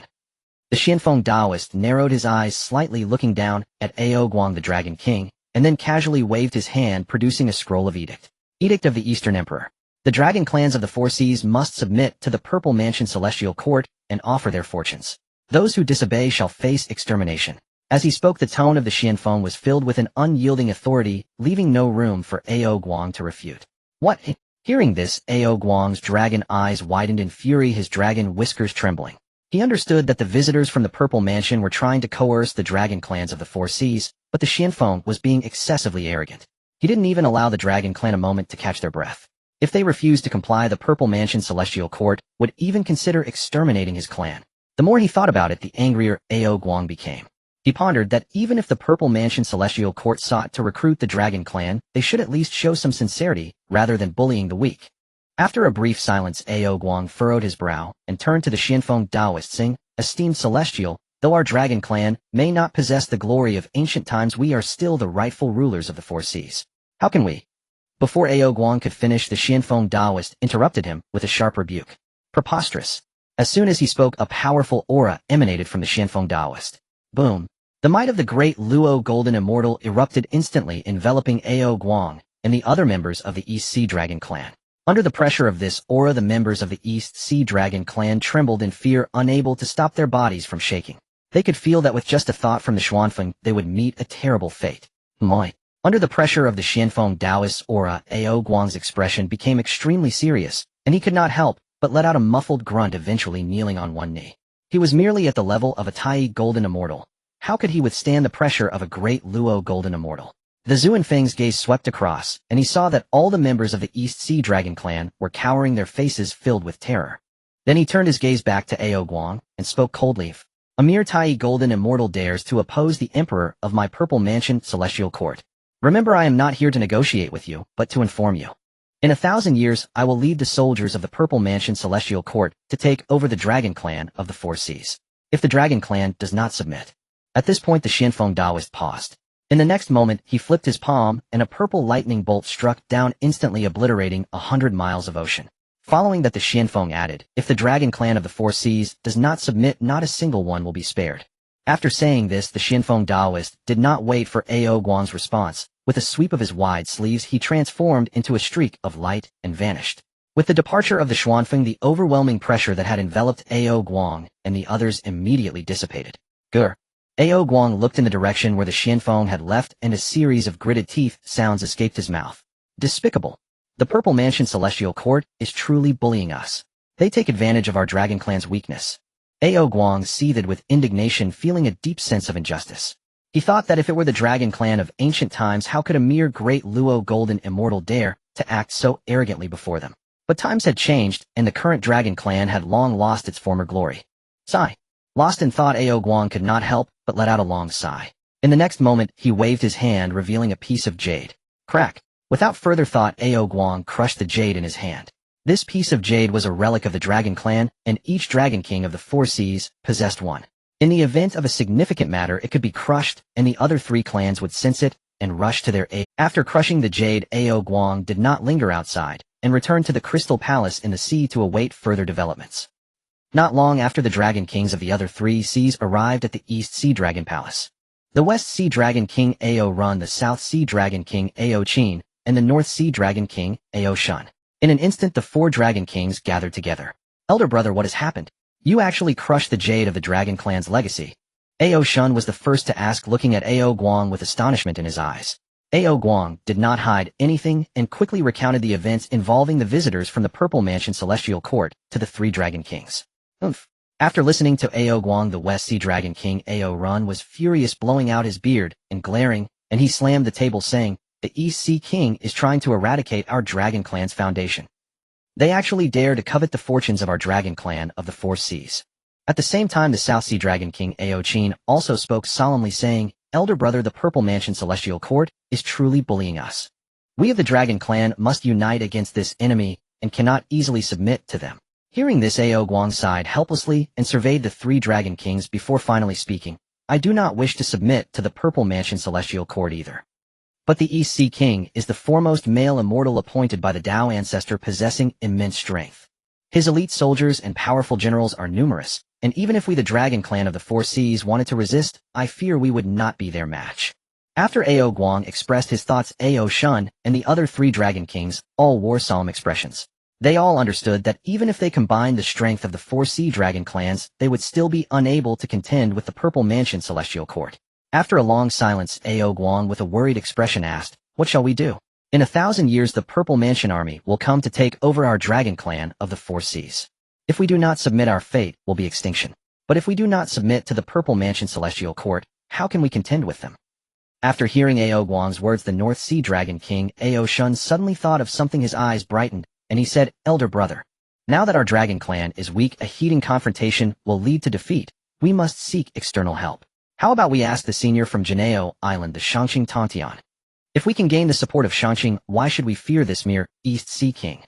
After the separation of the three Pure Ones, the Supreme Pure One Tongtian found Janeo Island and established it as his new sanctuary. The Dragon Kings of the Four Seas naturally knew of this matter. In the eyes of the Dragon King of the North Sea Ao Shun, if they could seek the protection of the Supreme Pure One, even the Eastern King Gong, the foremost among male immortals, would not dare to act against the Four Seas Dragon Clan. Upon hearing this, the Dragon King of the West Sea Ao Run and the Dragon King of the South Sea Ao Qin nodded in agreement, feeling that Ao Shun's proposal was quite good. It truly is an excellent plan. Tongtian is a future sage appointed by the Tao ancestor. He is also one of the three Pure Ones. If our Four Seas Dragon Clan hasn't backing us, what do we have to fear from the Purple Palace? Ao Run said excitedly. Then the Dragon King of the South Sea Ao Qin quickly looked at Ao Guang. Big brother, let's do it this way. Ao Guang narrowed his eyes slightly, appearing to ponder. After thinking for a moment, he finally spoke. what status does Tongtian hold? As one of the future saints, he is unlikely to easily agree to protect our Four Seas Dragon clan. Upon hearing this, Ao Shun quickly replied, the Supreme Pure One has established his sanctuary in the East Sea adjacent to our Four Seas. If we offer the fortunes of the Four Seas, perhaps we can invite him to take action. After Ao Shun's words, Ao Guang's expression darkened. Previously, the Daoist Xianfeng from the Purple Palace also mentioned wanting to take over the Four Seas Dragon clan. At that time, what the Four Seas Dragon clan would have to pay was not just as simple as the fortunes of the Four Seas. If offering the fortunes of the Four Seas could exchange for the protection of the Supreme Pure One, it was not out of the question for the Four Seas Dragon clan. Just as Ao Guang was pondering, Ao Qin spoke again. Big brother, don't hesitate any longer.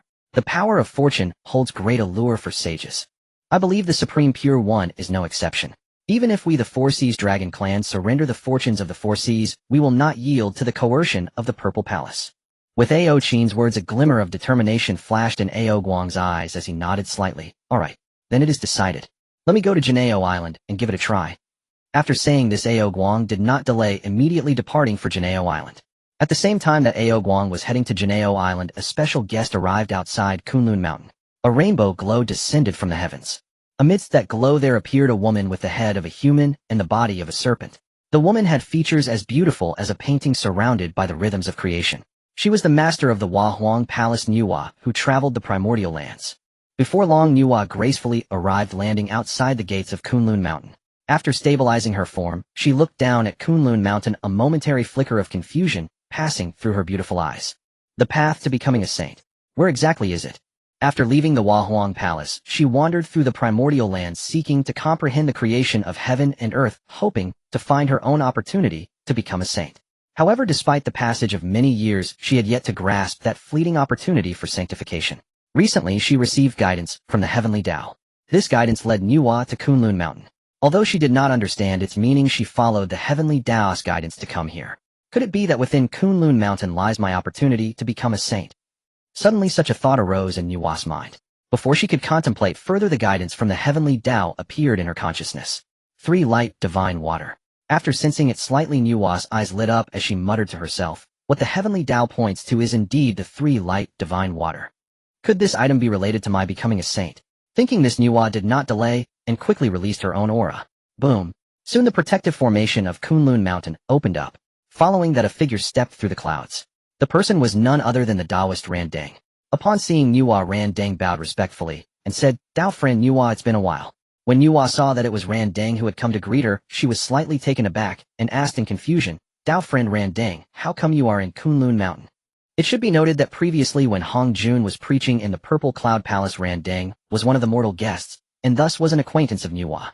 What Nuwa did not expect was that the one here to welcome her would actually be Randang. Seeing Nuwa's hesitance, Randang smiled slightly and explained, Tao friend Nuwa, I have now joined the Yuanshi sect and am managing matters in Kunlun Mountain. Hearing this from Randang, Nuwa suddenly understood and did not mind much. She was well aware that although Randang was also at the level of a quasi-saint, it was somewhat unlikely for him to become a saint. After all, during the 3rd preaching of Tao ancestor Hong Jun, the positions of saints had already been distributed. Randang was not among them. Randang chose to join Kunlun Mountain, likely hoping to find refuge under a future saint. After a brief moment of silence, Nuwa collected her thoughts and directly said, I wish to see Brother Yuanshi, please lead the way.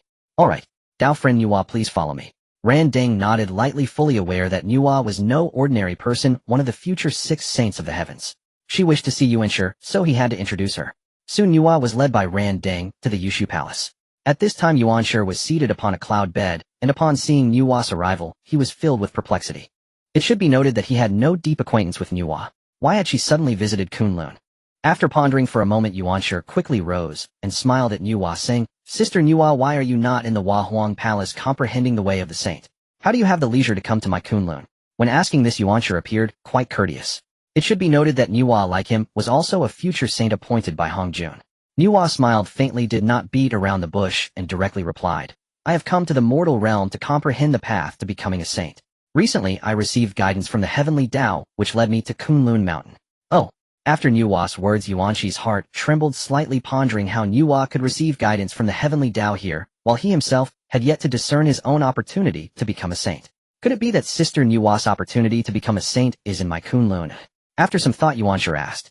Nuwa shook her head, feeling uncertain, and then said, Brother Yuanshi, I have come here to seek a certain item from you. I hope you will not hesitate to grant it. What item? Yuanshi raised an eyebrow at Nuwa's words and asked. The 3 light divine water. Nuwa did not hide it, and stated directly. Off. Hearing what Nuwa said, Yuanshi was taken aback, his expression showing some difficulty. Seeing Yuanshi's expression, Nuwa quickly added, Brother Yuanshi, please rest assured. I will not take this item for free. I am willing to exchange an equal innate spiritual treasure for it.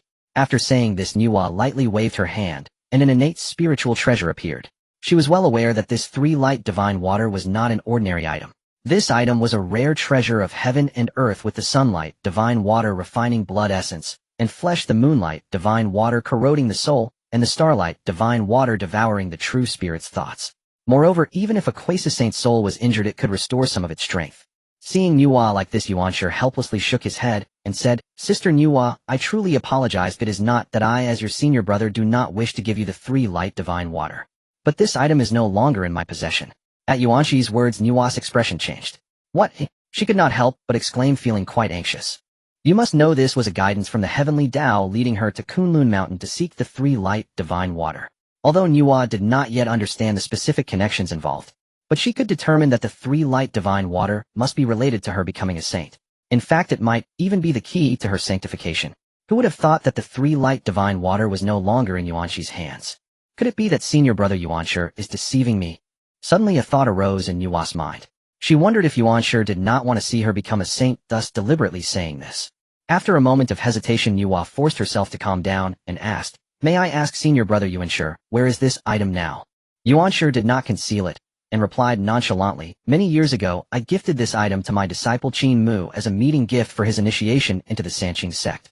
Qin Mu is the chief disciple of Tongtian. If you need it, you may go to Jinao Island to seek him. Recalling back when Qin Mu had just joined Tongtian, he was brought back to Kunlun Mountain. As the first disciple of the Fengshen Sect during their first meeting, Taishang and Yuanshi were certainly generous. Taishang gifted Qin Mu a 7 transformation golden core, while Yuanshi gifted him the 3 light divine water. In this regard, Yuanshi certainly did not deceive Nuwa. Hearing Yuanshi's answer, Nuwa's eyes flashed. She murmured softly, naturally remembering that little fellow who had followed the Fengshen back then. At that time, it was just when Hongjun Daozu was giving his 3rd lecture at the Purple Clouds Palace, and the Fengshen had taken Qin Mu along to listen. Nuwa remembered this clearly.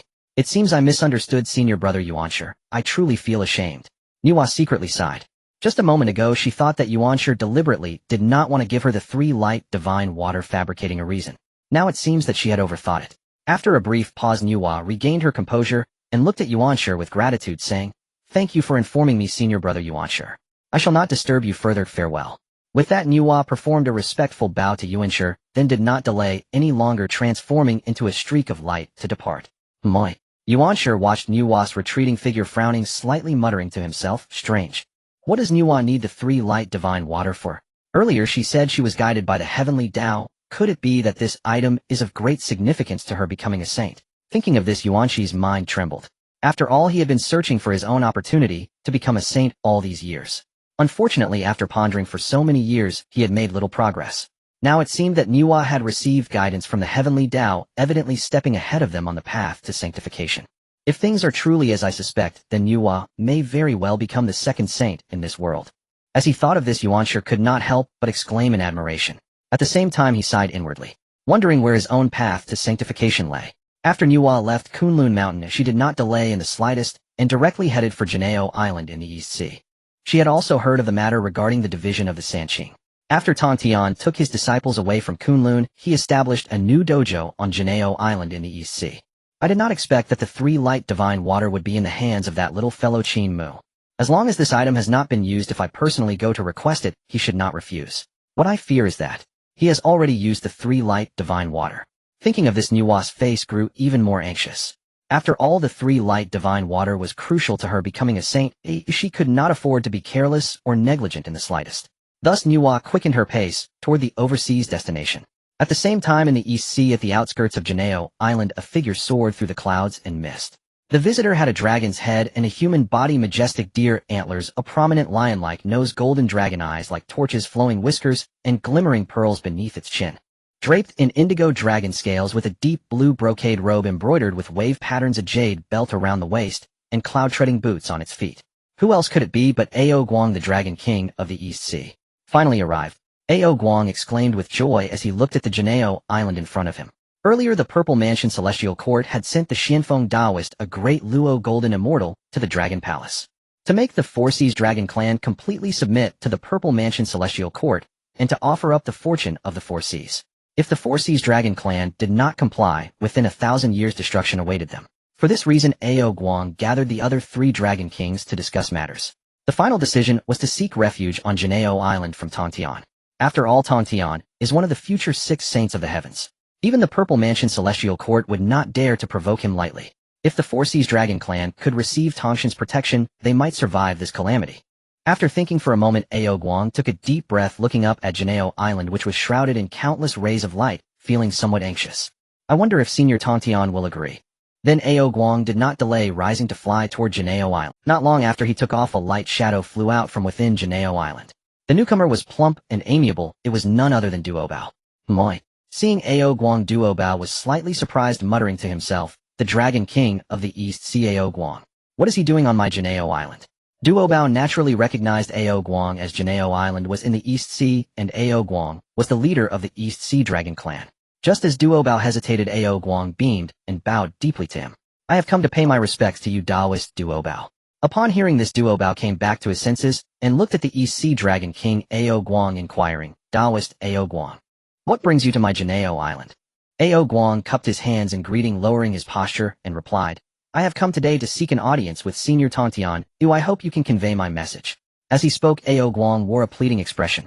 Although the Dragon Clan had once been glorious and was one of the 3 clans that dominated the Honghuang, but times have changed. The Dragon Clan had already fallen into decline. Otherwise, the Purple Mansion Celestial Court would not casually send a great Luo Golden Immortal to threaten the Four Seas Dragon Clan. Seeing that Ao Guang was here to seek, Tongtian, Duo Bao sighed helplessly and shook his head, saying, "You have come at an opportune time, Taoist. Master recently entered seclusion to comprehend the Saint Dao. Currently all affairs of Jinao Island are managed by Senior Brother Qin Mu." This, Ao Guang showed a troubled expression. He did not expect to arrive at such an inopportune time, and Tongtian had actually gone into seclusion. One must know that for beings like Tongtian, it was quite common to be in seclusion for thousands or even tens of thousands of years. He could not wait for Tongtian to come out from seclusion. The deadline given to the Four Seas Dragon Clan by the Purple Mansion Celestial Court was only 1,000 years. Seeing Ao Guang's expression, Duo Bao smiled slightly and said, "If you truly have urgent matters, why not come with me to see Senior Brother? Let us see what Senior Brother has to say." Upon hearing Duo Bao's words, Ao Guang returned to his senses, contemplated briefly, and nodded, saying, "Very well." Duo Bao smiled lightly, and without delay led Ao Guang towards Sansien Island. This Sansien Island was formed from the spiritual energy of heaven and earth during the primordial chaos. At this moment, the location of the immortal island was shrouded by 9 layers of innate great formations. Ordinary cultivators would find it nearly impossible to trace its whereabouts, even with a lifetime of effort. The island's base was made of chaotic jade, supporting 36 peaks with golden palaces and jade towers atop, faintly visible amidst the clouds and mist. Surrounding the island, purple chi swirled, and the sky descended with radiant rays, while the sea of clouds surged like dragons and snakes rising to the land. On top of the jade tower, Qin Mu lay lazily on a cloud bed. Beside him, the 3 Xiaos were engaged in various activities. Yun Xiao was brewing tea, Qiong Xiao was playing the guqin, and Bai Xiao was pestering Qin Mu to tell stories. Suddenly, as Qin Mu was telling a story, he frowned slightly. "Senior Brother, why did you stop?" Bai Xiao inquired, her face full of confusion. "Your second Senior Brother has arrived," Qin Mu said with a smile, secretly pondering what Duo Bao was doing here at this time. Before the great closure of Tongtian, all affairs of Jinao Island had been entrusted to Qin Mu to manage. But Qin Mu was not one to willingly be burdened by trivial matters. After cultivating for so long, what was wrong with taking a break? Thus Qin Mu turned and handed all the responsibilities of managing the disciples to Duo Bao. He himself leisurely stayed on Sansien Island, enjoying flowers and discussions with the 3 Xiaos every day, occasionally offering guidance to his junior brothers and sisters in their cultivation. His carefree life as a hands-off manager was more enjoyable than that of an immortal. Upon hearing that Qin Mu mentioned Duo Bao's arrival, the 3 Xiaos were also taken aback. Soon Duo Bao appeared. Seeing Qin Mu and the 3 Xiaos, he hurriedly stepped forward. "Senior Brother." Duo Bao bowed respectfully upon approaching. Qin Mu nodded lightly, and before he could say anything, Duo Bao preemptively said, "Senior Brother, are you living a bit too comfortably?" It should be noted that after Qin Mu entrusted all affairs of Jinao Island to Duo Bao had been exceedingly busy every day. Meanwhile, Qin Mu was quite well, lounging on Sansien Island, carefree and content. Hearing Duo Bao's words, Qin Mu slowly stood up, walked in front of Duo Bao, and cheerfully patted his shoulders, saying, Duo Bao the capable should take on more responsibilities. Moreover, you will have to shoulder heavy responsibilities in the future. It won't hurt to train a bit more now. Qin Mu understood what others did not. As one of the direct disciples of Tongtian, Duo Bao would later become the deputy leader after Tongtian established the Jiejiao. His status within the Jiejiao was second only to one sage above myriad immortals. Of course, Qin Mu was also very clear. These matters might change because of his presence. After all, Duo Bao's becoming deputy leader of Jiejiao was without the existence of Qin Mu. Currently, Qin Mu was the first disciple of Tongtian. Perhaps in the future, when Tongtian established Jiejiao, the position of deputy leader would fall to Qin Mu. Hearing Qin Mu's words, Duo Bao felt like crying without tears. Several times, he wanted to ask Qin Mu what responsibilities were to fall upon him in the future. But each time Qin Mu used the excuse of the heavenly secrets being unexposed to brush him off. After a brief pause, Duo Bao spoke. But senior brother, these matters were all assigned to you by Master before his retreat. Qin Mu smiled, knowing that Duo Bao had worked hard for the affairs of Jinao Island, and comforted him. Duo Bao, if you keep this up, it may harm our brotherly bond. Moreover, between us brothers, why should there be any division? Upon hearing this, Duo Bao was instantly stunned, left speechless by Qin Mu's words. At this moment, Bai Xiao's beautiful eyes turned, and she quickly looked at Duo Bao, second senior brother. You didn't come to Sanxian Island this time, just to grumble in front of senior brother, did you? After Bai Xiao said this, Duo Bao was taken aback, and he suddenly remembered that he had important matters to discuss. He then hurriedly looked at Qin Mu, and said, Senior brother, previously Ao Guang, the Dragon King of the East Sea, came to Jinao Island stating that he had important matters to discuss with Master. Master is currently in seclusion, so I brought him here to find you. Upon hearing Duo Bao's words, Qin Mu's eyes brightened. Ao Guang, the Dragon Clan. This is quite a big cake. Qin Mu secretly marveled. He naturally knew that the Dragon Clan had extraordinary fortunes. Even though they had fallen, now they should not be underestimated. I was originally thinking of looking for the Dragon Clan later. I didn't expect this old slippery eel to come knocking on my door. If I'm not mistaken, the Dragon Clan must have encountered some crisis, and that's why they are seeking Master for protection. Qin Mu quickly deduced Ao Guang's intentions. After all, if he could think of the Dragon Clan, so could others. Especially now the conflict between the demon race's Heavenly Court and the Purple Mansion's Celestial Court was becoming increasingly intense. The struggle between these two great powers would inevitably affect the various clans of the wilderness, and the Dragon Clan was no exception. After thinking for a moment, Qin Mu said, Duo Bao, where is Ao Guang? Duo Bao did not conceal it, and replied, returning to senior brother, he is waiting outside Sanxian Island. Qin Mu nodded and lightly responded, go bring him to see me. Yes. Duo Bao agreed, and then turned to fly out. Meanwhile, outside Sanxian Island, Ao Guang stood atop the clouds anxiously waiting. I wonder if Qin Mu can help my Dragon Clan. Since Tongtian has entrusted all affairs to him, I suppose he can decide on behalf of Tongtian and protect my Four Seas Dragon Clan, right? Just as Ao Guang was feeling uneasy, Duo Bao flew out from Sanxian Island.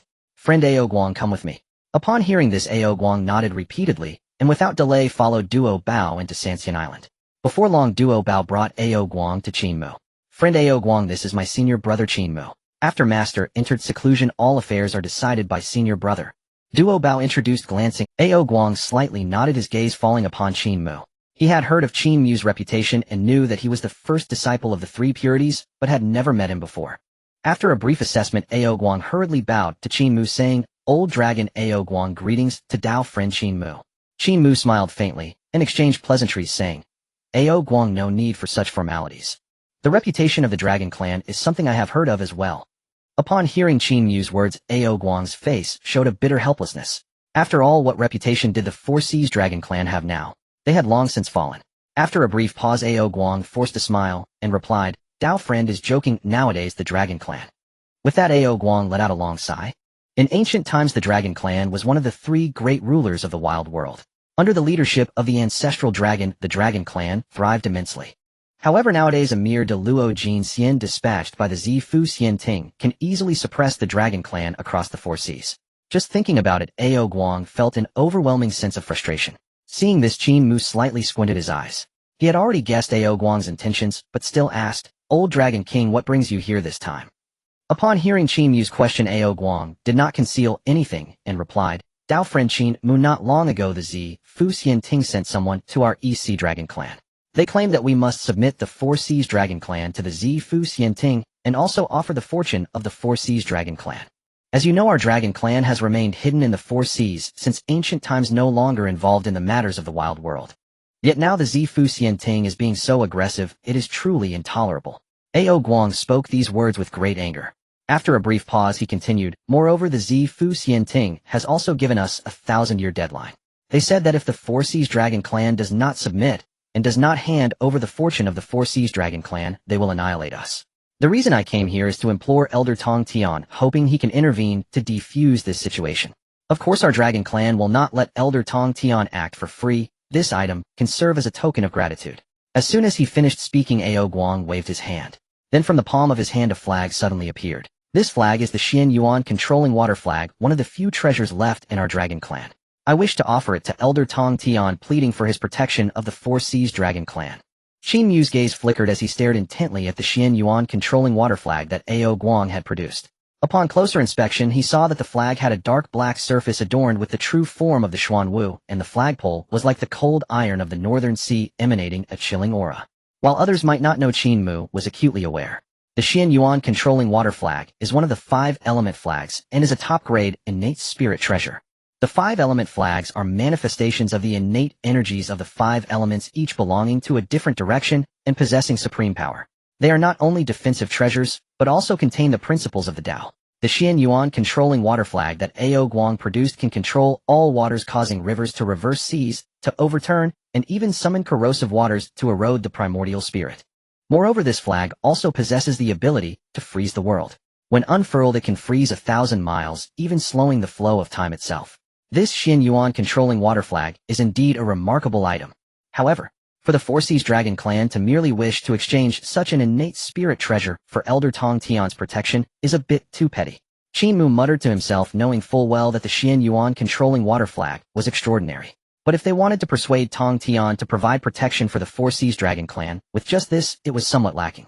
After all, Tong Tian lacked for nothing in terms of spirit treasures. Moreover, the Dragon Clan was currently burdened by karma, which was something Tong Tian could not easily digest. Seeing Qin Mu appear deep in thought, Ao Guang couldn't help but feel anxious. Earlier he had gathered the other 3 Dragon Kings to discuss how to address the crisis facing the Dragon Clan. In the end, they had decided to seek Tong Tian's protection. However, at that time the 4 Dragon Kings were thinking of using the fortune of the Four Seas Dragon Clan as a bargaining chip. Now Ao Guang had not seen Tong Tian, but rather his top disciple Qin Mu, which led him to consider other options. He thought that Qin Mu might not be on par with Tong Tian. If he presented the Xian Yuan controlling water flag, he might just stir Qin Mu's interest. If Qin Mu were to persuade Tong Tian to protect the Four Seas Dragon Clan, then the Dragon Clan would gain immensely. However, what Ao Guang did not realize was that Qin Mu had already seen through his little scheme. Ao Guang, this old mudfish really thinks I am easy to fool. The Xian Yuan controlling water flag is indeed a remarkable innate spirit treasure. But to think that this alone could exchange for my master's protection of the Four Seas Dragon Clan is far from sufficient. After considering this, Qin Mu returned his gaze to Ao Guang and said directly, Dao friend Ao Guang, I am truly sorry, your timing is unfortunate. Not long ago my master entered seclusion to contemplate the holy Tao. Your request I fear. Qin Mu did not finish his sentence, merely shaking his head with a sigh. Upon hearing this, Ao Guang's face turned ashen. Originally he had thought that Qin Mu's lack of experience and vision compared to Tong Tian would allow him to sway Qin Mu with the Xian Yuan controlling water flag. Who would have thought that Qin Mu would not be deceived? What should I do now? If I cannot obtain the protection of Shangqing Tong Tian this time, then, when the army of the Zifu Xianting arrives next time, it will spell disaster for our Four Seas Dragon Clan. As he thought about this, Ao Guang became increasingly worried, not knowing what to do. At that moment Qin Mu glanced at Ao Guang and changed the subject, saying, although my master is in seclusion and cannot personally attend to the matters of the Four Seas Dragon Clan. But, at this point Qin Mu intentionally left a suspense. Oh. Ao Guang's eyes brightened upon hearing this, and he eagerly asked, but what? Although my master is not present, I do have a plan that can resolve the crisis of the Dragon Clan. Upon hearing this from Qin Mu, Ao Guang was filled with ecstatic joy and hurriedly said, I implore Dao friend Qin Mu to guide me. Qin Mu did not hold back and directly said, it's simple, you should go to the heavenly court. Upon hearing this, Ao Guang's heart trembled, and he exclaimed in surprise, what? The heavenly court? Are you suggesting that I seek help from the demon clan? Qin Mu nodded and said, exactly. Currently the heavenly court of the demon clan and the Zifu Xianting are like fire and water. If the Dragon Clan and the Demon Clan join forces, the Zifu Xianting would not dare to act rashly. While saying this, Qin Mu was contemplating in his heart. The conflict between the demon clan and the Zifu Xianting had reached an irreconcilable level. It was only a matter of time before the two forces would completely clash. Since this is the case, he would not mind fanning the flames. The Dragon Clan would just happen to be that spark. Moreover, the fate of the Eastern King had already been sealed, and Qin Mu would not entangle himself in any major karma by doing so. It would merely hasten the progression of certain events. At this moment, upon hearing Qin Mu's plan, Ao Guang was overjoyed. Yes, how did I not think of this? Using the demon clan to restrain the Zifu Xianting, Ao Guang secretly lamented, then looked at Qin Mu with a grateful expression and said, "Thank you, Dao friend Qin Mu, for your guidance." After saying this, Ao Guang lightly waved his hand, and the Xian Yuan controlling water flag that hovered before him flew towards Qin Mu. "This item shall serve as a token of gratitude. I hope you will look after our Dragon Clan in the future." In Ao Guang's eyes, Qin Mu was the top disciple of Tong Tian. In the future, Tong Tian would surely become a saint. By gifting this Xian Yuan controlling water flag to Qin Mu today, it would create a bond between them. If the Dragon Clan faced any issues in the future, they could easily reach out. Seeing Ao Guang give him the Xian Yuan controlling water flag, Qin Mu pretended to be a bit embarrassed and said, "Dao friend Ao Guang, you have put me in a tough spot. But since you have said so, I will accept this item for now." Saying this, Qin Mu was not polite and directly accepted the Xian Yuan controlling water flag.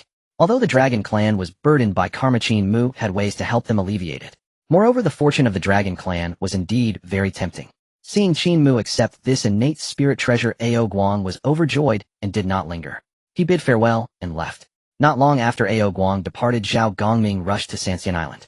Soon Zhao Gongming arrived in front of Qin Mu and the three sisters. "Elder brother." The three sisters beamed with joy upon seeing Zhao Gongming. "Moi." Qin Mu noticed Zhao Gongming's anxious expression and couldn't help but frown slightly. It was clear that something significant had occurred. Zhao Gongming smiled faintly at the three sisters, and then turned to Qin Mu, performing a respectful bow. "Senior brother." Qin Mu nodded and asked, "Zhao Shidi, why are you in such a rush?" Upon Qin Mu's inquiry, the three sisters looked at Zhao Gongming, their eyes filled with curiosity. In their understanding, their elder brother had always been steady and reserved. Zhao Gongming pursed his lips and without hesitation replied, "Senior brother, the Master Nuwa has come to Janeo Island specifically looking for you." Hearing this, Qin Mu was taken aback. "Master Nuwa? What does she want with me?" He hesitated, slightly pondering that he had no particular connection with Nuwa. When he had initially joined the Tongtian sect, he had followed the Sanqing to the Zhixiao Palace to listen to the teachings of Hongjun Daozu. It was at that time that he had seen Nuwa once. After that, he had not seen her again. The three sisters were equally puzzled. Why would Master Nuwa come looking for Xin? Did she not join the demon clan's heavenly court, and was even conferred the title of Hua Huang by the demon emperor Dijun? Could it be about matters concerning the demon clan? The three sisters speculated and turned their gazes towards Qin Mu. Qin Mu appeared to be deep in thought. After a moment, he suddenly recalled something. After joining the Tongtian sect, when he first met Yuan Shi, the latter had gifted him the Sanguang divine water as a meeting gift. Could it be that she has come for this treasure? Qin Mu muttered quietly to himself. Others might not know, but he was well aware. Nuwa had achieved sainthood through the creation of humans from clay. During this process, the Sanguang divine water played a crucial role. The Sanguang divine water could revive the dead and transform the flesh and bones, and it could also awaken spiritual consciousness. With this thought, Qin Mu's heart was suddenly certain. The reason Nuwa had come to find him was highly likely due to the Sanguang divine water. It seems that Nuwa is close to finding her opportunity to achieve sainthood. It won't be long before the human race. With this in mind, Qin Mu calmed his thoughts and returned to his senses. "Zhao Shidi, let's go meet Master Nuwa." He glanced at Zhao Gongming. "All right." Zhao Gongming nodded. Soon Qin Mu temporarily bid farewell to the three sisters, and accompanied by Zhao Gongming returned to Janeo Island. At this moment on Janeo Island, Nuwa stood gracefully in the clouds with a human head and a serpent body, surrounded by the aura of creation, both sacred and majestic. Upon their return, Qin Mu and Zhao Gongming hurriedly approached to pay their respects. "Disciple Qin Mu, I pay my respects to Master Nuwa." Qin Mu stepped forward and offered a solemn bow to Nuwa. Like the Sanqing, Nuwa was also a disciple of the Taoist ancestor Hongjun. It was only natural for Qin Mu to address Nuwa as his master. Moreover, he appeared exceedingly respectful in her presence. After all, Nuwa would become the future mother of humanity, and in his past life Qin Mu had been one of humanity. After crossing into the primordial world, he had become a spirit of innate grass, and with the 9-leaf sword grass. Seeing Qin Mu arrive, Nuwa nodded slightly, and said, "No need for such formalities." As she spoke, she took a closer look at Qin Mu. Naturally, she noticed that Qin Mu had now reached mid-stage Daluo Jinxian, and she couldn't help but secretly marvel. "I didn't expect that after all this time the little golden immortal I once knew has grown to this level." She still vividly remembered the time when she taught in the Zhixiao Palace. Back then Qin Mu had only been a golden immortal, but now his cultivation had advanced to mid-stage Daluo Jinxian, which impressed Nuwa. While Nuwa was observing Qin Mu, he inquired, "Has Master Nuwa come to Jineo Island seeking our master? Not long ago our master entered seclusion to comprehend the sacred Tao, so he might be." Before Qin Mu could finish his sentence, Nuwa shook her head and interrupted, "I did not come to find Tontian Shixiao, but to seek you." "To seek me?" Qin Mu feigned surprise. Upon learning that Nuwa had come to Jineo Island to find him, he had already made some guesses, suspecting that it was due to the treasure he possessed. Now it seemed that his assumptions were indeed correct. Nuwa nodded slightly, and without beating around the bush stated directly, "Qin Mu, I need to use the Sanguang divine water you possess. Would you be willing to give it to me?" Hearing Nuwa's request, Qin Mu's heart stirred, secretly thinking that it was just as he had suspected. Nuwa sought him out for the Sanguang divine water. Furthermore, Qin Mu could also deduce that Nuwa must have previously visited Kunlun Mountain to seek Yuan Shi. After all, the only ones who knew about the Sanguang divine water being with him were the Sanqing. After a moment's thought, Qin Mu regained his composure and waved his hand, causing the Sanguang divine water to appear. In the glass bottle, the golden, silver, and purple divine waters were clearly distinguished. Upon seeing Qin Mu produce the Sanguang divine water, Nuwa's primordial purple energy within her body trembled uncontrollably, evidently sensing something. "Since my master needs it, I shall gladly offer it up." Qin Mu smiled at Nuwa and said. Upon hearing this, Nuwa suppressed her excitement and waved her hand, causing a long whip to materialize from her hand. "Qin Mu Shitsi, I will exchange this innate spiritual treasure for it." Seeing this, Qin Mu shook his head and cheerfully replied, "Master, you jest. This item is for you, no need for exchange." Qin Mu had no desire for any of Nuwa's innate spiritual treasures. He knew something that others did not. Nuwa needed the Sanguang divine water for the subsequent creation of humans from clay.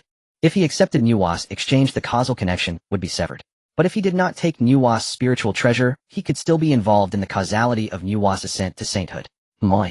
Hearing Qin Mu's words, Nuwa was momentarily taken aback, not expecting Qin Mu to be so generous as to directly offer the Sanguang divine water to her.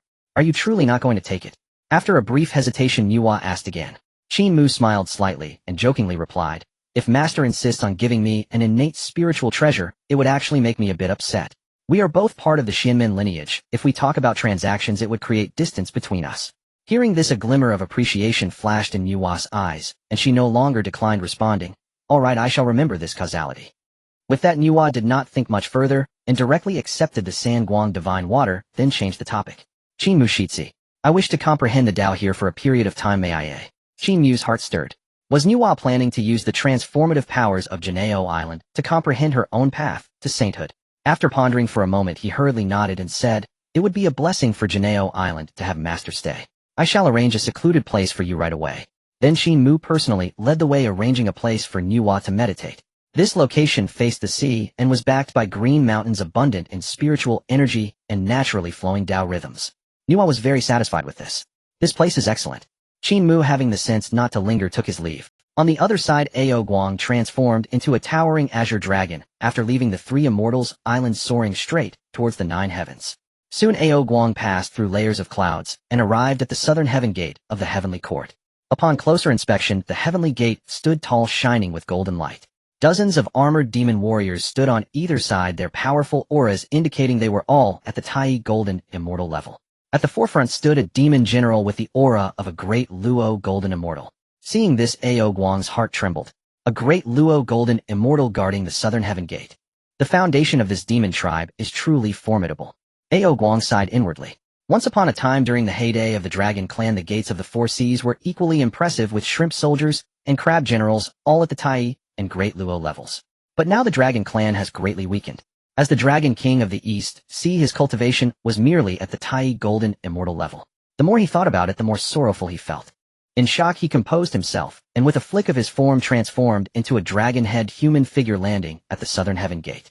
"Who goes there?" Upon seeing Ao Guang descend, the great Luo Golden Immortal Demon General shouted, and the other guarding demon warriors tensed up. Ao Guang let out a long breath and bowed his hands to the great Luo Golden Immortal Demon, saying, "Please inform the Demon Emperor that Ao Guang of the Dragon Clan has urgent matters to discuss." Moi. Upon hearing this, the great Luo Golden Immortal Demon General couldn't help but glance at Ao Guang a few more times with a smile that wasn't quite a smile. The Dragon Clan. Quite a rare visitor. Seeing the Demon General's demeanor, Ao Guang remained calm, but his heart was filled with bitterness. When was the last time the Dragon Clan had been so lightly regarded? As for going to various places in the Primordial World, there was no need for any announcement. Our dragon clan really has fallen. Ao Guang sighed, inwardly feeling quite unpleasant deep down. Wait here. At this moment, the great Luo Golden Immortal Demon General replied, then stood up to relay the message. Soon this demon general entered the Lingxiao Palace.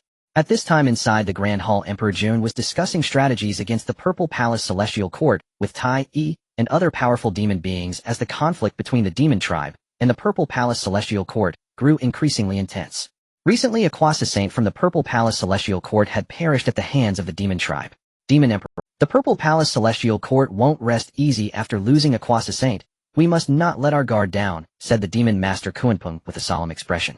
Earlier, Emperor Jun had personally gone to the North Sea to invite Kuanpeng to join the demon tribe, honoring him as a demon master.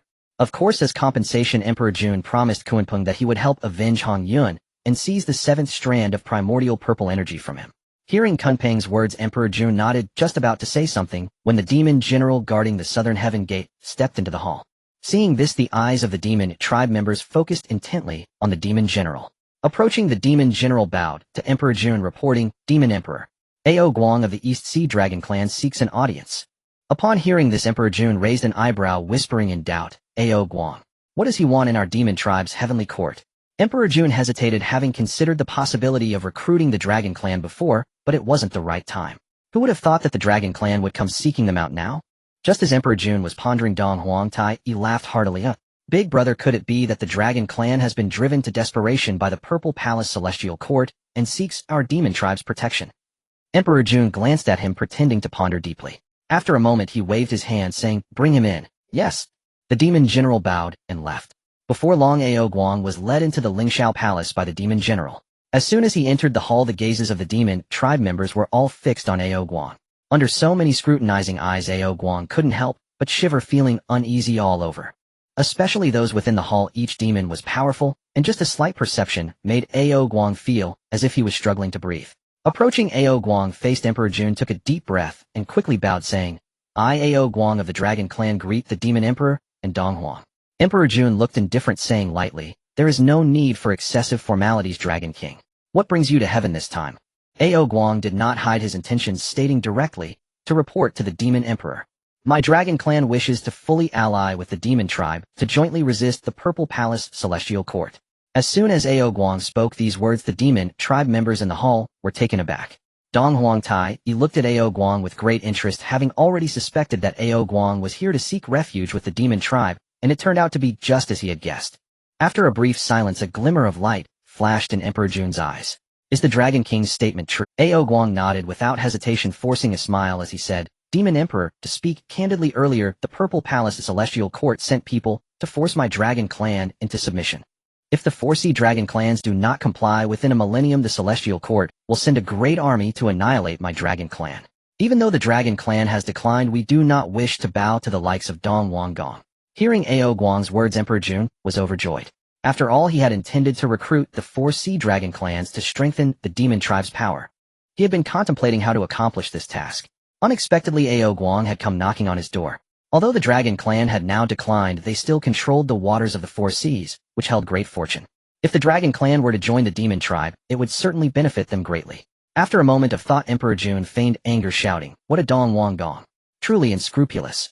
As he spoke, Emperor Jun turned his gaze directly towards Ao Guang, saying, Since the Dragon King is willing to lead the 4 Dragon Clan to join our Demon Tribe, our heavenly court welcomes you. Seeing Emperor Jun agree, Ao Guang felt joy in his heart. But then he thought again, and a hint of worry appeared on his face.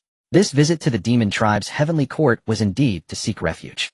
However, what Ao Guang wanted was not just Emperor Jun's verbal promise. After a moment of pause, Ao Guang spoke, Demon Emperor, our 4 Dragon Clan is weak, and there are no strong warriors among us. If the Purple Palace Celestial Court sends troops to attack, it will be hard to resist. Upon hearing this, Emperor Jun's expression remained unchanged, clearly understanding Ao Guang's implication. He replied, Dragon King, rest assured, from today onward we are allies. The safety of the Dragon Clan will be considered by our Demon Tribe. At this point, Emperor Jun turned his gaze towards a demon member in the hall.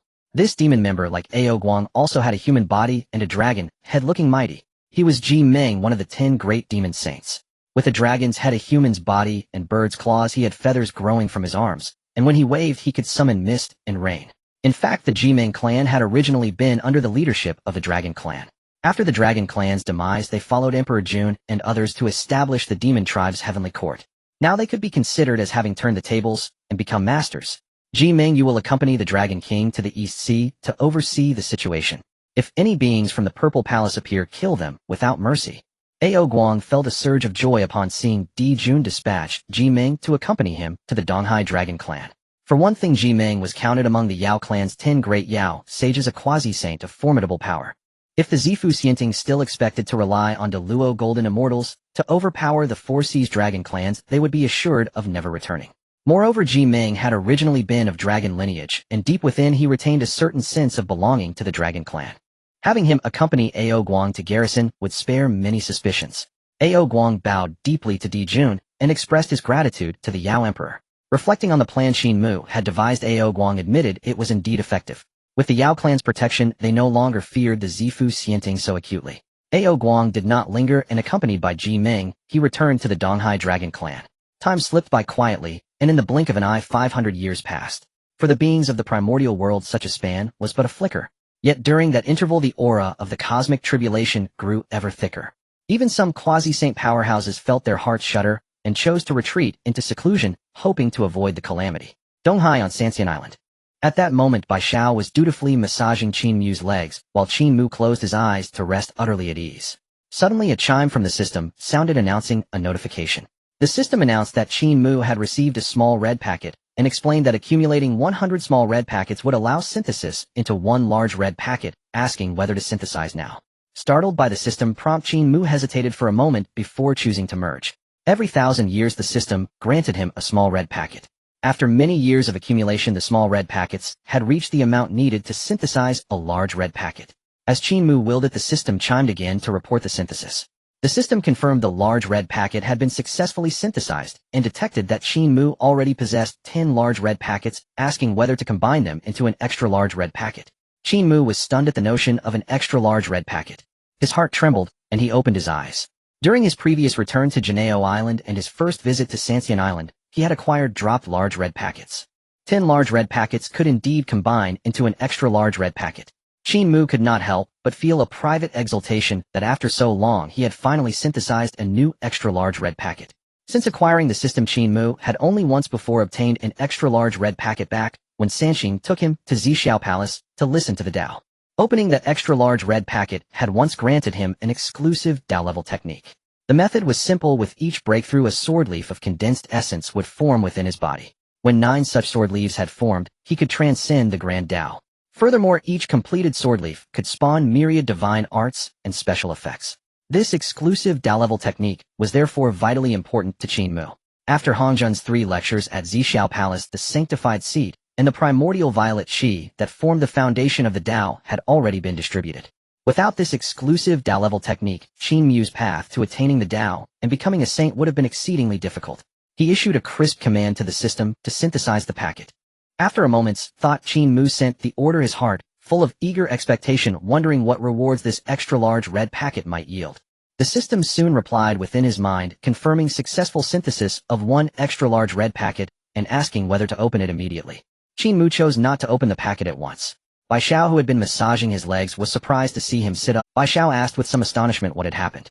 Qin Mu came back to himself and reached out to gently ruffle Bai Xiao. The sudden gesture made Bai Xiao blush deeply, his face suffused with color. Qin Mu told him that he had experienced a sudden realization and needed to enter seclusion for a time.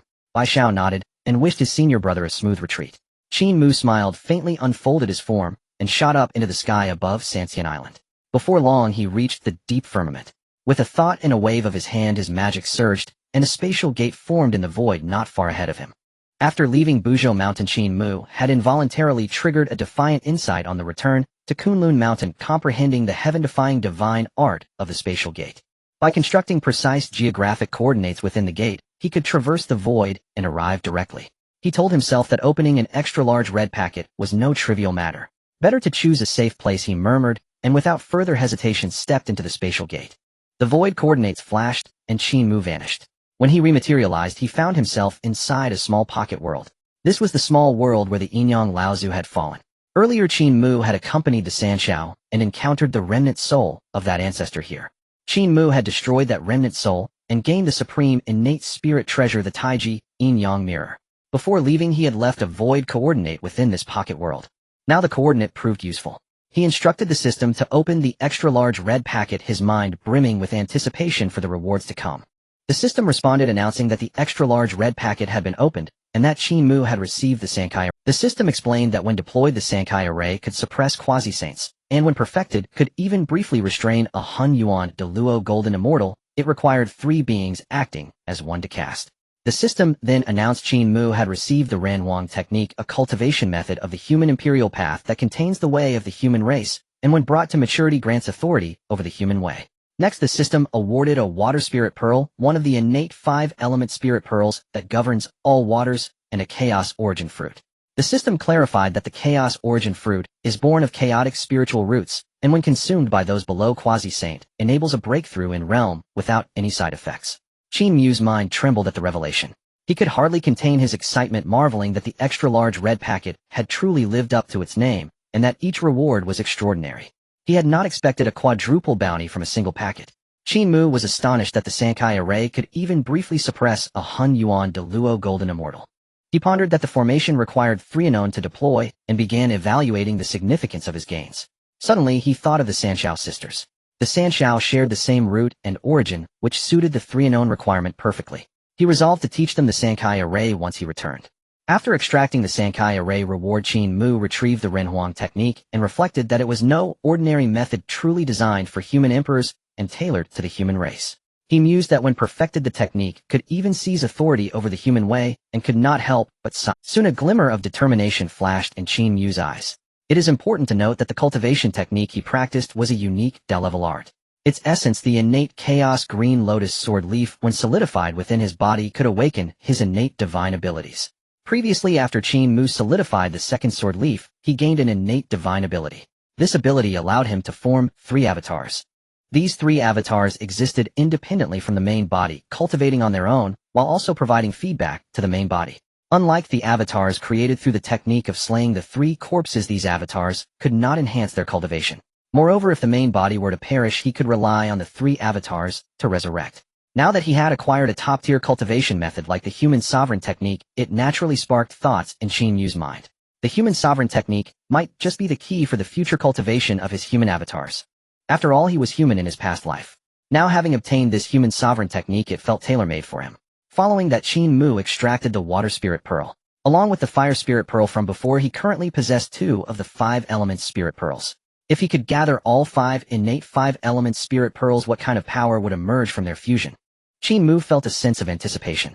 At the beginning of his transformation, coincidentally, the fire spirit pearl emerged and Tongtian collected it and gifted it to Qin Mu, who was then his disciple. Finally, Qin Mu extracted the chaos yuan fruit. Under his gaze, the fruit appeared crystalline and round, emanating the aura of chaos.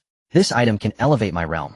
Qin Mu's eyes sparkled, and without further thought, he directly swallowed the chaos yuan fruit. I hope it helps me break through. As the chaos yuan fruit entered his belly, a surge of overwhelming chaotic spiritual energy erupted within Qin Mu's body, cleansing his limbs and bones. Qin Mu sat cross-legged with his eyes tightly closed, beginning to refine the power of the chaos yuan fruit. Time passed. Unbeknownst to him, many years had gone by. At this moment, within that small world, Qin Mu was still refining the chaos yuan fruit. With the aid of its power, his cultivation continuously advanced.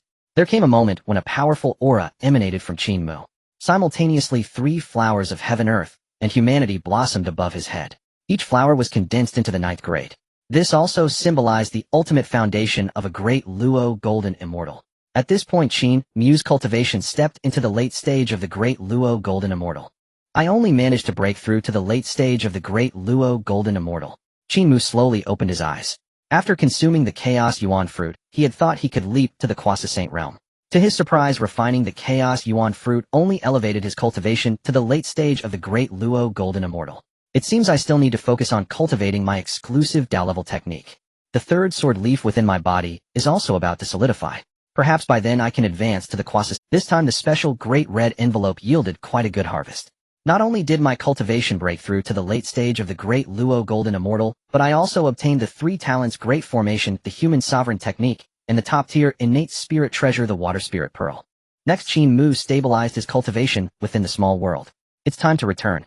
Saying this, Qin Mu waved his hand, and a spatial door suddenly appeared before him. Qin Mu stepped through and his figure vanished. When he reappeared, he had returned to the skies above the Three Immortals Island. He did not delay and directly descended onto the island. At this moment, the three Xiaos were in the midst of cultivation. Sensing Qin Mu's aura, Bai Xiao was the first to rush out of her cave. Senior brother, you've exited your seclusion. Bai Xiao approached Qin Mu with a face full of joy. Qin Mu nodded. Before he could say anything, Bai Xiao suddenly noticed that Qin Mu's cultivation had broken through to the late stage of the Great Luo Golden Immortal. What? In just 100 years, senior brother, you've advanced again. Bai Xiao looked at Qin Mu in astonishment. It had only been 100 years since Qin Mu entered seclusion. Yet Qin Mu's cultivation had already progressed from the mid-stage to the late stage of the Great Luo Golden Immortal. This speed of cultivation was already considered extremely fast. Qin Mu smiled slightly, looking back at Bai Xiao and saying it's just a minor breakthrough. Upon hearing this, Bai Xiao was momentarily stunned. It's worth noting that for other Great Luo Golden Immortals, breaking through from the mid-stage to the late stage would typically take thousands or tens of thousands of years. Qin Mu only took 100 years to achieve it, which is enough to be called a genius. After a slight pause, Bai Xiao hurriedly cupped her hands towards Qin Mu, saying, "Congratulations, senior brother." Qin Mu maintained a calm demeanor and did not say much more. His rapid breakthrough was largely thanks to the special Great Red Envelope that awarded him the Chaos Yuan Fruit. Otherwise, breaking through would have likely taken him a considerable amount of time. Where are Yun Xiao and Qiong Xiao? After a moment of silence, Qin Mu asked. Before Bai Xiao could respond, two streaks of light flew down from the distance. Before long, Yun Xiao and Qiong Xiao landed before Qin Mu. Big senior brother. The two women stepped forward and bowed to Qin Mu. Immediately after, Yun Xiao and Qiong Xiao also noticed Qin Mu's breakthrough and were astonished. Senior brother, you've broken through. Congratulations. Qin Mu lightly nodded, his gaze sweeping over the three Xiaos, and then said, during my previous seclusion, I comprehended a formation. Today I will impart it to you three sisters. Are you willing? Hearing Qin Mu's words, the three Xiaos all nodded. Then Qin Mu gently raised his hand and pointed at the three Xiaos, causing 3 streaks of light to enter their foreheads. This formation is called the Three Talents Great Formation. When you three work together to deploy it, its power is immense, capable of suppressing quasi-saints. Qin Mu's voice resonated in the ears of the three Xiaos. What? After feeling the essence of the Three Talents Great Formation, the three Xiaos were all astonished. Especially since this formation, once successfully deployed, could even suppress quasi-saints, it left them in disbelief. Moreover, if all 3 of them were quasi-saints, they could even suppress Great Luo Golden Immortals. Thank you, big senior brother, for bestowing this method. In their astonishment, the three Xiaos bowed to Qin Mu, their eyes filled with gratitude and admiration. Qin Mu smiled faintly and waved his hand, saying, we are all family, there's no need to be so polite. It's just a simple 3 talents great formation, it's nothing to fuss over. Seeing Qin Mu's nonchalant attitude, the three Xiaos were deeply shocked. After all, the 3 talents great formation was no ordinary formation, it could suppress quasi-saints, which was extraordinary. You all know the essentials of the formation. Practice diligently thereafter. If you encounter Great Luo Golden Immortals in the future, deploying the 3 talents great formation can suppress and eliminate them. Hearing Qin Mu's words, the three Xiaos nodded repeatedly. Just then a figure appeared from a distance riding on a cloud. Shortly after, Zhao Gongming arrived before Qin Mu, and the three Xiaos greeting Qin Mu with respect, saying, big senior brother. Master Nuwa has exited her seclusion. Earlier, Qin Mu had specifically arranged for Zhao Gongming to keep watch over Master Nuwa's place of seclusion. As soon as she exited, he was to inform Qin Mu immediately. Prior to this, under the guidance of the heavenly Dao, Nuwa had gone to Kunlun Mountain in search of the 3 light divine water. It was only from Yuanshe that she learned that this item had already been gifted to Qin Mu as a meeting present. Because of this, Nuwa turned towards Golden Ao Island to find Qin Mu. Initially, she had planned to exchange an innate spiritual treasure for the 3 light divine water, but to her surprise, Qin Mu actually gifted the 3 light divine water to her. What Nuwa did not know was that Qin Mu had ulterior motives for doing so. After all, if he accepted Nuwa's exchange, the merit of her becoming a saint would no longer be his. After contemplating for several hundred years, it was only natural that Nuwa as a senior would have gained some insights by now. Perhaps she is not far from achieving sainthood. At that time, with the causality of the 3 light divine water, I might also gain a share of the benefits. Qin Mu murmured quietly, then came to his senses, and turned to Zhao Gongming, saying, junior brother, Zhao, I shall go to meet senior sister Nuwa now. Without delay, Qin Mu vanished from his spot. Not long after, he returned to Golden Ao Island. At this moment, outside a cave-dwelling Nuwa stood quietly, surrounded by a faint aura of creation. Yet between her brows there was a hint of confusion. Seeing this, Qin Mu hurried forward, bowed, and said, congratulations, senior sister Nuwa, on your emergence from seclusion. May I ask if you have gained any insights during this closed-door training? Upon hearing Qin Mu's inquiry, Nuwa's eyes narrowed slightly, and she sighed softly, I have indeed gained many insights. However, I still lack a little to achieve the Tao and become a saint. Saying this, Nuwa shook her head helplessly. After obtaining the 3 light divine water from Qin Mu, she had eagerly asked him to arrange a secluded training place for her on Golden Ao Island. The purpose was of course to seize the opportunity to comprehend the path to sainthood. However, after over 600 years of contemplation, Nuwa had indeed gained more insights into achieving sainthood. But in the end she still fell short by a fraction. Upon hearing Nuwa's words, Qin Mu's eyes flashed with a trace of unusual color. While others may not know, Qin Mu was very clear. Nuwa's chance to become a saint lay in the creation of humanity from clay. Merely going into seclusion would naturally not suffice. As Nuwa stood in a daze, Qin Mu pursed his lips and said, "Senior Sister Nuwa, why not take another journey through the primordial land? Observing the myriad beings might lead to new insights." At hearing Qin Mu's words, Nuwa's heart jolted. For some reason the primordial purple aura within her suddenly quivered, as if stirred by Qin Mu's words. Could it be that my chance to become a saint does not lie here? Do I still need to journey through the primordial land? The more she thought, the more agitated Nuwa's heart became, feeling that Qin Mu's words indeed held some truth. Then a spark of brilliance appeared in her eyes as she nodded. "This is indeed reasonable." Upon hearing Nuwa's response, Qin Mu quickly inquired, "Senior Sister, may I accompany you?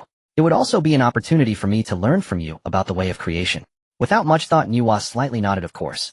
Nuwa agreed to Qin Mu not only because she found him to be a decent person, but also because she remembered the kindness he showed when he gifted her the 3 light divine water. Seeing Nuwa's agreement, Qin Mu was overjoyed. He could feel that by accompanying Nuwa on her journey through the primordial land, she would surely achieve sainthood. Meanwhile, with the causality of the 3 light divine water, he was certain to gain significant fortune from it. "Thank you, Senior Sister Nuwa, for your support." Qin Mu bowed deeply to Nuwa. She smiled lightly, not minding it, and prepared to rise. But at that moment, an unexpected event occurred. Boom! A vast pressure suddenly erupted from Golden Ao Island, instantly sweeping across the entire primordial world. In an instant the East Sea boiled, and the firmament cracked open. Centered on Golden Ao Island, creatures within a radius of millions of miles, whether they were golden immortals or Deluo, were all pressed to the ground. What is this? After feeling this pressure, Nuwa's pupils constricted, her face filled with shock. With her current peak Quasi-Saint cultivation, even she felt a sense of trepidation under this pressure. After sensing it, Qin Mu's heart raced, and he gasped softly, "Oh no.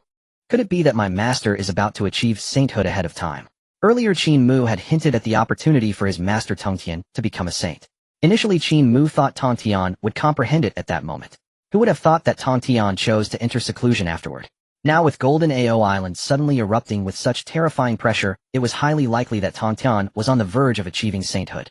As Qin Mu pondered, lost in thought, in the next moment, boundless purple energy surged from the void, transforming into a rolling river that spanned the heavens. At Kunlun Mountain in the Jade Void Palace, Yuanshi was seated on the cloud platform and suddenly opened his eyes, his face filled with shock. Such pressure! The purple energy spanning the sky. Could it be that someone is about to achieve sainthood? But who could it be? Yuanshi was secretly astonished, his heart filled with mixed emotions. After all, following the 3 lectures at Hongjun's Purple Sky Palace, the future 6 saints of the heavens had already been determined. Yuanshi was one of them. Originally, Yuanshi thought that with his exceptional talent, he would surely ascend to sainthood first. But now, seeing this situation, it was clear that someone was about to take the lead. At Shouyang Mountain in the 8th Scenery Palace, Taishang was also awakened from his seclusion. This terrifying pressure can no longer be released by a quasi-saint. Such a purple energy phenomenon. It seems the second saint of the primordial world is about to be born. At the heavenly palace of the demon clan Lingxiao Hall, after sensing that terrifying aura of pressure, Daijin's heart trembled and the wine cup in his hand fell. What is this? What immense pressure! Could it be that another saint is about to be born in the primordial world?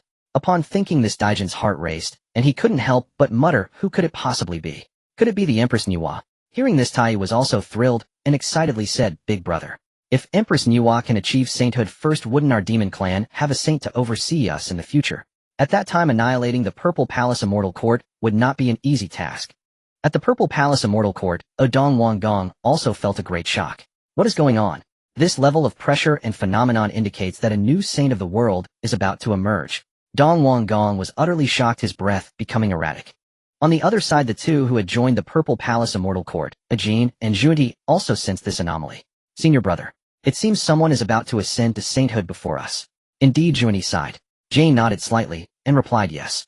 From this day forth, the primordial world is about to give birth to the second saint of the heavens." Wuzhuang Temple. Zhen Yuanzi and Han Yin sat face to face. Upon sensing the sudden unprecedented anomaly, both instantly paled.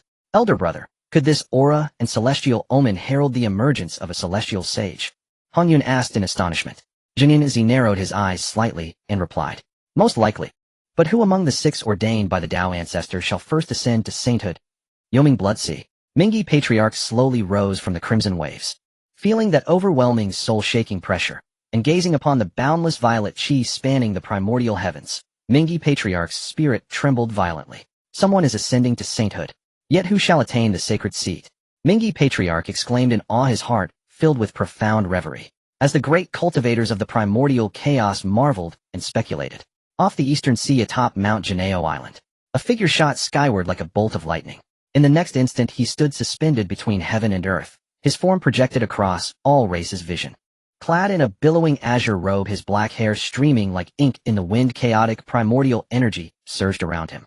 Even standing motionless, his presence made the heavenly Tao's laws themselves quiver. None other than Tong Tian of the Upper Clarity Sect. Outside Yusu Palace on Kunlun Mountain, Yuanshi recoiled in shock upon beholding Tong Tian's manifestation across the cosmos. What a... Tong Tian. It is him, eh? Yuanshi cried out, disbelief etched across his face. He had never imagined that the second celestial sage of the primordial chaos would be Tong Tian. How could it be him? Tong Tian has attained sainthood before me. Yuanshi muttered, dazedly struggling to accept this truth. At Shouyang Mountain outside Baiying Palace, Taishang likewise stared in astonishment. It is indeed my third junior brother. After so many eons he has advanced this far. He has even surpassed both Yuanshi and I. Taishang sighed wistfully. Moments earlier he had pondered who might become the second celestial sage of the primordial chaos. Now with Tong Tian's form revealed across heaven and earth, Taishang understood at once. The second celestial sage was none other than his younger brother Tong Tian. Outside the Lingxiao Precious Hall of the Yao clan's celestial court, Emperor Jun and his peers trembled inwardly upon seeing Tong Tian's celestial manifestation. What a... It is Upper Clarity Tong Tian. He shall become the second celestial sage of the primordial chaos. Emperor Jun and his entourage wore expressions of utter incredulity. Earlier they had hoped, perhaps fervently, that Nuwa might become the second sage. Instead it was Tong Tian who now stood on the threshold of ascension. Huff huff. Drawing a long, steadying breath, Emperor Jun said, so long as it is not Jane or Zhunti who attains sainthood first, all is well. For Jane and Zhunti had already joined the Zifu immortal court long ago, and the Yao clan's celestial court stood in bitter opposition to that realm. Should their rivals gain a sage first, the celestial court would face grave peril. Fortunately, the first to ascend was Tong Tian of the 3 Pure Ones, relieving Emperor Jun's deepest anxiety. Back in the Yoming Bloodsea, upon witnessing Tong Tian's cosmic manifestation, Mingi Patriarch's brow furrowed deeply, and he spoke coldly. It is Tong Tian. Truly unexpected. I wonder, does any path to sainthood remain open for me?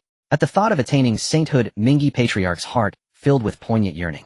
Though Han Jun had already decreed the 6 celestial sages of the 10,000 realms, Mingi Patriarch refused to relinquish hope, still daring to contend for the sacred seat itself.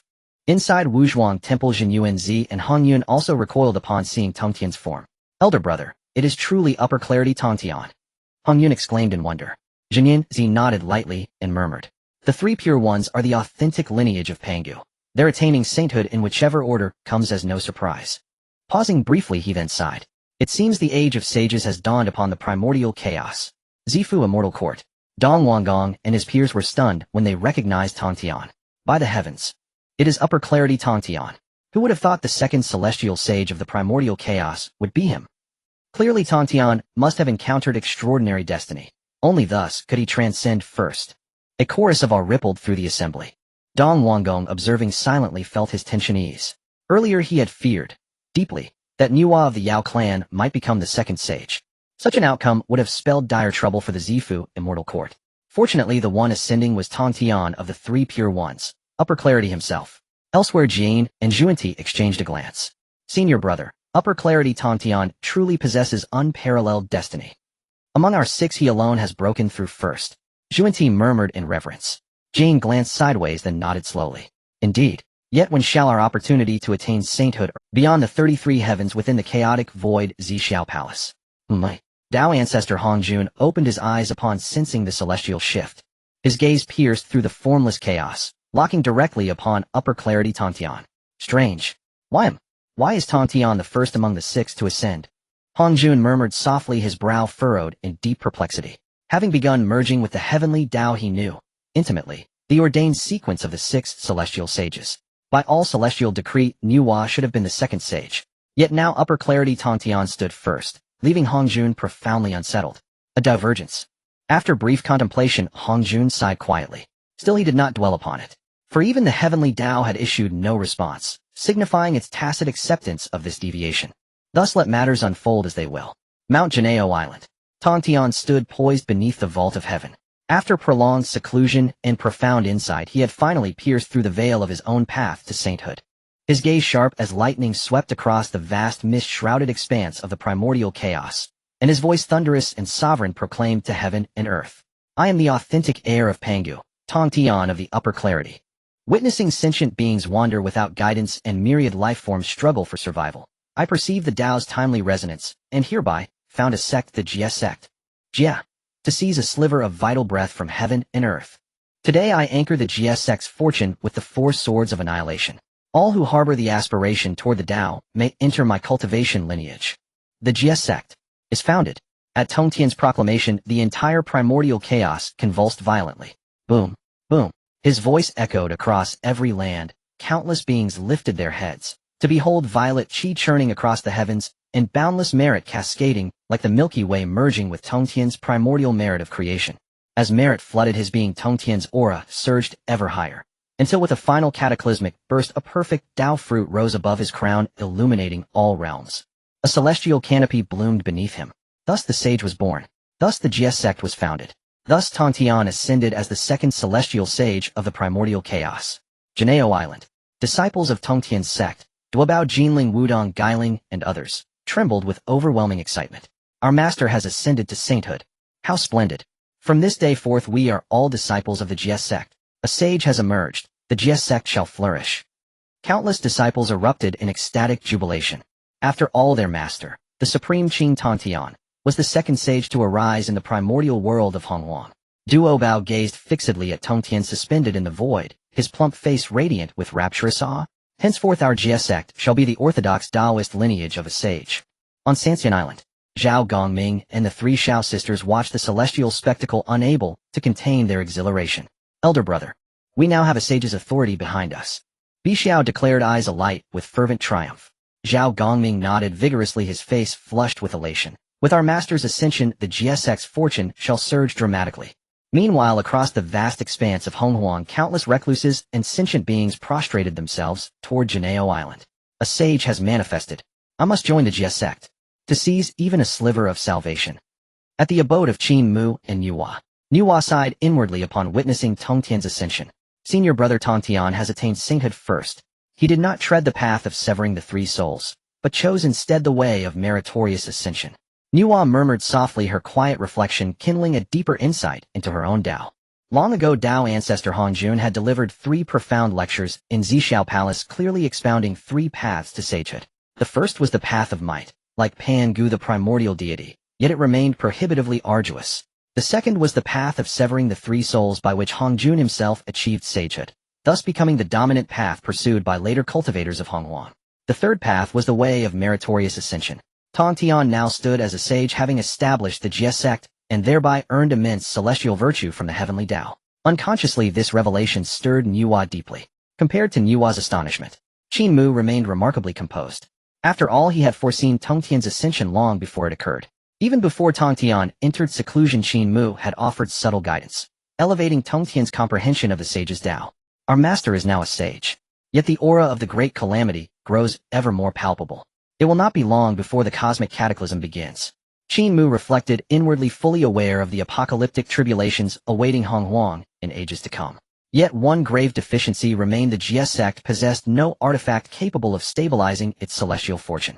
Without such a talisman, the sect's fortune would inevitably wane over time. Clearly, he would need to seek out an artifact worthy of anchoring the Jia sect's destiny. At that very moment, on Kunlun Mountain outside Yisu Palace, Yuanshi stood motionless upon hearing Tongtian's proclamation of founding a sect. Founding a sect. Ascension through merit.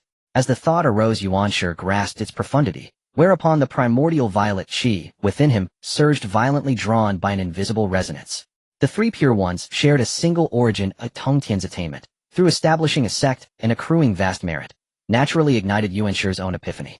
For an instant, sharp light flickered in Yuanshi's eyes. He had pierced the veil of sagehood. So that is it. Haha. Yuanshi exclaimed joyfully, bursting into thunderous laughter. If Tongtian may found a sect, why may I not do likewise? Boom. At the very moment Yuanshi resolved to establish his own sect, an immense, boundless aura erupted from his being. Its emergence sent shockwaves through Kunlun Mountain, leaving all disciples of the Yuanshi sect awestruck. How terrifying an aura. Could our master be ascending to sagehood? If so, it would indeed be most auspicious. Ran Deng Doran, sensing that overwhelming presence, stared in utter disbelief. Could Yuanshi too be attaining sagehood? At that thought his spirit trembled violently, his breath ragged and unsteady. Before mortals could recover from Tongtian's ascension, Yuanshi's sovereign pressure descended once more upon Honghuang. Boom, boom. Under this crushing dominion, every being in Honghuang gaped in stupefaction, faces twisted in incredulity. What is happening? This aura, it heralds another sage's ascension. Tongtian sage has just emerged. Who could it be? As Honghuang trembled in awe, a river of violet qi surged skyward from Kunlun Mountain, spanning the heavens. Its dazzling radiance interwove with the violet qi emanating from the eastern sea, blinding, incandescent, overwhelming. At the sight, all beings of Honghuang stood utterly paralyzed. Again, must it be this dramatic? Another sage emerges. Is the age of sages true? Who could this new sage be? In the blood sea of the netherworld, Lord Mingyi stared at the newly appeared violet river, disbelief etched deep upon his face. What is transpiring? Tongtian has only just ascended, yet another sage emerges. Could it be Yuanshi, or perhaps Taishang, of the three pure ones? The more he pondered, the graver his expression grew. After all, as a quasi-sage sovereign, he too yearned deep in his heart for the day he might ascend to sagehood. Now witnessing another's ascension, Lord Mingyi felt a profound pang of unease. Within Wuzhuangguan, Zhenyuanzi and Hong Yun exchanged startled glances. Elder brother, another sage approaches manifestation. Hong Yun stared fixedly at the violet river coursing across the firmament, sighing in wonder. Zhenyuanzi gave a gentle nod and replied, Brother, it appears the primordial violet qi is indeed the foundation of the Grand Tao. As he spoke, his gaze lingered meaningfully upon Hong Yun. During the earlier Tao lectures in Zhixiao Palace, Hong Yun had received the seventh strand of primordial violet qi. Yet Zhenyuanzi's heart harbored a quiet disquiet. For others, the primordial violet qi was the bedrock of the Grand Tao, the key to sagehood. But for Hong Yun, possessing it might well invite calamity. In the celestial court of the Yaos, Emperor Jun and Tai Yi, great sovereigns of the Yao clan, stood transfixed. What? Two sages born within a single day? Tai Yi cried out in astonishment, his face pale with disbelief. Emperor Jun's expression darkened. He whispered low, Who is this new sage? Let it not be the two Western immortals, those recruited by the Zifu Celestial Court. In the Zifu Celestial Court, Dong Wanggong was taken utterly by surprise. He had assumed Tongtian's ascension alone was extraordinary. Who could have imagined another sage would follow so swiftly? It must be one of the other two pure ones. Yet if it proves to be Venerables Jin and Zhunti, that would also be most favorable. Dong Wanggong mused quietly. As all Honghuang trembled in awe, the void quaked, and Yuanshi's figure materialized high above the 9 heavens, crowned by auspicious clouds of myriad realms, his voice resonating like the heavenly Tao's own decree. I am Yuanshi, the authentic heir of Pan Gu, the Jade Pure One. Observing the celestial order and the immutable laws of all things, I now establish the Qin sect, to elucidate the supreme principles of the Tao. With the heaven-opening banner as the anchor of the Qin sect's fortune, those whose roots run deep and whose karmic blessings abound may enter my gate. The Qin sect, founded. Boom. As Yuanshi proclaimed the sect's founding, creation merit surged from within him, merging seamlessly with the celestial violet qi. Thereupon Yuanshi's cultivation surged forward at breathtaking speed, shattering all constraints. When next observed, the primordial Tao fruit hung resplendent above his crown, witnessing the primordial beginning achieving sainthood. Within Kunlun Mountain, the disciples of the primordial sect were overwhelmed with joy. Wonderful! Master has also become a saint. Chanjiao. From now on we are all disciples of Chanjiao. With the endorsement of the saint's lineage, Chanjiao will surely flourish. The disciples, including Yuding, were all excited. Earlier, upon seeing Shangqing Tongtian become a saint, they felt a bit disappointed. After all, Primordial was Tongshan's senior brother, and seeing someone surpass him naturally made them feel disheartened. But now Primordial has also achieved the fruit of sainthood, merely a step behind Tongtian. Seeing this, the Lantern Master was filled with emotions. Indeed, he has achieved sainthood. It seems my choice back then was not wrong. Now I can be considered one under the lineage of the saints. The Lantern Master sighed with emotion. Earlier he had thought of becoming a disciple of Primordial, but was rejected. However, Primordial did not send him away from Kunlun Mountain, but entrusted him with the management of the sect. Now that Primordial has become a saint, the Lantern Master felt he had secured a strong backing. In the demon clan's heavenly court, the Lingxiao Palace, Di Jun and Tai Yi were both shocked upon realizing that Primordial had achieved sainthood. Is it Yuqing Primordial? Two of the three pure ones have become saints. The demon emperor Di Jun was filled with astonishment. But soon after he quietly breathed a sigh of relief, thinking as long as it wasn't the recruitment of Zifu Xianting's Jane and Zhunti becoming saints it would be fine. Big brother, when do you think Nuwa will achieve sainthood? At this moment Tai Yi's gaze sharpened as he asked. Di Jun forced a smile and shook his head. I don't know either. But Nuwa is the future saint appointed by the Dao ancestor. She will definitely become a saint in the future. Now that the three pure ones have consecutively begun to achieve sainthood, it seems that Nuwa's time is not far off. Tai Yi nodded slightly, secretly hoping that Nuwa could become a saint soon. This way the demon clan would have a saint to protect them. In Zifu Prefecture Xianting, Dong Wanggong looked on and let out a long sigh. Indeed, it is the three pure ones. I wonder when Jane and Zhunti will achieve sainthood. Previously Jane and Zhunti had already joined Zifu Xianting. For this, Zifu Xianting had even designated 3 regions for them to preach. The demon clan's Nuwa will inevitably achieve sainthood in the future. For Dong Wanggong, he could only place his hopes on Jane and Zhunti. Even so, he had his concerns. After all, the relationship between Jane and Zhunti and Zifu Xianting was not as close as that of Nuwa with the demon clan. Dong Wanggong also worried that if the two became saints in the future, they would overshadow him as the leader of the male immortals. Thinking about it, Dong Wanggong took a deep breath and sighed. Let it be. Let's take it one step at a time. Meanwhile, the beings of the Honghuang world also calmed down from their shock, focusing their attention on Shouyang Mountain. Among the 3 pure ones, Shanqing Tongtian and Yuqing Primordial have both achieved sainthood. Taiqing Taishang, as the leader of the 3 pure ones, should also be on the verge of achieving sainthood, right? It should be. If that's the case, wouldn't it mean that in a single day, all 3 pure ones have become saints? In a moment, countless beings in Honghuang were abuzz with discussion, all eagerly awaiting. However, strangely enough, after quite a long time, there was still no sign from the direction of Shouyang Mountain. Why is there not a single sign? Tongtian and Primordial have both established their teachings and achieved sainthood. Shouldn't Taishang follow suit? The 3 pure ones are one family, all descendants of Pangu. Logically, Taishang should also become a saint. Strange. Seeing that Shouyang Mountain showed no signs of activity, the beings of Honghuang were all confused. Originally, they were mentally prepared for Taishang to achieve sainthood as well. Who would have thought that there would be no signs at all? Meanwhile, at Shouyang Mountain outside the 8 Scenes Palace, Taishang stood with hands behind his back as the Taiji diagram slowly unfolded behind him, with the dual energies of Yin and Yang continuously circulating. Earlier, upon witnessing his 2 junior brothers Tongtian and Primordial consecutively becoming saints, he felt nothing but shock. Especially after seeing that both achieved sainthood through establishing teachings, Taishang felt a deep resonance within. However, what left Taishang feeling helpless was that he could not find the foundation for establishing teachings. Why is it like this? I know I need to establish teachings to achieve sainthood. However, what left Taishang feeling helpless was that he could not find the foundation for establishing teachings. Why is it like this? I know I need to establish teachings to achieve sainthood. But why can't I find the essence of establishing teachings? Tongtian and Primordial have established Jiejiao and Chanjiao respectively. Oh, what should I establish? The more he thought, the heavier Taishang's brows became. He could feel that he was just a step away from achieving sainthood, yet he couldn't take that final step. At this moment in Zifu Prefecture, Jane and Zhunti looked at the vast purple energy in the sky, their eyes filled with envy. Senior brother, both Tongtian and Primordial among the 3 pure ones have established teachings and achieved sainthood. Why can't we?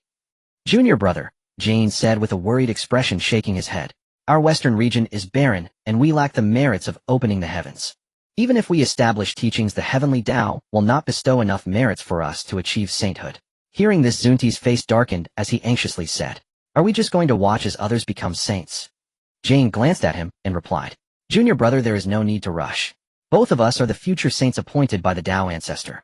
We have not achieved sainthood yet, it is merely that the timing is not right. At this point, Jiayin's gaze shifted towards the long river of purple energy stretching across the sky, his expression suggesting he was plotting something. At Wuzhuan Temple, Hongyun gazed enviously at the saints Tongtian and Primordial. Primordial has also become a saint. The 3 pure ones are indeed the true lineage of Pangu. As he watched, Hongyun couldn't help but exclaim. Zenyuanzi glanced at him thoughtfully. At this moment, Hongyun turned to him and asked, Brother, I also possess the primordial purple energy. Do I also have the chance to achieve sainthood? Hearing Hongyun's question, Zenyuanzi's expression changed slightly as he responded. Younger brother. For them, this primordial purple energy is the foundation of the Tao. But for me, it seems that your possession of primordial purple energy is more like a harbinger of disaster. Upon hearing this, Han Yun was taken aback. Are you saying that the primordial purple energy will bring me calamity? Zhen Yuanzi sighed helplessly and said, I cannot see through it, I can only speculate. At this moment on Jinao Island, Nuwa's gaze fell directly towards the direction of Shouyang Mountain. Seeing that Shouyang Mountain had shown no signs of activity for quite some time, she furrowed her brows and said with confusion, Strange, why hasn't the senior brother established teachings? In Nuwa's view, since Tongtian and Primordial had established their teachings and achieved sainthood in succession, Taishang as the leader of the three pure ones should also follow suit to obtain the saintly status. Hearing Nuwa's confusion, Qin Mu almost burst into laughter, pondering. Why, of course it's because you, the holy mother of the human race, haven't created any humans yet. Without any humans, how can Taishang establish teachings for humanity? Of course Qin Mu understood this, but wouldn't voice it aloud, glancing at Nuwa and saying, Let's go, master, and we should go meet the master first. At this moment outside the Bo Palace, the celestial light was dazzling and auspicious clouds swirled. The myriad immortals of the GS sect gathered with the direct disciples Duobao Jin Ling Wu Dang, Gui Ling, and other disciples like Zhao Gongming San Shao, and the 10 heavenly lords, all standing respectfully outside the palace. Soon Qin Mu arrived with Nuwa. Upon seeing this, all the disciples bowed in unison and called out, Greetings, senior brother. Greetings, Aunt Nuwa. The sound was like thunder shaking the clouds. The faces of the disciples were all radiant with pride. After all, achieving enlightenment and becoming a saint meant that they would henceforth be disciples of the saints. This identity was enough to earn the reverence of all beings in the primordial chaos. San Shao and Zhao Gongming, upon seeing Qin Mu arrive, happily approached him. Earlier they had been on Sanxian Island. Seeing the manifestation of Tongshan's sanctity, they hurried back to Jinao Island. Senior brother. Bi Xiao joyfully called out, closely following Qin Mu. Qin Mu nodded lightly, saying little. Let's go. Follow me to pay respects to master. After a moment of silence, Qin Mu spoke. Upon hearing this, the myriad immortals of the GS sect all nodded and followed Qin Mu into the Bo Palace. Before long they had entered. Looking up, one could see the Tongtian cult leader sitting cross-legged in the void, surrounded by purple chi, with a golden wheel of merit shining above his head, illuminating the heavens. He simply sat there quietly, yet it seemed as if he was one with the universe, resembling the supreme being of heaven and earth, making it difficult to gaze directly upon him. Qin Mu observed this and felt a tremor in his heart, secretly sighing, Is this what it means to be a saint? The aura he exudes is completely different from before. Following this, Qin Mu led the myriad immortals of the GS sect to bow deeply to Tongtian, saying, Greetings, master. At the same time, Nuwa, who had come with Qin Mu, also bowed, saying, Greetings, senior brother. Seeing this, Tongtian slightly nodded and said, Everyone rise. As he spoke, he waved his broad sleeves, and a saintly aura emanated, transforming into countless mysterious energies that entered the bodies of every disciple present. This is the power of the heavenly Tao that I captured when I achieved sainthood, now bestowed upon you all. I hope you can gain insight from it. Feeling the addition of a trace of heavenly Tao power within them, the disciples were all overjoyed, bowing and thank you for the master's grace. To this, Tongtian paid little mind, smiling faintly and saying, Qin Mu and Sister Nuwa, stay. Then Duobao San Shao and the other disciples did not linger, bowing respectfully before they collectively exited the Bo Palace. Soon only Qin Mu, Nuwa, and Tongtian remained inside. Tongtian looked at Qin Mu, and before he could speak, Qin Mu took the initiative to say, Congratulations, master, on achieving sainthood and becoming the second saint of the primordial chaos. Upon hearing Qin Mu's words, Tongtian snorted coldly, Humph. Don't flatter me, you rascal. Qin Mu chuckled and replied, Master's saintly might is unparalleled. This admiration comes from the heart. Tongtian smiled wryly and said, Had it not been for your awakening, how could I have been the first to achieve sainthood? This credit I will remember. Listening to the conversation between Qin Mu and Tongtian, Nuwa felt a tremor in her heart. What? Nuwa was secretly astonished, glancing at Qin Mu beside her, murmuring in disbelief. Tongtian achieved sainthood because of this Qin Mu's awakening. To this, Qin Mu paid no mind. Since returning from his travels in the Zhou Mountain, he had visited Kunlun Mountain and Shouyang Mountain, meeting Yuanshi and Taishang. After spending time at the 8 Scenery Palace with Taishang, he finally returned to Jinao Island. Upon seeing Tongtian, Qin Mu subtly hinted at some insights. Those insights were precisely the opportunity for Tongshan's achievement of sainthood. Originally, Qin Mu thought that Tongtian would soon comprehend the saintly Tao and ascend to its heights. Who would have thought that Tongtian would enter seclusion for such a long time, and only today truly comprehended emerging from his retreat to establish the sect and achieve sainthood. At this moment, seeing Nuwa look at him in astonishment, Qin Mu merely smiled lightly.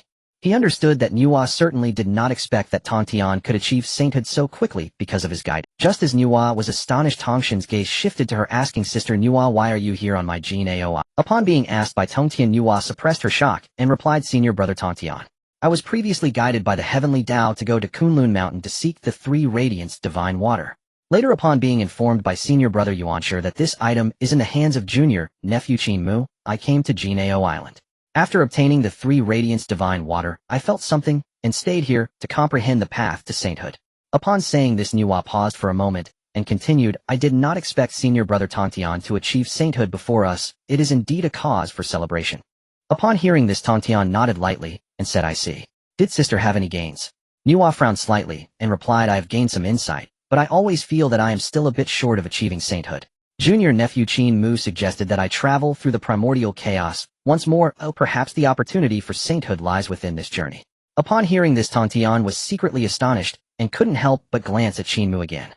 He knew that the reason he was able to achieve sainthood so quickly was largely due to Qin Mu's influence. Now Qin Mu was also advising Nuwa to travel through the myriad tribes of the primordial chaos. I have a disciple whom even the master cannot see through. Could he really just be a mere innate spirit of grass and wood? Tontian secretly speculated, recalling that when he took the fire spirit pearl from the innate 5 elements, Qin Mu had just successfully transformed. Later, when Qin Mu became his disciple, he gifted the fire spirit pearl as an initiation gift. During the 3 lectures of Hongjun Daozu at the Zixiao Palace, Qin Mu had also attended. During that time, Hongjun had mentioned that even he could not see through Qin Mu. Just as Tontian was lost in thought, Qin Mu stepped forward and bowed to him, saying, Master, disciple wishes to travel through the vast lands of the primordial chaos with Aunt Nuwa. I hope Master will grant permission. The matters of the Jie sect can be temporarily entrusted to junior brother Duobao. Upon hearing Qin Mu's words, Tontian came back to his senses from his contemplation and nodded, saying, Good. Go ahead. Seeing Tontian agree, Qin Mu's heart naturally filled with joy. What others did not know, he was very clear about. This journey through the vast lands of the primordial chaos would certainly allow him to witness Nuwa achieving sainthood. With the karmic connection of the 3 radiants divine water between him and Nuwa, he would certainly gain significant opportunities. Then Nuwa did not linger long. After bidding farewell to Tongtian, she took Qin Mu out of the Bio Palace. At this moment, outside the Bio Palace, Duobao was assigning tasks to the disciples. Earlier, when Tongtian entered seclusion, all matters had been entrusted to Qin Mu to manage. Who would have thought that Qin Mu would simply hand all these affairs over to him, while he himself became a hands-off manager on Sensian Island? Junior brother Duobao. Seeing Duobao, Qin Mu waved his hand. Hearing this, Duobao quickly approached, smiling, Senior brother. What can I do for you? Qin Mu did not delay, casually waving his hand, and the Qingping sword immediately revealed itself. This sword is a token from Master. For the time being, you will oversee matters in the Jie sect. This. Duobao was momentarily taken aback, still processing it. To this, Qin Mu paid no heed, signaling to Nuwa, and the two transformed into a streak of light and departed. Watching Qin Mu and Nuwa depart, Duobao felt nothing but bitterness. He had assumed that once Tongtian emerged from seclusion, he could set down his burdens and devote himself wholly to his own cultivation. To his surprise, Qin Mu handed him Tongshan's sword, the Qingping sword, and even asked him to continue overseeing the myriad immortals of Zhejiao. Duobao could only lament the cruelty of his fate. Sighing helplessly, Duobao sheathed the Qingping sword and vanished. Meanwhile, Qin Mu and Nuwa rode the clouds and soon left Jinao Island. After flying for some time, Nuwa suddenly paused atop a cloud. Qin Mu frowned in puzzlement and asked, Master Uncle, why have we stopped? Nuwa, looking a little embarrassed, replied, Qin Mu, my junior, to be honest, I do not know where to go. Long ago, Nuwa had left the Huahuang Palace and wandered the Honghuang lands, seeking the opportunity to. Alas, her journeys had yielded little. It was only the inscrutable guidance of heaven that eventually led her to receive the 3 light divine water from Qin Mu. Now faced with the path through Honghuang, Nuwa found herself at a loss. Qin Mu smiled faintly and suggested, Master Uncle, why not let us first visit the myriad races of Honghuang? Nuwa recoiled in astonishment. Even more remarkable at Qin Mu's words, the primordial purple qi, the foundational Tao within her, stirred uncontrollably. That reaction plainly showed that Qin Mu's words had touched the sacred Tao. Who precisely is this youth? Someone murmured. Previously, senior brother Tongtian declared that his sainthood was the result of being awakened by him. While Nuwa stood stunned, Qin Mu raised an eyebrow and gently addressed her, Master Uncle Nuwa. Nuwa regained her composure, regarded Qin Mu with a meaningful look and replied, very well. As you say, let us go and see the living beings of the myriad Honghuang races. With that, they did not linger and rose once more.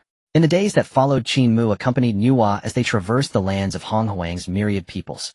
They crossed the dead volcano where the vermilion bird nested, wandered the cloud marshes where countless beasts roamed, observed the Monghuang mountains where the Wu clan hunted, and visited the prosperous cities founded by the Yao race. Everywhere they went, Nuwa and Qin Mu were greeted with warm welcomes.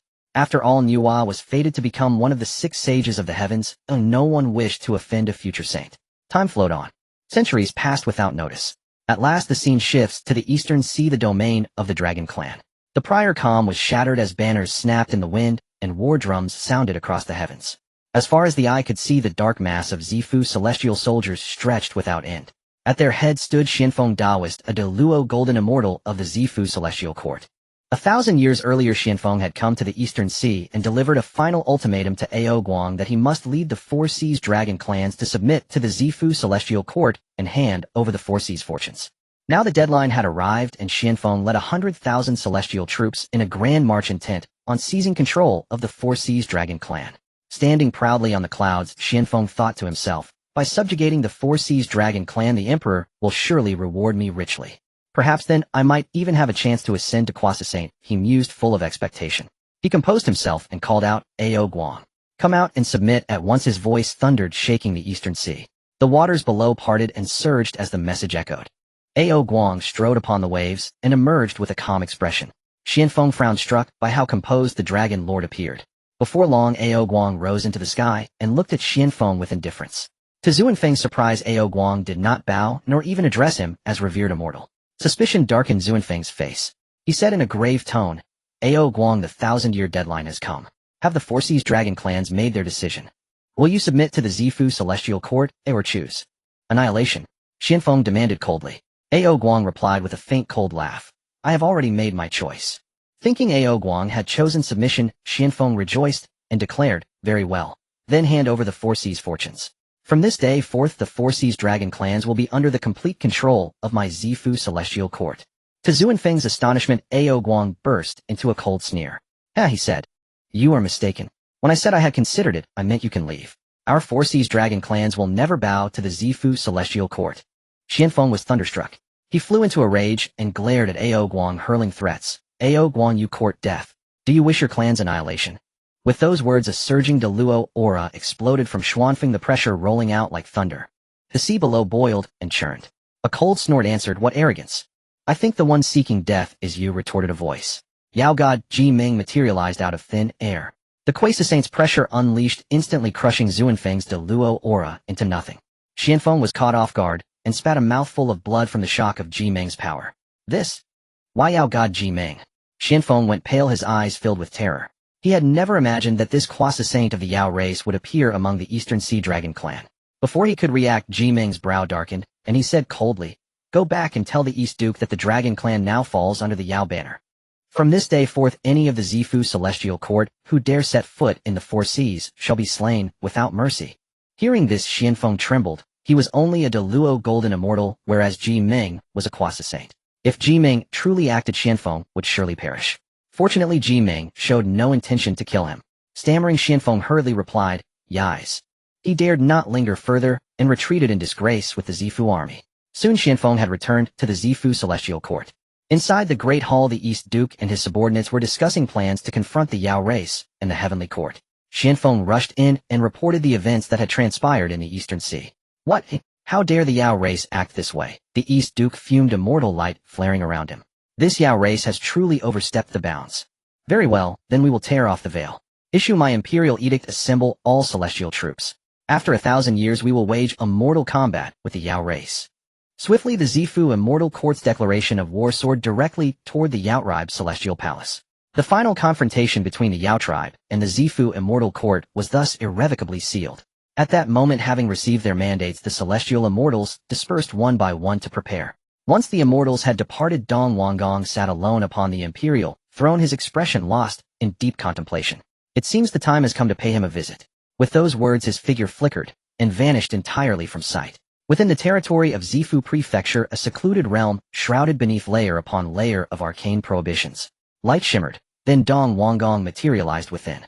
Upon manifesting, he gazed into the heart of the sanctuary and casually waved his hand. The barriers parted. Then a resolute gleam flashed across Dong Wanggong's eyes, and he stepped forward without hesitation. Before long, he stood deep within the sanctuary, where chilling miasmic energy churned violently, suffusing the air with bone-deep cold and oppressive gloom. At the sanctuary's core, a hazy silhouette hung suspended, pierced through the body by 9 celestial Dao chains bound fast beyond escape.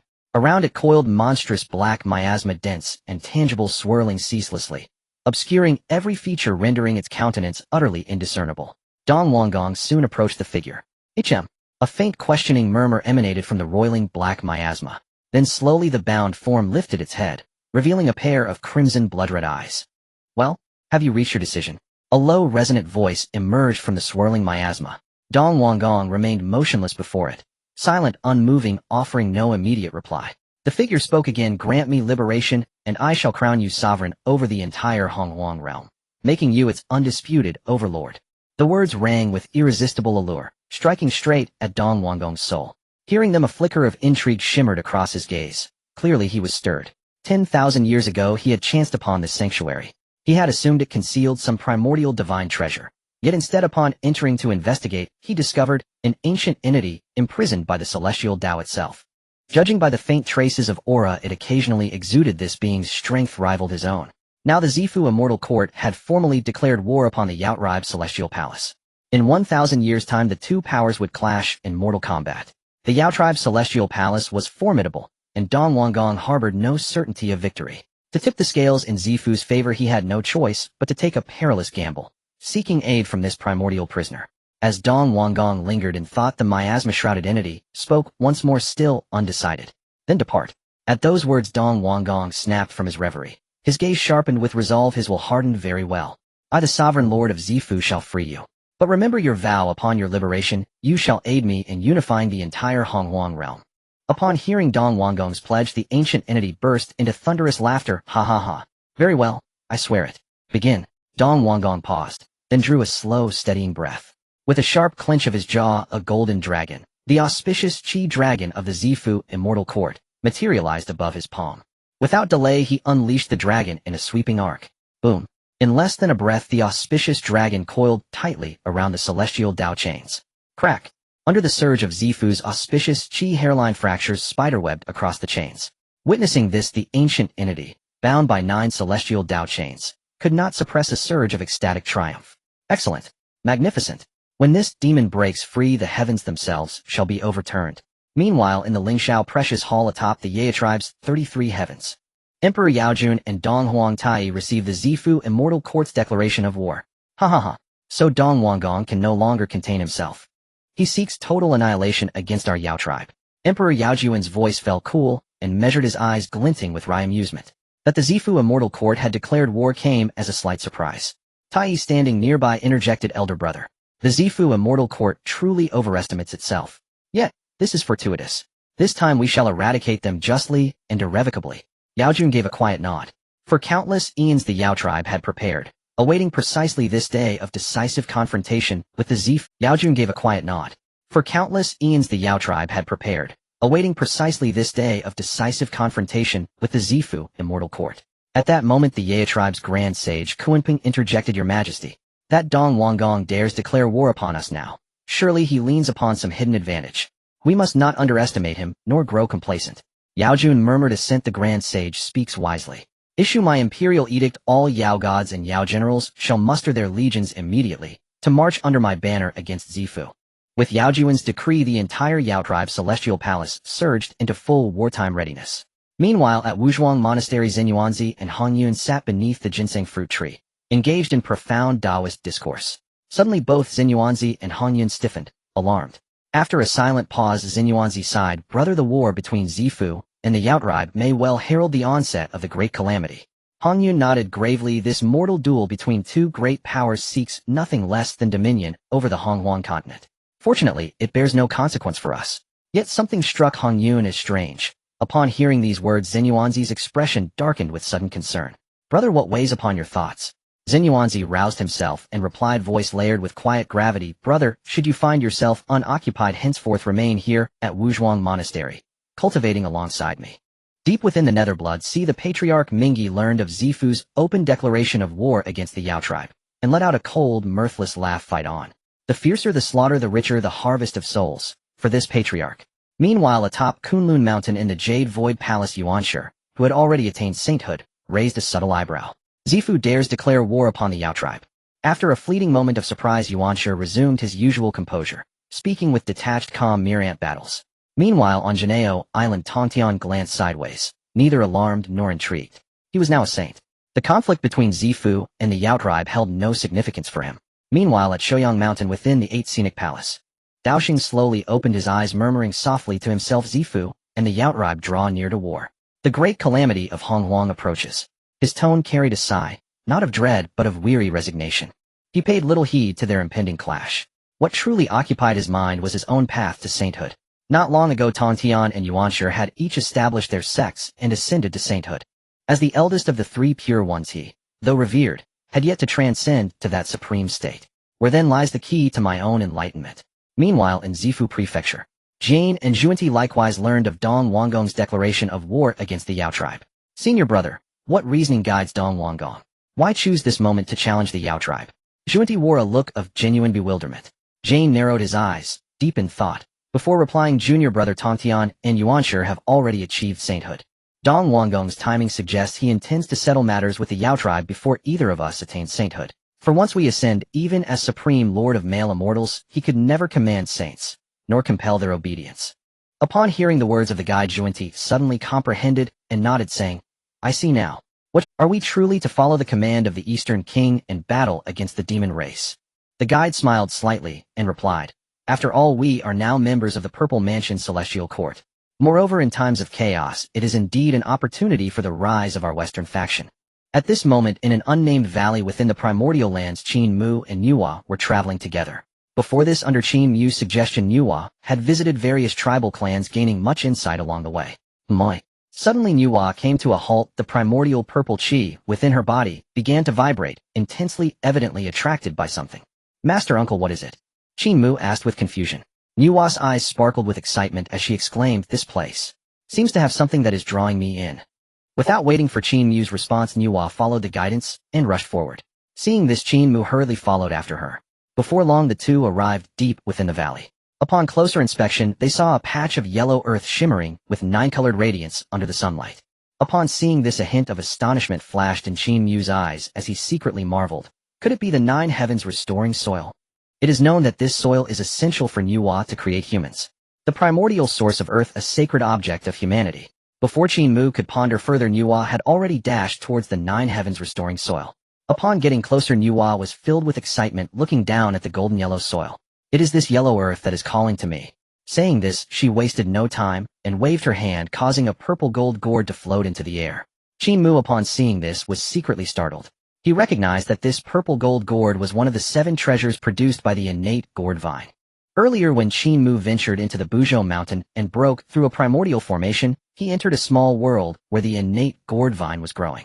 The first 6 gourds on the vine had already been taken by others, leaving only 1 gourd that could not mature due to insufficient essence. Later, Qin Mu nurtured the 7th gourd with chaotic liquid, hastening its maturity. Additionally, he knew that this gourd would eventually be refined by Nuwa into the demonic clan's supreme treasure, the summoning banner. This object symbolizes the ruler of the demon race. It can summon countless demon subjects, and with a single shake, all those who belong to the demon teachings must come forth. Subsequently, Nuwa stored the 9 heavens restoring soil into the golden gourd, taking Qin Mu along with her as they departed. Time flowed on. In the blink of an eye, 1,000 years had passed. At this moment, Qin Mu and Nuwa arrived before a divine mountain. Looking around, the mountain was majestic, with rays of light illuminating the steep cliffs where ancient Tao inscriptions shone brightly, outlining 3 large characters, Kongtong Mountain. As Qin Mu and Nuwa paused to observe, the divine mountain seemed to sense their presence. Suddenly, a brilliant golden light erupted from within the mountain, shooting straight into the sky. Whoosh! The aura of an innate spiritual treasure. Nuwa's eyes lit up as she sensed that there were innate treasures within the mountain. Qin Mu, let's go. With that, Nuwa and Qin Mu wasted no time and directly flew into Kongtong Mountain. Soon they followed the golden light into a cave paradise. Upon closer inspection, they saw a golden seal floating in midair within the cave paradise. The seal was engraved with entwined dragons emanating immense luck. What? A supreme innate spiritual treasure! Nuwa exclaimed in surprise. Upon seeing this, Qin Mu's eyes shifted as he recognized it. The floating seal was a supreme treasure of the human race, the Kongtong seal, also known as the Emperor Seal of Humanity. According to the original trajectory of events, this treasure should have been in the possession of the Taishang after establishing the human teaching, yet it has appeared ahead of time. As Qin Mu regained his senses, he glanced at Nuwa and said, Master Uncle, this treasure is fated to be with you. To Qin Mu's surprise upon hearing this, Nuwa replied, Qin Mu, since I obtained the restoring soil, you should take this treasure.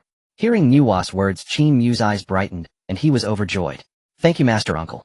After bowing respectfully, Qin Mu did not hold back, and directly took the Kongtong seal. What others did not know, Qin Mu was fully aware.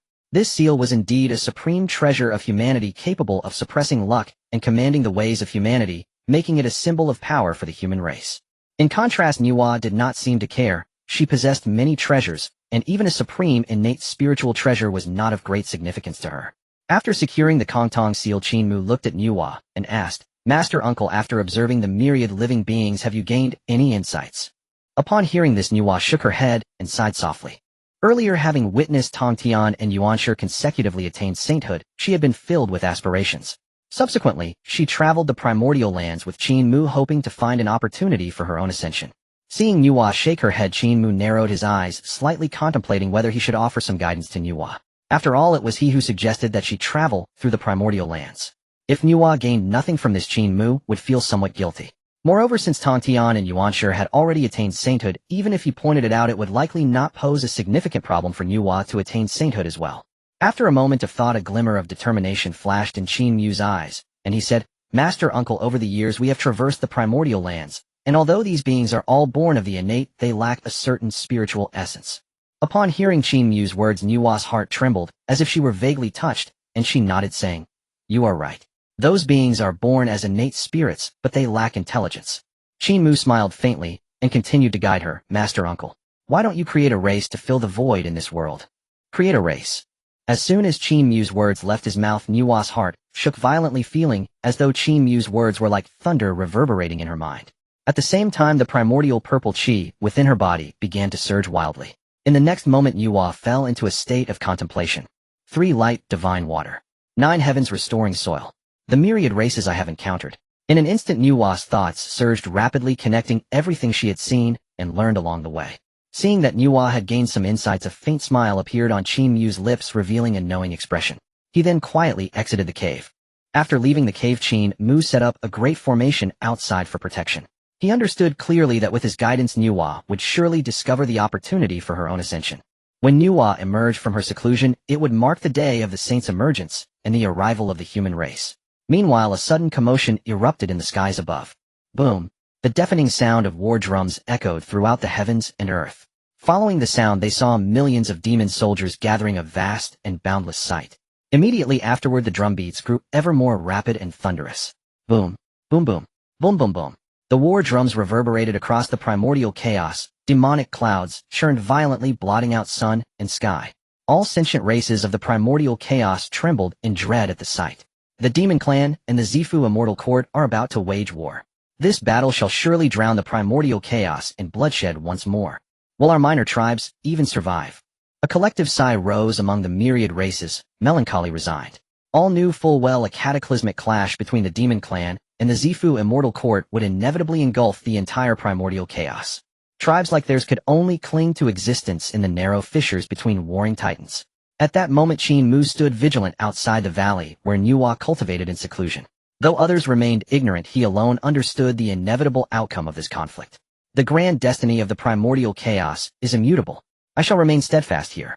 Perhaps the day Nuwa emerges from seclusion shall be the very day she ascends as a sage. And upon that day, I too shall reap abundant fortune. Might I even break through to the rank of Great Luo Immortal, and ascend to the threshold of quasi-sagehood. After a brief contemplation, Qin Mu refocused his awareness and resumed his solemn vigil. Meanwhile, beyond the 33 heavens, rumble rumble, demonic clouds roiled like ink-black seas. Billions of demon soldiers formed vast battle arrays, their killing intent coalescing into crimson lightning, tangible visceral detonating within the cloud layers. Emperor Jun and Dong Huangtai stood at the vanguard of the formation, radiating overwhelming martial fervor. Behind them loomed Kunpeng, the demon sage, and the 10 great demon deities, each manifesting their true forms, their aura sharp with lethal intent.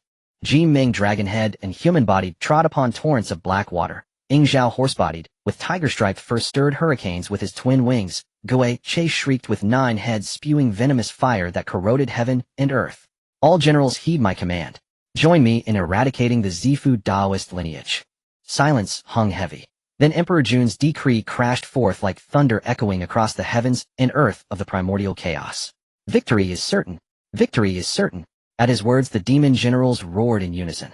Their voices shook the primordial chaos itself. Kill! Dong Huangtai's sharp cry followed instantly. His voice wave shattered space itself, fragmenting reality along its path. Without further delay, Emperor Jun and Tai led their billion-strong host forward, a vast unstoppable tide surging toward the Zifu immortal court. At that very moment within the Zifu prefecture, boom boom, war drums thundered, deafening relentless. Countless immortal soldiers stood poised with weapons drawn, their morale soaring like a crimson banner unfurled against the sky. Dong Wanggong gripped his dragon-head staff, radiant immortal light swirling about him. Behind him stood the assembled immortals of Zifu, battle-ready and resolute. Crack crack. Within moments the demon host, led by Emperor Jun and Tai, had descended upon the skies above Zifu. Gazing upward revealed only an endless expanse of oppressive black clouds, a suffocating canopy stretching infinitely across the horizon. Billions of demon soldiers stood motionless yet coiled like springs, their collective aura razor-sharp, piercing. In contrast, on the Zifu side, Dong Wanggong stood at the forefront, his eyes cold as lightning, while behind him stretched an ocean of immortal warriors equally fierce, equally unyielding. All knew this final confrontation would determine the sovereign master of the primordial chaos.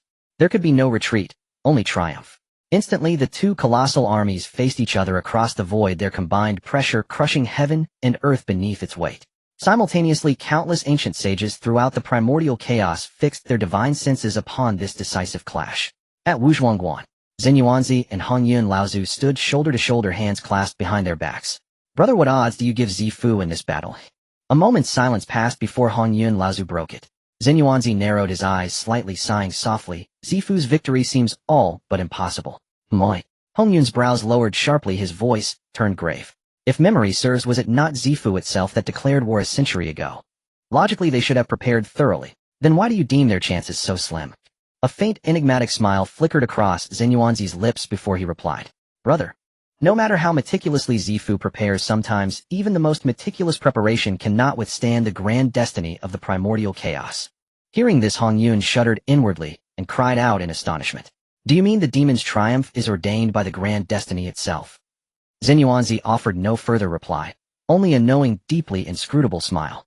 The blood sea of the netherworld spanned tens of thousands of li. Its crimson waves surged ceaselessly, no fish swam, no birds flew, no insects dared approach. All the world's malevolent qi converged here.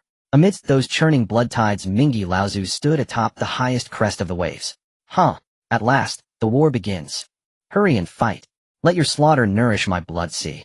Mingi Laozu's gaze narrowed. His heart yearned for the demons and Zifu to slaughter each other without restraint.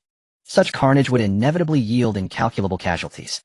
Their souls and lingering resentment would then converge upon the blood sea of the netherworld. And he himself, his very existence, was rooted in that sea. It was said, so long as the blood sea flows, Mingi Laozu endures.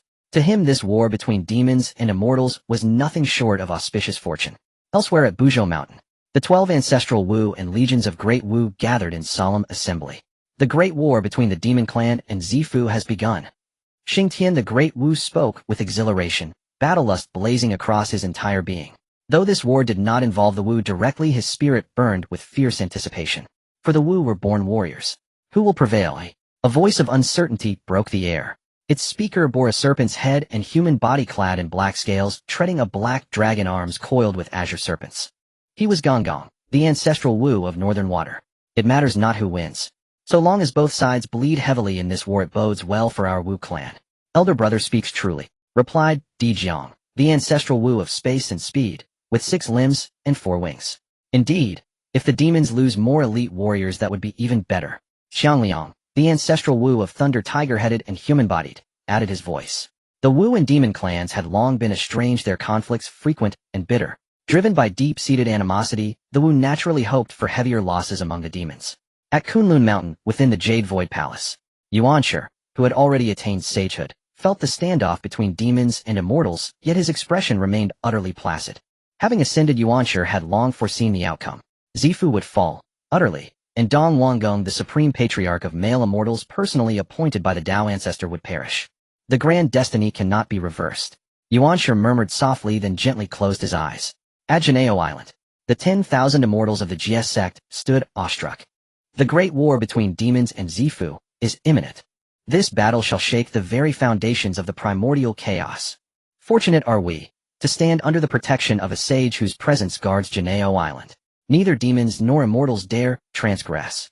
Within the Bo Palace, Tong Tian sat unmoved, his countenance serene, indifferent to the looming war. Like Yuanshi having attained sagehood, he too had already discerned its inevitable conclusion. At Shouyang Mountain within the 8 Scenery Palace, Taishang gazed pensively, his eyes half-lidded. A millennium has passed in the blink of an eye. Now the war between demons and Zifu draws near. Yet when shall my own opportunity to attain sagehood finally manifest? Taishang sighed wistfully. Tong Tian and Yuanshi had already ascended, yet he, the eldest of the 3 pure ones, remained unchanged. He sensed clearly his path to sagehood was bound to founding a sect. Yet try as he might, he could not pierce the final veil. To him it felt as though he sought to found a sect, but lacked its foundational root, like a drifting reed severed from all soil. At the moment when numerous powerful beings from the primordial chaos were focused on the scene above the Purple Mansion State, a battle intent enveloped the atmosphere, and dark clouds loomed overhead. On the side of the Demon Clan, Emperor Dijun and Dong Huang Tai-yi stood at the forefront of the formation. After a moment of silence, Dong Huang Tai-yi's gaze shot like lightning directly towards the Eastern King, and he shouted fiercely, "Eastern King, today is your day of demise." Hearing this, the Eastern King was naturally unwilling to show weakness, and with a cold smile he replied, "Arrogant. How dare a mere mixed-feathered bird be so presumptuous before this emperor?" As soon as the Eastern King said this, Dong Huang Tai-yi's anger was instantly ignited. Just then Dijun's expression darkened, and he raised his hand to command, "The Demon Clan shall obey my orders.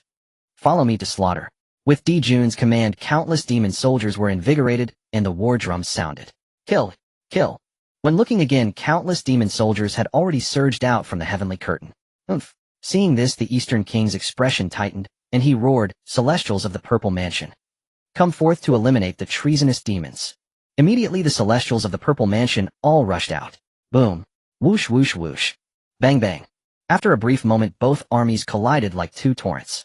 In an instant, celestial light surged, magical powers soared, the heavens trembled, and the earth cracked, and the sounds of explosions rang ceaselessly. On the side of the Demon Clan, the 10 great demon gods charged to the forefront. Ji Ming commanded water, Ing Zhao controlled thunder, and the 9-headed ghost car spewed poisonous fire. On the side of the Purple Mansion, several Quasi-Saints joined forces to form a formation, with celestial light pouring down like a waterfall, battling fiercely with the Demon Clan. Rumble! Bang! As both sides engaged fiercely, the sky collapsed, and the earth cracked. At every moment, soldiers from both sides perished, with bodies falling from the sky. A torrential rain of blood poured down. At the moment when the demons and the Purple Mansion were engaged in battle, Qin Mu, who was nearby, couldn't help but sigh and express, "Such a terrifying war. Even for someone like me, a Deluo golden immortal being at the very core of the battle could lead to instant annihilation." Qin Mu's face was filled with shock, and his agitated mind could not settle for a long time. After a while, he took a deep breath to calm his mind. Then he turned his gaze towards the depths of the valley. "I wonder when Master Nuwa will finish her seclusion." Compared to the battle between the demons and the Purple Mansion, Qin Mu was more concerned about Nuwa's progress in her seclusion. Earlier he had already hinted to Nuwa to create a clan. In Qin Mu's view, with Nuwa's comprehension, she would surely be able to realize her path to sanctity during this seclusion. By that time, because of the existence of the 3 light divine water and other causes, he would definitely gain a significant amount of heavenly merit when Nuwa attained sainthood. Moreover, there was a high possibility that he could use this opportunity to break through to the quasi-saint level. After contemplating for a while, Qin Mu collected his thoughts and continued to guard outside for Nuwa. At Wuzhuangguan, seeing the battle between the demons and the Purple Mansion erupt, Hong Yun's heart shook, and he couldn't help but exclaim, "Such a battle is truly terrifying. I wonder how many lives will be lost in this battle." Jin Yuanzi glanced slightly and took over the conversation. "What? Are you feeling pity for them?" Hong Yun forced a smile, feeling quite emotional. Jin Yuanzi noticed this, and his expression darkened slightly, knowing that his good-natured brother was a kind-hearted person in the primordial chaos. Back then he had even voluntarily given up his mat at the Zixiao Palace. After a moment of thought, Jin Yuanzi returned to his senses, and his lips moved as if he wanted to say something. But when the words were on the tip of his tongue, he swallowed them back. In the underworld Blood Sea, the ancestor of the Mingi River saw the demons and the Purple Mansion engaged in a fierce battle, and his face was filled with excitement. He couldn't help but lick his lips, his expression ecstatic. Kill. Kill to your heart's content. The more that died. Meanwhile, at Mount Buzhou, seeing the demons and the Purple Mansion engaged in a massacre, the 12 ancestors of the witch were also shocked. Such a great battle is truly terrifying. It would be best if both sides perished together. In that case, our witch clan would surely thrive. This is quite a good opportunity for our witch clan. It makes me itch to participate. Many ancestors of the witch sighed. For them it was indeed a delight to witness. In such a fierce battle, I don't know how many lives will be lost. Even the aftermath of the battle would affect countless innocents. One ancestor murmured to himself with a serpent tail and 7 hands on his back. He was none other than the ancestor of Earth Ho-Tu. At this moment within the purple mansion 2 figures quietly appeared. These 2 were none other than the Taoists of Western Realm Qin and Zhunti. Long ago the 2 had been recruited by the Eastern King and had pledged allegiance to the Purple Mansion Celestial Court. For this the Eastern King had even offered them the territory of the 3 states of the Purple Mansion to spread their teachings. At this time on the endless battlefield both sides were fighting fiercely, their eyes bloodshot with cries of anguish and sounds of slaughter rising and falling. Brother, the time has come, we can act now. Looking at the 3 states of the Purple Mansion below, Zhunti said excitedly. Jane nodded slightly, saying nothing more. In the next moment he opened his hand and shouted, Buddha kingdom in my palm, rise. Boom boom. Immediately a golden giant palm overshadowed the sky and descended towards the 3 states of the Purple Mansion. Within the 3 states countless beings had not yet reacted before being swept away by the Buddha light. Seeing this, Zhunti couldn't help but laugh. His wide sleeves waved, revealing the 7 treasures mysterious tree, and he waved it towards the ground. Then countless beings soared into the air. After completing all this, Jane and Zhunti exchanged a smile, disregarding the fierce battle below, and they flew towards the Western Realm. On the other side the Eastern King was leading the Celestials of the Purple Mansion in fierce battle against the Demon Clan. Why have I not seen the 2 Tao friends Jane and Zhunti? Someone, quickly go and invite them here for our battle in the Purple Mansion Celestial Court. The Eastern King shouted angrily. Earlier during the standoff he had found it strange that the 2 Quasi-Saints had not appeared. Now that the great battle had begun he still did not see their figures. Upon hearing the Eastern King's order, a Deluo from the Purple Mansion quickly flashed away. Soon this Deluo from the Purple Mansion arrived at the palace of Jane and Zhunti. Unfortunately, there was no... Moreover, what shocked this Deluo even more was that the 3 states of the Purple Mansion controlled by Jane and Zhunti had vanished without a trace. What? Did they run away? After a brief investigation, this Deluo quickly understood. Jane and Zhunti had taken advantage of the chaos of the Purple Mansion's battle with the Demon Clan to abscond with the 3 states. Shocked, this Deluo from the Purple Mansion did not dare to linger, quickly flashing away. Soon he returned to the battlefield. Emperor, something is wrong. The 2 from the west have fled the battlefield. They even took away the 3 states and countless beings. After hearing the report from the Zifu Deluo, the Eastern Prince was left completely stunned. What? Jane and Zhunti actually ran away. Damn it. The Eastern Prince, filled with rage, swung his dragon head staff, violently unleashing celestial light that obliterated a mountain into dust. He had initially thought that with Jane and Zhunti, 2 major Quasi-Saints assisting him, the chances of victory for the Zifu Xianting would increase. Who would have thought that the 2 had no intention of intervening and escaped after taking advantage of the chaos? The more he thought about it, the more furious he became. Truly shameless. He couldn't help but curse aloud, feeling that Jane and Zhunti were incredibly brazen. Looking back, he had once ceded the 3 states of Zifu to win over these 2. Who would have imagined that Jane and Zhunti would repay him in this manner? Those 2 shameless scoundrels. If my Zifu Xianting wins this battle, I, the Emperor, will personally lead my army to flatten the West. The Eastern Prince was furious. Before the Eastern Prince could think further, a bell tolled from above. Ding! Looking towards the sound, he saw Dongwang Tai stepping through the air, holding a great bell above his head. The bell radiated boundless golden light. On its surface the sun, moon, and stars were surrounded by the elements of earth, water, fire, and wind. Within the bell, mountains, rivers, and the myriad tribes of the wilderness were faintly visible. In an instant multicolored rays illuminated the heavens, and the chaotic sacred might trembled the universe. Wherever it passed, space solidified, and time came to a halt. Seeing Dongwang Tai summon this golden bell, the many powerful beings watching from the wilderness were all taken aback. Everyone knew that this golden bell was Dongwang Tai's innate treasure, the Dongwang bell. Zenyuanzi couldn't help but exclaim, now that the Dongwang bell has been summoned, this battle signifies that the Demon Clan will be in a state of relentless conflict with the Zifu. Hearing Zenyuanzi's words, the nearby Hongyun furrowed his brow slightly, and said, Brother, this battle may indeed unfold, as you said the Zifu is bound to lose. Zenyuanzi lightly lifted the corner of his mouth, meaningfully saying, It's not that I said it. It's simply the trend of the wilderness. Hongyun was momentarily stunned, a hint of confusion appearing on his brow, feeling that Zenyuanzi had seen through something.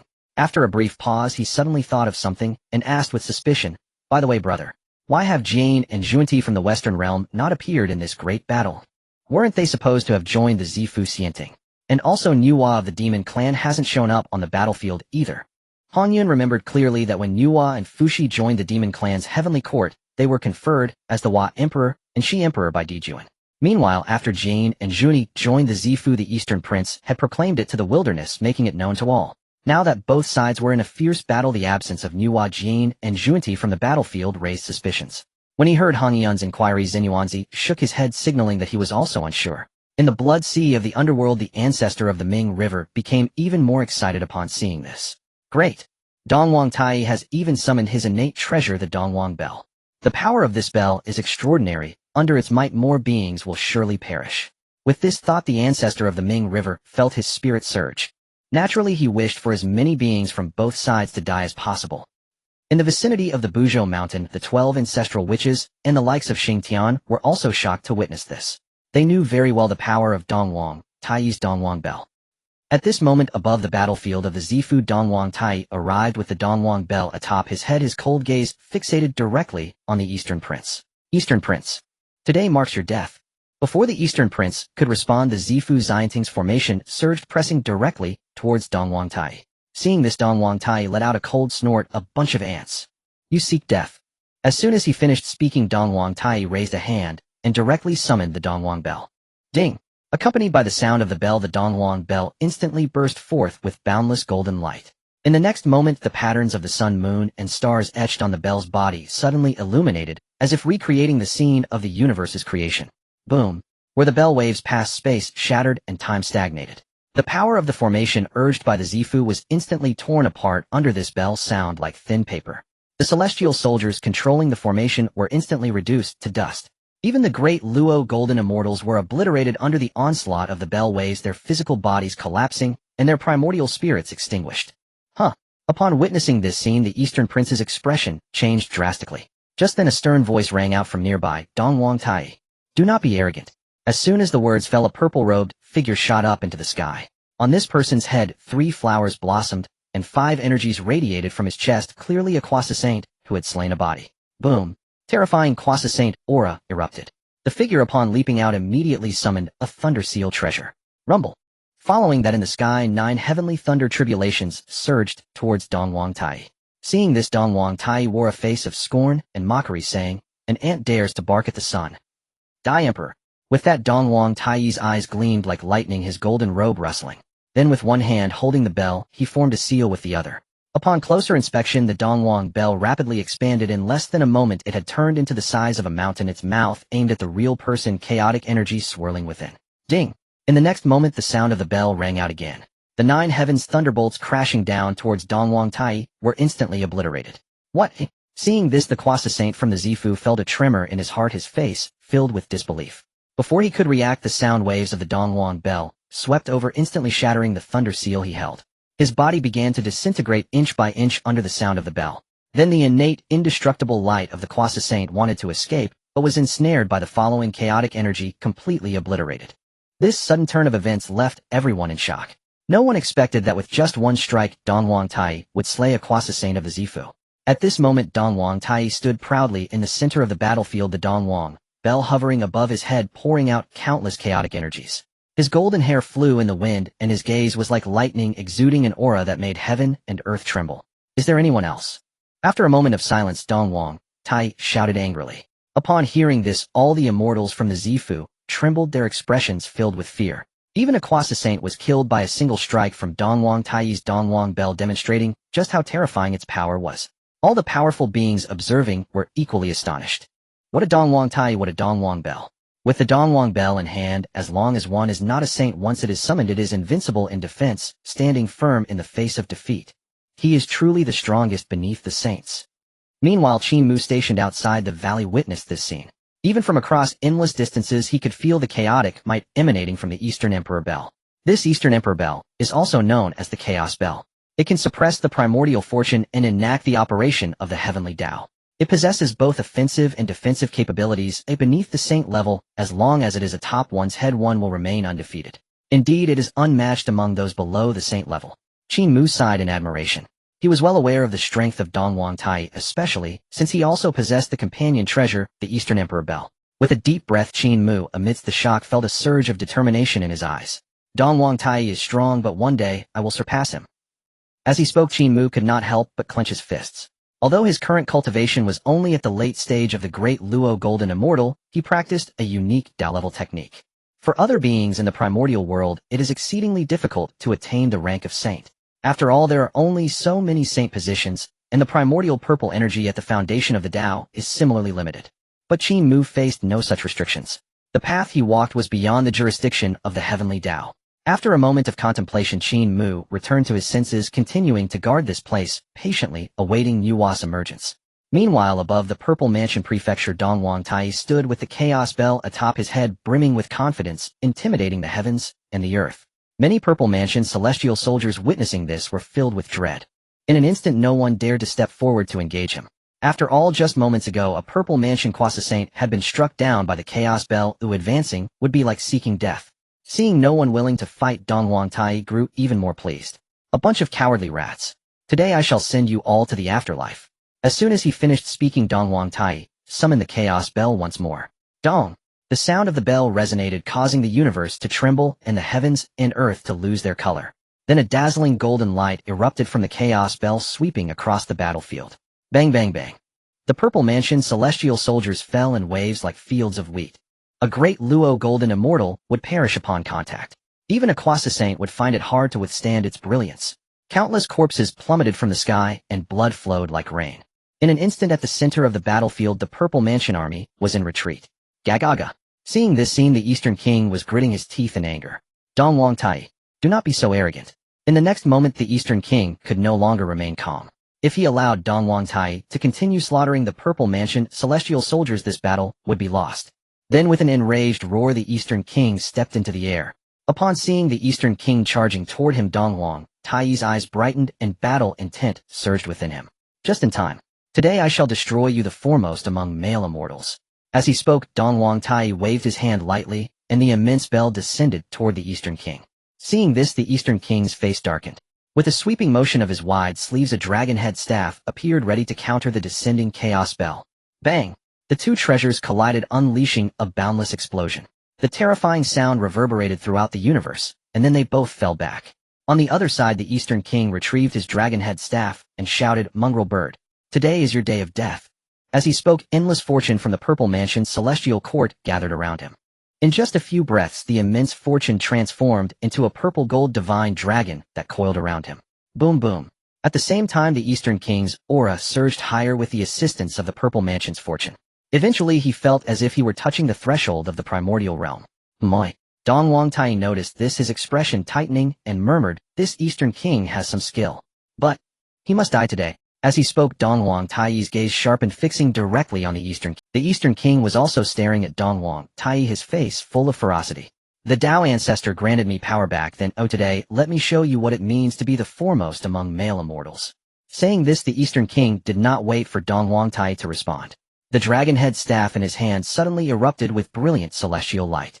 At the same time, the purple gold fortune dragon coiling around him wrapped around the staff. Boom! Following this, with a swing of the Eastern King's staff, a terrifying power caused the void for miles to collapse. Whoosh! Then a purple gold celestial light, like a heavenly river in reverse, sliced toward Dongwang Tai.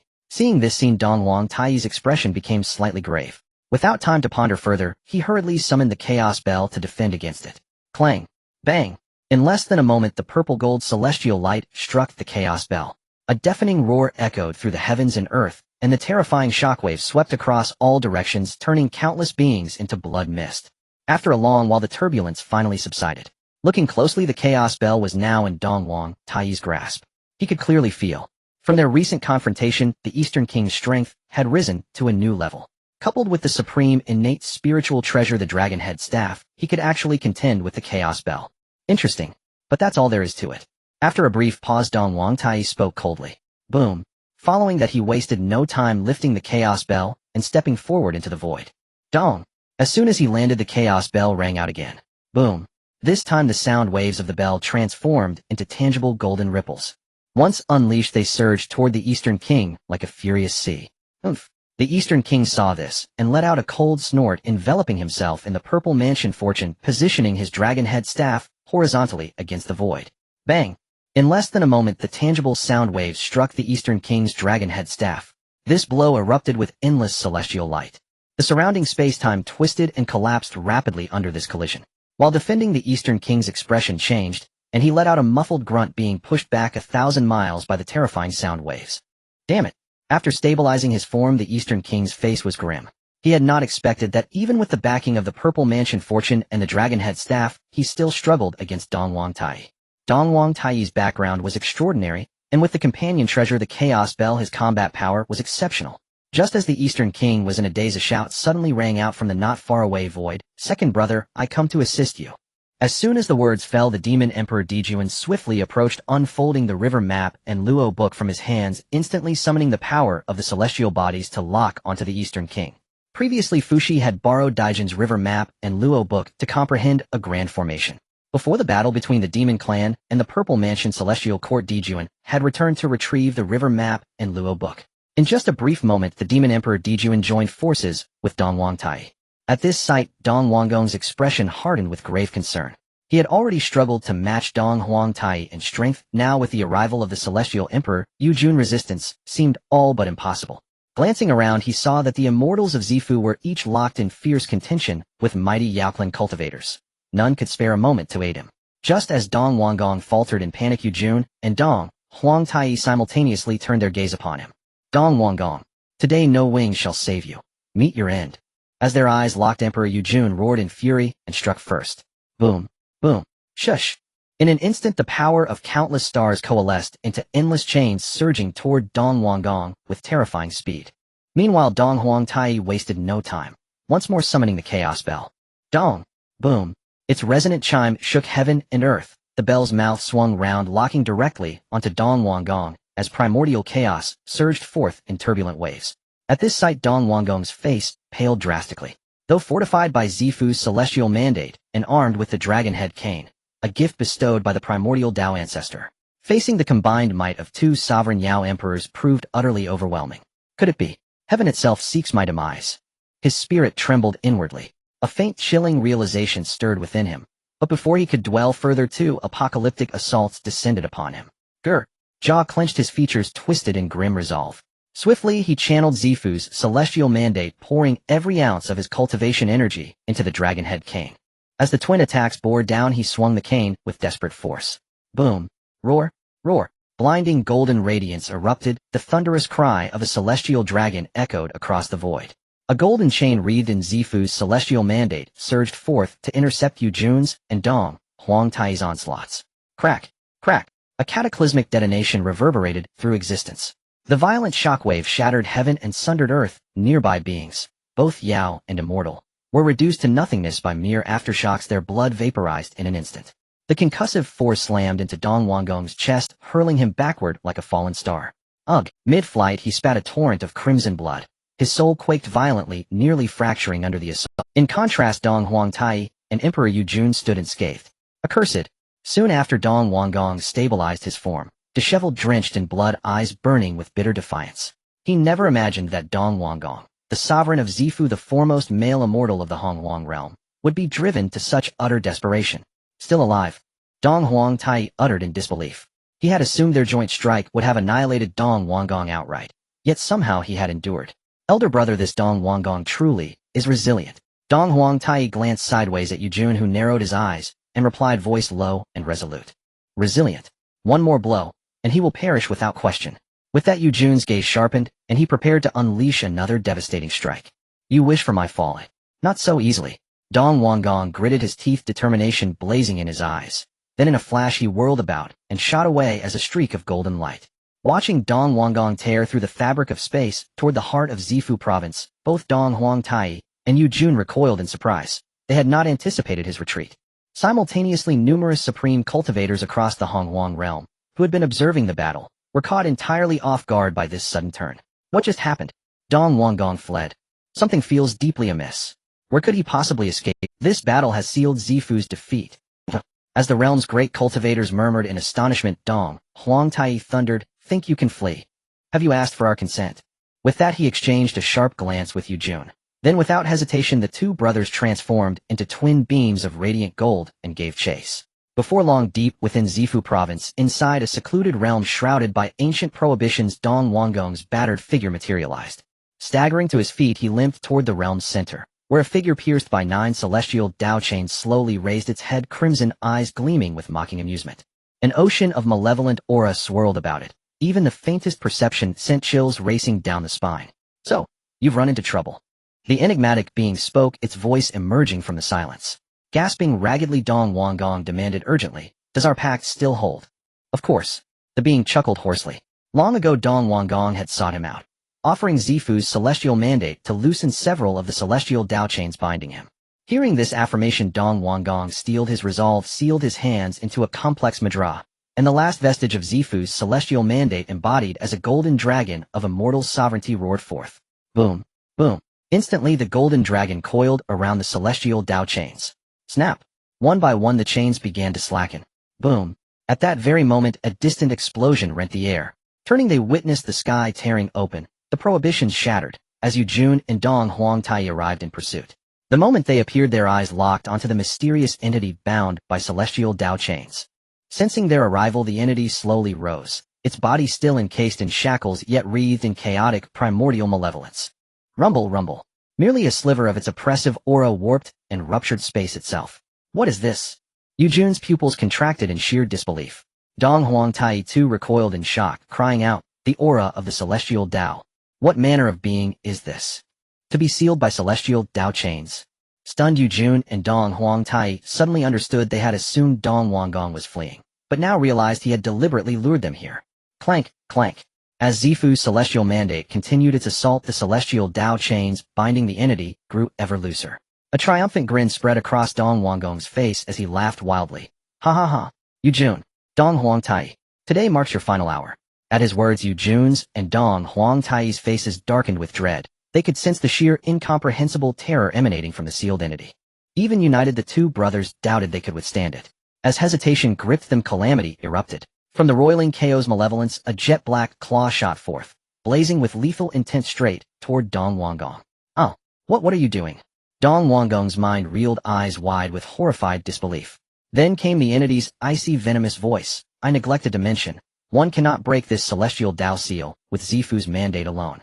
It demands the life of its sovereign as well." As the voice of the mysterious being faded, its jet-black claw pierced through Dong Wanggong's chest.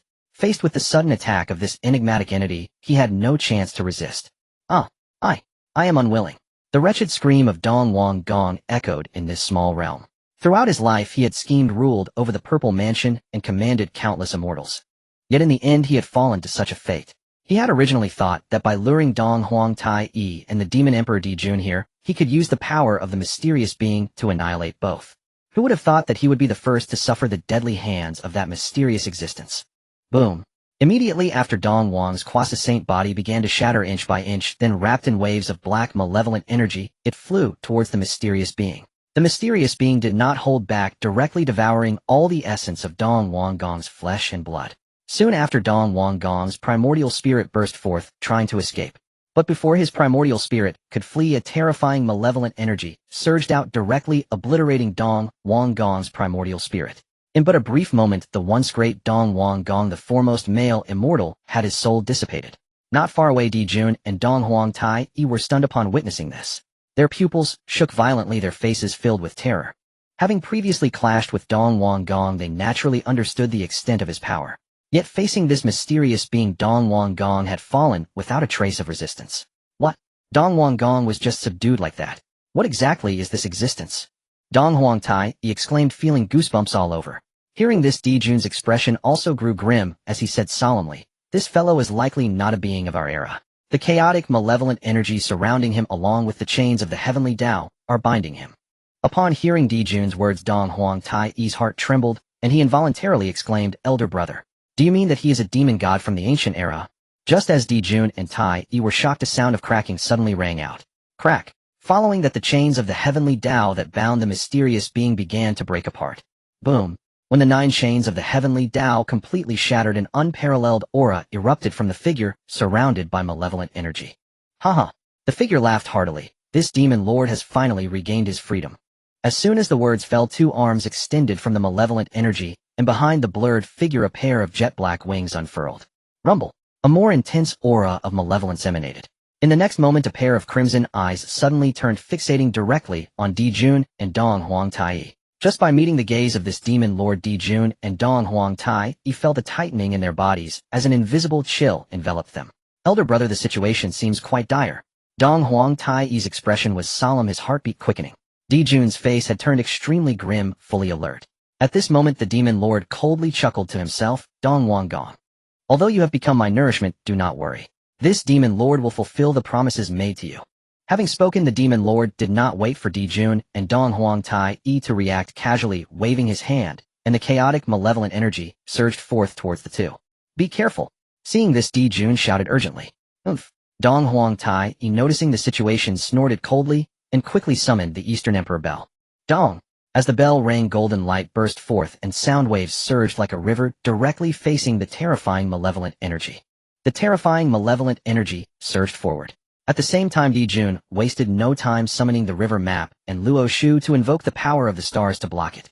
In less than a moment, the two attacks collided with the chaotic, malevolent energy of the demon lord. However, Di Jun and Dong Huang Tai did not expect that.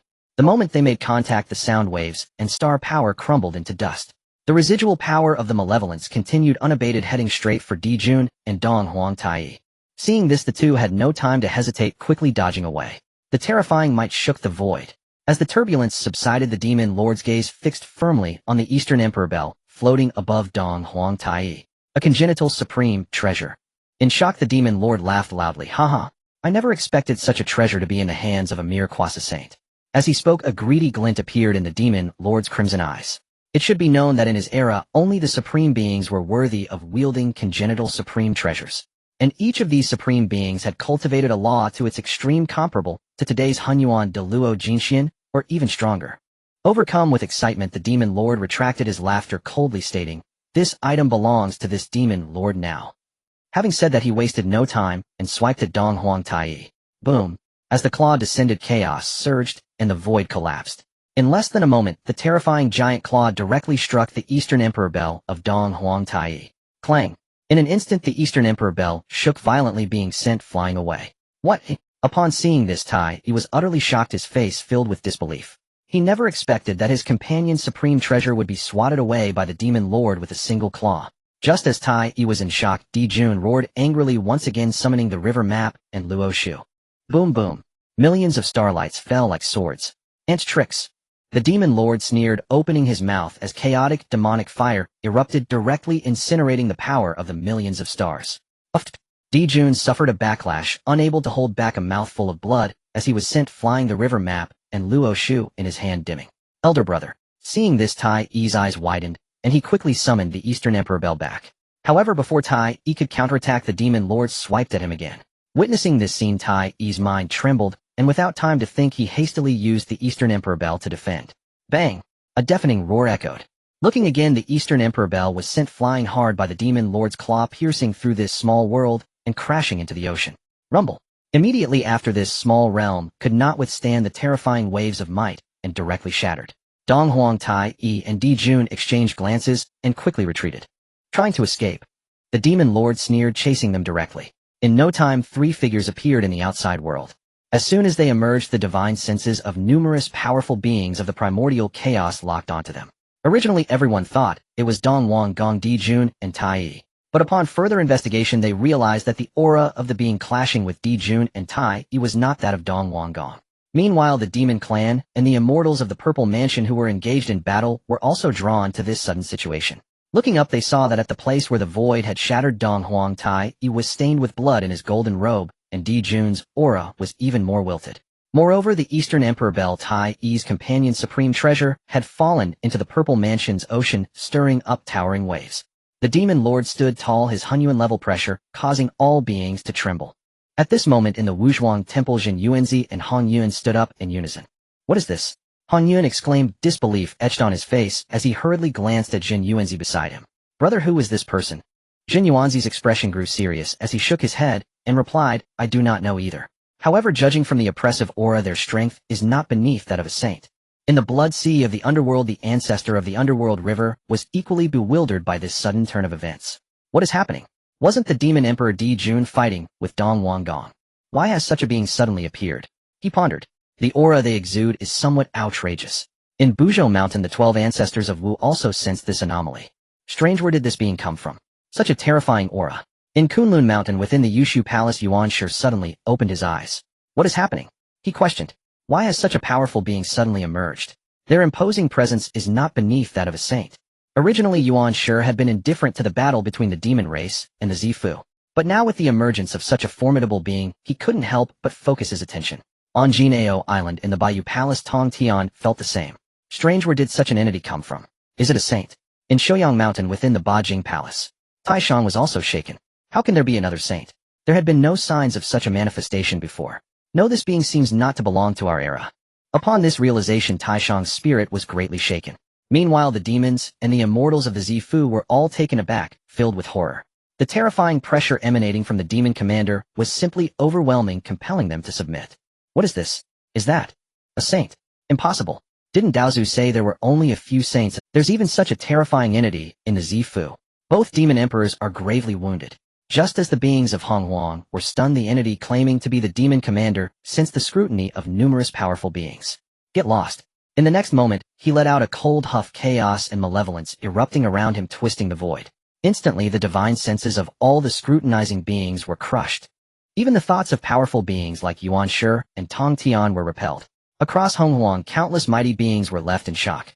At this moment in Kongtong Mountain, a trace of Qin Mu's divine sense was shattered, unable to probe further into the demon commander's being. He furrowed his brows tightly, disbelief written all over his face. Strange. When did such a terrifying being emerge in Honghuang? Its power is likely not beneath that of a saint. Qin Mu exclaimed in astonishment. It should be noted that after Hongjuan's 3 teachings in the Xiao Palace, the positions of the saints had already been distributed. Previously, with Yuan Shi and Tong Tian becoming saints in succession, there were only 3 in total, including Hongjun. However, now with the sudden emergence of such a formidable being, Qin Mu was somewhat caught off guard. After a moment's thought, he came to his senses and couldn't help but exclaim, the waters of Honghuang are indeed deeper than one would expect. At this moment, outside the 33 heavens in the Xiao Palace, Hongjuan, seated on his mat, slowly opened his eyes. His gaze pierced through endless voids, landing on the demon commander's figure. Oh. After probing, Hongjun sighed helplessly and said solemnly, I did not wish to meddle in your affairs, but why does the teacher like to court death? The beings of Honghuang did not know who this entity was, but Hongjun was well aware. Although its power was quite formidable in Hongjuan's eyes, who was one with the Tao, it was merely a slightly larger ant. It seems I can only make a personal visit. With that, Hongjuan's figure vanished from his location. He understood clearly that with the demon commander's strength, if left unchecked, both Dong Huang Tai Yi and Di Jun would surely fall at his hands. But Di Jun and Tai Yi were pivotal figures in this calamity. The Tao would naturally not allow them to perish at this juncture. As the spokesperson of the Tao, Hongjun could only intervene. Meanwhile, in another part of the chaotic void, a willow tree swayed atop, which sat an old man in a gray robe. Oh! Suddenly the old man was slightly taken aback, having detected the aura of the demon commander. After a brief perception, he smiled meaningfully and murmured, interesting. I didn't expect this fellow to appear in Honghuang. Now that he has manifested, it seems that guy should also show up, right? At this time in the Zifu state, the demon race and the immortals of the Zifu temporarily ceased their conflict due to the appearance of the demon commander. All beings were filled with trepidation. The aura emanating from the demon commander was far too terrifying, comparable to the might of a saint. Naturally, the demon race was even more anxious. After all, both Demon Emperor Di Jun and Dong Huang Tai Yi were gravely wounded. It was evident that this was the doing of the demon commander. This instinctively made the demon race feel that the demon commander was on the side of the Zifu. They contemplated that if the Zifu were to gain another force comparable to a saint, wouldn't the demon race be doomed? Just as everyone was in shock, the demon commander sneered coldly, casting his gaze towards the Dong Huang bell that had fallen into the eastern sea. This treasure belongs to this demon commander. With that, the demon commander casually lifted a hand, and an invisible force surged directly, augmenting the Dong Huang bell. Seeing the demon commander attempting to seize the Dong Huang bell, Dong Huang Tai Yi grew anxious, his eyes wide with fury as he shouted, "You dare!" Boom. Just as the words fell, an endless flame erupted around Dong Huang Tai Yi, revealing his true form as the 3-legged golden crow. The sun's true fire burned the heavens and boiled the seas. The demon commander scoffed at this, sneering lightly, "A little bird dares to be arrogant before this demon commander. Do you think you are that Tianfeng?" With that, the demon commander swiped a claw towards Dong Huang Tai Yi. Terrifying chaos and malevolence descended like a tempest. Dong Huang Tai Yi, witnessing this, immediately summoned the sun's true fire to counter it. Boom. In less than a moment, the true fire collided with the malevolence. Bang. A deafening explosion cracked through the heavens, tearing the void apart. Upon closer inspection, the sun's true fire summoned by Dong Huang Tai was utterly extinguished under the onslaught of the malevolence. Dong Huang Tai suffered a backlash, his golden feathers scattering as blood gushed forth. The gap in strength between him and the demon commander was simply too vast. Subsequently, the demon commander ignored Dong Huang Tai and intended to continue seizing the Dong Huang bell. Just then a voice echoed from the void, "Jidu, have you not been sealed enough?" The sound roared like rolling thunder, reverberating throughout the entire Honghuang realm. Upon hearing this, the demon commander, Jidu, trembled violently. This voice is Hongjun. Jidu's heart trembled, a flicker of fear flashing in his crimson eyes. At the same time, many powerful beings in the primordial world were also startled. It's the Tao Ancestor. Has the Tao Ancestor made a move? Jidu. That name sounds somewhat familiar. To alarm the Tao Ancestor, this being must have an extraordinary background. The two great sovereigns of the demon race are no match for him. Could he truly be some kind of demon god? Many powerful beings were secretly astonished. Earlier they had used their divine sense to probe Jidu. However, they did not expect that with a single roar from him, their divine senses would be utterly shattered. Now it has even attracted the Tao Ancestor Hongjun to descend. The powerful beings could certainly guess something. At the foot of Mount Kongtong, Qin Mu, guarding outside the valley, was shocked upon hearing Hongjun's voice. Jidu. So it was him. Many beings in the primordial world did not know who Jidu was. But Qin Mu was all too clear. He is one of the 4 demon kings under the demon ancestor Luo Hu. No wonder he could easily suppress the demon races Di Jun and Tai Yi. It seems the depths of the primordial world are far beyond my imagination. Qin Mu sighed with emotion. Earlier, even a fragment of his divine sense had been shattered by Jidu. At that moment, he wondered what kind of terrifying being this was to be so formidable. After a moment of contemplation, Qin Mu took a deep breath and chose not to think too much further. After all, the Tao Ancestor Hongjun had personally stepped into the fray. Jidu must be at the end of his rope. Meanwhile, in the region of Zifu, upon hearing Hongjun speak, Jidu was filled with terror. In the next moment, his crimson eyes narrowed as he fixed his gaze directly upon Di Jun and Tai Yi. Boom.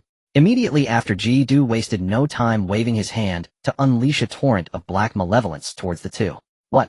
Di Jun and Tai Yi, already heavily injured, both shrank their pupils at the sight. As the malevolence surged forward, an invisible aura suddenly descended, directly shielding the 2 demon sovereigns. As Jidu's malevolence touched that aura, it instantly disintegrated into nothingness. Rumble. Following that, purple energy descended, cascading like a river tumbling from the vast void. Wherever that purple energy passed, chaotic currents retreated, revealing a grand path adorned with golden lotuses resonating with the sounds of the Tao. Each bloom of the golden lotus echoed with the music of the Tao. Then a figure slowly emerged from the path of nothingness. The newcomer wore a dark Tao robe, and as his eyes opened and closed, it seemed as though countless worlds were born and perished within. Wherever his gaze fell, chaos dissipated and laws manifested. Who else could it be but Tao Ancestor Hongjun? Seeing Hongjun's true form reveal itself in the primordial realm, Di Jun and Tai Yi, despite their injuries, hurriedly bowed and saluted, "Greetings, Tao Ancestor." At the same time, the demon race and the immortals of Zifu also bowed in reverence to Hongjun, "Greetings, Tao Ancestor." Additionally, powerful beings throughout the primordial realm respectfully bowed, their eyes filled with sincerity and reverence. Hongjun's expression remained calm as he nodded slightly, indicating that Di Jun and the others need not be overly courteous. Meanwhile, upon seeing Hongjun's true form descend, Jidu's expression was complex, filled with unwillingness, fear, and unease. Damn it! This old thing has truly descended. In the ancient battle between Tao and Demon, had it not been for Hongjun appearing, the demon race would have long since ruled the primordial realm. Jidu secretly lamented, recalling the past. At that time, Luo Hu established the demonic Tao lineage as the demon ancestor, seeking to prove that the path of slaughter could become a saint of the heavenly Tao. Later, Hongjun urgently summoned many innate powers to jointly battle the demon race at the ancestral peak of Shifang Mount Shumi. After a fierce battle, the sword array of the immortals was shattered. Hongjun sheltered all beings, embracing the heavenly Tao, ultimately becoming the first heavenly Tao saint of the primordial world. Thinking of the demon race's defeat, Jidu felt immense unwillingness. Just as Jidu was lost in thought, Hongjun's gaze shifted directly to him. With just one look, Jidu felt a chill run down his spine, as if he had fallen into an endless ice cave. Jidu, the Ancient Ones spared your life, yet you did not cherish it. Now you dare to come out and cost. As he spoke, Hongjun's voice was calm, but seemed like the judgment of the heavenly Tao, each word causing the voice. Upon hearing Hongjun's words, Jidu's heart shook violently. He naturally understood that with his cultivation, he was no match for Tao Ancestor Hongjun. After a moment's thought, a flicker of determination flashed in Jidu's eyes. Since he could not win, he would have to escape. With this thought, Ji-du suddenly turned around intending to tear through the void and flee. Wanna run? Upon seeing this, Hong Jun's gaze sharpened. With a single glance, a radius of 1,000,000,000 miles of space-time was instantly sealed. Upon sensing this, Di Jun and Dong Huang Tai's pupils shook their bodies, trembling uncontrollably. Is this the means of a saint? Just a single glance, and he has frozen 1,000,000,000 miles of time and space. The saint is too powerful. With a glance, time and space were paused. The two brothers were immensely shocked. Hong Jun's ability was just too terrifying. At the same time, many powerful beings in the primordial realm who were paying attention to the situation in Zifu were also stunned by Hong Jun's ability to seal time and space. When a saint makes a move, it is terrifying. From the Tao ancestors' words, it seems Ji-du is indeed a being from ancient times. The Tao ancestor once spared his life. In the ancient battle between Tao and demon, could it be that Ji-du is a remnant of the demon race? To pause time and space, causing all things to stand still, the means of a saint are unfathomable. Just as many powerful beings were astonished, Hong Jun lightly raised a hand. Boom! In the next moment, chaotic energy condensed from the void and a chaotic spear appeared. From this spear, the power of the heavenly Tao flowed. Whoosh! Following that, a sound of breaking air was heard. Upon closer inspection, the chaotic spear was rapidly piercing towards Ji-du. What? Looking at the chaotic spear flying towards him, Ji-du was filled with terror. He had originally thought of tearing through the void to escape. Who would have thought that Hong Jun's single glance would seal off time and space, cutting off his retreat? As the chaotic spear was about to strike, Ji-du could not help but scream in panic, "Ancestor, save me." As soon as his voice fell, a 10th Sanshang crack suddenly opened in the void. Then a giant black hand reached out from within the rift. One could see that within the palm of the giant hand, demonic patterns flickered and malevolence surged. Bang! In an instant, the giant hand crushed the chaotic spear and then seized Ji-du, swiftly retreating back into the rift. This sudden scene stunned countless beings in the primordial realm. What is happening? Ji-du was rescued by someone. The spear condensed by the Tao ancestor shattered with a single blow. As everyone was shocked, Hong Jun's gaze deepened, revealing a rare hint of solemnity. I did not expect this guy to become so strong. The giant claw that appeared was none other than Luo Hu. In the ancient battle, although he defeated Luo Hu ultimately entered the chaos beyond chaos, establishing a realm for the demon race, known as the Outer Heavenly Demon Realm. It seems I must hasten my pace to merge with the Tao. With that thought, Hong Jun did not linger and directly vanished from the spot. With Hong Jun's departure, the battle between the demon race and Zifu also came to an end.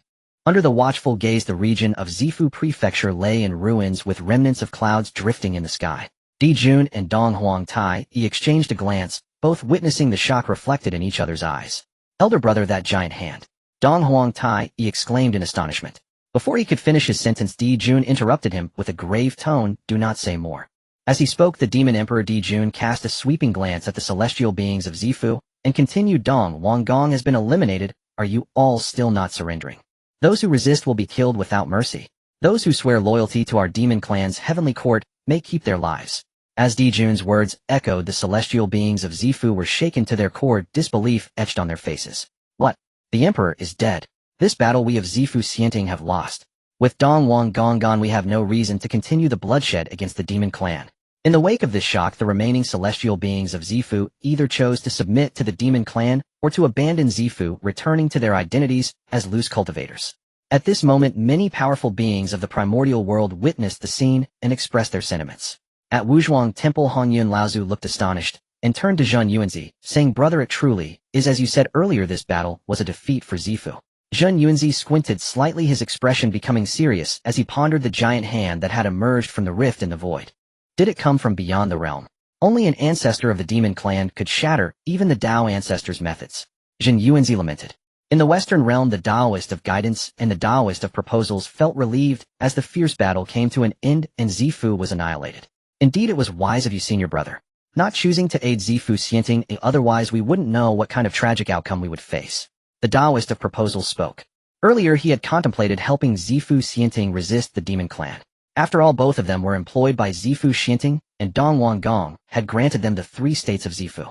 However, after the battle commenced, the Taoist of guidance changed his mind and directly swept away the 3 states of Zifu along with countless lives. Hearing the words of the Taoist of proposals, he squinted slightly and replied, "Zifu's fortune has run out. Next, the demon clan will rise. This primordial world will also welcome changes, but I wonder when our western side can flourish." At Mount Buzhou, the 12 ancestors of the Witch clan appeared somewhat displeased. "The demon clan has won. Zifu Xianting has been destroyed. Who would have thought amidst the battle between the two sides such a variable as Jidu would emerge? So it seems that Dong Wang Gong fell at the hands of Jidu. Now that Zifu Xianting is gone, the strength of the demon clan will surely surge. Indeed, this is not good news for our witch clan. The ancestors of the witch clan debated among themselves. They had originally hoped for both the demon clan and Zifu Xianting to suffer mutual destruction. Yet no one anticipated such a turning point in the battle. At Mount Kongtong, Qin Mu remained calm. He had long been aware of Zifu Xianting's fate, but he did not foresee the emergence of Jidu during the battle. The one who rescued Jidu must be the demon ancestor Luo who right. It seems I must hasten to improve my cultivation. Qin Mu's expression was heavy. He was well aware that a great calamity was approaching. Merely possessing the cultivation of a great Luo golden immortal would be utterly inadequate for survival in the impending tribulation.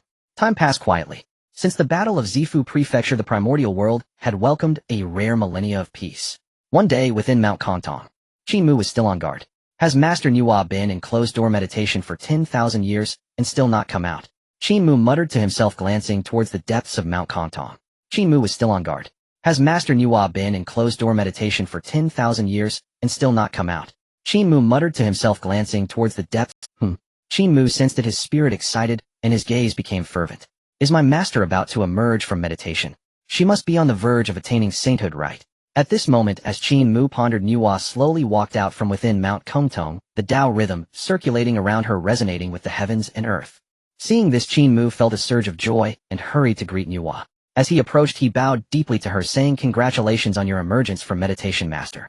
I wonder, has master comprehended the path of sainthood?" Upon hearing Qin Mu's question, Nuwa smiled gently and nodded, saying, "I have gained enlightenment." Hearing this, Qin Mu was naturally excited. He followed Nuwa out, eagerly awaiting the moment of her attainment. 10,000 years ago, it was he who had advised Nuwa to create a new race, which led to her enlightenment and subsequent closed-door meditation. Now, hearing that Nuwa had comprehended her path to sainthood, it was only natural that her attainment would follow smoothly. "Congratulations, master." After a brief moment of thought, Qin Mu exclaimed in excitement. Nuwa nodded and lightly responded, "Nephew Qin Mu, my ability to comprehend the path of sainthood is greatly thanks to your earlier guidance." Qin Mu smiled faintly and replied, "That was all due to your own destiny, master. I dare not take credit." Nuwa smiled slightly, saying no more as she took out the 9 heavens shirong and the 3 light divine water. She then gracefully lifted her hand, blending soil and water. Soon, one by one, clay figures took shape under Nuwa's hands. These clay beings were all female, with beautiful features and vibrant spirits. As she continued to mold, Nuwa frowned slightly and expressed her doubt. "Strange. Why do I feel like?" Upon hearing Nuwa's words, Qin Mu smiled knowingly and responded, "Master, solitary yin does not endure and solitary yang does not generate. There must be a balance of yin and yang." With Qin Mu's words, Nuwa suddenly realized and immediately began to mold male clay figures as well. Thus she continued to create for quite some time, and under her guidance the clay beings began to exhibit vitality. However, at this moment Nuwa appeared somewhat impatient. This method of creation is too inefficient. Hearing this, Qin Mu lightly waved his hand and offered her a green vine. It was the innate gourd vine. "Master, you can use this to dip in the clay and whip it. It will be much more efficient." "Oh." Nuwa showed slight surprise, a glimmer of curiosity flashing in her eyes. She had not expected Qin Mu to provide her with so much help before her attainment of sainthood. After a brief pause, Nuwa accepted the vine from Qin Mu's hand, without hesitation dipped it in the 3 light divine water and 9 heavens shirong, and then gave it a flick. Splash. In an instant the clay droplets fell to the ground and transformed into hundreds of living human beings. Compared to the clay figures molded by Nuwa herself, these whipped humans were not as perfect. However, they excelled in terms of efficiency. Soon the plain was bustling with activity. In no time at all the number of human beings had reached 120,000. These human beings, whether kneeling or standing, upon awakening their intelligence, began to bow and worship Nuwa. "We pay our respects to the Holy Mother." Suddenly a tremendous force erupted from within Nuwa. Following that, a purple aura stretched across 30,000 miles above the 9 heavens, gathering into vast clouds of golden merit. A majestic purple aura surged forth, soaring from Kongtong Mountain into the heavens. The dazzling light instantly illuminated the entire primordial world. At the same time, the aura of a sage began to permeate the surroundings. In an instant, numerous powerful beings in the primordial world looked up towards the void, their minds shaken. They all realized that another being was about to attain enlightenment and become a sage. What is this? Another being is about to become a sage. Who could it be? Could it be the supreme among the 3 pure ones? Or is it the Taoist of the Western realms, and Zhunti? Or could it be Nuwa? Countless beings speculated. Prior to this, the Tao ancestor Han Jun had already appointed the future 6 sages of the heavens, with Tong Tian and Yuanshi having already attained sagehood. Many beings felt that the one most likely to achieve sagehood at this moment would be the Supreme. At Shouyang Mountain outside the 8 Sceneries Palace, the Supreme stood with hands behind his back, his gaze firmly fixed on the boundless purple aura. Under the shroud of the sage's aura, even his divine sense could not penetrate. Is it Nuwa or the two from the west? The Supreme murmured softly, his expression quite complex. After all, both Tong Tian and Yuanshi, as fellow members of the 3 Pure Ones, had already attained sagehood. As the head of the 3 Pure Ones, he was still stuck at the quasi-sage level. Why has my opportunity to attain sagehood not yet arrived, eh? The Supreme voiced his doubts. He had originally thought he would be the first to become a sage. But now another was about to attain sagehood, and it was not him. After pondering for a moment, the Supreme let out a long sigh and remarked, well, some things cannot be rushed. I already possess a sage position. Becoming a sage is merely a matter of time. After comforting himself in this way, the Supreme felt much better. At Kunlun Mountain in the Yushu Palace, the Yuanshi sage felt a jolt in his heart. Moi, could it be Nuwa? I didn't expect her to be a step ahead of my senior brother. The Yuanshi sighed. As a sage himself, with his divine sense spread out, he could naturally perceive that it was Nuwa who was about to attain sagehood. On the other side, at Janeo Island in the Bio Palace, Tongtian also sensed that Nuwa was about to achieve sagehood. It turns out that Nuwa is ahead of us. Why has my senior brother not sensed the opportunity for sagehood yet? Tongtian furrowed his brows, feeling quite puzzled. Logically speaking, the Supreme, being the head of the 3 Pure Ones, should have attained sagehood before he and Yuanshi. After contemplating, Tongtian returned to his senses and didn't dwell too much on it. After all, the 6 of them were all future sages appointed by the Tao ancestor. Becoming a sage was simply a matter of time. Inside Wuzhuang Temple, Xinyuanzi and Hong Yun exchanged glances, both seeing the shock in each other's eyes. Brother, another sage is about to emerge. Hong Yun exclaimed. Xinyuanzi nodded slightly and said, indeed. With the Tao ancestor included, there will soon be 4 sages visible in the primordial world. Hong Yun narrowed his eyes, slightly feeling a bit envious. Although he had not been granted a sage position by Hongjuan, he possessed the primordial purple aura as the foundation of the Great Way. Compared to other quasi-sages in the primordial world, he had a greater chance of ascending to sagehood. I wonder if I will also have a day to attain enlightenment in the future. In the demon clan's heavenly court at the Lingxiao Palace, Emperor Jun and Tai sensed the anomaly and could not help but rise in astonishment. Elder brother, another being is about to attain sagehood. Tai exclaimed excitedly as the true fire of the sun within him began to burn uncontrollably. I wonder if it will be our demon clan's Huang. Emperor Jun speculated, his heart racing. 1,000,000 years ago, the demon clan's heavenly court had a great battle with the Zifu Xiantiang. The Eastern King died, and the Zifu Xiantiang was destroyed. Since then, the demon clan's power had soared in the primordial world, faintly showing signs of becoming the dominant force of the primordial lands. If it is indeed Huang, our demon clan will dominate the entire primordial realm. Tai said excitedly. The demon clan was already powerful. If they had another sage to oversee them, how could they not stand tall in the primordial world? In the west on Mount Shumi, the Taoist of Guidance and the Taoist of Zhunti were both greatly shaken. Senior brother, someone is about to attain sagehood. Is it Nuwa or the Supreme? Zhunti said in surprise. Taoist of Guidance thought for a moment and replied, it should be the Supreme, right? Zhunti did not doubt this and could not help but exclaim, the 3 Pure Ones truly are the authentic lineage of Pangu. If the Supreme also attains sagehood, all 3 Pure Ones will have become sages. When will we too finally break through and become sages, eh? Upon saying this, Zhunti could not help but sigh. In the blood sea of Yomi, the ancestor of the River of Souls was shaken by the sight. Another sage is about to emerge. Do I still have a chance, ancestor? Earlier during the battle between the demon clan and Zifu, countless were killed, and the blood sea of Yomi absorbed even more resentment. The ancestor of the River of Souls' strength had also increased again. However, he knew that breaking through the shackles and entering the sage path was not as simple as he imagined. After all, not only had he not received a sage position, but he also lacked the primordial purple aura, the foundation of the Great Way. There must be a way. In the future, I will surely attain the sage position. At Buzhou Mountain, where the witch clan resides, the 12 ancestors of the witch were shocked. I wonder who will break through to become a sage this time. Could it be the Supreme among the 3 Pure Ones? I hope it's not the demon clan's Nuwa. Indeed, if Nuwa becomes a sage, the demon clan's ambition to dominate the primordial world will undoubtedly grow. If it comes to that, our witch clan and the demon clan will probably have a war. It would be great if the witch clan could also produce a sage to oversee us. The ancestors of the witch discussed among themselves. Naturally, they did not wish to see Nuwa become a sage. After all, Nuwa was the Huang of the demon clan. If she achieved sagehood, the demon clan would have a sage to oversee them. Moreover, given that the demon clan had previously destroyed the Zifu Xiantiang, their ambitions would surely swell. In the primordial world, the only ones who could contend with the demon clan were their witch clan. Just as the beings of the primordial world were in shock, a figure appeared in the skies above, and it was none other than Nuwa. Boom! A vast holy might radiated from Nuwa's body. Following that, her voice echoed throughout the primordial realm. I, Nuwa, observe the myriad clans of the primordial world upholding the creation of heaven and earth. Today I create a race named the human race. Let heaven and earth bear witness. Human race, arise.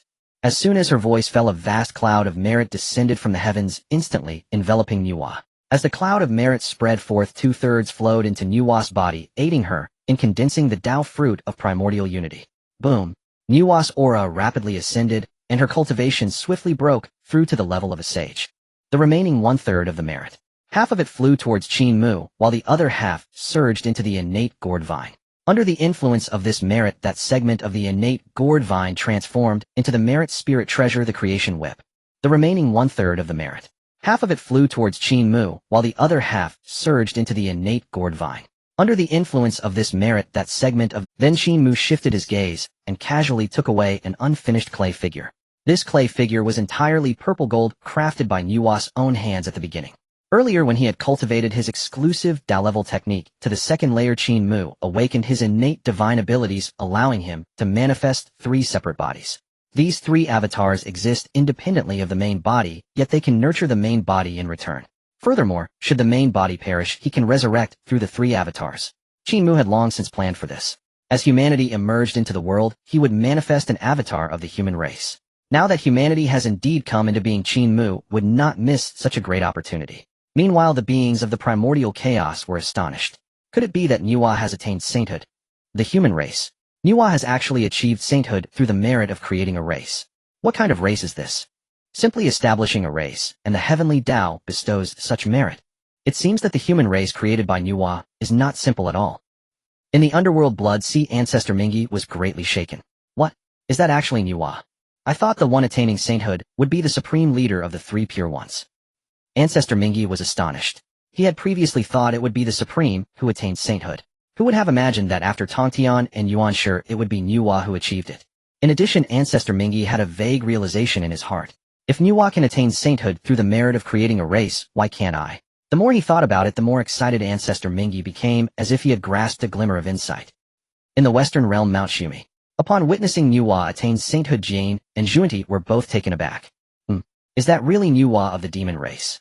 I thought it would be the supreme. Zhunti exclaimed. Previously, both he and Jane had believed it would be the supreme who attained the Tao. Yet beneath this manifestation it was Nuwa. Junior brother, it is not surprising who attained sainthood. Next, we should carefully consider the opportunities for our own sainthood. To what Jane said, Zhunti could not disagree, lightly nodding. Indeed, of the 6 saints foreseen by Master, 3 have already attained sainthood. At Shouyang Mountain outside the 8 Scenery Palace, the Supreme stood with his hands behind his back. Is that actually my junior sister? Attaining sainthood through the merit of creating the human race. As he murmured, the Supreme had an inkling of realization, his eyes shimmering with the flow of Tao rhythm. The human race. As he pondered, the clarity in the Supreme's gaze intensified. Previously, after Tongtian and Yuanshi consecutively established teachings and attained sainthood, the Supreme also gained insights here. He saw that his opportunity for attaining sainthood was also linked to establishing teachings. However, after pondering for a long time, he could not find the foundation for his own teachings. Now, seeing Nuwa create the human race, the Supreme unexpectedly discovered that this human race was indeed related to his opportunity for attaining sainthood. Could it be? Could it be that the foundation for my teachings lies within the human race created by Nuwa? Suddenly, the Supreme considered this possibility. With this thought, the foundational Tao energy within him, the primordial purple energy, immediately stirred. After sensing it, the Supreme became increasingly certain that it was as he had envisioned. No wonder I have always felt that faint opportunity eluding me. It turns out it was because the human race had not yet emerged. The Supreme said with a look of enlightenment, a smile blossoming on his lips. It seems I need to descend the mountain and venture into the primordial chaos. Soon the Supreme firmly decided to descend the mountain and engage with the human race. He could sense that the path to his sainthood lay within the human race. At this moment, in the realm of the 9 heavens where the demon race dwelled, upon seeing that it was Nuwa who attained sainthood, the entire demon race erupted in ecstatic joy. Ha ha ha! It is the queen of Nuwa who has attained sainthood. Heaven bless our demon race. With Nuwa's sainthood, from now on the demon race will have a sage to preside over us. The demon race is flourishing. Countless demon beings cheered, all brimming with excitement. Earlier they had anticipated that the one attaining sainthood would be Nuwa. To their surprise it truly was. It should be noted that prior to this the demon race had already destroyed the Purple Mansion Celestial Court. Now Nuwa has attained sainthood. With the support of a sage, how could the demon race not dominate the primordial chaos and the heavens? Meanwhile, within Lingxiao Palace, Emperor Jun and Tai, among other high-ranking members of the demon race, were ecstatic upon witnessing this. It truly is Queen Nuwa. From now on our demon race has a sage to preside over us. Why should we worry about the primordial chaos not returning to our demon race? The demon Emperor Jun was overjoyed, his ambitions growing ever larger. Elder brother, it won't be long before our demon race can unify the primordial chaos. With Queen Nuwa as this sage who would dare not to submit. To what Dongwang Tai said, Kunping Jimin and others could not disagree, their faces filled with excitement. Everyone knew that with Nuwa attaining sainthood the momentum of the demon race would surge again. This was a great opportunity for the demon race to unify the primordial chaos. At Mount Buzhou within the Pangu Hall, the expressions of the 12 ancestor witches were all grave, the air thick with tension. Having seen beings about to attain sainthood earlier, they had secretly prayed, hoping Nuwa would not attain sainthood. After all, long ago Emperor Jun had invited Nuwa and Fuxi to join the demon race's heavenly court, bestowing upon them the titles of Queen and Emperor. Who would have thought that what they feared would come true? The one attaining sainthood was indeed the demon race's Nuwa. Boom. After a moment of silence, Emperor Jiang suddenly smashed a fist down onto a black iron pillar. With a sage emerging from the demon race, what are we the witch race to do? Emperor Jiang said solemnly. For the witch race, Nuwa attaining sainthood undoubtedly placed greater pressure on them. What of a sage? We can still summon the 12 capitals, heavenly gods formation, and fight against them. Though that may be true, after all they are sages. Earlier you all saw the battle between the demon race and the Purple Mansion Celestial Court, where the Tao ancestor intervened. The might of a sage is truly terrifying. From now on let us try to avoid conflicts with the demon race. I fear that the more we concede, the more the demon race will take advantage of us. The 12 ancestor witches debated among themselves. Remembering that the demon race now had a sage to preside over them, they felt a headache coming on. At this moment at Kongtong Mountain, the 12 human beings created by Nuwa upon seeing her descend all knelt and shouted, "We pay our respects to the Holy Mother." Their voices echoed throughout the land. Nuwa scanned the crowd, a satisfied smile gracing her lips. Then she turned her gaze to Qin Mu, her eyes filled with gratitude. It was thanks to Qin Mu that she was able to attain sainthood. It was Qin Mu's initial enlightenment that led her to create a race, allowing Nuwa to gain profound insights.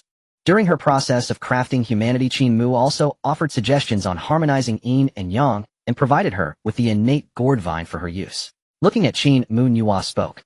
"Nephew, I need to return to the Nuwa Palace to stabilize my sacred realm. The human race will be entrusted to you."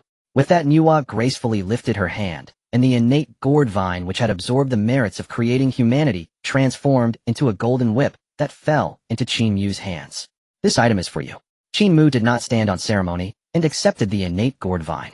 After all, this item was originally provided by him for Nuwa, and now having absorbed the merits of creating humanity, it had transformed into a divine treasure for crafting beings. "Rest assured, Master Uncle, I will take good care of the human race." After a brief pause, Qin Mu bowed deeply to Nuwa. Nuwa nodded, waving her sleeve as sacred power enveloped the mountains and rivers in a golden light. "This barrier will protect you for 10,000 years from outside invaders." After saying this, Nuwa did not linger, her figure flashed, and she vanished from the spot. After Nuwa departed, Qin Mu casually waved his hand, and a spatial gateway materialized before him. Then with fingers deftly weaving arcane seals, he launched several transmission talismans directly into the gateway. This spatial gateway technique had been spontaneously awakened within Qin Mu during his return journey to Jinao Island, ignited by an extraordinary surge of insight. It drastically reduced travel time across vast distances. Moments later, in the void above the East Sea's Jinao Island, a spatial gateway shimmered into existence, followed instantly by several talismans soaring forth from its threshold. Is this senior brother summoning us? What is happening? Has senior brother called us for urgent matters? All, Xiao Sisters, Zhao Gongming, Jinling Xingmu, and others, received Qin Mu's transmission summons. Before long, those who had received Qin Mu's summons, Sanxiao and the rest, gathered before the spatial gateway. "Elder brother, what's the matter?" Yanxiao glanced at Zhao Gongming, her expression hesitant. Zhao Gongming shook his head and replied, "I know not either. But if senior brother has summoned us, it must be of grave importance." The others offered no reply. At that moment, Bixiao grew visibly impatient and urged, "Let us depart. We must not keep senior brother waiting too long." It had been over 10,000 years since Qin Mu left Jinao Island with Nuwa, and throughout those eons Bixiao had yearned for him deeply. She had even contemplated journeying into the primordial chaos to seek him out on more than one occasion. With a collective nod, and without hesitation, they stepped through the spatial gateway. In little time, they arrived at Kongtong Mountain. Auspicious clouds billowed across heaven and earth, celestial music resonated softly. Closer inspection revealed radiant streaks of light darting forth from the gateway. Guided precisely by Qin Mu's spatial anchor Sanxiao, and the others arrived with astonishing speed, though for Qin Mu himself maintaining such a gateway demanded immense spiritual energy. Emerging into view Sanxiao and the others swept their gaze across the landscape, and instantly spotted Qin Mu awaiting them. Without delay they soared forward as one. Greetings senior brother. Zhao Gongming, the Sanxiao sisters Jinling Shengmu, Guiling Shengmu, and Wudong Shengmu, the foremost disciples of the Jiejiao sect, bowed deeply before Qin Mu. Dozens more Jiejiao disciples followed behind them, each radiating profound cultivation, the weakest among them having attained the golden, immortal realm. Duo Bao Daoren was absent, with Tong Tian immersed in seclusion and Qin Mu traveling the primordial chaos alongside Nuwa. Leadership of the Jiejiao sect naturally fell upon Duo Bao. No need for such formalities. Qin Mu cast a calm, sweeping glance over Sanxiao and the others. Senior brother, it's been so long. Bixiao rushed forward, first affectionately slipping her arm through his. Having waited over 10,000 years since Qin Mu departed with Nuwa, her longing for him had grown immeasurable. Qin Mu offered her a gentle, quiet smile, saying nothing more. At that moment Zhao Gongming and Jinling Shengmu approached. What urgent matter prompts senior brother's summons? Jinling Shengmu asked, her voice edged with inquiry. Qin Mu smiled faintly, then lowered his gaze toward the land below. Following his line of sight, the others looked down, and beheld vast gatherings of newly born human beings all gazing upward with reverent devotion.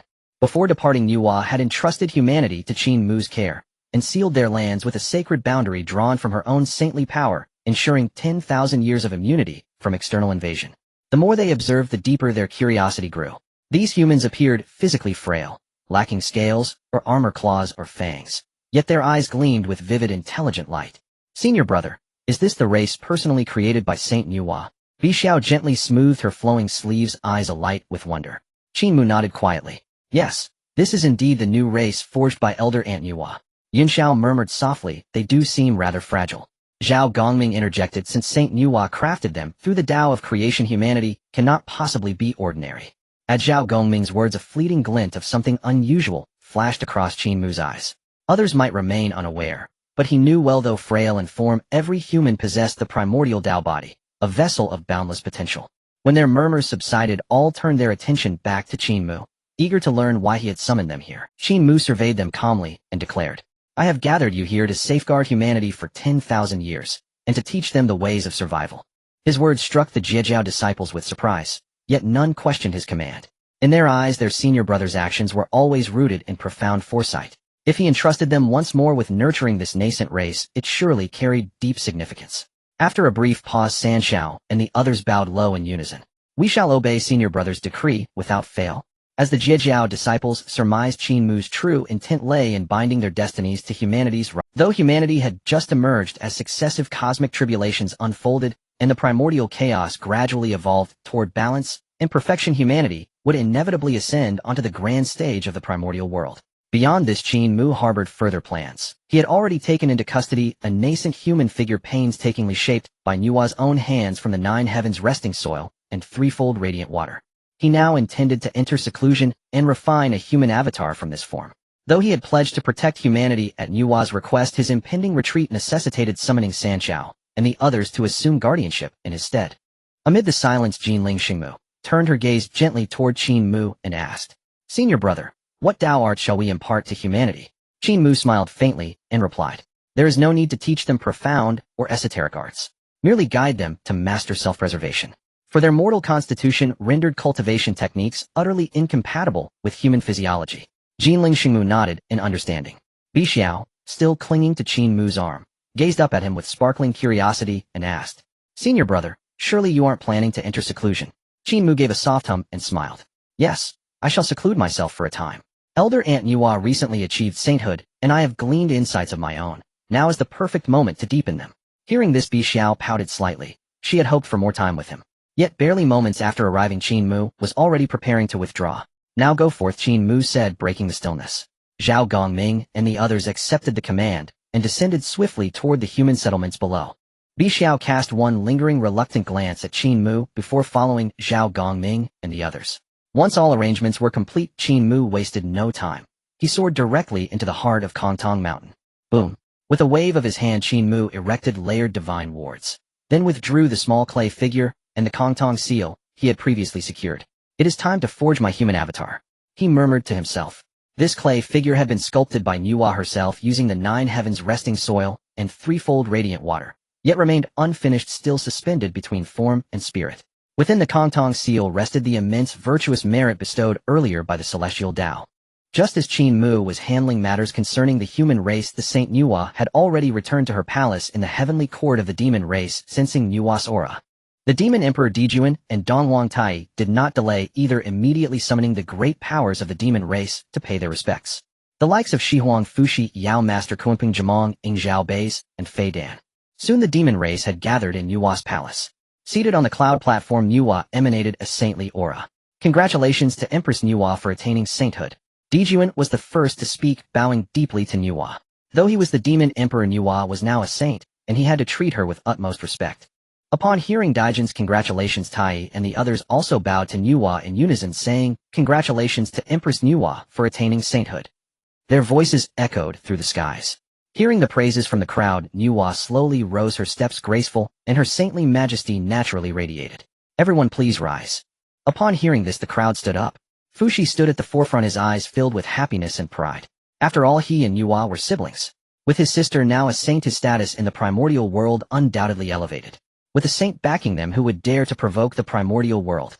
Today our demon race has produced a saint. Let the whole world celebrate. Dijuan, after a moment of silence, took the lead in saying, "Empress Nuwa, I hope you will participate in the celebration." Earlier, upon witnessing Nuwa attain sainthood, he had ordered a grand celebration in her honor. Nuwa initially wanted to refuse. However, considering that she was the empress of the demon race, she felt that refusing would be somewhat disappointing, so she agreed. Next, Nuwa, accompanied by Dijuan and other powerful demons, made her way to the Lingxiao Palace. Outside the palace, 100,000 demon soldiers stood in formation, their golden armor shining in the sun's silver spears glinting in the air. In their hands they held banners depicting the sun, moon, and stars standing tall like pines, exuding an imposing aura. Each banner embroidered with the totem of the demon race. The three-legged golden crow flapped its wings, casting brilliant shadows across the sea of clouds. Dong dong. As the Saint Nuwa descended, drums beat loudly, resonating through the skies and echoing beyond the 33 heavens.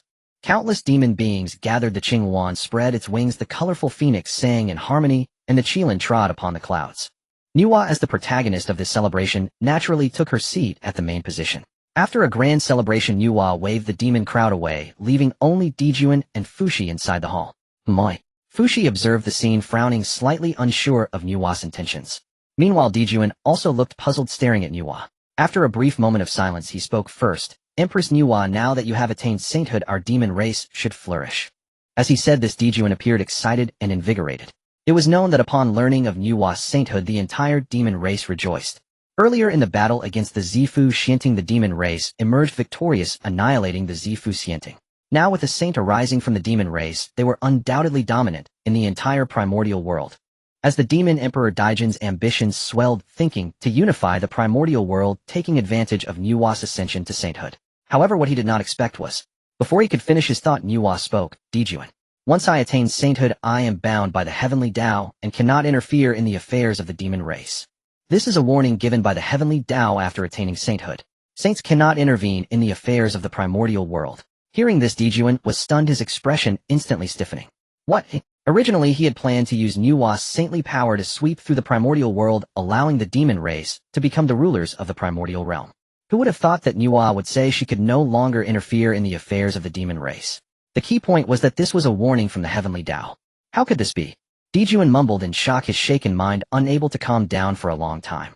At the same time, Fushi, present, was also shocked by Nuwa's words. Nuwa's attainment of sainthood should have been a matter of great joy for the demon race.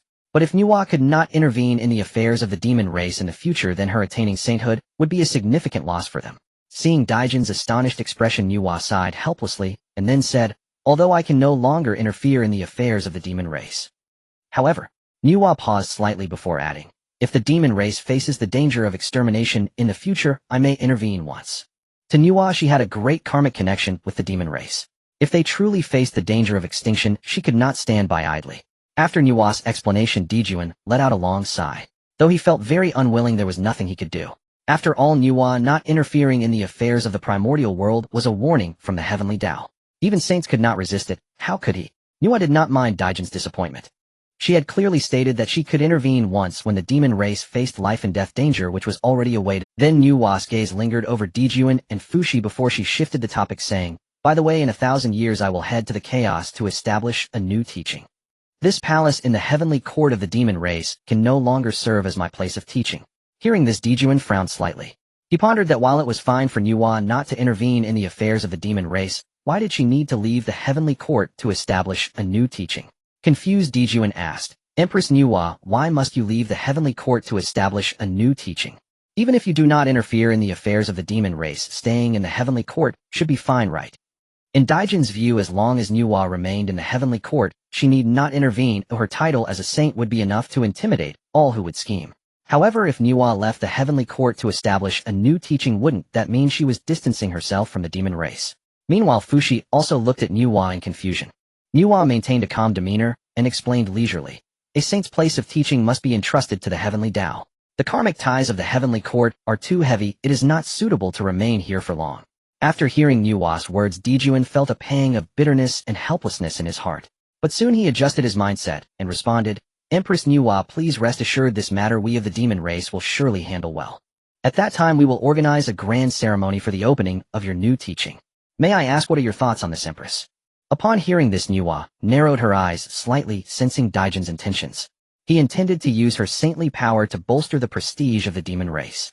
After some thought, Nua did not refuse, nodding, "All right." Following that, Nua did not linger much longer and took Fushi to leave. After Nua departed, a gleam of light flickered in Dijuan's eyes. Although Nua could not intervene directly, her title as a saint was the greatest deterrent. "Come here."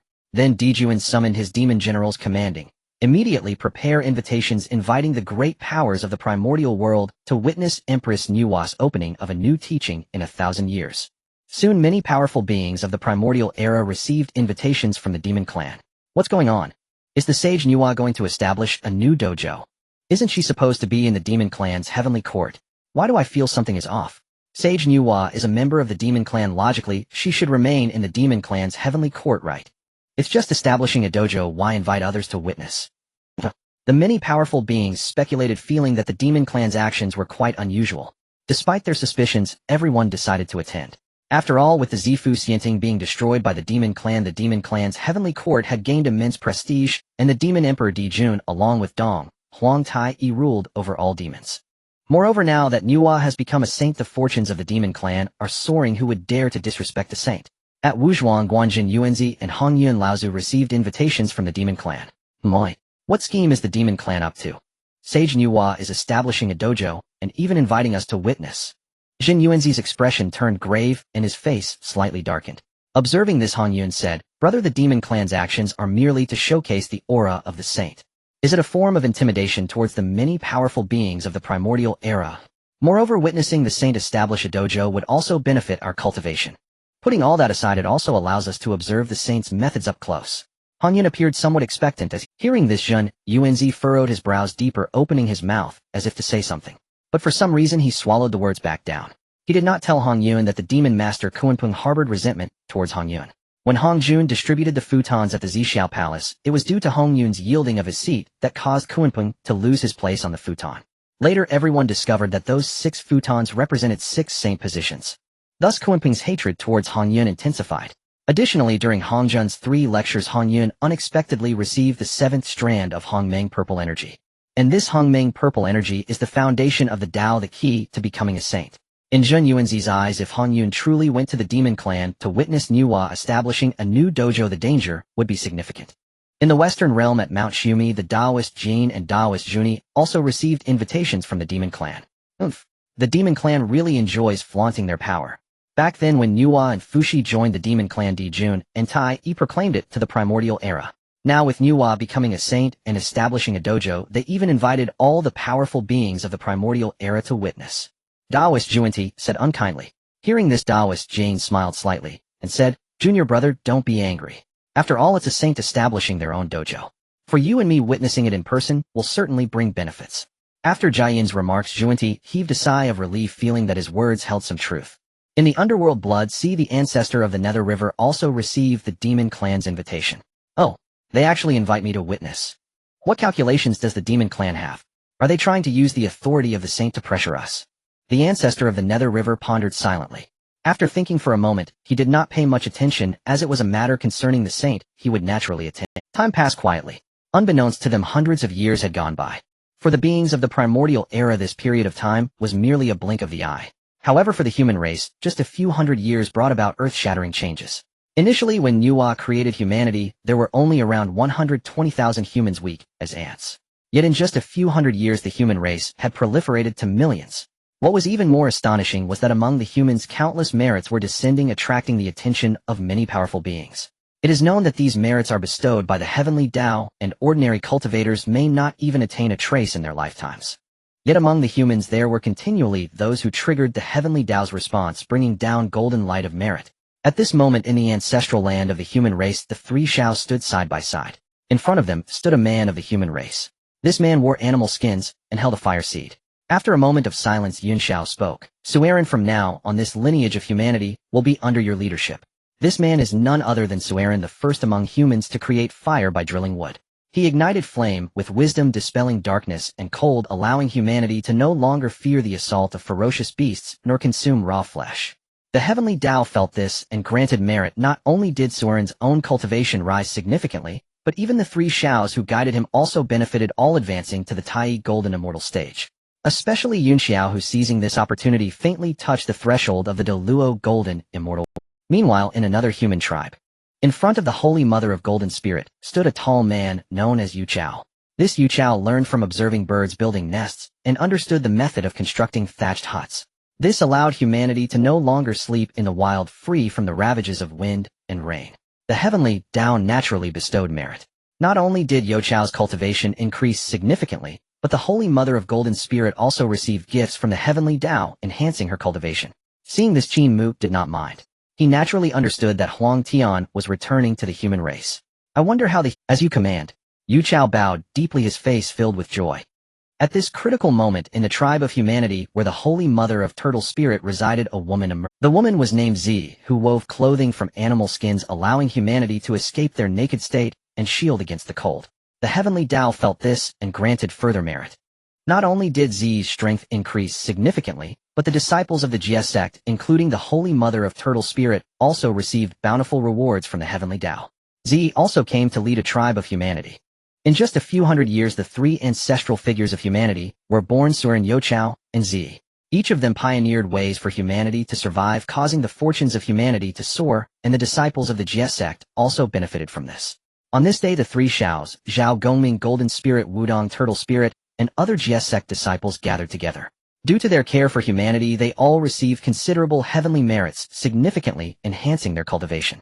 Especially Yun Xiao, who faintly touched the boundary of the Deluo Golden Immortal realm, which brought great joy to everyone. They were all grateful for the arrangements made by Qin Mu for them to look after humanity. Meanwhile, deep within Kongtong Mountain, enveloped in mist, the spiritual energy surged like a tide. Qin Mu sat cross-legged in a cave, the rhythm of Tao flowing around him. In that moment, his tightly shut eyes slowly opened. Boom! In an instant, a vast and profound aura surged from Qin Mu's body, shaking the entire Kongtong Mountain. Sensing the situation within Kongtong Mountain, San Shao and the other disciples of Jia sect were all taken aback.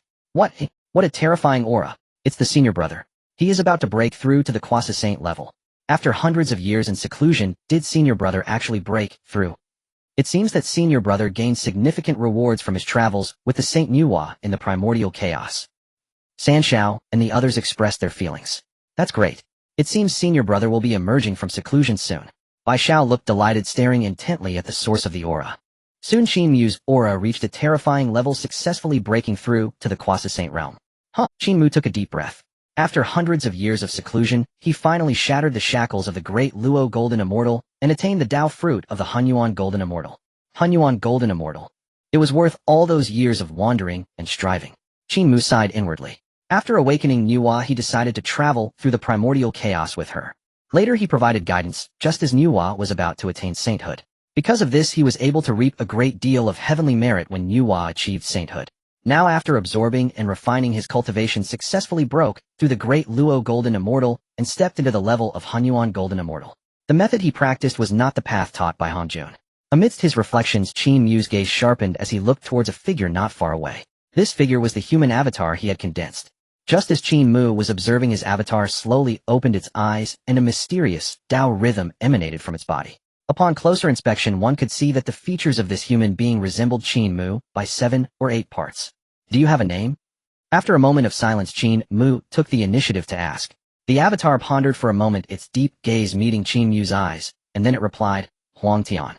You must know that after Qin Mu broke through the exclusive Tao-level cultivation technique to the second layer, he gained a divine ability, allowing him to condense 3 avatars.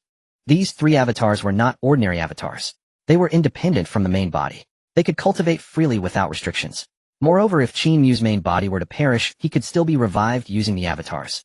Huang Tian. Hearing the avatar's response, Qin Mu's pupils constricted and his heart stirred.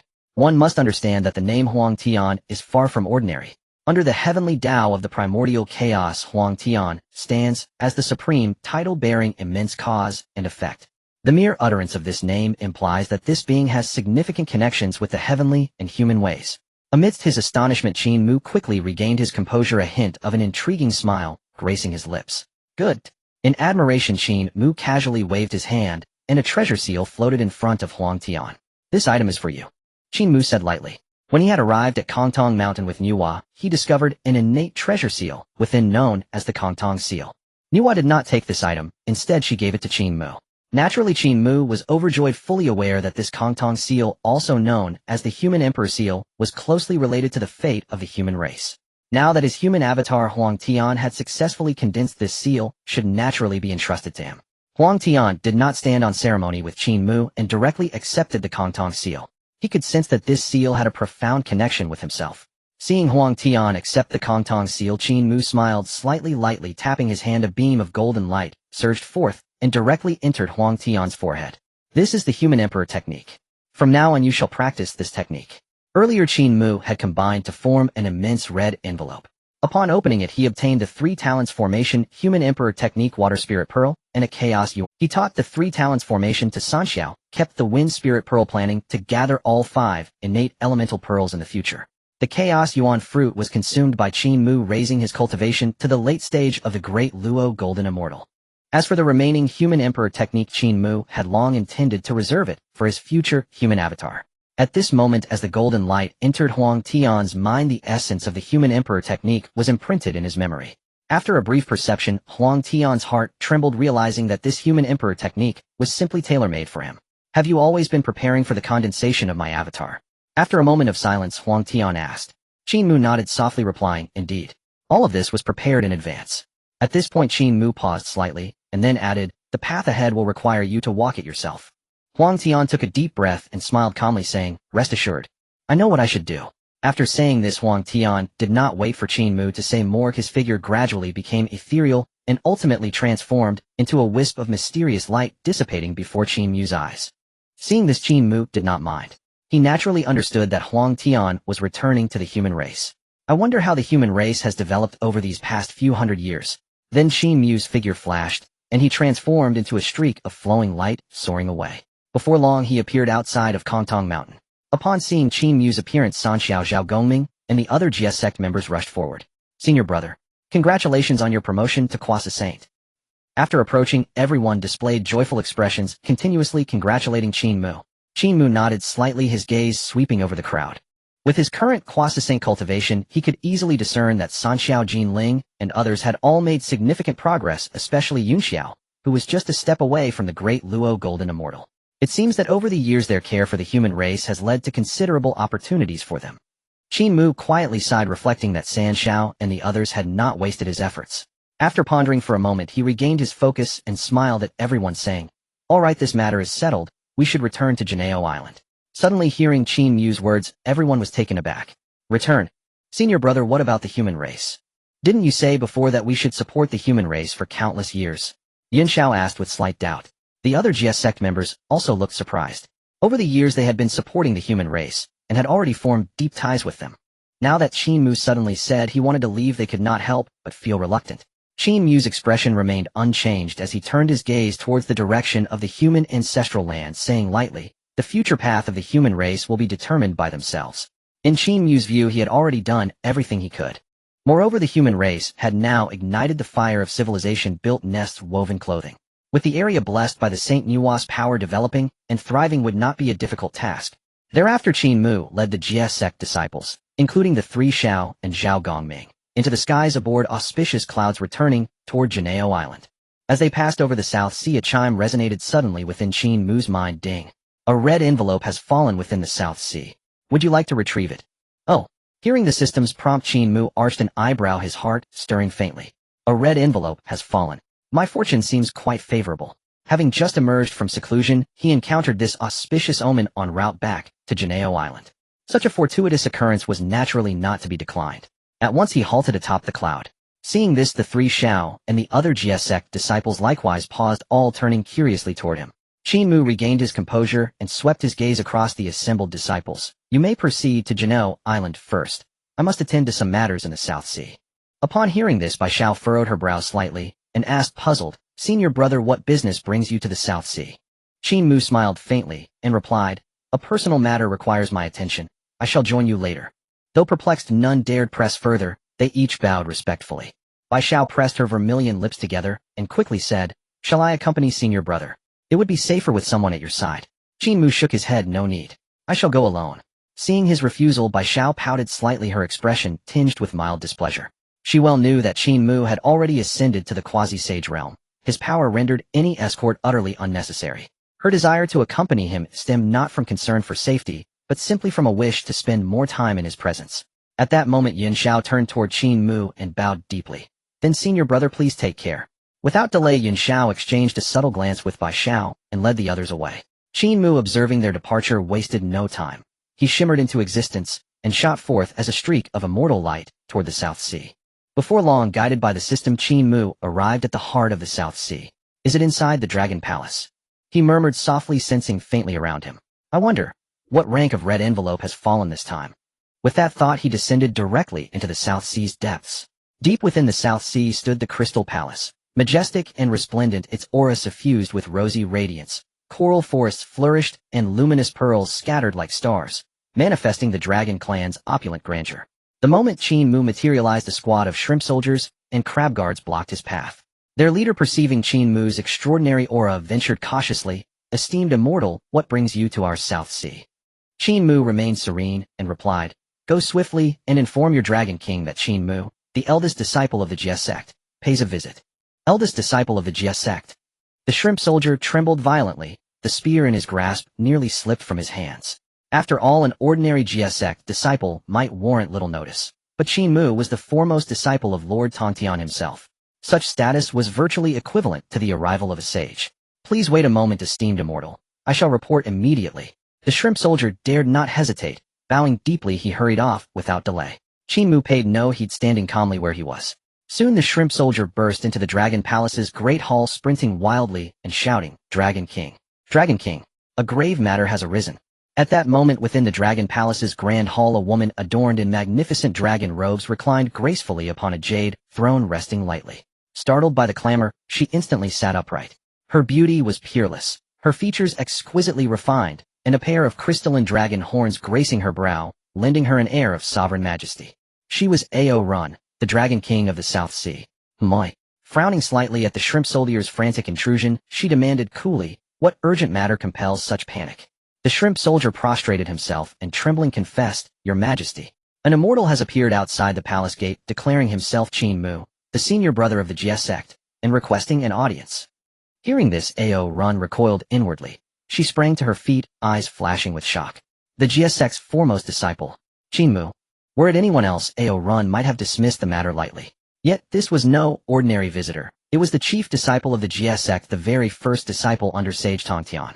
Within the Jie sect, he stood second only to the sage himself, commanding unparalleled authority, even embodying the sage's will. Long ago, the Dragon Clan had pledged allegiance to the Demon Clan and jointly dismantled the Zifu celestial court. Yet even so, the Demon Clan dared not provoke the Jie sect, a lineage bearing the direct Tao orthodoxy of a sage. After a brief pause, Ao Run urgently ordered, quickly, accompany me outside to welcome him at once. Without delay, she adjusted her robes, and leading her court generals hastened to the palace gates. Outside the dragon palace, Qin Mu stood motionless, encircled by radiant, immortal light. Moments later, commotion stirred within the palace, and soon Ao Run approached, flanked by her retinue. Upon reaching him, Ao Run bowed deeply. "This humble dragon, Ao Run, failed to greet your eminence properly. Please forgive my negligence." Her posture conveyed profound reverence. From Qin Mu emanated an overwhelming aura, vastly surpassing that of a great Luo golden immortal. Moi. Qin Mu raised an eyebrow, his gaze settling upon Ao Run, mildly surprised. So the Dragon King of the South Sea is female, eh? He quickly recovered his composure, understanding that in the Honghuang world sovereignty belonged not to gender, but to strength.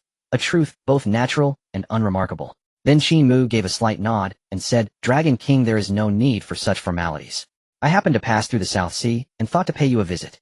Ao Run responded with a gentle, graceful smile. "Your eminence's visit honors our South Sea beyond measure. Pray enter the palace for discourse." Yet inwardly her heart fluttered with unease. What could bring the GS Sect's senior brother here unannounced? In her memory, the Four Seas Dragon clans and the GS Sect had always maintained mutual non-interference. Qin Mu's sudden arrival thus left her momentarily unmoored. After brief reflection, Ao Run wasted no time. She escorted Qin Mu into the Dragon Palace. Shortly thereafter, they entered the main hall. Qin Mu's gaze fell upon a coral dais at the hall's center. Hovering above it glowed a golden-red envelope, shimmering brilliantly.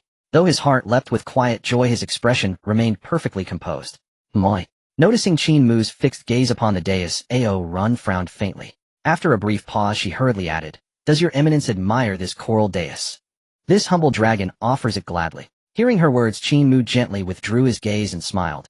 "Dao friend, I did not come seeking treasures of the Dragon Palace." Ao Run nodded, and promptly invited him to take the honored seat. Qin Mu accepted without hesitation. Walking forward, he passed the coral dais, and with a subtle flick of his sleeve, effortlessly claimed the hovering red envelope. At that very instant, the system chimed again within his mind. Ding. "Congratulations, cultivator. You have obtained a grand red envelope.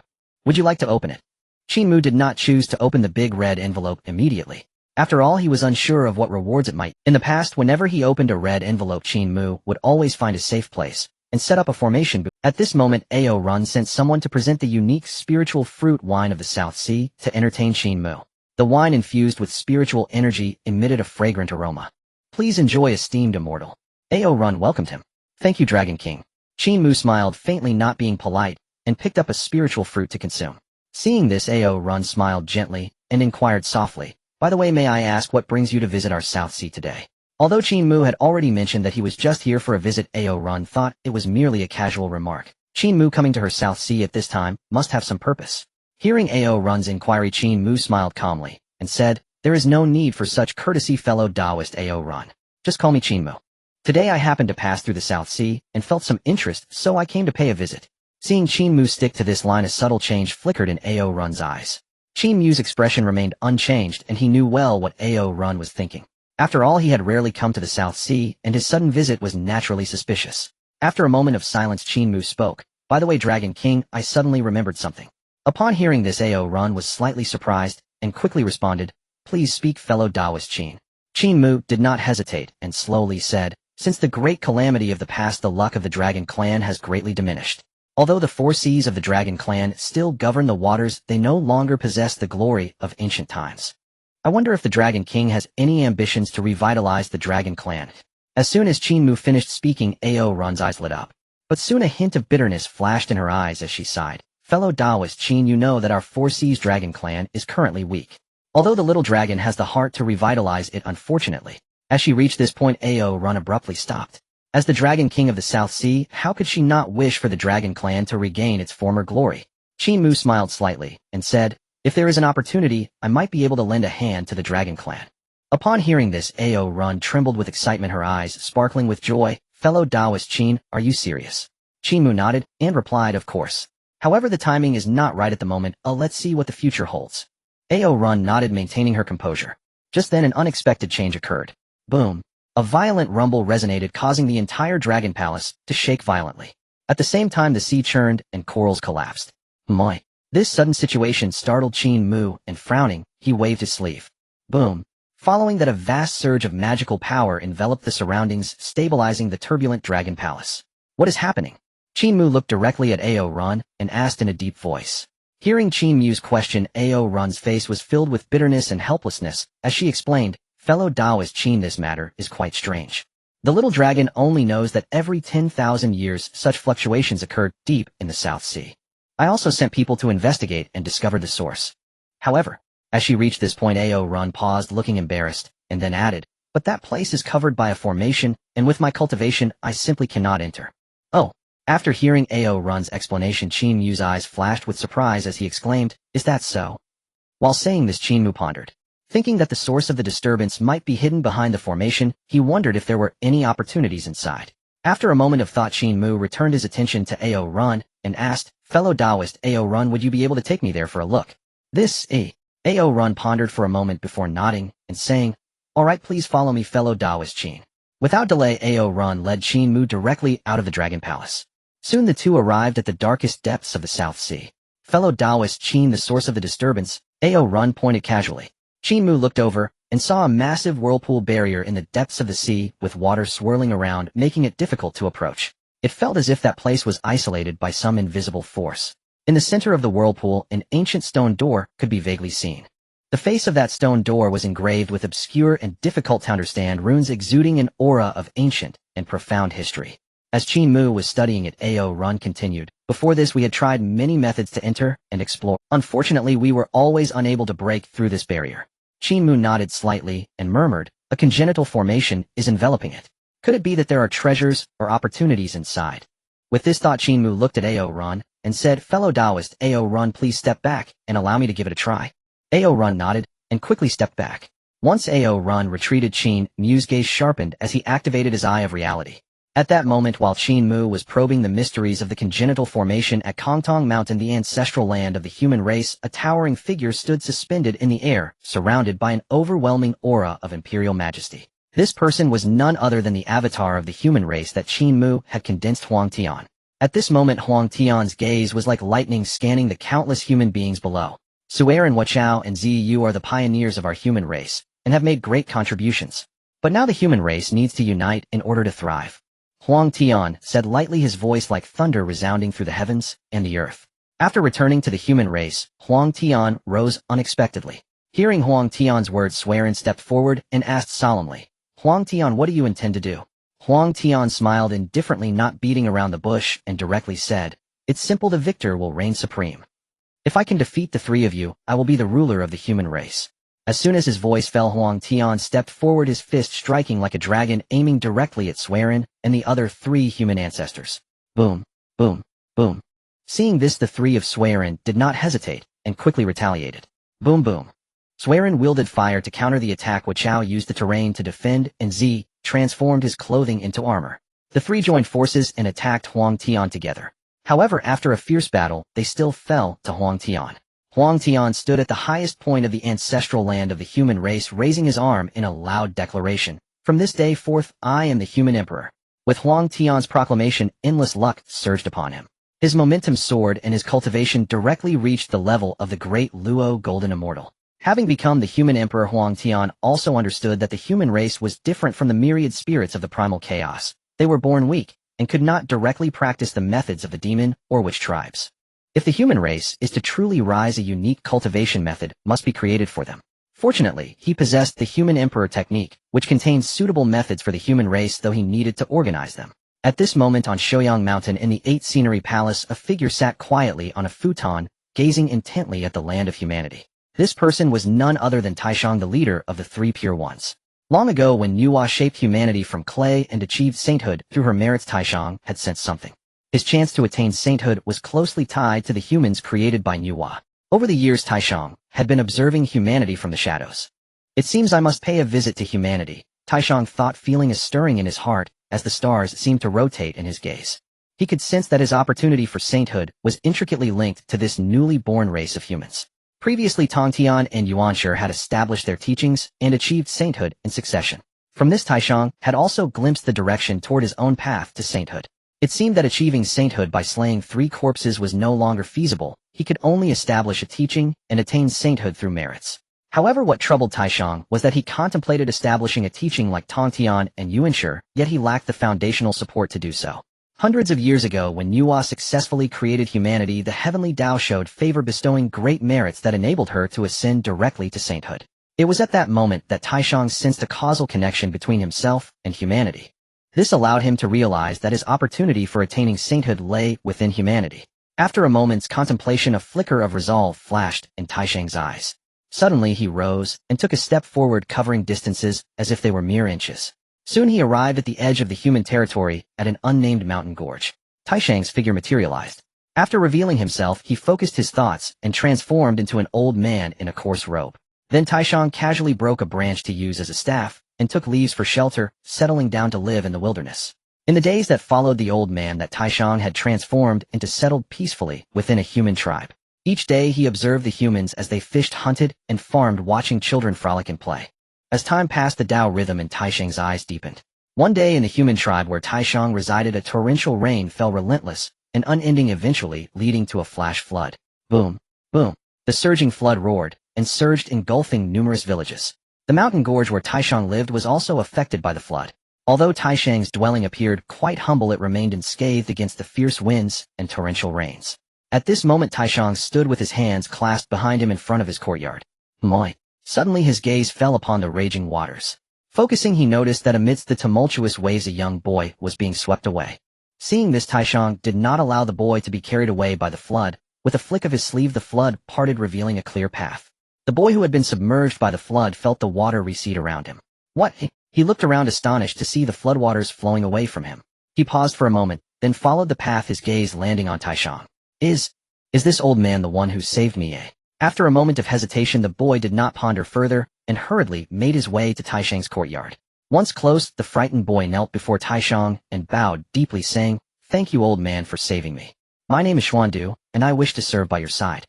Hearing the boy's words, Taishang narrowed his eyes slightly. Xuandu. He gazed intently at the boy's spiritual platform. With Taishang's keen perception, he immediately noticed that Xuandu had a natural Tao rhythm in the center of his brow, and his aura was pure and genuine. This child indeed has a connection with me. Moreover, he carries a certain fortune of humanity on his shoulders. Taishang muttered softly, then lightly nodded, as if to grant Xuandu's request. From then on, there was a boy named Xuandu carrying a basket of herbs by Taishang's side. In a blink, 10 years passed. During this time, Taishang took Xuandu through one human tribe after another, tirelessly imparting the Tao to the beings of humanity. Meanwhile, at the depths of the South Sea, at the end of an abyss before the primordial formation, Qin Mu finally saw through the formation. "I've done it!" Qin Mu exclaimed with excitement. Upon hearing this, Ao Run beside him trembled with astonishment. "Qin Mu, can you break this primordial formation?" Ao Run asked in surprise. She had thought of countless ways over endless years, yet none had been effective in breaking this formation. However, Qin Mu had merely observed the formation for over a decade, and seemed to have cracked it. Qin Mu nodded and replied, "I have seen through this formation and understand its operating trajectory. Now this formation is as if it does not exist to me." Ao Run was even more shocked to hear this. Did Qin Mu mean that he had thoroughly comprehended the primordial formation? Of course, what Ao Run did not know was that Qin Mu possessed the Eye of the Void, allowing him to see through all formations. Before Ao Run could gather her thoughts, Qin Mu continued, "Ao Run, you stay outside and wait. I will go in to take a look." Ao Run came back to her senses and nodded, saying, "Qin Mu, be careful." If it were anyone else, Ao Run wouldn't have been so concerned. But Qin Mu was different. He was the senior brother of the Jie Jiao and the first disciple of the Tongtian Saint. If anything happened to him in her South Sea, wouldn't the Tongtian Lord make all living beings in the South Sea disappear? "Don't worry," Qin Mu replied lightly, not waiting for Ao Run to say more before he flashed into the primordial formation. "I wonder what lies behind this formation." Qin Mu pondered, secretly filled with curiosity and anticipation. Previously, he had encountered small worlds protected by formations and obtained numerous treasures and opportunities from them.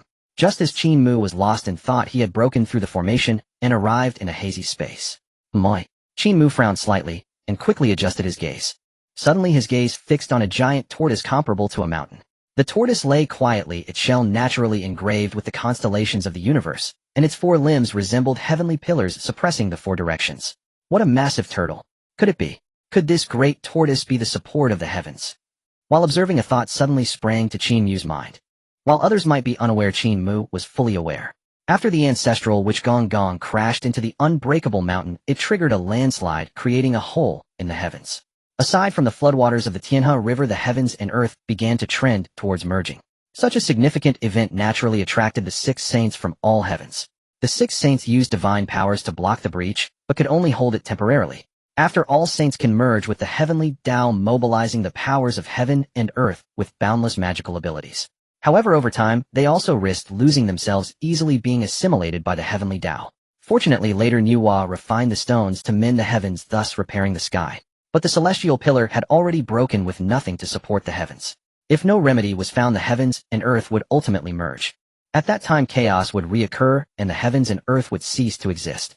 Eventually, the 6 saints of the heavens collaborated to deduce that the 4 limbs of a giant tortoise could serve as the celestial pillar. At that moment, as Qin Mu was lost in thought, the giant Xian turtle casually flipped over, triggering the surround. In an instant, the space around them began to tremble violently, as if the balance of yin and yang were about to be overturned. Moi. Realizing this, Qin Mu snapped back to his senses and began to understand.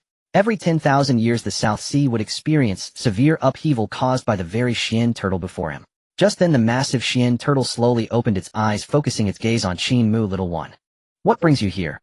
Hearing the question from the Xian turtle, Qin Mu did not hide anything and replied directly, Senior, I have been entrusted by the Dragon King of the South Sea to enter this place and investigate the reason for the turmoil in the sea. Upon hearing this, the Xian turtle let out a helpless sigh. It was well aware that the turmoil in the sea was entirely due to its own flipping. It had been trapped here for an unknown number of years, often falling into a deep slumber. Each time it awakened, it naturally thought of flipping over to stretch. However, what seemed like a trivial movement to the Xian turtle caused great upheaval in the South Sea. Observing this, Qin Mu frowned, slightly puzzled and confused, and asked, Senior, with your incredible cultivation, why can't you transform and break free? Suddenly hearing Qin Mu's question, the Xian turtle did not rush to answer, its expression revealing even more helplessness. In the next moment, the star map on its shell began to flicker. Upon closer inspection, Qin Mu saw a blue light swirling and condensing into the phantom of a middle-aged man on the Xian turtle's back. This middle-aged man, dressed in blue with white hair, bore the weight of countless hardships and was the Xian turtle's primordial spirit incarnation. Young friend, look. Before Qin Mu could regain his composure, the primordial spirit began to flicker in and out of visibility. Immediately, several chains appeared out of thin air, binding the primordial spirit tightly. The chains were inscribed with Taoist runes that seemed to move like living creatures. Oomph. The middle-aged man in the Xian turtle's incarnation grunted softly, soon being pulled back into its true form by those chains. After this display, the Xian turtle sighed deeply and lamented, It is not that I do not wish to transform, but rather that I am unable to do so. Upon hearing this, Qin Mu's pupils constricted, his expression turning grave. He immediately recognized that the bindings on the Xian turtle's primordial spirit were no ordinary sealing chains, but were the order chains manifested by the heavenly Tao. Each chain was entwined with chaotic energy heavy enough that even a sage would find it difficult to budge. So that's how it is. Pausing for a moment, Qin Mu could not help but exclaim. He understood that the Xian turtle was sealed by the heavenly Tao. After all, it was destined to support the heavens after the clash of Gong Gong with Mount Buzhou. How could the heavenly Tao allow it to break free ahead of time? After a moment of contemplation, Qin Mu looked seriously at the Xian turtle and said, Senior, if there is a chance for you to transform, would you be willing? As soon as Qin Mu uttered this, the Xian turtle's heart trembled. What? It looked at Qin Mu in astonishment, finding it difficult to believe. After a long pause, the Xian turtle finally reacted and replied, If such an opportunity truly exists, I would be willing. I have long wished to leave this place. At this point, the Xian turtle suddenly paused, then began to scrutinize Qin Mu meaningfully. As it observed, it finally asked, What do you mean? Young friend, do you have a way to help me transform? Just after the words left its mouth, the Xian turtle's primordial spirit struggled to reveal itself again, then opened its mouth to spit out a dazzling golden pearl. The moment the pearl appeared, the water and fire spirit pearls within Qin Mu resonated on their own, emitting 2 brilliant beams of light. In no time, 3 colors of light began to intertwine spectacularly. What's this? Upon seeing the golden pearl ejected by the Xian turtle's primordial spirit, Qin Mu was taken aback, his face filled with disbelief. Adding to the reaction of the water and fire spirit pearls on him, he quickly came to a realization. The golden pearl the Xian turtle had produced must be the gold spirit pearl of the innate 5 elements spirit pearls. Just as Qin Mu was in shock, the Xian turtle continued, If young friend can truly help me transform, then I shall give you this item. Hearing the Xian turtle's words, Qin Mu's breath quickened. After all, he already possessed the water spirit and fire spirit pearls. If he were to obtain the gold spirit pearl as well, then he would have gathered 3 of the innate 5 elements spirit pearls. Excited, Qin Mu composed himself and looked back at the Xian turtle, saying, Senior, I can indeed help you transform, but the time for transformation has not yet arrived. You must endure a little longer. Upon hearing Qin Mu's reply, the Xian turtle couldn't help but burst into laughter. Good. I have already been waiting here for countless years. I do not mind waiting a little longer. After all, it was a being born from the calamity of fierce beasts. At this point the Xian turtle shifted the conversation and said, young friend, regarding the turmoil in the South Sea, I have no way to resolve it. Every time I flip it causes those waves. Qin Mu nodded and then asked, by the way, senior, can't you leave this place? The Xian turtle smiled bitterly and replied, I cannot. This place is sealed by the heavenly Tao. As you just saw, my primordial spirit is also bound by the heavenly. After hearing this from the Xian turtle, Qin Mu immediately activated his eye of deception. After a round of investigation, he indeed discovered the existence of the heavenly Tao seal. I wonder if my spatial gate can take the Xian turtle away from here. Suddenly a thought arose in Qin Mu's mind. With this thought, he did not hesitate, swiftly forming a hand seal. Boom. Then a spatial gate appeared in the void not far away. Seeing the summoned spatial gate, Qin Mu's face lit up with joy. However, before he could fully rejoice, the space suddenly warped and twisted. Boom. Following this, a force infused with chaotic energy erupted, rapidly crashing into his bang. Accompanied by a deafening roar, the spatial gate summoned by Qin Mu was immediately torn apart under the impact of that force. Qin Mu looked on in astonishment. He had initially thought to use the spatial gate technique. He had comprehended to possibly bring the Xian turtle to safety, but never expected it to turn out this way. Before Qin Mu could regain his senses, the Xian turtle helplessly sighed and said, young friend, you need not waste your efforts. The void surrounding this place has long been completely sealed by the heavenly Tao. Even a sage cannot dissolve it. Hearing this, a trace of disappointment flashed in Qin Mu's eyes as he helplessly replied, all right. Then when the time comes, I will return to take you, senior. Upon hearing this, the Xian turtle nodded. Afterwards, Qin Mu did not linger and withdrew. Soon Qin Mu emerged from the primordial formation. Senior fellow Taoist Qin Mu. Seeing him return, Ao Run hurried forward to greet him. Relief washed over her as she beheld Qin Mu unharmed. Earlier, the violent fluctuations within the formation had terrified her. After all, Qin Mu was no ordinary cultivator. He was the eldest senior brother of the Jie sect and foremost disciple of Saint Zhunti. Should any misfortune befall him in her southern sea domain, she would bear full accountability. And the wrath of Saint Zhunti, the very sovereign of heaven, was far beyond what her dragon clan of the southern sea could endure. Fortunately, Qin Mu bore no injury. Only then did Ao Run shift her tone and ask, senior fellow Taoist Qin Mu, pray tell, what lies within? Qin Mu smiled faintly and withheld nothing. There resides a peerless sovereign being within. Yet he remains sealed therein. The violent tremors afflicting the southern sea arose solely from his shifting in slumber. Hearing this, Ao Run recoiled in shock. A sealed sovereign being, merely turning over, and yet the southern sea convulses so violently. She stared at Qin Mu, disbelief etched across her face. Qin Mu nodded solemnly. Indeed, his grave expression sent tremors through Ao Run's spirit. Previously, she had presumed the formation harbored some supreme treasure. She never imagined it contained a sovereign being bound in ancient seals.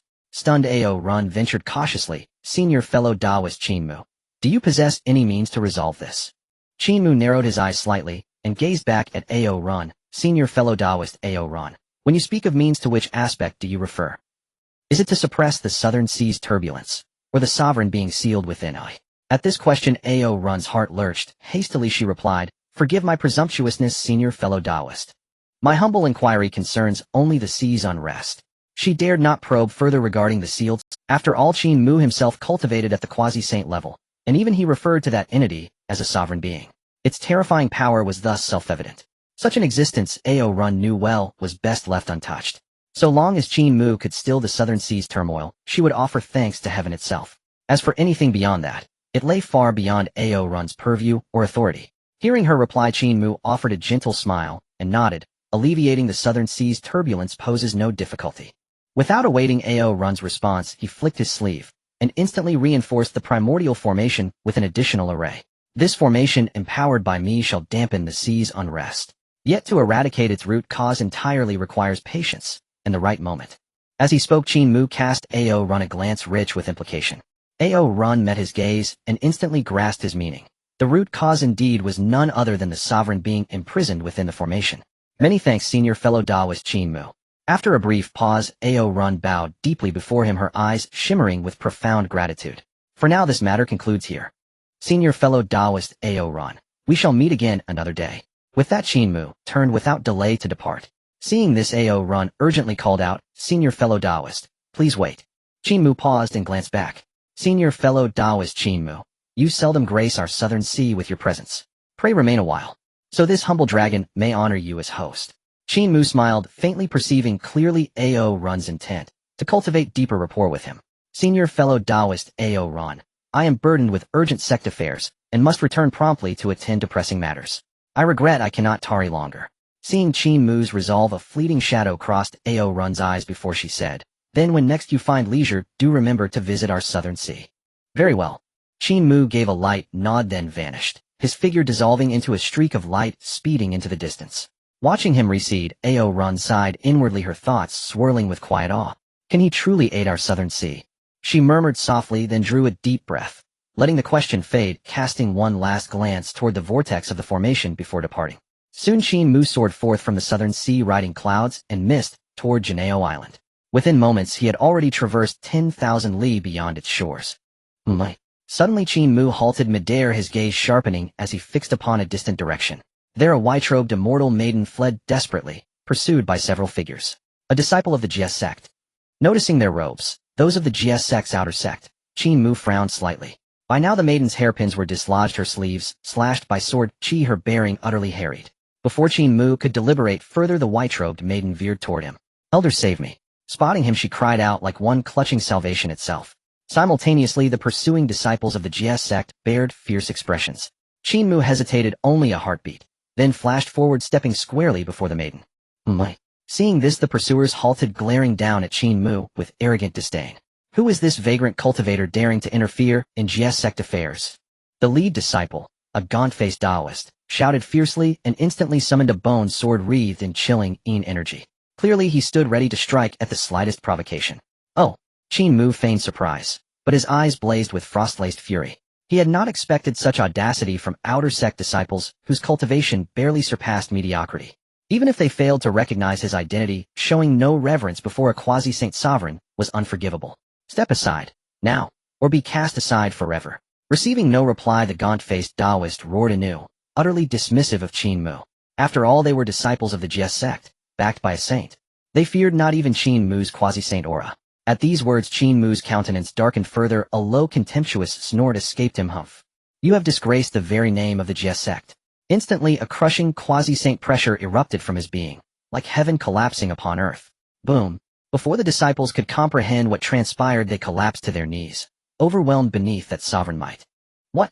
He is a quasi-saint sovereign. How terrifying. He watches with his own eyes as those who entered the sect alongside him cultivate the Shangqing inquiry of the Tao. The gaunt-faced Taoist glared furiously at Qin Mu, brandishing the saint's authority as shield.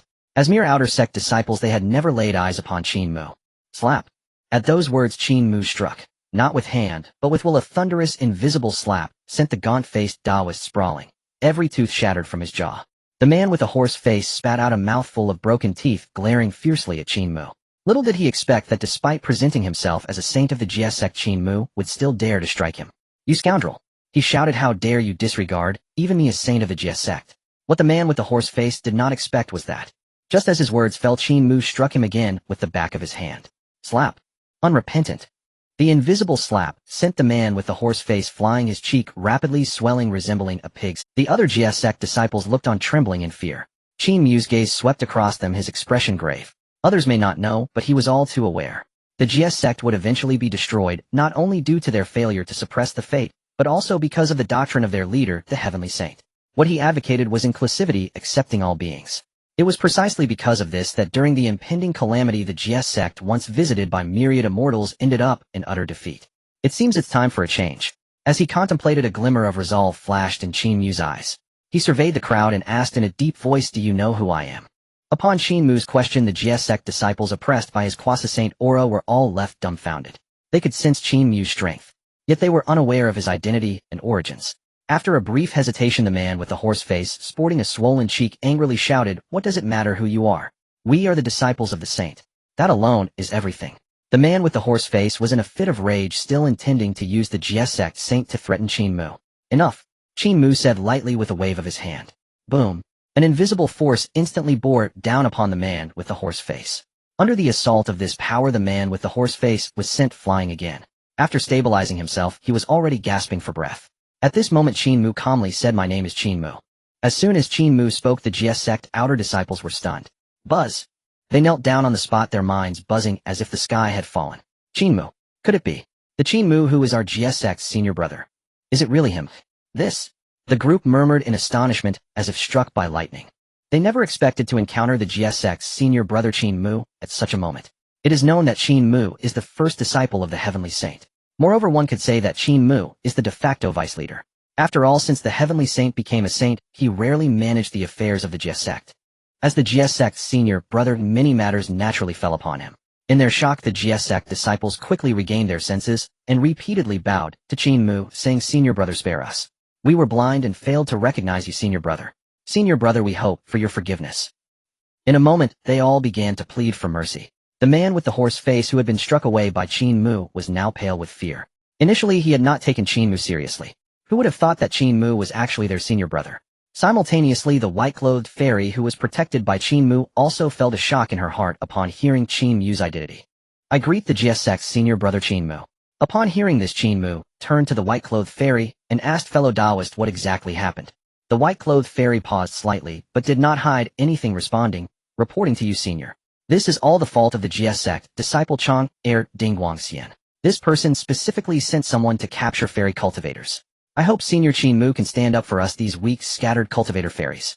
As she spoke, the white-clothed fairy looked at Qin Mu seriously, but deep down, she felt some hesitation. She worried that Qin Mu might be as unscrupulous as the GS Sect disciples before her. If that were the case with her cultivation level, she would likely face disaster today. Upon hearing the white-clothed fairy's words, Qin Mu's expression turned grim. "Chang heir Dingguangxian. So it's that long-eared rabbit. I haven't even sought him out, and he already started causing trouble, endangering innocent fairy cultivators." Qin Mu muttered to himself, his eyes flashing coldly. He was certainly no stranger to Chang heir Dingguangxian, who was one of the 7 fairies serving his master, the Heavenly Saint. Within the GS Sect, his status was quite remarkable. Chang heir Dingguangxian's true form was that of a long-eared rabbit. During the subsequent calamity, he would be the one to deliver a challenge to the Chan sect on behalf of the Heavenly Saint. In the Battle of the Myriad Immortals array, the Cloud Fairy was captured by the Western Church, while the 3 immortals Qiushou Lingya and Jin Guang were taken as mounts by the Chan sect's 3 mighties, and the Turtle Spirit Saint Mother also perished in battle. With no one available to assist him, the Heavenly Saint entrusted the treasured 6-soul banner to Chang heir Dingguangxian for safekeeping. The 6-soul banner is a weapon to slay immortals, inscribed with the names of the Taoist of Guidance, the Taoist of Proposition, the Grand Master, the Primordial Heavenly Sovereign, the King of Wu, and Jiangxia. Waving the 6-soul banner can obliterate the souls of great Luo immortals. As the war between the Chan sect and the GS sect progressed, the situation became increasingly unfavorable for the GS sect. Not wanting to provoke great karma, Chang heir Dingguangxian defected with the 6-soul banner to the Western Church, leading to a major defeat. As the GS sect's senior brother, Qin Mu naturally thought of eliminating such a traitor. However, he had not sought out Chang heir Dingguangxian yet, and the latter had already caused trouble, falling right in. After a moment of thought, Qin Mu regained his composure and looked at the man with the horse face and the GS sect outer disciples. Is what she said true? Hearing Qin Mu's questioning, the GS sect disciples did not dare to conceal anything, and all nodded, saying, "Senior brother, it is indeed as she said. Yes, we were all under the orders of Dingguangxian. Senior brother, you know that Dingguangxian is one of the 7 attendants of the leader. We dare not go against him." Qin Mu's expression grew serious as he turned to the white-clothed fairy and said, "Fellow Taoist, please rest assured. The GS sect will definitely give you justice. Please follow me to Jinao Island." The white-clothed fairy nodded. Without delay, Qin Mu waved his hand, and they headed towards Jinao Island. Before long, Qin Mu returned to Jinao Island with the white-clothed fairy and the others. As soon as they arrived, Qin Mu sent out a message. Whoosh! Shortly after, the void trembled, and a figure appeared before Qin Mu, revealing himself to be Zhao Gongming. "I greet you, senior brother." Seeing Qin Mu, Zhao Gongming quickly bowed. "Humph!" Qin Mu coldly snorted and rebuked. "Is this how you manage the outer disciples of the GS sect?" Hearing Qin Mu's words, Zhao Gongming was momentarily taken aback, puzzled as he asked, "Senior brother, what is it?" Qin Mu did not hesitate, and proceeded to tell about the white-clad female immortal. Upon hearing this, Zhao Gongming was naturally furious, but considering that this matter involved the Longier Dingguang immortal, who was among the 7 fairies, he lowered his voice and said, "Senior brother, should we wait for the master to emerge before discussing this? After all, Dingguang immortal is." Without waiting for Zhao Gongming to finish, Qin Mu sternly commanded, "Gather all the disciples of the GS sect to the Bo Palace for a meeting." Seeing Qin Mu's resoluteness, Zhao Gongming dared not delay, and stood up to ring the golden bell on Jinao Island. Soon the sound of the bell resonated from Jinao Island. Dong! The sound of this golden bell left the GS sect disciples in awe. What's happening? What's going on? Why is the golden bell being struck at this time? Could it be that the leader has emerged? The many disciples of the Jia sect discussed among themselves. Everyone understood that the ringing of the golden bell signified a significant event for the Jia sect. Although puzzled, the disciples hurriedly made their way to the Bio Palace. At the same time, the Jia sect disciples who were cultivating all over the East Sea were also awakened by the sound of the bell. The 4 saints of Julong Island who were refining treasures nearly caused an explosion in their furnace upon hearing it. On Sancian Island, upon hearing the news, the Sancian hurriedly rushed towards Janeo Island. Especially Bai Xiao, whose face was filled with excitement, secretly thought to herself, could it be that senior brother has returned? Not long after, the disciples of the Jia sect gradually returned to Janeo Island. At this moment, within a hidden cave on Janeo Island, the dark restrictions slowly dissipated. Looking closely, one could see a man seated on a mat inside the cave. The man had a feminine appearance, dressed in a dark red Taoist robe, the hem embroidered with mysterious cloud patterns with faint traces of blood energy swirling around him. In addition, his narrow eyes glimmered with a pink hue, the outer corners slightly raised, exuding a hint of wickedness. The most striking feature was his pair of unusually long ears. The ear flaps were sharp, with the earlobes almost reaching his shoulders. Who else could it be but Longjir Dingguang? As the restrictions faded, Longjir Dingguang, immortal, slowly opened his eyes, glanced at several scattered female Taoist robes on the ground, and wore a satisfied smile on his face. I have reached the late stage of golden immortal. Longjir Dingguang, immortal, exclaimed, unable to help but lick his lips, his long ears twitching slightly. If I can have a few more female immortals, I will be able to advance to the Tai golden immortal level.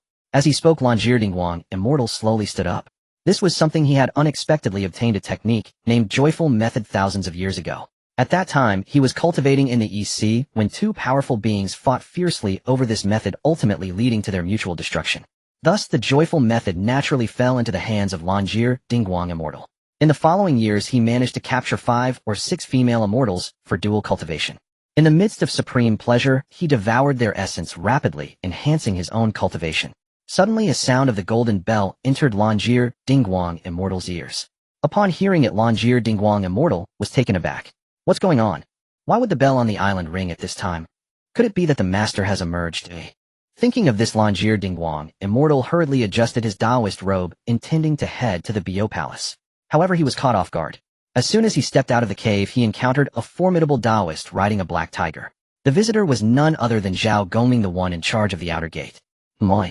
Seeing Zhao Gongming, Longjir Dingguang, immortal, was surprised and curiously asked, Zhao Shixiang, what brings you here? Longjir Dingguang, immortal, looked puzzled. Logically speaking, upon hearing the bell ring, Zhao Gongming should have rushed to the Bio Palace immediately. Why had he come to his cave instead? Just as Longjir Dingguang, immortal, hesitated, Zhao Gongming spoke. Longjir Shitty, I have been sent by senior brother to urge you to hurry to the Bio Palace. Hearing Zhao Gongming's words, Longjir Dingguang, immortal, exclaimed, has senior brother returned to Janeo Island? I thought it was the master who had emerged. It seems senior brother must have important matters to announce. To Longjir Dingguang, immortal's words, Zhao Gongming remained impassive, but secretly locked onto Longjir's aura. The reason he had specifically come to summon Longjir Dingguang, immortal, was of course due to Qin Mu's arrangement. He feared that Longjir might notice some disturbance and escape. Who would have thought that Longjir Dingguang, immortal, was completely oblivious to such thoughts? However, this was not surprising. Prior to this, Qin Mu had accompanied Nuwa to wander through the primordial chaos. He witnessed Nuwa attaining sainthood, and then Qin Mu stayed among the human race for several hundred years, breaking through to the quasi-saint level. In Longjir Dingguang, immortal's view, Qin Mu's travels this time must have yielded great rewards. Summoning the Jia sect disciples should be for imparting insights, or the like. Longjir Shitty, let's hurry. All the other Shitty and Shiji are already gathered. After a brief silence, Zhao Gongming urged. Upon hearing this, Longjir Dingguang, immortal, came back to his senses and nodded, Zhao Shixiang, please. Then without further delay, the two of them made their way towards the Bio Palace. Not long after, Zhao Gongming and Longjir Dingguang, immortal, arrived outside the Bio Palace. Looking around, they saw that the square in front of the Bio Palace was filled with thousands of Jia sect disciples. The Sanxian Daobao Taoist Golden Spirit Holy Mother, Wudong Holy Mother, and Turtle Spirit Holy Mother. All were present. Second Shixiang, what exactly happened? Why was the golden bell struck? Golden Spirit Holy Mother leaned closer to Daobao Taoist, curiously inquiring. She had just returned from renting land in the human realm with the Sanxian and others, and had no idea what had happened. While Qin Mu was away from Janeo Island, all matters big and small were managed by Daobao Taoist. In Golden Spirit Holy Mother's view, the golden bell must have been struck by Daobao Taoist. Hearing Golden Spirit Holy Mother's question, Daobao Taoist smiled wryly and shook his head, responding, Shimmy, I don't know either. Off. Upon hearing this, Golden Spirit Holy Mother and the others looked astonished. Before they could process, this array of light suddenly streaked across, landing directly in front of the Bio Palace. Then they saw Qin Mu's figure appear. Seeing Qin Mu's return, all the immortals of the GS sect were taken aback, and they bowed to Qin Mu, greetings senior brother. Qin Mu stood with his hands behind his back on a high platform, his gaze sharp, sweeping over the gathered GS sect disciples. His gaze, when passing over Longjir Dingguang, immortals, subtly turned colder. After surveying the crowd, Qin Mu spoke. The golden bell was struck at my behest, through Xiao Shidi. Qin Mu said lightly, his voice not loud, but it distinctly reached the ears of every GS sect disciple. I have gathered everyone here to announce several important matters. As Qin Mu spoke these words, every GS sect disciple present was struck with astonishment. Oh, what matter does senior brother intend to announce? Could it be insights gained from traveling the primordial chaos alongside Sage Nuwa? Only something of utmost importance would warrant senior brother summoning us all by tolling the golden bell. Senior brother truly devotes himself tirelessly to the GS sect. A murmur of speculation rippled among. In their eyes, Qin Mu's summoning them via Zhao Gongming's tolling of the golden bell, and his declaration of an announcement, could only signify something of grave consequence. Just as the disciples stood poised in eager anticipation, Qin Mu shifted tone and said, however, before announcing that matter, there is another affair requiring immediate resolution. His expression hardened as he spoke. The disciples, observing his demeanor, furrowed their brows in bewilderment, utterly perplexed by his sudden gravity. At that moment, Qin Mu's gaze, sharp as lightning, swept slowly across the assembly. At last it settled upon Chang'er Dingguang Xian, standing among the crowd, and his voice turned glacial. Chang'er. At the sound of his name, Chang'er Dingguang Xian's heart lurched violently, a chilling premonition surged through him. What is happening? Why does senior brother call me by name? Guilt gnawing at his conscience, he recoiled inwardly, startled, unnerved, utterly unmoored.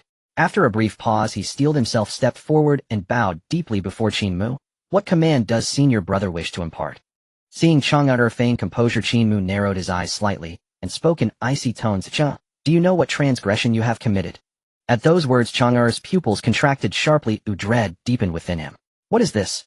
What transgression does senior brother accuse me of? Has he uncovered my secret? Suspicion and alarm twisted his breath into shallow, ragged gasps. Yet swiftly he steadied himself, whispering inwardly, impossible. My cultivation of the joyful art remains profoundly concealed. Even as I absorb the refined essence of female immortals, I erect layer upon layer of forbidden seals, and erase all traces after each act. No evidence could possibly remain. Moreover, senior brother has been absent for countless eons. How could he possibly know of these deeds? Having reasoned thus, Chang'er feigned utter bewilderment. Why does senior brother speak so? What error have I committed? Seeing Chang'er still maintain his facade, Qin Mu let out a contemptuous snort. Truly stubborn of tongue. You shall not shed tears until you behold your own coffin. With that, Qin Mu flicked his sleeve lightly and commanded, Brother Zhao, bring them forth. At Qin Mu's order, Zhao Gongming wasted no time, marching forward with several outer disciple captives. Beside him walked a female immortal, her face ashen, her vital energy faint and fading. The sight struck Chang'er like thunderclap. The female immortal was unfamiliar, yet the outer disciples Zhao Gongming escorted were unmistakably his own agents. After all, it was he who had ordered them to abduct those female immortals. How could this happen? How were they exposed? Chang'er muttered inwardly, all pretense of calm shattered. Meanwhile, the other disciples stood frozen, bewildered, disoriented, wholly ignorant of the unfolding drama. What on earth is occurring? What transgression has senior brother Chang'er committed? Judging by senior brother's bearing, does he intend to punish Chang'er publicly? As confusion thickened, Qin Mu turned his gaze toward the female immortal, esteemed Taoist sister. She nodded faintly, then fixed Chang'er Dingguang Xian with eyes burning with hatred. It is him. Chang'er Dingguang Xian. Abusing his status as one of the 7 attendant immortals of Sage Tongtian, he commits outrages across the land. He dispatches underlings to seize female immortals and bring them to Jinao Island. Then, under the guise of dual cultivation, forcibly drains their vital essence to augment his own cultivation. As her words echoed, every GS sect disciple stood paralyzed, staring at Chang'er in stunned disbelief. What? Did I hear correctly? Senior brother Chang'er secretly cultivates through such vile means? Can this truly be so? Such methods are unspeakably cruel. Murmurs spread like wildfire, disgust etched plainly upon many faces. Yet a handful of disciples remained unmoved, whispering, what of it? The primordial chaos knows only the law of the strong devouring the weak. He merely absorbed a few female immortals, hardly worth mention. Indeed, does senior brother overreact by tolling the golden bell and staging a public tribunal against senior brother Chang'er? Amidst the collective shock, Qin Mu's gaze swept coldly over the outer disciples whom Chang'er had dispatched to capture the female immortals.